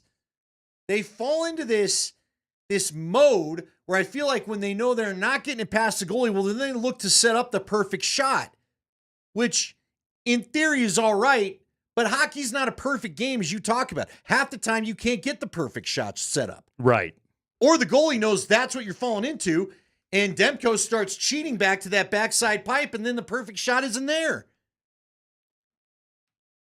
It's almost too much for you. No. It's just like in all of this, Andy. I can look at guys that don't do their jobs as well as Val Nichushkin and Gabe Landeskog, and say, why don't you do what those guys do? Well, they're compensated at the level that they are compensated at because they are the best in the world at being able to do just that, and it's tough. It's tough for the Avalanche right now, and. In a hard salary cap sport, when you were this beat up and you just need everything to go exactly right for you to be able to get to where you need to get to, it doesn't give me high expectations for this team right now. No, it really doesn't, because there's been too many of these. Yeah. Like, you're falling into a pattern. It's all right to shoo a couple of these away. And these are pro hockey players. It's not as though Betsy's not giving to these guys in film and in practice and everything else. Like, they know what they're supposed to do. They just can't. That's where this team's at right now. And I think Miles Wood, which I admire the fire, Miles Wood, I think, physically embodied the frustration that whole team is feeling right now. They're not in a good spot. Yeah, and he took some thumps for it, he too. took some stupid Good for penalties. him. What else are you going to say? But Yeah. I mean, good on him and everything, but it didn't quite get the job done last night. Avalanche fall, but they are continuing the road trip. They will try again tomorrow night in Calgary. Meanwhile, the Nuggets in action tonight against the New Orleans Pelicans. Is everybody nervous for this game now? Because I think the Nuggets are going to win. You haven't got me nervous yet. You haven't got to the point quite yet. Okay. You haven't been so demonstrative of, man, these guys are puss and they ought to really, They ought to squeeze this stuff right out of here. Yeah, they ought to clear it. I don't know what Spring knows it. I don't know how to explain. There's a tone of yours. There's a tone There's of mine. a tone where I feel like you're trying to hack off the karma of sports when you're just so sure that a game that hasn't been played is going to go a certain way. And it just makes me nervous. Coming up at 5:20, Derek Stevens, CEO of the Circa Resort and Casino. Man, we got a menu of props. Oh, I can't wait. You want some action on the Super Bowl? This is the guy. This is the guy. Derek's he's gonna explain it all to you. Plus, Andy, we got to get some of the stories about how Circa Survivor went down this year. Wild what happened at the end of this thing. 18 entries going into the final weekend. Only 8 remained when it was all said and done. So Derek will tell us the stories of what happened with Circa Survivor this year. Plus, they do the reality show with it. They do a great job. It's Kreckman and Lindahl. We're rolling with you here. It is a lovely Wednesday afternoon, and we're talking about what's going to happen going into the NBA trade deadline. Should you get your hopes up? We'll talk about that regarding the Nuggets next.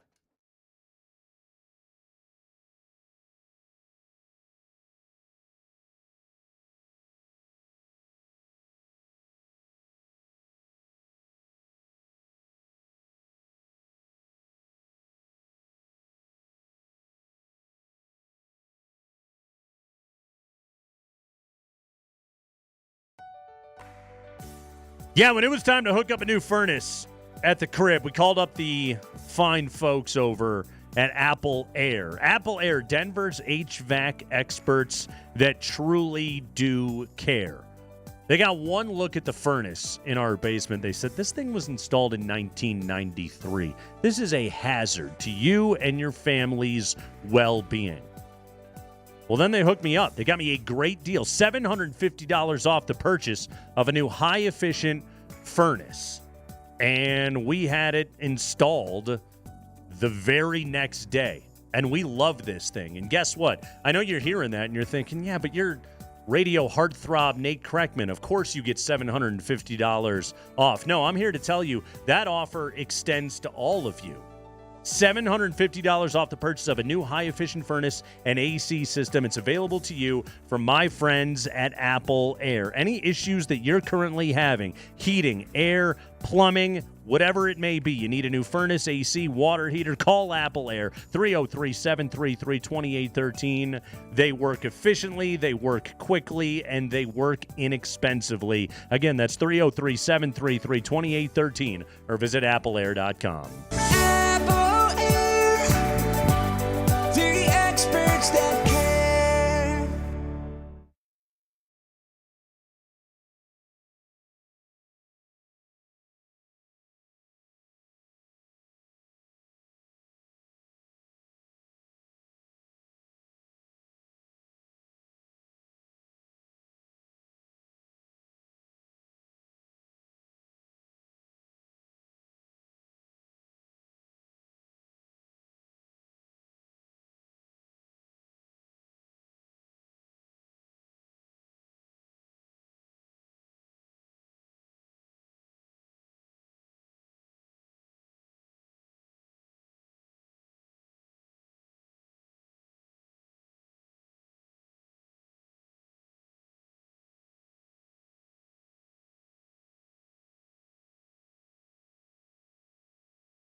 Rolling with you here. Lovely Wednesday afternoon.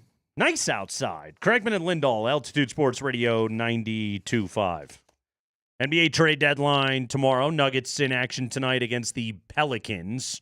Again, latest Shams report is Jonas Valanciunas is on his way out of Washington and going to Sacramento. So I literally crossed him off the list.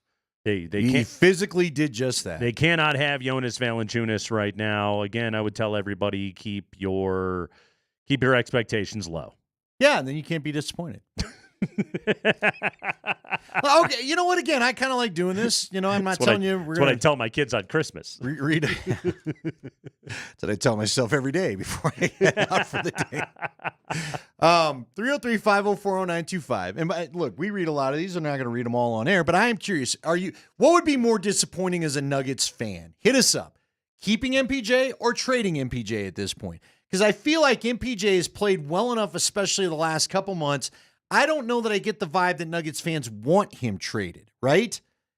Or do you think, or is there still a good group out there that would rather? Because, like, who are you going to get for him now that Zach LaVine is off the table? Okay, I'm not even sure I wanted him over MPJ, frankly. This is just it. It's like, okay, and let's talk about this in the context of the 1-for-1. Okay. All right? So the pie in the sky is Durant. Not going to happen. Right. You don't have enough pie to get to the sky. By the way, I asked my kid this morning when we were walking to school, I was like, what do you want as a snack for the Super Bowl? And she goes, pumpkin pie. Well. I was like, yeah! I was like, pumpkin pie for the Super Bowl? She's like, what? Pumpkin pie is good. I'm like, touche.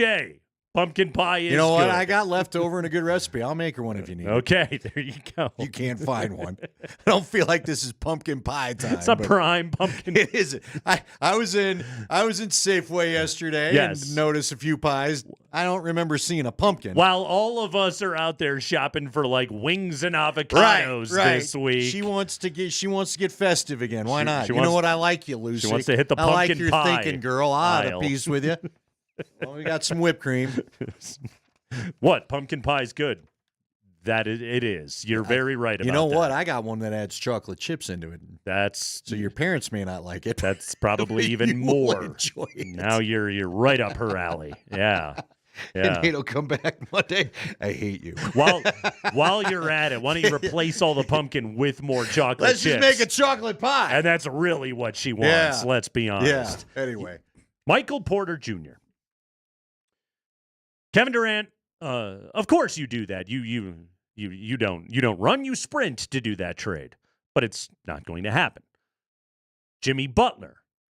If the question is, would I rather have Michael Porter Jr. or Jimmy Butler on my team right now, my answer is I'd rather have MPJ. And I say that, and Andy, we've talked about this before, I say that as I'm a card-carrying member of the Jimmy Butler fan club. But no, I'm good. I don't need that dude right now. No, I'm with you, and it feels like I don't think it makes you appreciably better.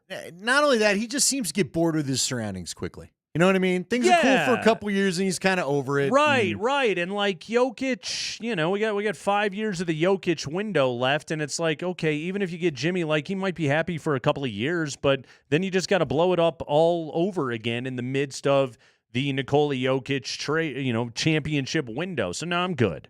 I'm set on that. And then there's the idea of like, okay, you could trade Porter for some other team's 2 good players whose salaries add up to roughly reach MPJ's status. Okay, like I get the attractiveness of that, but also to me that's an off-season trade. That's not something you do at the deadline because you already know that Porter is good on this team. Chemistry. Exactly. And to try and put 2 new guys into it and mix it in right now when you're trying to win a championship right now, because any trade that they make in the next, what are we at now? 21 hours or 20 hours and 53 minutes, anything that they do now should be in service of being able to maximize your opportunity to win a title this season. Right now. Yeah, and I don't, again, besides Kevin Durant, there's not a name that you can give me where I say, hell yeah, go do it this second and blow up your core. And I don't like using this example, but I think it's the most prevalent we're all living with right now to back up your point about the importance of the chemistry. Yeah. I do believe at some point we will see McKinnon and Netchus and whether it's Lehkonen or Val when he gets back or whoever, they'll all figure this out and probably come together. But I hope they don't fall out of the playoff race while they're trying to figure it out. Right. Because even though they've had some good moments, they're still not pumping in a lot of goals. They're not doing a lot of scoring on the road. You know, they've So, yeah, you got to worry about the chemistry thing, right? I'd even point back to, let's use an example from the Nuggets season. I said it to you yesterday. I think that Nikola Jokic and Russell Westbrook play perfect basketball together because of the way they see the game. Yeah. It still took them about a month to get it figured out, a month and a half on how it'll work. Basketball chemistry, like and the Nuggets absolutely have it right now at this moment. Like there's things that you can do that would shake up the core of this team that maybe would make you a little bit better defensively, but also we had the stat yesterday, Andy. They're 25-5 when they score 120 or more points. Like you're watching them play against the Pelicans the other night, and I know New Orleans is nothing special. They're not the 90s Knicks or anything like that. But did you see the Nuggets struggling to score on any possession in that game? No, it was too damn easy. And Porter had a great night, and the floor was spaced, and anybody could get to the paint whenever they wanted to. I swear to God, Jokic could have scored every time he touched the ball in that game if he really wanted to. He just doesn't like playing basketball that way. That you don't need to take a step back for that right now, and I have no guarantee it's going to get better by the time you get to April. So right now with Porter, I'm saying don't do it. Okay? Again, unless it's the one magical trade. Okay, but let me throw an interesting name popped up on the text line, and I'll ask you about him specifically because as Scotty has mentioned him to me one more time, he still likes Cam Johnson. Yeah, but I that do too. would require an MPJ trade, though, right? And they would have to add somebody else in. But you're not passing off Zeke Naji in that 2031 pick to get Cam Johnson, No, right? and I like Cam Johnson, but I don't like him as much as I like Michael Porter. And that's where I keep coming back to on that. So I don't need to make that deal right now. You know, it's funny, like Kyle Kuzma getting moved today. It just doesn't wow me. You know? Also, that's kind of crazy that Milwaukee traded Middleton. What is going on in Milwaukee? That's honestly, Andy, that's like trading Mikko Rantanen. Yeah. That's a guy that was the next level star of your championship right there, and you give that guy up. Well, and by the way, I sent you guys this too. Apparently, the Carolina people aren't loving their end of the deal right now either. This is another, and I bring this up not because we're talking about that necessarily right now. Right. But you got to be a little careful with the trade. So one of the Avs accounts here that I do follow, Avalanche Forever, put this up there, and they just took a bunch of, I don't know, someone tweeted about the game the other night. Now I'm going to be careful with reading these to make sure I leave out some of the language. First poster, great trade. Rantanen was awesome. One shot on goal, zero impact on the game. Stupid franchise. Yeah. Officiating aside, Rantanen only had 18 minutes on ice in a game. Carolina was trailing from the start. Rod has to get it out of his head. This is the game that was in Winnipeg last night. Right. Yeah. Feel bad for Rantanen. No shot he stayed. Colorado fleeced us. Starting to miss Natchez, not going to lie. So Carolina's got their frustrations, I'm sure. Now, look, Natchez has had some really nice moments here. But again, they've also had, I think they're 1-3-1 or 1-3-0 since the trade on the road. Yeah. Like, they got to figure this stuff out. They do. And this speaks to it's not always immediate. Right. And, Mikko Rantanen, and hear me when I say this. I am not hot take guy that's like, Mikko Rantanen is a Nathan McKinnon creation. No, I don't believe that to be the case. I think he's a great hockey player. He's a great hockey player. But he is a dependent hockey player. And he's a little like MPJ in a way, right? Clearly still trying to find his chemistry. Perfect comp right there. Nate set him up for a lot of great shots. The ball has to find MPJ. MPJ doesn't go out and create a bunch of things for himself. His skills and his gifts are dependent upon other great players being able to help him out. And with those guys, and again, like if you were to do like a 2-for-1 deal with Porter's contract, you'd be getting guys that's the situation with them right now. This is Andy, like this is what Dallas is going to run into. Is outside of Kyrie, who's going to create offense on that team? Right. Without Luka Doncic. Those guys are special for a reason. And you can't have nothing but those guys, but you have to have those dudes 100%. And the other guys, they got to then figure it out with everybody else. And it's a little bit tricky. I think Natchez is still figuring it out with McKinnon because he's probably never played with a hockey player that's that damn fast and skilled before. No, you're right.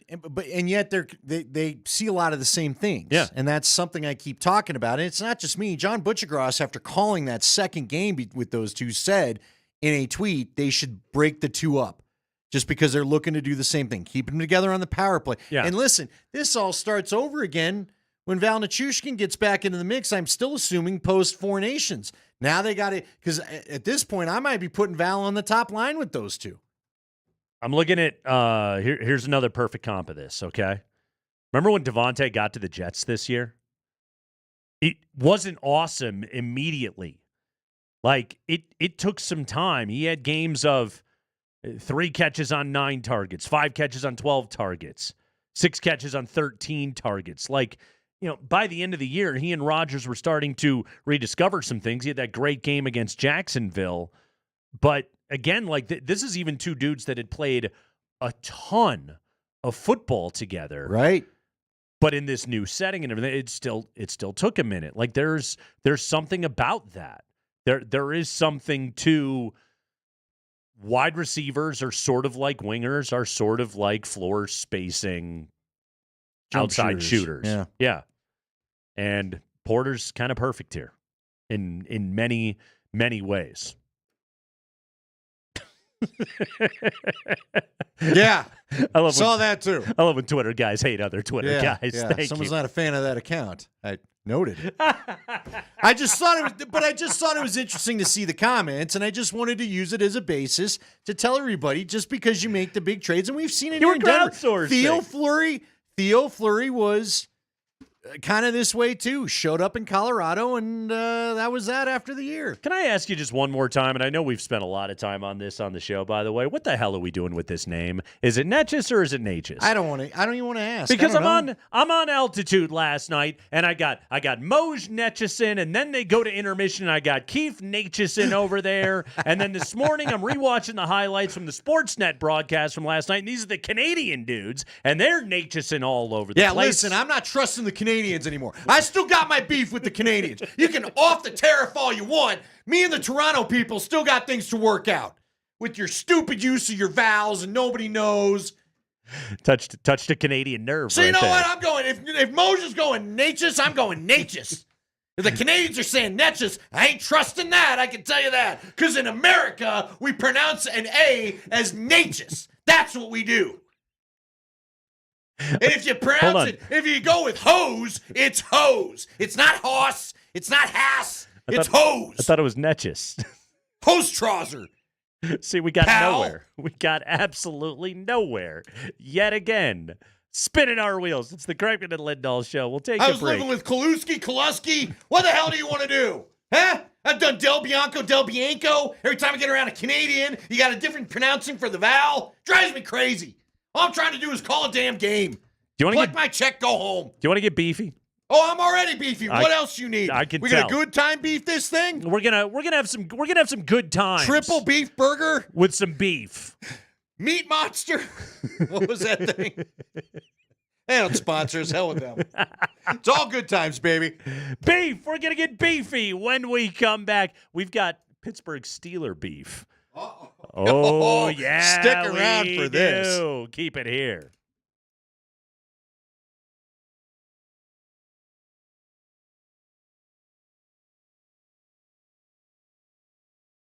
Oh, guys, guess what? We're about a week away from Valentine's. You know what we call this? Nate Kreckman, you know this. The season of love. It's the season of love. You know what can ruin your mood for the season of love and a lot of other moods? It's you got erectile dysfunction. So Nate was married to jump in. Now he's not. That's fine. I'm out of here. Yeah. Nate doesn't need to hear it. He's holding hands. He's good. But maybe you're not in the mood to hold hands because it leads to other things because you're dealing with the ED. Well, then you know what you need to do. Not let this cause major relationship issues. Don't let this push your partner away or cause depression in your life. Get your ED fixed over at the Rocky Mountain Men's Clinic. They've got treatments that work when pills and herbals fail. They have treatments with success rates well over 90%. At the Rocky Mountain Men's Clinic, they've served the Front Range of Colorado for nearly a decade, and they've successfully treated tens of thousands of men. Schedule a consult with the Rocky Mountain Men's Clinic today. Your initial visit's only $99. You get the medical consult with a Colorado licensed medical provider, a T and a PSA test, and if medically advised, a test dose. And if that test dose isn't working in the office, as it doesn't have you wanting to hold hands with your partner right there like Nate, that visit is free. They have an expert staff, and if you're like a lot of men, they're going to find a way to help you. They have 5 locations in Colorado to serve you: Fort Collins, North Denver, Central Denver, Castle Rock, and down in Colorado Springs. Call them today, 720-440-7900, or find them at RockyMountainMen'sClinic.com.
Let's get beefy here on the Kreckman and Lindahl show. Now, normally, Andy, we go to the Twitter to find the beef. Let's be honest, that's all that's on that website anymore. But today we get our beef from Pittsburgh. The Post-Gazette. Oh, not be. the Permane brothers? Okay. Not from them. Yeah. Although maybe after this guy filed his story, he went and got a sandwich. Kicked his feet up, proud of himself. Headline, Russell Wilson, Arthur Smith butted heads over Steelers' offensive philosophy. It's spicy. Tell me if you've ever heard this before. Russell Wilson's not getting along with his offensive play caller. Yeah. What do you think? New idea. Wonder if Shoddy's going to try and bring him to Dallas now. So, here we go. This is from Jerry Dulac. Great Pittsburgh name, by the way. He's been there forever, too. Do you think Jerry Dulac says use guys when he refers to a group of people? He better. I do think, like the Farley thing I told you, I says to Russell. To him. Mm-hmm. You ain't getting along. So Jerry Dulac says, the Steelers' offensive drought and 5-game losing streak to end the season strangely started 1 week after Russell Wilson had the second-best game of his decorated career, and the offense posted numbers not seen in 6 years. That's right, Andy.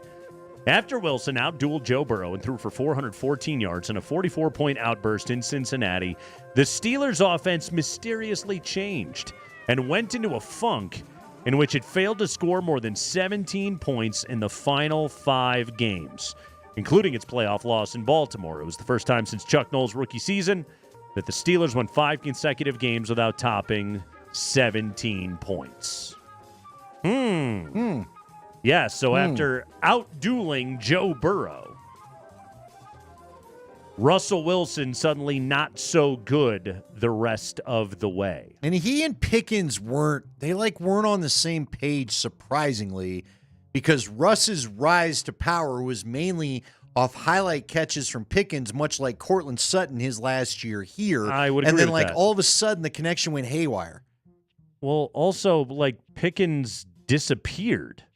Yeah, he got hurt. He got hurt. He came back. He didn't like the game plan. He and Russ were weird with each other. He exited in that Cincinnati game. That was when he got hurt. Got a little. He missed the Cleveland game. He missed the Philly game. He missed the Baltimore game. And the Steelers were just never the same because he was banged up the rest of the way. But I digress. According to Jerry Dulac, he says, apparently, a lot of it had to do with Wilson not being allowed to do at the end of the season what he did against the Bengals on December 1st, strange as it may sound. Multiple sources have told the Post-Gazette the offense lacked imagination and that the audibles and route adjustments Wilson was making at the line of scrimmage were creating a conflict with offensive coordinator Arthur Smith. After going 6-1 in his first 7 starts, averaging 255 yards passing with a passer rating of 103.8, Wilson averaged just 194 yards and had a passer rating of 88.9 in the final 5 games. The Steelers averaged 28.4 points in Wilson's first 7 starts with just 14.2 points in the final 5 games. The decline started after his season-best performance in Cincinnati, in which he threw 3 touchdowns, had 8 completions of at least 20 yards, and completed passes to 10 different receivers. It resulted in 44 points and 520 yards of offense, the team's most since 2018, and a season-high 28 first down. But it all changed after that. Why? Well, according to several sources, Arthur Smith did not want Wilson changing plays at the line of scrimmage like he did in Cincinnati and deviating from the game plan. Wilson's desire to attack with the pass and throw down the field clashed with Smith's run-first mentality, causing philosophical friction between the two. Now the question remains, what do the Steelers do about that if they decide to re-sign Wilson? Well, then you're going to have to probably get a new OC. Yeah. Because, again, this is, for those, we're not picking on Russell Wilson here. Russ has had this problem throughout his career. I will. I'm okay with it. Period. Yeah. Go back to Seattle days. No, this is let Russ cook. You're right. That's this whole argument right here. Exactly. That's all that this is. And Pete Carroll and Brian Schottenheimer let him cook. And then Pete Carroll looked at it and went, this isn't going to work. Yeah, Oven's on fire. Yeah, guess what? Turnover-laden football is not how we're going to win football games right now. Let's try and push it back to the run game. And Russ tried to get Pete Carroll fired. And Shoddy fired as well. Shoddy shots. I love that he's Jerry's guy now. For now. Also, the calls at the line of scrimmage, this is what made Sean Payton and Russell Wilson hate each other. I'm sure if Sean stays on Media Road this week, he may fire a few shots about that. Go back to the Detroit game, the infamous blow up on the sideline. It's none of your business. What I talk with Russell about's none of your business. Thank you very much. Thank you, Sean, for interjecting. If you recall, the series that made Sean lose his damn mind on first down, Russ just tried to throw an immediate fade to Cortland Sutton that damn near got picked off. That was supposed to be a run. Yeah, it was supposed to be a run on that Brutal. play. But Sean looked over, made eye contact, because go back and watch that play. Everybody run blocked. Yeah. The only two that knew the play were Russ and Cortland. And Russ tried to throw it up to Cortland, and it damn near turned into a pick six and the other direction, and Sean Payton lost his mind. And the relationship was fractured from then on out. That was misery, sorrow, drudgery. That was also, yeah. That was the final straw, right? It was building up prior to that. I mean, Andy, this story is clearly from Russell Wilson's camp. Feels that way. This is the, hey, we were good, and ignore the part where, I'm Russell Wilson and everybody caught on to it and George Pickens got hurt and it was all smoke and mirrors to begin with. No, we went downhill because Arthur Smith wouldn't let me call all of my own plays at the line of scrimmage. Somebody please sign me because Arthur Smith is in the wrong here. Well, and here's the other problem I've got is that I shouldn't say problem. This is where it's going to get interesting for me because they were talking about this on SportsCenter today. And they threw in another note that Arthur Smith wanted Justin Fields to stay the quarterback, and he got overruled by the head coach. By Tomlin. So, what are you going to do now? Can you sign either guy? This smacks a little bit, though, and again, I want to reiterate, I understood it, we saw a situation like this here. Gary Kubiak did have to retire for health reasons, but let's not make any bones about it. Gary Kubiak was not a Paxton Lynch fan. That wasn't his guy at all. No.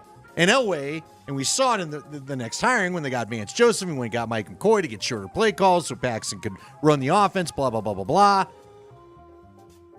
Can you keep either quarterback if they have this disagreement, or are you going to pick one and go get a new OC? It's a little late to be going and getting an OC, right?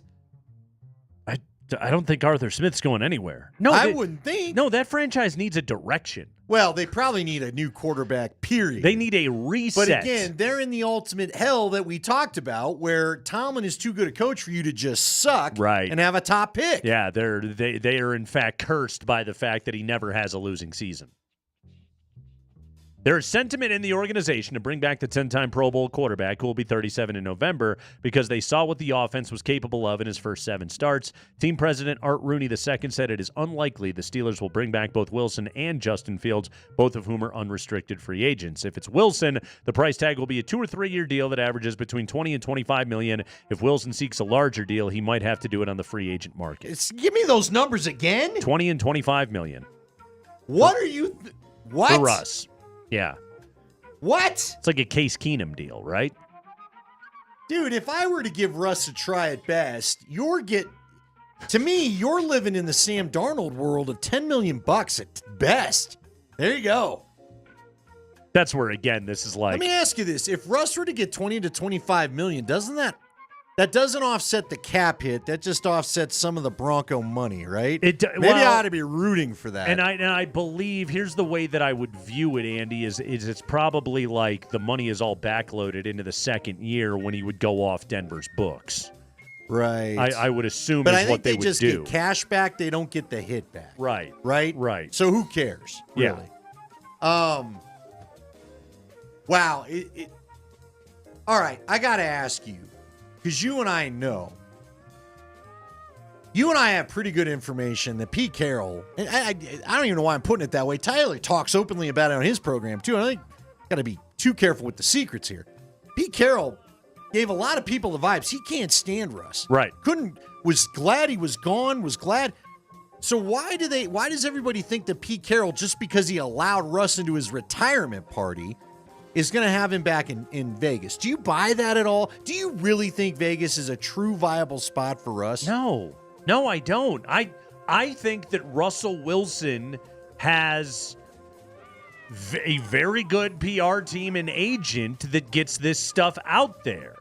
That's what I believe is at play here. And I think that, remember Russ and Marshawn and everybody showed up for Pete's big retirement party there in Seattle. And Russ surprised a couple people as I got the vibe. Like, I don't think they thought Russ was showing up. And they made sure to post it all on social media and everything else. Like, I think they want it to be viewed out there of just like, Hatchet's buried, man. That was two competitive guys, two alphas button heads in the heat of competition. I don't think that's going to make Pete Carroll forget for 1 second the part where Russell Wilson, according to people from Seattle that have said this on this very radio show, that Russell Wilson went to ownership and tried to get Pete Carroll fired. And Pete Carroll knows it. Yeah. Look, I can understand why, Pete, you're going to have reunions. They won a Super Bowl there. They won Seattle's only Super Bowl there. Yeah. Okay? That's a special deal. I'm sure you'll let bygones be bygones a couple times a year to go and celebrate in Seattle on the owner's dime, but I don't think that means I'm signing up for another season with you. It's also, it is hard to watch. This is hard to watch in this way, and it really occurred to me. There was a time, Andy, where, dude, Russell Wilson was awesome. Yeah. Frustratingly awesome. He really He was. would escape and extend plays and make you pay for not covering the whole play. Right. And he did it to the Broncos a bunch. One of the best downfield throwers in all of football, and the guy was doing it and getting all of it out of his size. And just so slippery. You couldn't get your hands on him. Fun player, man. The guy that we thought Denver was getting when they when we were excited. When they made the trade, and then he just ended up being a guy that stood in the pocket and watched the pass rush come and hit him in the face. And couldn't see the 15-yard receiver from him dead over the middle. I mean, there were glimpses of the brilliance and all of that, but like now, he's turning 37 in November, and he's just become like, okay, I'll fight all my battles through sources in the media, and I'll turn this into beef with everybody along the way and try and scrape out a few more years and a few more paychecks in the NFL. And look, man, I get it. Like, it's a rough business. It's a tough game. And there's no such thing as aging gracefully in the NFL. But, man, these last few chapters of Russell Wilson, good for him. Like, he's getting paid. But we're watching a really fun player go down a pretty stupid spiral at the end. Yeah, and now I wonder, I do believe Mike Tomlin would have backed him to the hilt. That's what he does. But if Tomlin saw this article, I'm sure he's like, all right, man. Yeah. I'm not inviting this into my locker room. He's not going to like this. Right. I'm not here for your distractions. No. Tomlin generally runs a pretty tight ship. He does. Yeah, this isn't going to go over terribly well, and I don't think a player trashing his hand-picked offensive coordinator is going to go over real well. Or just causing distraction, period. Yeah. Right? Yeah. This is also one of those moments where, step back for a moment and recognize, like, hey, Sean Payton, bleary-eyed Sean Payton on the Up and Adams show is talking about adding offensive weaponry for the Denver Broncos now, and the quarterback thinks good to go. It's good to go. This is all in the rearview mirror. It's an old problem. Even with $85 million. That's right. It's an old... Best $85 million they ever spent. Old, expensive problem, but it's nonetheless. Yeah, when you see this, there's still times where, I told you, maybe you could have... I still, at this point last year, was like, just play hardball with him. Make his pride get in the way. Yeah. Make him eat some of his money and then release him, but keep him around. Man, you see stuff like this pop up and it just reminds you, they did the only thing they could do. Yep. It stung, but they absolutely made the right call. Because this is, come on, man. And like you said, even those that I think like Russ, and I don't hate Russ, I'm annoyed that it went the way it did. Yeah. Dude, like you said, that thing reads like you practically wrote the article for the guy. Right. And hey, man, Dulac got some good dirt and got a chance. No, good for Dulac. I'm not knocking him at all. But I would also go back to, we all watched the Christmas Day game. Nobody knew what was going on with that. Right. Netflix wanted their money back because you guys couldn't get on the same page for anything that would resemble an offensive drive. We're talking Super Bowl prop menu with Derek Stevens, the CEO at Circa, coming up 20 minutes after 5 o'clock. 5 biggest stories of the day from around the NFL. That's coming up in hour number 3 as well. Nuggets getting ready to take on the Pelicans this evening. Andy, one of my rules, we don't take Nikola Jokic for granted. He is the Western Conference Player of the Month, and it was yet another all-time month. Let me tell you about it coming up next.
And here we go. Christian Brown throws it in off over to Jokic.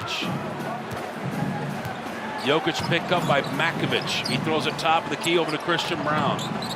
Now inside the arc to Murray. Back over to Jokic in a three. That's good. That's a big bucket. Now Denver's back in the lead by 17. Yeah, that guy's pretty good. Nikola Jokic. He is your NBA Western Conference Player of the Month. That honor coming down yesterday. Here we go, Andy. Let's take a look at the month that this guy just had. 8th time he's the Western Conference Player of the Month. Pretty good. Let's see. In the month, 27 points, 13 rebounds, 11 assists, 2 steals while shooting 59% from the floor, 44% from 3. Nuggets were 10-4 in the 14 games in which he played. 8 triple-doubles in the month of January, tied for 5th most in a single month in NBA history, including a stretch of 5 straight, which all came in 3 quarters, which is still insane. Started the month with 2 40-point games back-to-back nights. 3rd time this season posting 40 or more in consecutive games, becoming the only player in the NBA to do so multiple times. Pretty good. Not too bad right there. He's going to start he's going to his 7th straight All-Star game. So he's on his way to go and do that. Right now, at the moment, Andy, he is 3rd in the NBA in scoring, 3rd in rebounding, 2nd in assists, 4th in steals, 2nd in three-point shooting. That's the one that still blows my mind. Yeah. Trailing only Luke Kennard right now in three-point percentage this season. That's right. We live in a day and age in which a 7-foot Serbian shoots 47% from 3. And he's not tailing off. I know there was like the first month of the year where he was over 50%. And we're like, he's not going to keep doing this. But no, like he's pretty well going to stay right around 45 the rest of the way. And he put the work in. We talked about it. He took some of the legs out of the shot. He's shooting more kind of wristier, and it's working. I swear to God, in the last couple of years, Andy, there were times where he would just pop a 3, and you'd be like, oh, okay. I see what's going on in this possession. Now he does it, and you're just like, hell yeah, fire away, dude. You're probably going to make it. Yeah. It's amazing that he has still found ways to get better as a player. Yeah, it's funny because along the lines of what you're talking about, too, Greeny and Monica McNutt on Monday's Get Up were talking about who would you start, because, again, this was all with they couldn't believe about the Luka trade. Now, could you trade the guy and, so on and so forth. So they picked their top 5 guys they'd start a franchise with today. Yeah. And it was mainly Monica McNutt's list. And she had Joker 1 and SGA, or Joker 2 and SGA 1. And the only reason she goes, just because of his age, would I go with SGA. But when she talked about Joker, over Joker. Wow. Wemby was like 3rd or 4th because she was a little worried about the injury stuff or whatever. Oh, see, I'd go Wemby 1, Joker 2. Okay. Well, she had him on the list, and the point was, as you laid out there, she said, because Greenberg pushed back and said, why 2? That's still high. He's over 30 or whatever. What, is he at 30? She just said that his game is going to age well, as we've talked about, because he's not relying on all the athletic traits. His game, he can play the game he plays now, could last him till he's 40 if he wanted to. We all know he probably doesn't want it to. But in terms, it could. Turns 30 2 weeks from today. Okay. But it's not going anywhere because he's not a dunker. He's got incredible intelligence. He sees the entire chessboard. And like you said, he adds something like a 3-point shot. He's unguardable. That thing isn't going to go anywhere. It's probably only going to get better because all he's going to do is work on it. That's again, like he's averaging 29.5 points per game. He could easily be leading the league in scoring if he wanted to. Right. Go watch that game the other night against New Orleans. He could have scored every time that he touched the ball. Now that's not his game. He still wants to get the best possible shot and possession for the team to maximize every offensive touch, but also like he's one of the things that I've appreciated about the player that he is this year is he has come to recognize more and more the best possession here is if I just go score. Right. But he does want the team to play the right way, to Yes. your point. Yes. He still wants basketball played. There were some that said to me, and not just Hastings, I had a few people say to me, he didn't love the Knicks game because he just didn't feel like they were doing things the right way. Right. He had So- you could see his frustration in the fourth quarter. You could. And I Yeah. think now there was some of those 3-pointers because if I remember right, he didn't totally have the 3-ball going in that Knicks game, right?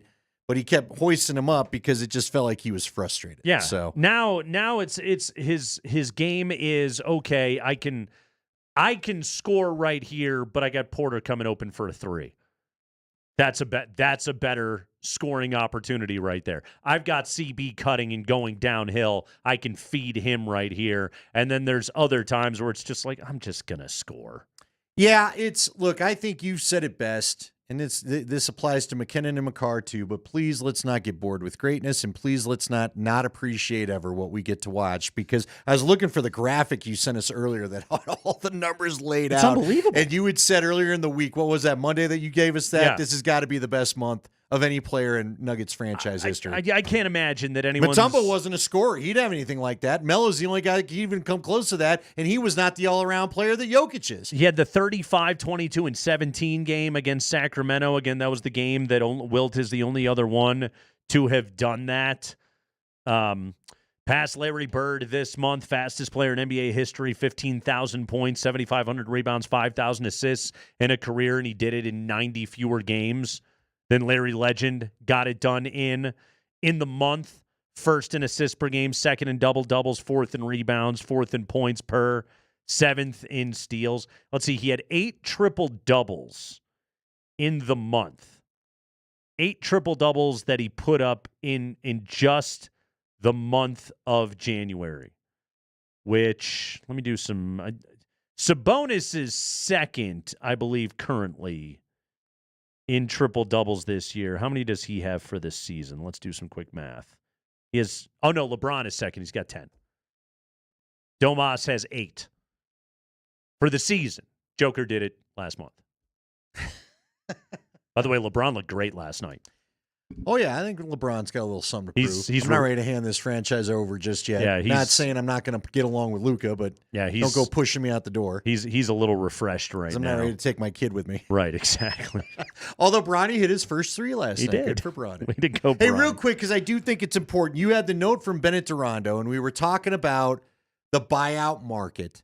And we wanted to warn you and I, and we'll revisit this, I'm sure, at points, probably 5:45 an hour from now in the 5 o'clock hour. I have a little bit, 5:45, a little bit longer discussion again before we get off the air. Yeah. You and I, though, both don't expect much to happen with the Nuggets tomorrow. And I asked you, what about the buyout market? Because for those that don't remember, the Nuggets didn't sign a buyout player because they didn't want to. They couldn't because of the apron rule. So I asked you, has it changed for this year? And you gave us this note that's important to understand. Okay, so the Nuggets are in the first apron. There's 2 aprons in the CBA, but the Nuggets are in the first. Remember, if they would have retained the rights to Kentavious Caldwell-Pope and paid him what the market said he should have been paid, they'd be in the second apron. They'd be even more restricted. They're currently a first apron team, which hinders their ability to do any number of moves, transactions, whatever you want to call them. Apron teams are not allowed to sign a player. This is according to the Denver Post. Not allowed to sign a player who's been bought out of his previous salary if his previous salary exceeded the non-taxpayer mid-level exception. Non-taxpayer, I hope that they're paying their taxes. That means they're not paying the luxury tax. Right. Okay. Which is $12.8 million this season. Bruce Brown, as an example, cap hit this year, $23 million. If the Raptors buy him out, the Nuggets can attempt to sign him only if they get below the first apron ahead of time, which means they would have to figure out a way to be able to dump Zeke Najee's contract and probably include their 2031 first-round pick to get somebody to take on Zeke Najee's contract. Otherwise, Denver could waive a young player and pursue a veteran minimum candidate from the bargain bin. In other words, Bruce Brown, highly, highly unlikely because of the restrictions that they are up against. And he's a $20 million player. Right. And I know, like, what's funny is all of the restrictions that they have against them right now are this is exactly what Calvin was trying to avoid by bringing back KCP and killing any flexibility that the organization had. So it's not ideal. Really, I mean, congratulations, Adam Silver. You did it. Yeah. Okay. You've had 6 different champions in 6 years.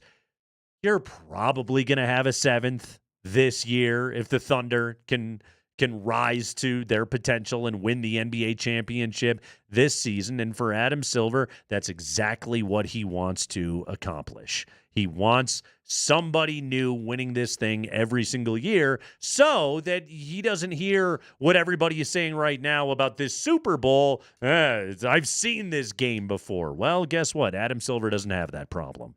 Yeah, thanks for coming up with this formula right as the Nuggets hit Right? a prime sweet spot, you Right jerk. as Denver gets Yeah. their generational Hey, we really talent. appreciate it. Couldn't have done this in the middle of the Lakers or the Heat run, but whatever. Thank you. So screw you, man. But anyway, so everybody just remember they're probably looking at base level guys. Yeah. We don't even know who that is yet, but we'll see. Cody Martin, baby. 5 biggest stories of the day from around the NFL when we come back, including Vic Fangio, who wants to elbow his way into the credit-taking spotlight here in Denver. You'll love to hear what Vic Fangio had to say about one particular Broncos star when we return.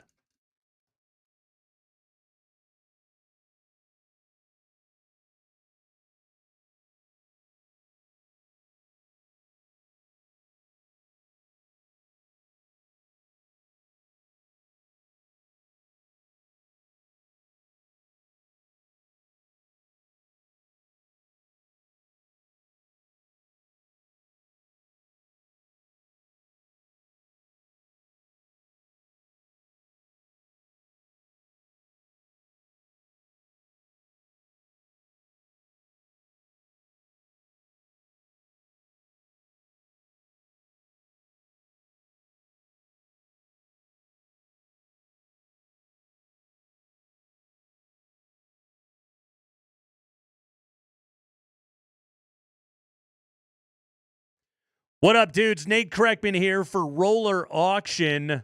It's on now. Roller Auction's government fleet vehicles and equipment auction. It is now available. That's right. Bidding is now open, and everybody and anybody can bid online right now. That's you.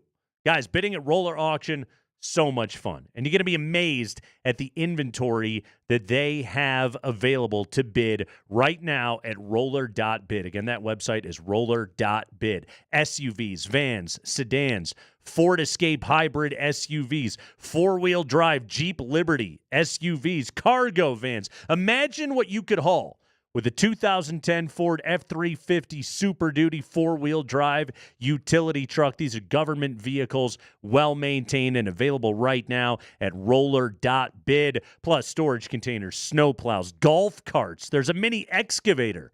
That could change your landscaping game forever. This is all available to bid right now. It's the big one. It's Roller Auction's government fleet vehicles and equipment auction. It is available to bid right now by you at roller.bid, roller.bid.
Oh, we got football news right now here on the Kreckman and Lindahl Show.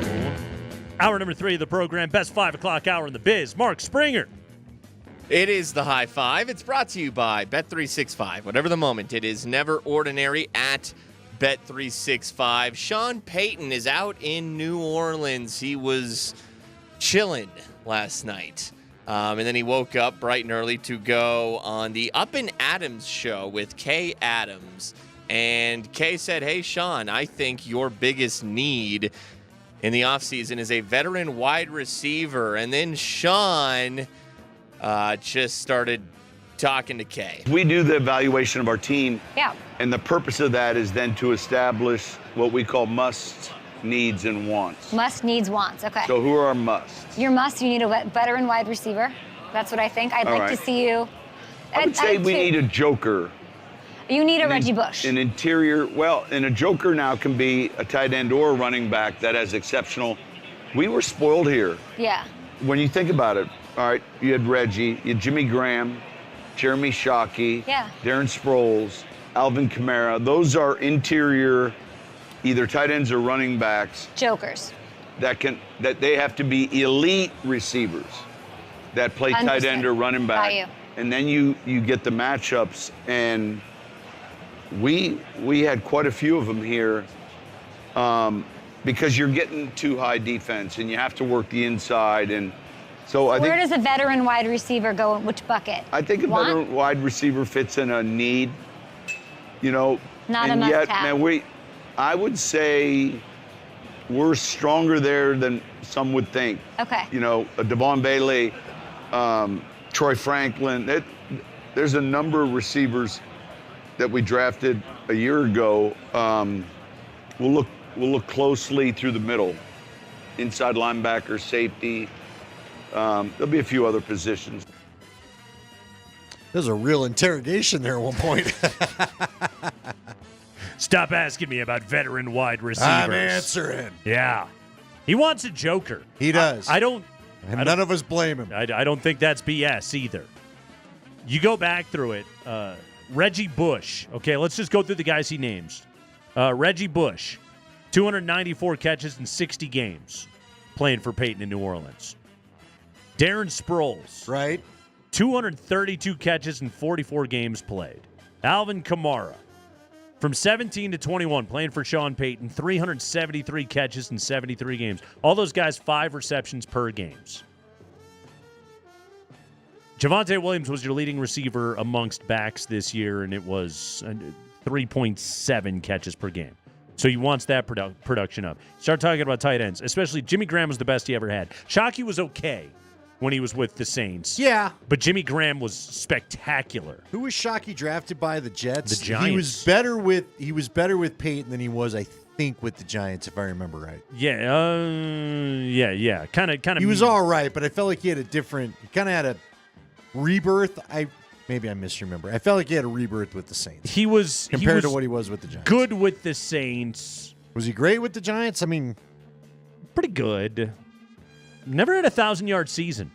Well, but did he play with Eli with the Giants? Who were his quarterbacks? It doesn't matter. Yes, Eli would have. As you said, Graham's probably their best tight end joker, right? With the Saints. He was great. Right. Yeah, I mean, he put up massive numbers. 6 catches a game was what he was putting up. Which would we get 6 catch a season out of some of these guys? 1.5 catches a game out of Lucas Kroll this year, best on the team.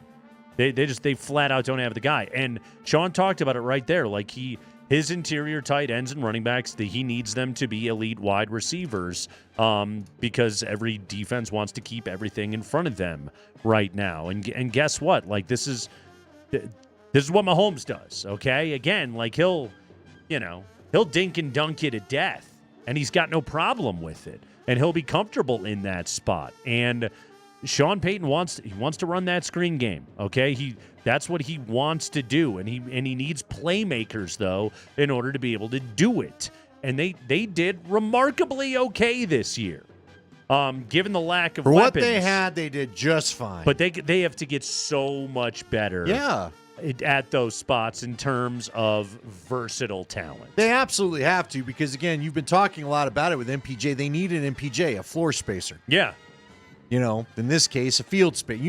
They need somebody that demands a double team. They don't have one of those right now. And then a matchup problem.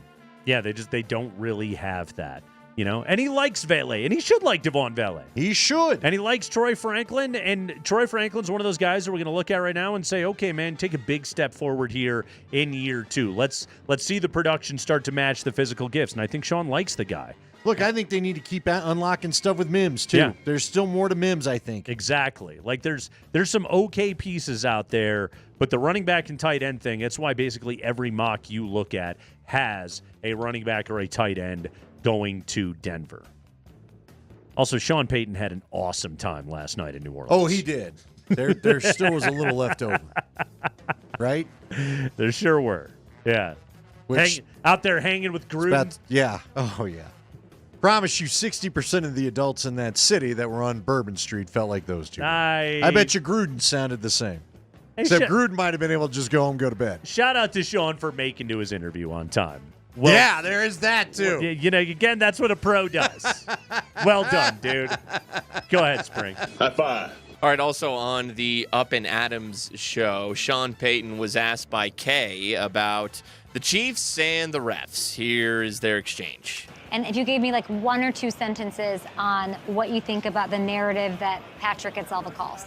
I don't think that's a narrative we're frustrated with. The narrative our league's frustrated with is, has the officiating kept up with the pace of play? It's a great point. In other words, man, this game's faster. It's quicker. It's difficult to officiate. And so I don't subscribe to that at all. I think they've earned everything they've gotten. All right. Sean basically made the point that I was making the other day that I thought Goodell should have made. And he puts it judiciously. This game is so hard to do with the pace of play increasing. Translation, the refs suck, okay? Right. And the rules right now are so bent toward the protection of quarterbacks, and guess what? Patrick Mahomes is going to get the benefit of the doubt, and is the guy a great flopper? There's no doubt about it. And you know what? That's what I want my quarterback doing as well. Get those 15 yards every single time that they are available to you, but that's basically the point that Sean is making is, no, they're not favoring Mahomes. They just suck, which to me is like the unspoken part of the narrative. By the way, they all ask about the narrative. Nobody puts their name to the question. They're all like, people are saying. No, but put your name on the whole thing. But this is just it. The refs do suck. So on what planet do we think suddenly they're so good that they know how to throw every single flag in favor of Patrick Mahomes? That is to suggest that the refs have any control over the game to begin with. That's what, to me, is missing in the complaint about the Chiefs get all the calls. Yeah. But I do think, look, here's the thing. Home environments can be intimidating, okay? Sure. I don't like the line of questioning out at the Super Bowl this week where they're saying it's rigged. I don't think anything's rigged. I don't think the refs go in there thinking, I'm going to do this. But I do think environment affects people. I do think it refs, does. And I think the NBA goes the same way. In the NHL, there's a flow to the sports. game. There's a momentum thing. I'm kind of riding it. You know what I mean? Why is they live in the environment. Why is it so damn hard to win any college football or basketball game on the road? In Alabama, in Georgia. Exactly. Hell, in Philly for the NFL. Very much has so much to do with the emotion of the building impacts officials. And guess what? The Chiefs play all their playoff games at home. Right. So, but I also agree with you. Sean's dead on. But here's the thing. Not only do you need to get more things right, but you have to have the technology to make it quick. I keep saying it. What makes great TV? Because this is about great TV. What is great TV about a guy going and staring at an iPad? Right. Stop. Right. There's a dude with a 4K TV in front of him. Let that dude make the call. Boom, and you guys are so go. rich as a league. Commit a 4K TV and a staff to every game. Guess what? You can afford it. Go. You know why? You're taking money from the gambling wing now. That's another reason to get it right. Go ahead, Spring. High five. Hey, Vic Fangio, Eagles defensive coordinator, was the Broncos head coach when they drafted Patrick Surtain. Vic Fangio, talking to the media out in New Orleans, was asked if he knew that Pat Surtain would win Defensive Player of the Year one day, like he is very likely about to. Here is Vic Fangio. Yeah, I was his biggest sponsor in Denver, the draft sponsor. Yeah, and you just can tell. You know, sometimes you can just tell. He had all the measurables, all the stuff that people want, but then he had that makeup that would allow his measurables to flourish. Oh, you guys like him? You know I did that, right? All right, we've got to ask George Payton at the Combine about that. Someone has got to ask. Who's Because remember, George Payton was connected with Patrick Surtain's the first. Right. Remember that? They were buddies or whatever. Oh, it's from the previous life. Fangio's the biggest sponsor. Now, I was the biggest man saying, hey. Who now, got I the would also T-shirt not first? shock me, but you know what I mean? That's so Fangio, is it not? You know, I little did known that. fact, I actually created the pass game. What? The forward pass didn't exist until my defenses were so hard to penetrate. You don't know it, but my idea was to put that little yellow line on TV so they knew what we were defending against for the first down. Okay. You know how Al Gore always claims the internet was his idea? Yeah. It was Fangio. That's Fangio's. Yeah, it was I was Fangio. talking to Al Gore one day at a baseball game in Philly. I was serving him some of my meatballs, and I went, Al! Someone told me someone texted in yesterday and said he did talk about his meatballs on Media Row. Good. He I should do be. not. I kind of want the meatballs now. All right, you've lipped off about these enough. Show me, Fangio, how good these meatballs are, pal. Should I make meatballs on Sunday in honor of my dude Fangio? You should. My sister-in-law, one of my sisters-in-law, chef's kiss. There you go. Maybe it's meatball day. But you know what I want? I'll put hers up against yours. Fangio, Laura Fox's meatball recipe is going to take down Meatball Vic Fangio. I asked, he didn't get into his girlfriend on Media Row, did he? He only saves that for the kid question of the day? Could be. Yeah, it could be. I was out there visiting my girlfriend my by the lady bay. friend. When I said, hey, Al. Yeah, I think at our Super Bowl party, we're going meatballs and pumpkin pie this year. Is that going to be? Would that be a good combo? I'm not sure that hits me right. We're gonna find out. Meatballs and pumpkin pie. It's. I mean, if you give enough time between, I was gonna say I'm not both, gonna you'll put be the okay. meatball on the pumpkin pie, but I don't put the turkey and mashed potatoes on the pumpkin Man versus pie. food, baby. We'll take a break. When we come back, our friend Derek Stevens, that's our dude, CEO of the Circa. He's going to join us. The menu of props, it is massive, including what's it going to pay out if we get a fat guy touchdown? Circa's got a prop. That's next.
Oh, we go out right now to the Ramos Law Hotline. Car accident? You do need Ramos Law, medical doctor and attorney. Visit ramoslaw.com. We are pleased to be joined by our good buddy Derek Stevens. He is the CEO of the Circa Resort and Casino. Derek, I've spent the last couple of days going through this War and Peace level menu of props that you have available for the Super Bowl.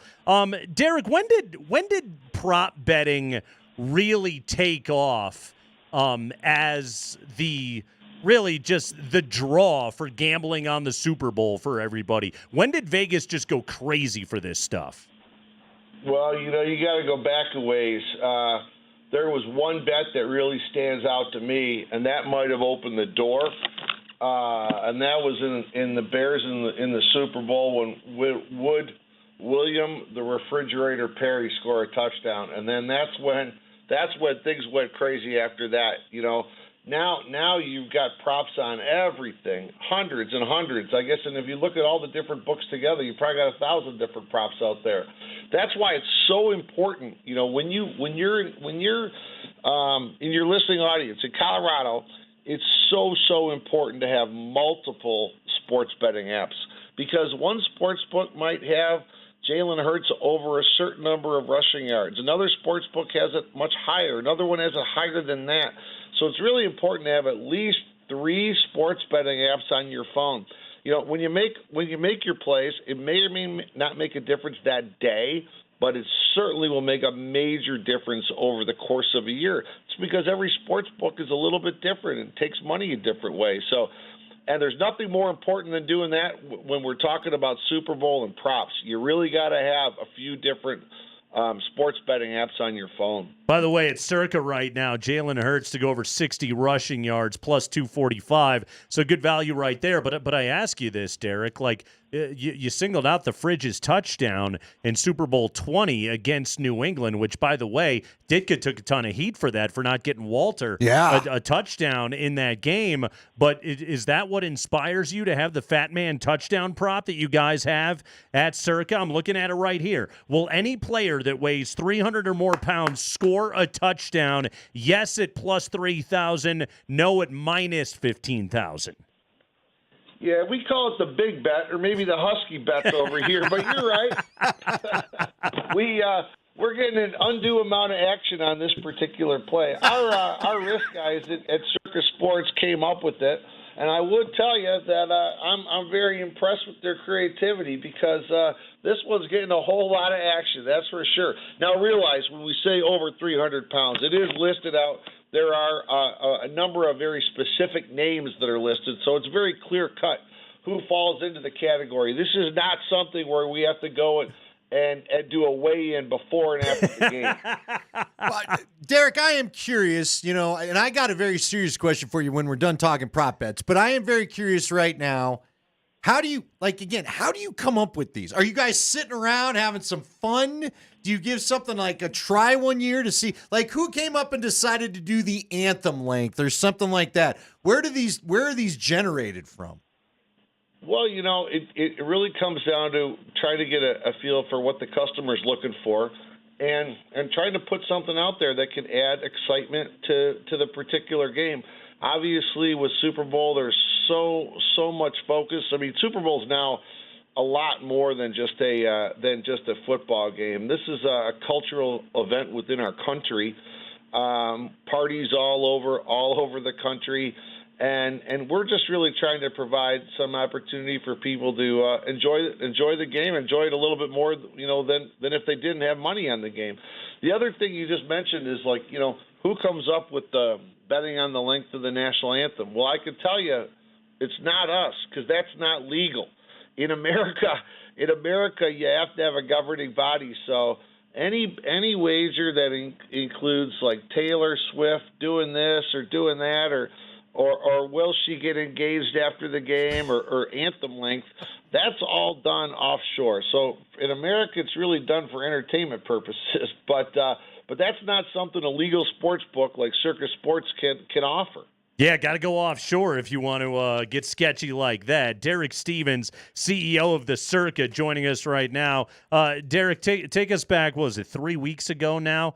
Kansas City and Houston. Chiefs 9.5-point favorites in that game, and yet with 11 seconds left, Andy Reid has Matt Ariza run out of bounds in the end zone, making a 23-12 game a 23-14 game. What was it like inside the sportsbook at Circa when that wild play went down?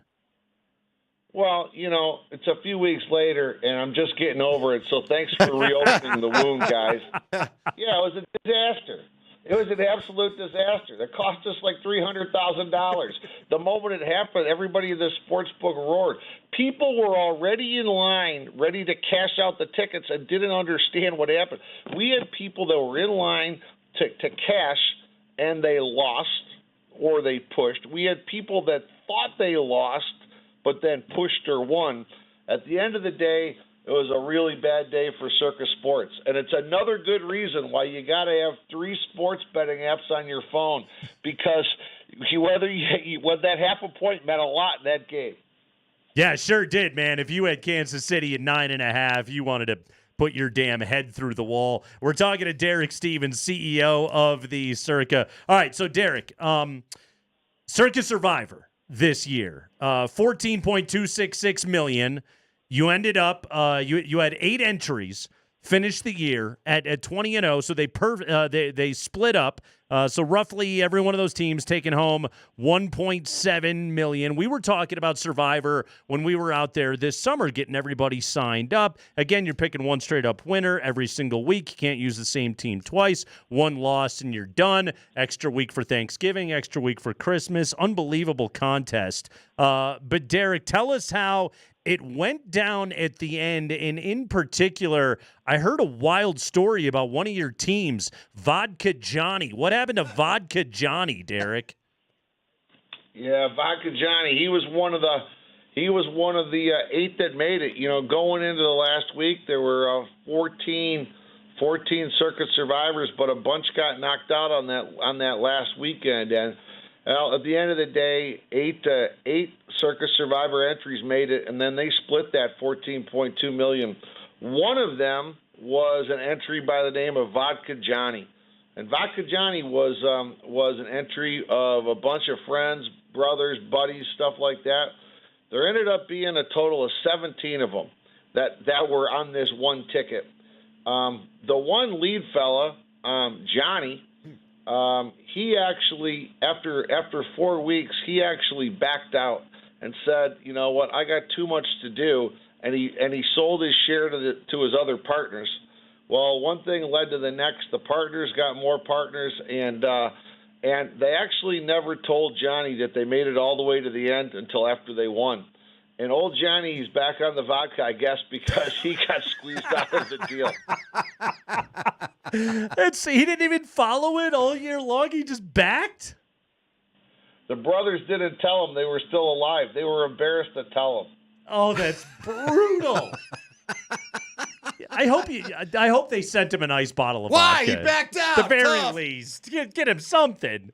He was the namesake for the team. That's absolutely brutal. You guys ended up, I think, with 8 winners this year, and I think Vodka Johnny had Arizona in the afternoon window against Josh Dobbs and the Niners right there to be able to get it. But I think, didn't the other 7 that they cashed in the early window, was everybody rooting against Vodka Johnny then so that their slice of the pie would be bigger? Oh, yeah, absolutely. And, I mean, it's not like, not like in a golf tournament where you're quietly sitting in the back hoping your competitor misses the putt. These guys were rather aggressive. Oh, it's brutal. Brutal. Oh, man. It was a hell of a scene at the Circa Sportsbook, I can tell you that. Were they out by the We pool? got it all on tape because we have our documentary coming out. We'll come out this summer, and we got it all on camera. Oh, I can't wait to see it. That's so good. Something special. All right, so I do have to ask you, the theme of what this week has been. Everyone's asking the Chiefs, they're asking the NFL, they're asking everybody about, are these games rigged? Because the Chiefs have gotten so many calls to go their way. As a man that, you live off this stuff in Vegas, how interested are you in watching this stuff? And I'll just ask you, do you think the NFL's rigged? I'm sure the answer is no, but how do you feel about it? No. You know, you're going to have some randomness here. I think there's an element that may play into things, a little Chiefs fatigue, actually. But Chiefs have played. They've won. It looks like they've had a few more calls that went their way as opposed to against them. But no, I'm not really concerned over anything like that in any way. Right now, I can tell you, it's interesting to see the money coming in, and like Circa Sports, we're the ones known to take these big bets, and so far, we posted a 1.5 Chiefs favorite when we posted the Super Bowl line a week ago Sunday night, and we did move it just a couple days ago down to 1. So far, the majority of the money that we've seen coming in has been on Philadelphia in the game, in the quarters, in the half, in the first half, second half. So and it's on the props. So it's been mostly Philadelphia money that's been coming in. Obviously, we're going to get the majority of all the wagers. They start showing up, starting I'd say Thursday night in Vegas. But so far, it's been Eagles money that was what we've seen. Well, I feel like it's interesting too because like the props, I could see why people would kind of want to lean Philly's way. I feel like offensively, they're a little bit more predictable. Kansas City, like I was even looking at the Kelsey numbers today, and I'm like, I just don't know because Mahomes is basically making it up every single week, and whatever works from drive to drive is what he is going to do. But, Derek, you mentioned a little bit of Chiefs fatigue right there. Do you think that that's contributing to this much money coming in on Philly right now? No, I think there's a couple of technical issues. A lot of people have been talking about some of the trends. There's a handful of trends that are really favoring Philadelphia in this particular matchup. So I think as more and more of those bits of information come out, I think you're going to continue to see Philadelphia. There's this trend a lot of people are talking about when you have a team that has a first-round bye play a team that does not get a first-round bye. The team with the first-round bye is 0-10 in the Super Bowl. There are trends like that people are resonating around.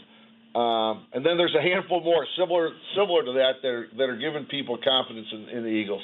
All right. Derek Stevens, everybody, CEO, Circa Resort and Casino. The menu of props is available online right now. Again, this thing's a novel, but flip through it. There's a ton of fun stuff in there, including, don't forget, big man touchdowns. Derek. I love it.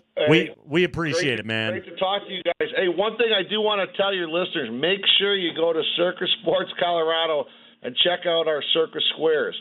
It's better than just getting squares at a Super Bowl party. This way, on our app, you could bet any number combination you want. I mean, we all know what it's like to go to a Super Bowl party and you get dealt a 5-5. You don't feel good about it. But this way, you could pick your own numbers, whether it's 3 and a 4, 3 and a 0. There's different odds on every combination for every quarter in the full game. So Circa Squares is something that I think everybody really going to get a kick out of in Colorado. Yeah. Hey, real quick, what are the worst numbers to get, Derek? Do you have any experience with this? What are the two we should avoid? 5-5. Okay. I'm telling you, 5-5 is really bad.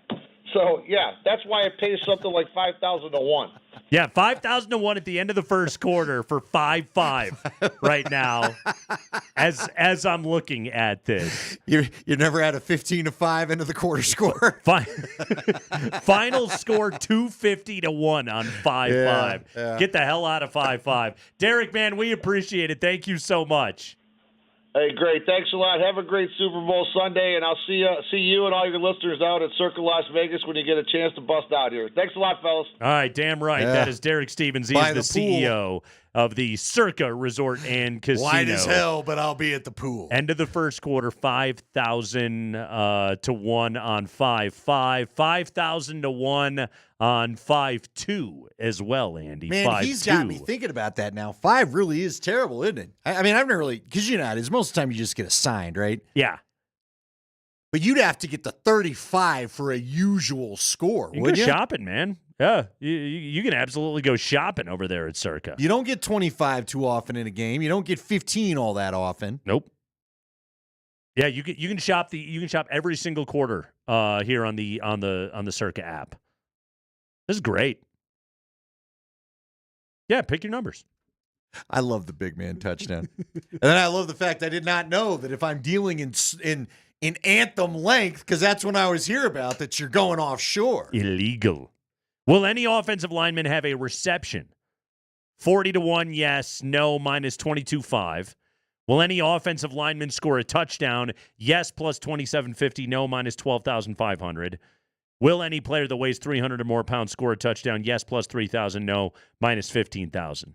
That's just a fun bet to make. Fat guy touchdowns are awesome. Well, and you know what's crazy? In this Super Bowl, with how creative these two offenses get, you never know. Like, again, Andy Reid has always got some play he'll tell us about when it's done. Right. They won it with the thing last year. Remember that? Right. So the Chiefs always have something cooked up. And so now, if it was Detroit, you'd really have to bet heavy the fat guy touchdown because of Dan Skipper. Remember that? Although, did you see there was a play? Andy Reid had the Dontari Poe touchdown. Oh, don't you remember? Don't you shut your mouth. Do you remember that play, Do Andy? I remember? Hate Andy Reid because of it. And Dontari Poe. Anyway, I'm just saying. This is a good prop because these aren't traditional offenses, so to speak. They'll do something nutty. And matter of fact, the propensity to go for 2 might hook you up with that 5 there, Nate. If Patrick Mahomes or Jalen Hurts will have a reception during the game, yes, plus 1250. No, minus 2400. Second prop, this is even rarer, is if a quarterback will complete a pass to himself. Yes, plus 7,500. No, minus 40,000. Quarterback completing a throw to himself. So the Josh Allen deal from earlier in the year, remember that? Josh Allen? I Where do. he threw the pass, and then what happened? It was Amari Cooper pitched it to him, so he became the recipient too. So he got both the throwing and the catching touchdown. Yes. A little fantasy anomaly. Brett Favre's first career completion was to himself. Got batted down, and he caught it. Was caught by Brett Favre. Remember that. Yeah. It does happen. It has been known to happen before in football. Good stuff, man. Good stuff. You got a go-to prop bet? Jeff said I pulled 5-5 for the big game, another $25 down the drain. Sorry, Jeff. Jeff, we didn't mean to. Now, look, it could be 35 at the end of the game. Never. Oh, man. Jeff, you know what? Tell him to hell with you. I want my money back. Thanks again to Derek Stevens for stopping by the show today. He joined us on the Ramos Law Hotline. Car accident, you need Ramos Law, medical doctor and attorney. Visit ramoslaw.com. How big a whammy can I put on the Nuggets? Find out next.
Nuggets tonight. They will take on the New Orleans Pelicans. Second straight game against the Pels. 7 o'clock. Kaz has the call right here on Altitude Sports Radio 92.5. Denver 10.5-point favorite this evening. Pelicans are bad. Nuggets are good. They will win. How was that? Was that okay for you, Andy? Sure. That there wasn't a tone to it. And the ascendancy of Zeke Naji shall continue. All right. There it is. There. Got to do that one more time, baby. Zeke drops 25 tonight. All right, Nuggets go off.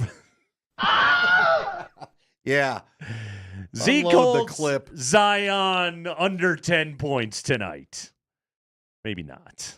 Or maybe. Maybe Zion hurts a hammy. I'm Didn't not he, sure. He held him to like 14 the other night. Yeah, what is Zion right now? Because somebody texted in earlier, could we think about Zion or what would that add? Or Oh, no. Right. No.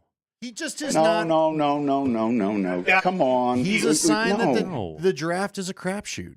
It just hasn't gone the way. Like, there's been times you thought, man, this kid's going to be so dominant. His body doesn't. Wasn't made to do what he asked it to do. And the Mavs complain about Luka being fat. Look at that guy. I know. That's I what's. know. By the way, the Luka presser from yesterday. First off, he looked rather svelte in his sweater, his Mr. Rogers sweater that he wore out there. What about that jacket Pelinka was rocking? Do you see that? Yeah, that was a lot. That thing was smedium, very smedium. Yeah. Uh-huh. Yep. Yeah, he got one look at that thing in the closet yesterday morning and said, I'm going with this today. That's for me. This is That's going to the be look. the most watched press conference I will ever do. And I'm going to make a statement. And I'm choosing this as the statement. I'm looking for a leather jacket that was purchased in the little girls department. Yeah. And I'm going to wear that to work today. Yeah. Uh-huh. All right. That was what Rob Pelinka went with. Well. Yeah. Trade deadline, Andy. It's happening. All right. By the way, Jonas Valanciunas off the board, as we told you earlier in the show. Sacramento got him. I feel like we need, the sounder you get when a draft pick's been made, we need one of those for tomorrow. But you and I won't be on the air while all the trading's going down. But, yeah, we'll hit the air 2 hours after the deadline passes. Yeah, the NBA it's trade kind of a deadline bummer. tomorrow. But anyway. Uh-huh. All right. First off, let's start with this. Do you think that the Denver Nuggets are going to do anything? I know we started the show at this, but new audience at all times. What do you think? What are we talking about when we hit the air tomorrow to start our show? No, the Nuggets will not make a trade. No. I don't believe so. I put it at, I'm saying there's a 75% chance they do nothing. Yes. I put it at a 24% chance. These were my numbers that I said earlier in the show. A 24% chance that they do something for a rotational bench player, and a 1% chance that they just say no thanks. That they show up for work sorry. sounding like Sean Payton. Right. Yeah. Okay. Just get Ready drunk to and take do their clothes whatever. off. Hell All yeah. right. Yeah. 1% chance of a Kevin Durant level thing, which will not happen. Right. All right. And by the way, neither one of us thinks. Obviously, we don't think a trade's going down anyway. I'm positive even if a trade goes down, it won't be MPJ. I think MPJ stays a Nugget. I've given it a 1%. I don't know, 1% even feels high. Well, even what you said, Cody Martin, your guy, even he's not going to require an MPJ move. Oh, right? No. He's a bench guy for Cody Martin. Yeah, that's a Saric level deal. Or who's our guy? Yeah, Yabusele. Gershon Yabusele. Yabusele. Now I do want to see that just so Mike can go streaking through the quad naked. I'd like Yabusele on the Nuggets. I think that'd be fun. Well, you can go shirtless. Okay. I don't have to be here to witness the Mike thing. You can just go ahead and take your shirt off, and we'll film it as you run by the windows here. What if I keep my shirt on and just Donald Duck it? No. Oh, no? Okay. No. All right. That's another Sean Payton. No. How about Kevin Durant? Does he get moved? I don't think so. No, I don't. Because you had some interesting info. They talked all about Durant going to the Warriors and how they could get this done, and everyone's motivated to do it. And both the Suns owner and the Warriors owner are very disappointed in the season. They both want to do a big move. Yeah. Blah, blah, blah, blah, blah. But then you dropped this bomb on me that I did not hear on SportsCenter. Durant's not interested? Durant does not want to go to Golden State. He says no, thank you. And he has a no movement clause, I have to assume, right? And a trade to the Heat involving Jimmy Butler feels unlikely right now.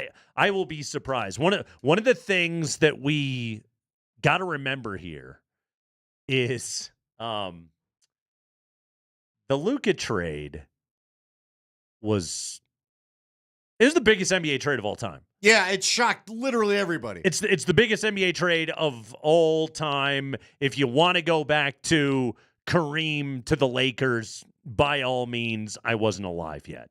Okay? So Luka Doncic is the biggest NBA trade of all time, but it's also one of those things of like once that happens, everyone's like, "Oh man, the wheels are greased. All the ridiculousness can happen now." No, it's very unlikely that something is like that is going to go down. I mean, even the De'Aaron Fox trade, Zach LaVine trade is massive. Massive, massive, massive, massive. This is the biggest NBA trade deadline ever. But still, like, the likelihood of another one of those going down is so low. They're hard to do. It was said this morning that the Heat are desperate to make sure Jimmy Butler never walks back in the locker room and they can get out of that contract for the rest of the year. So do you think Butler gets dealt? Yes, But Butler is dug in. He only wants to go to Phoenix. Yes, I think that he gets traded, but I think he may have to amend what he wants to do. Unless Dallas somehow figures out a way to sneak in and find themselves with Kevin Durant. Dallas wants Durant, but it was said basically they gave up all they had just to make the Luka thing work. Yeah. But I don't think it goes down. So anyway, they're not worried about aprons, I guess, or anything else. That's my concluding point today is prepare for a whole lot of nothing. And if something does get done, it's in the Cody Martin neighborhood. So not the most exciting thing in the world. Okay, do you want to really get nutty? I do.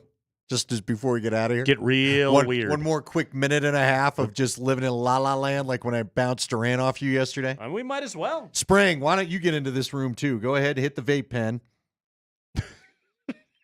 So I have no idea what's going on. It was said by Bissonnette yesterday that he thinks the Hurricanes are actually going to move Mikko before the deadline because he's getting the vibes he ain't going to resign there. Do the Avs call him up and try to lowball him back for their player? Huh? We won't give you Natchez back, but I've got a Middlestat, and I've got a Sam Girard. I don't know. Huh? Do they get the room to do it? If you get rid of those two, I think you do. Those are both $5 million players right I'd do it.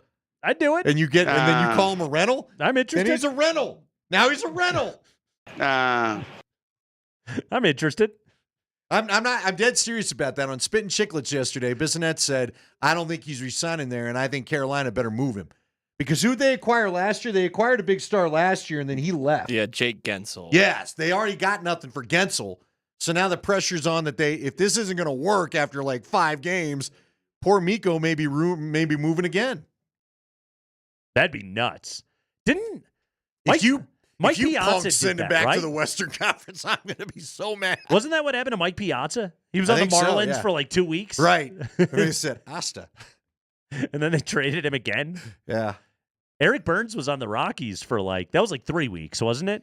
Yeah. Yeah. Remember, he was already nobody was really a fan because he was talking all that trash during the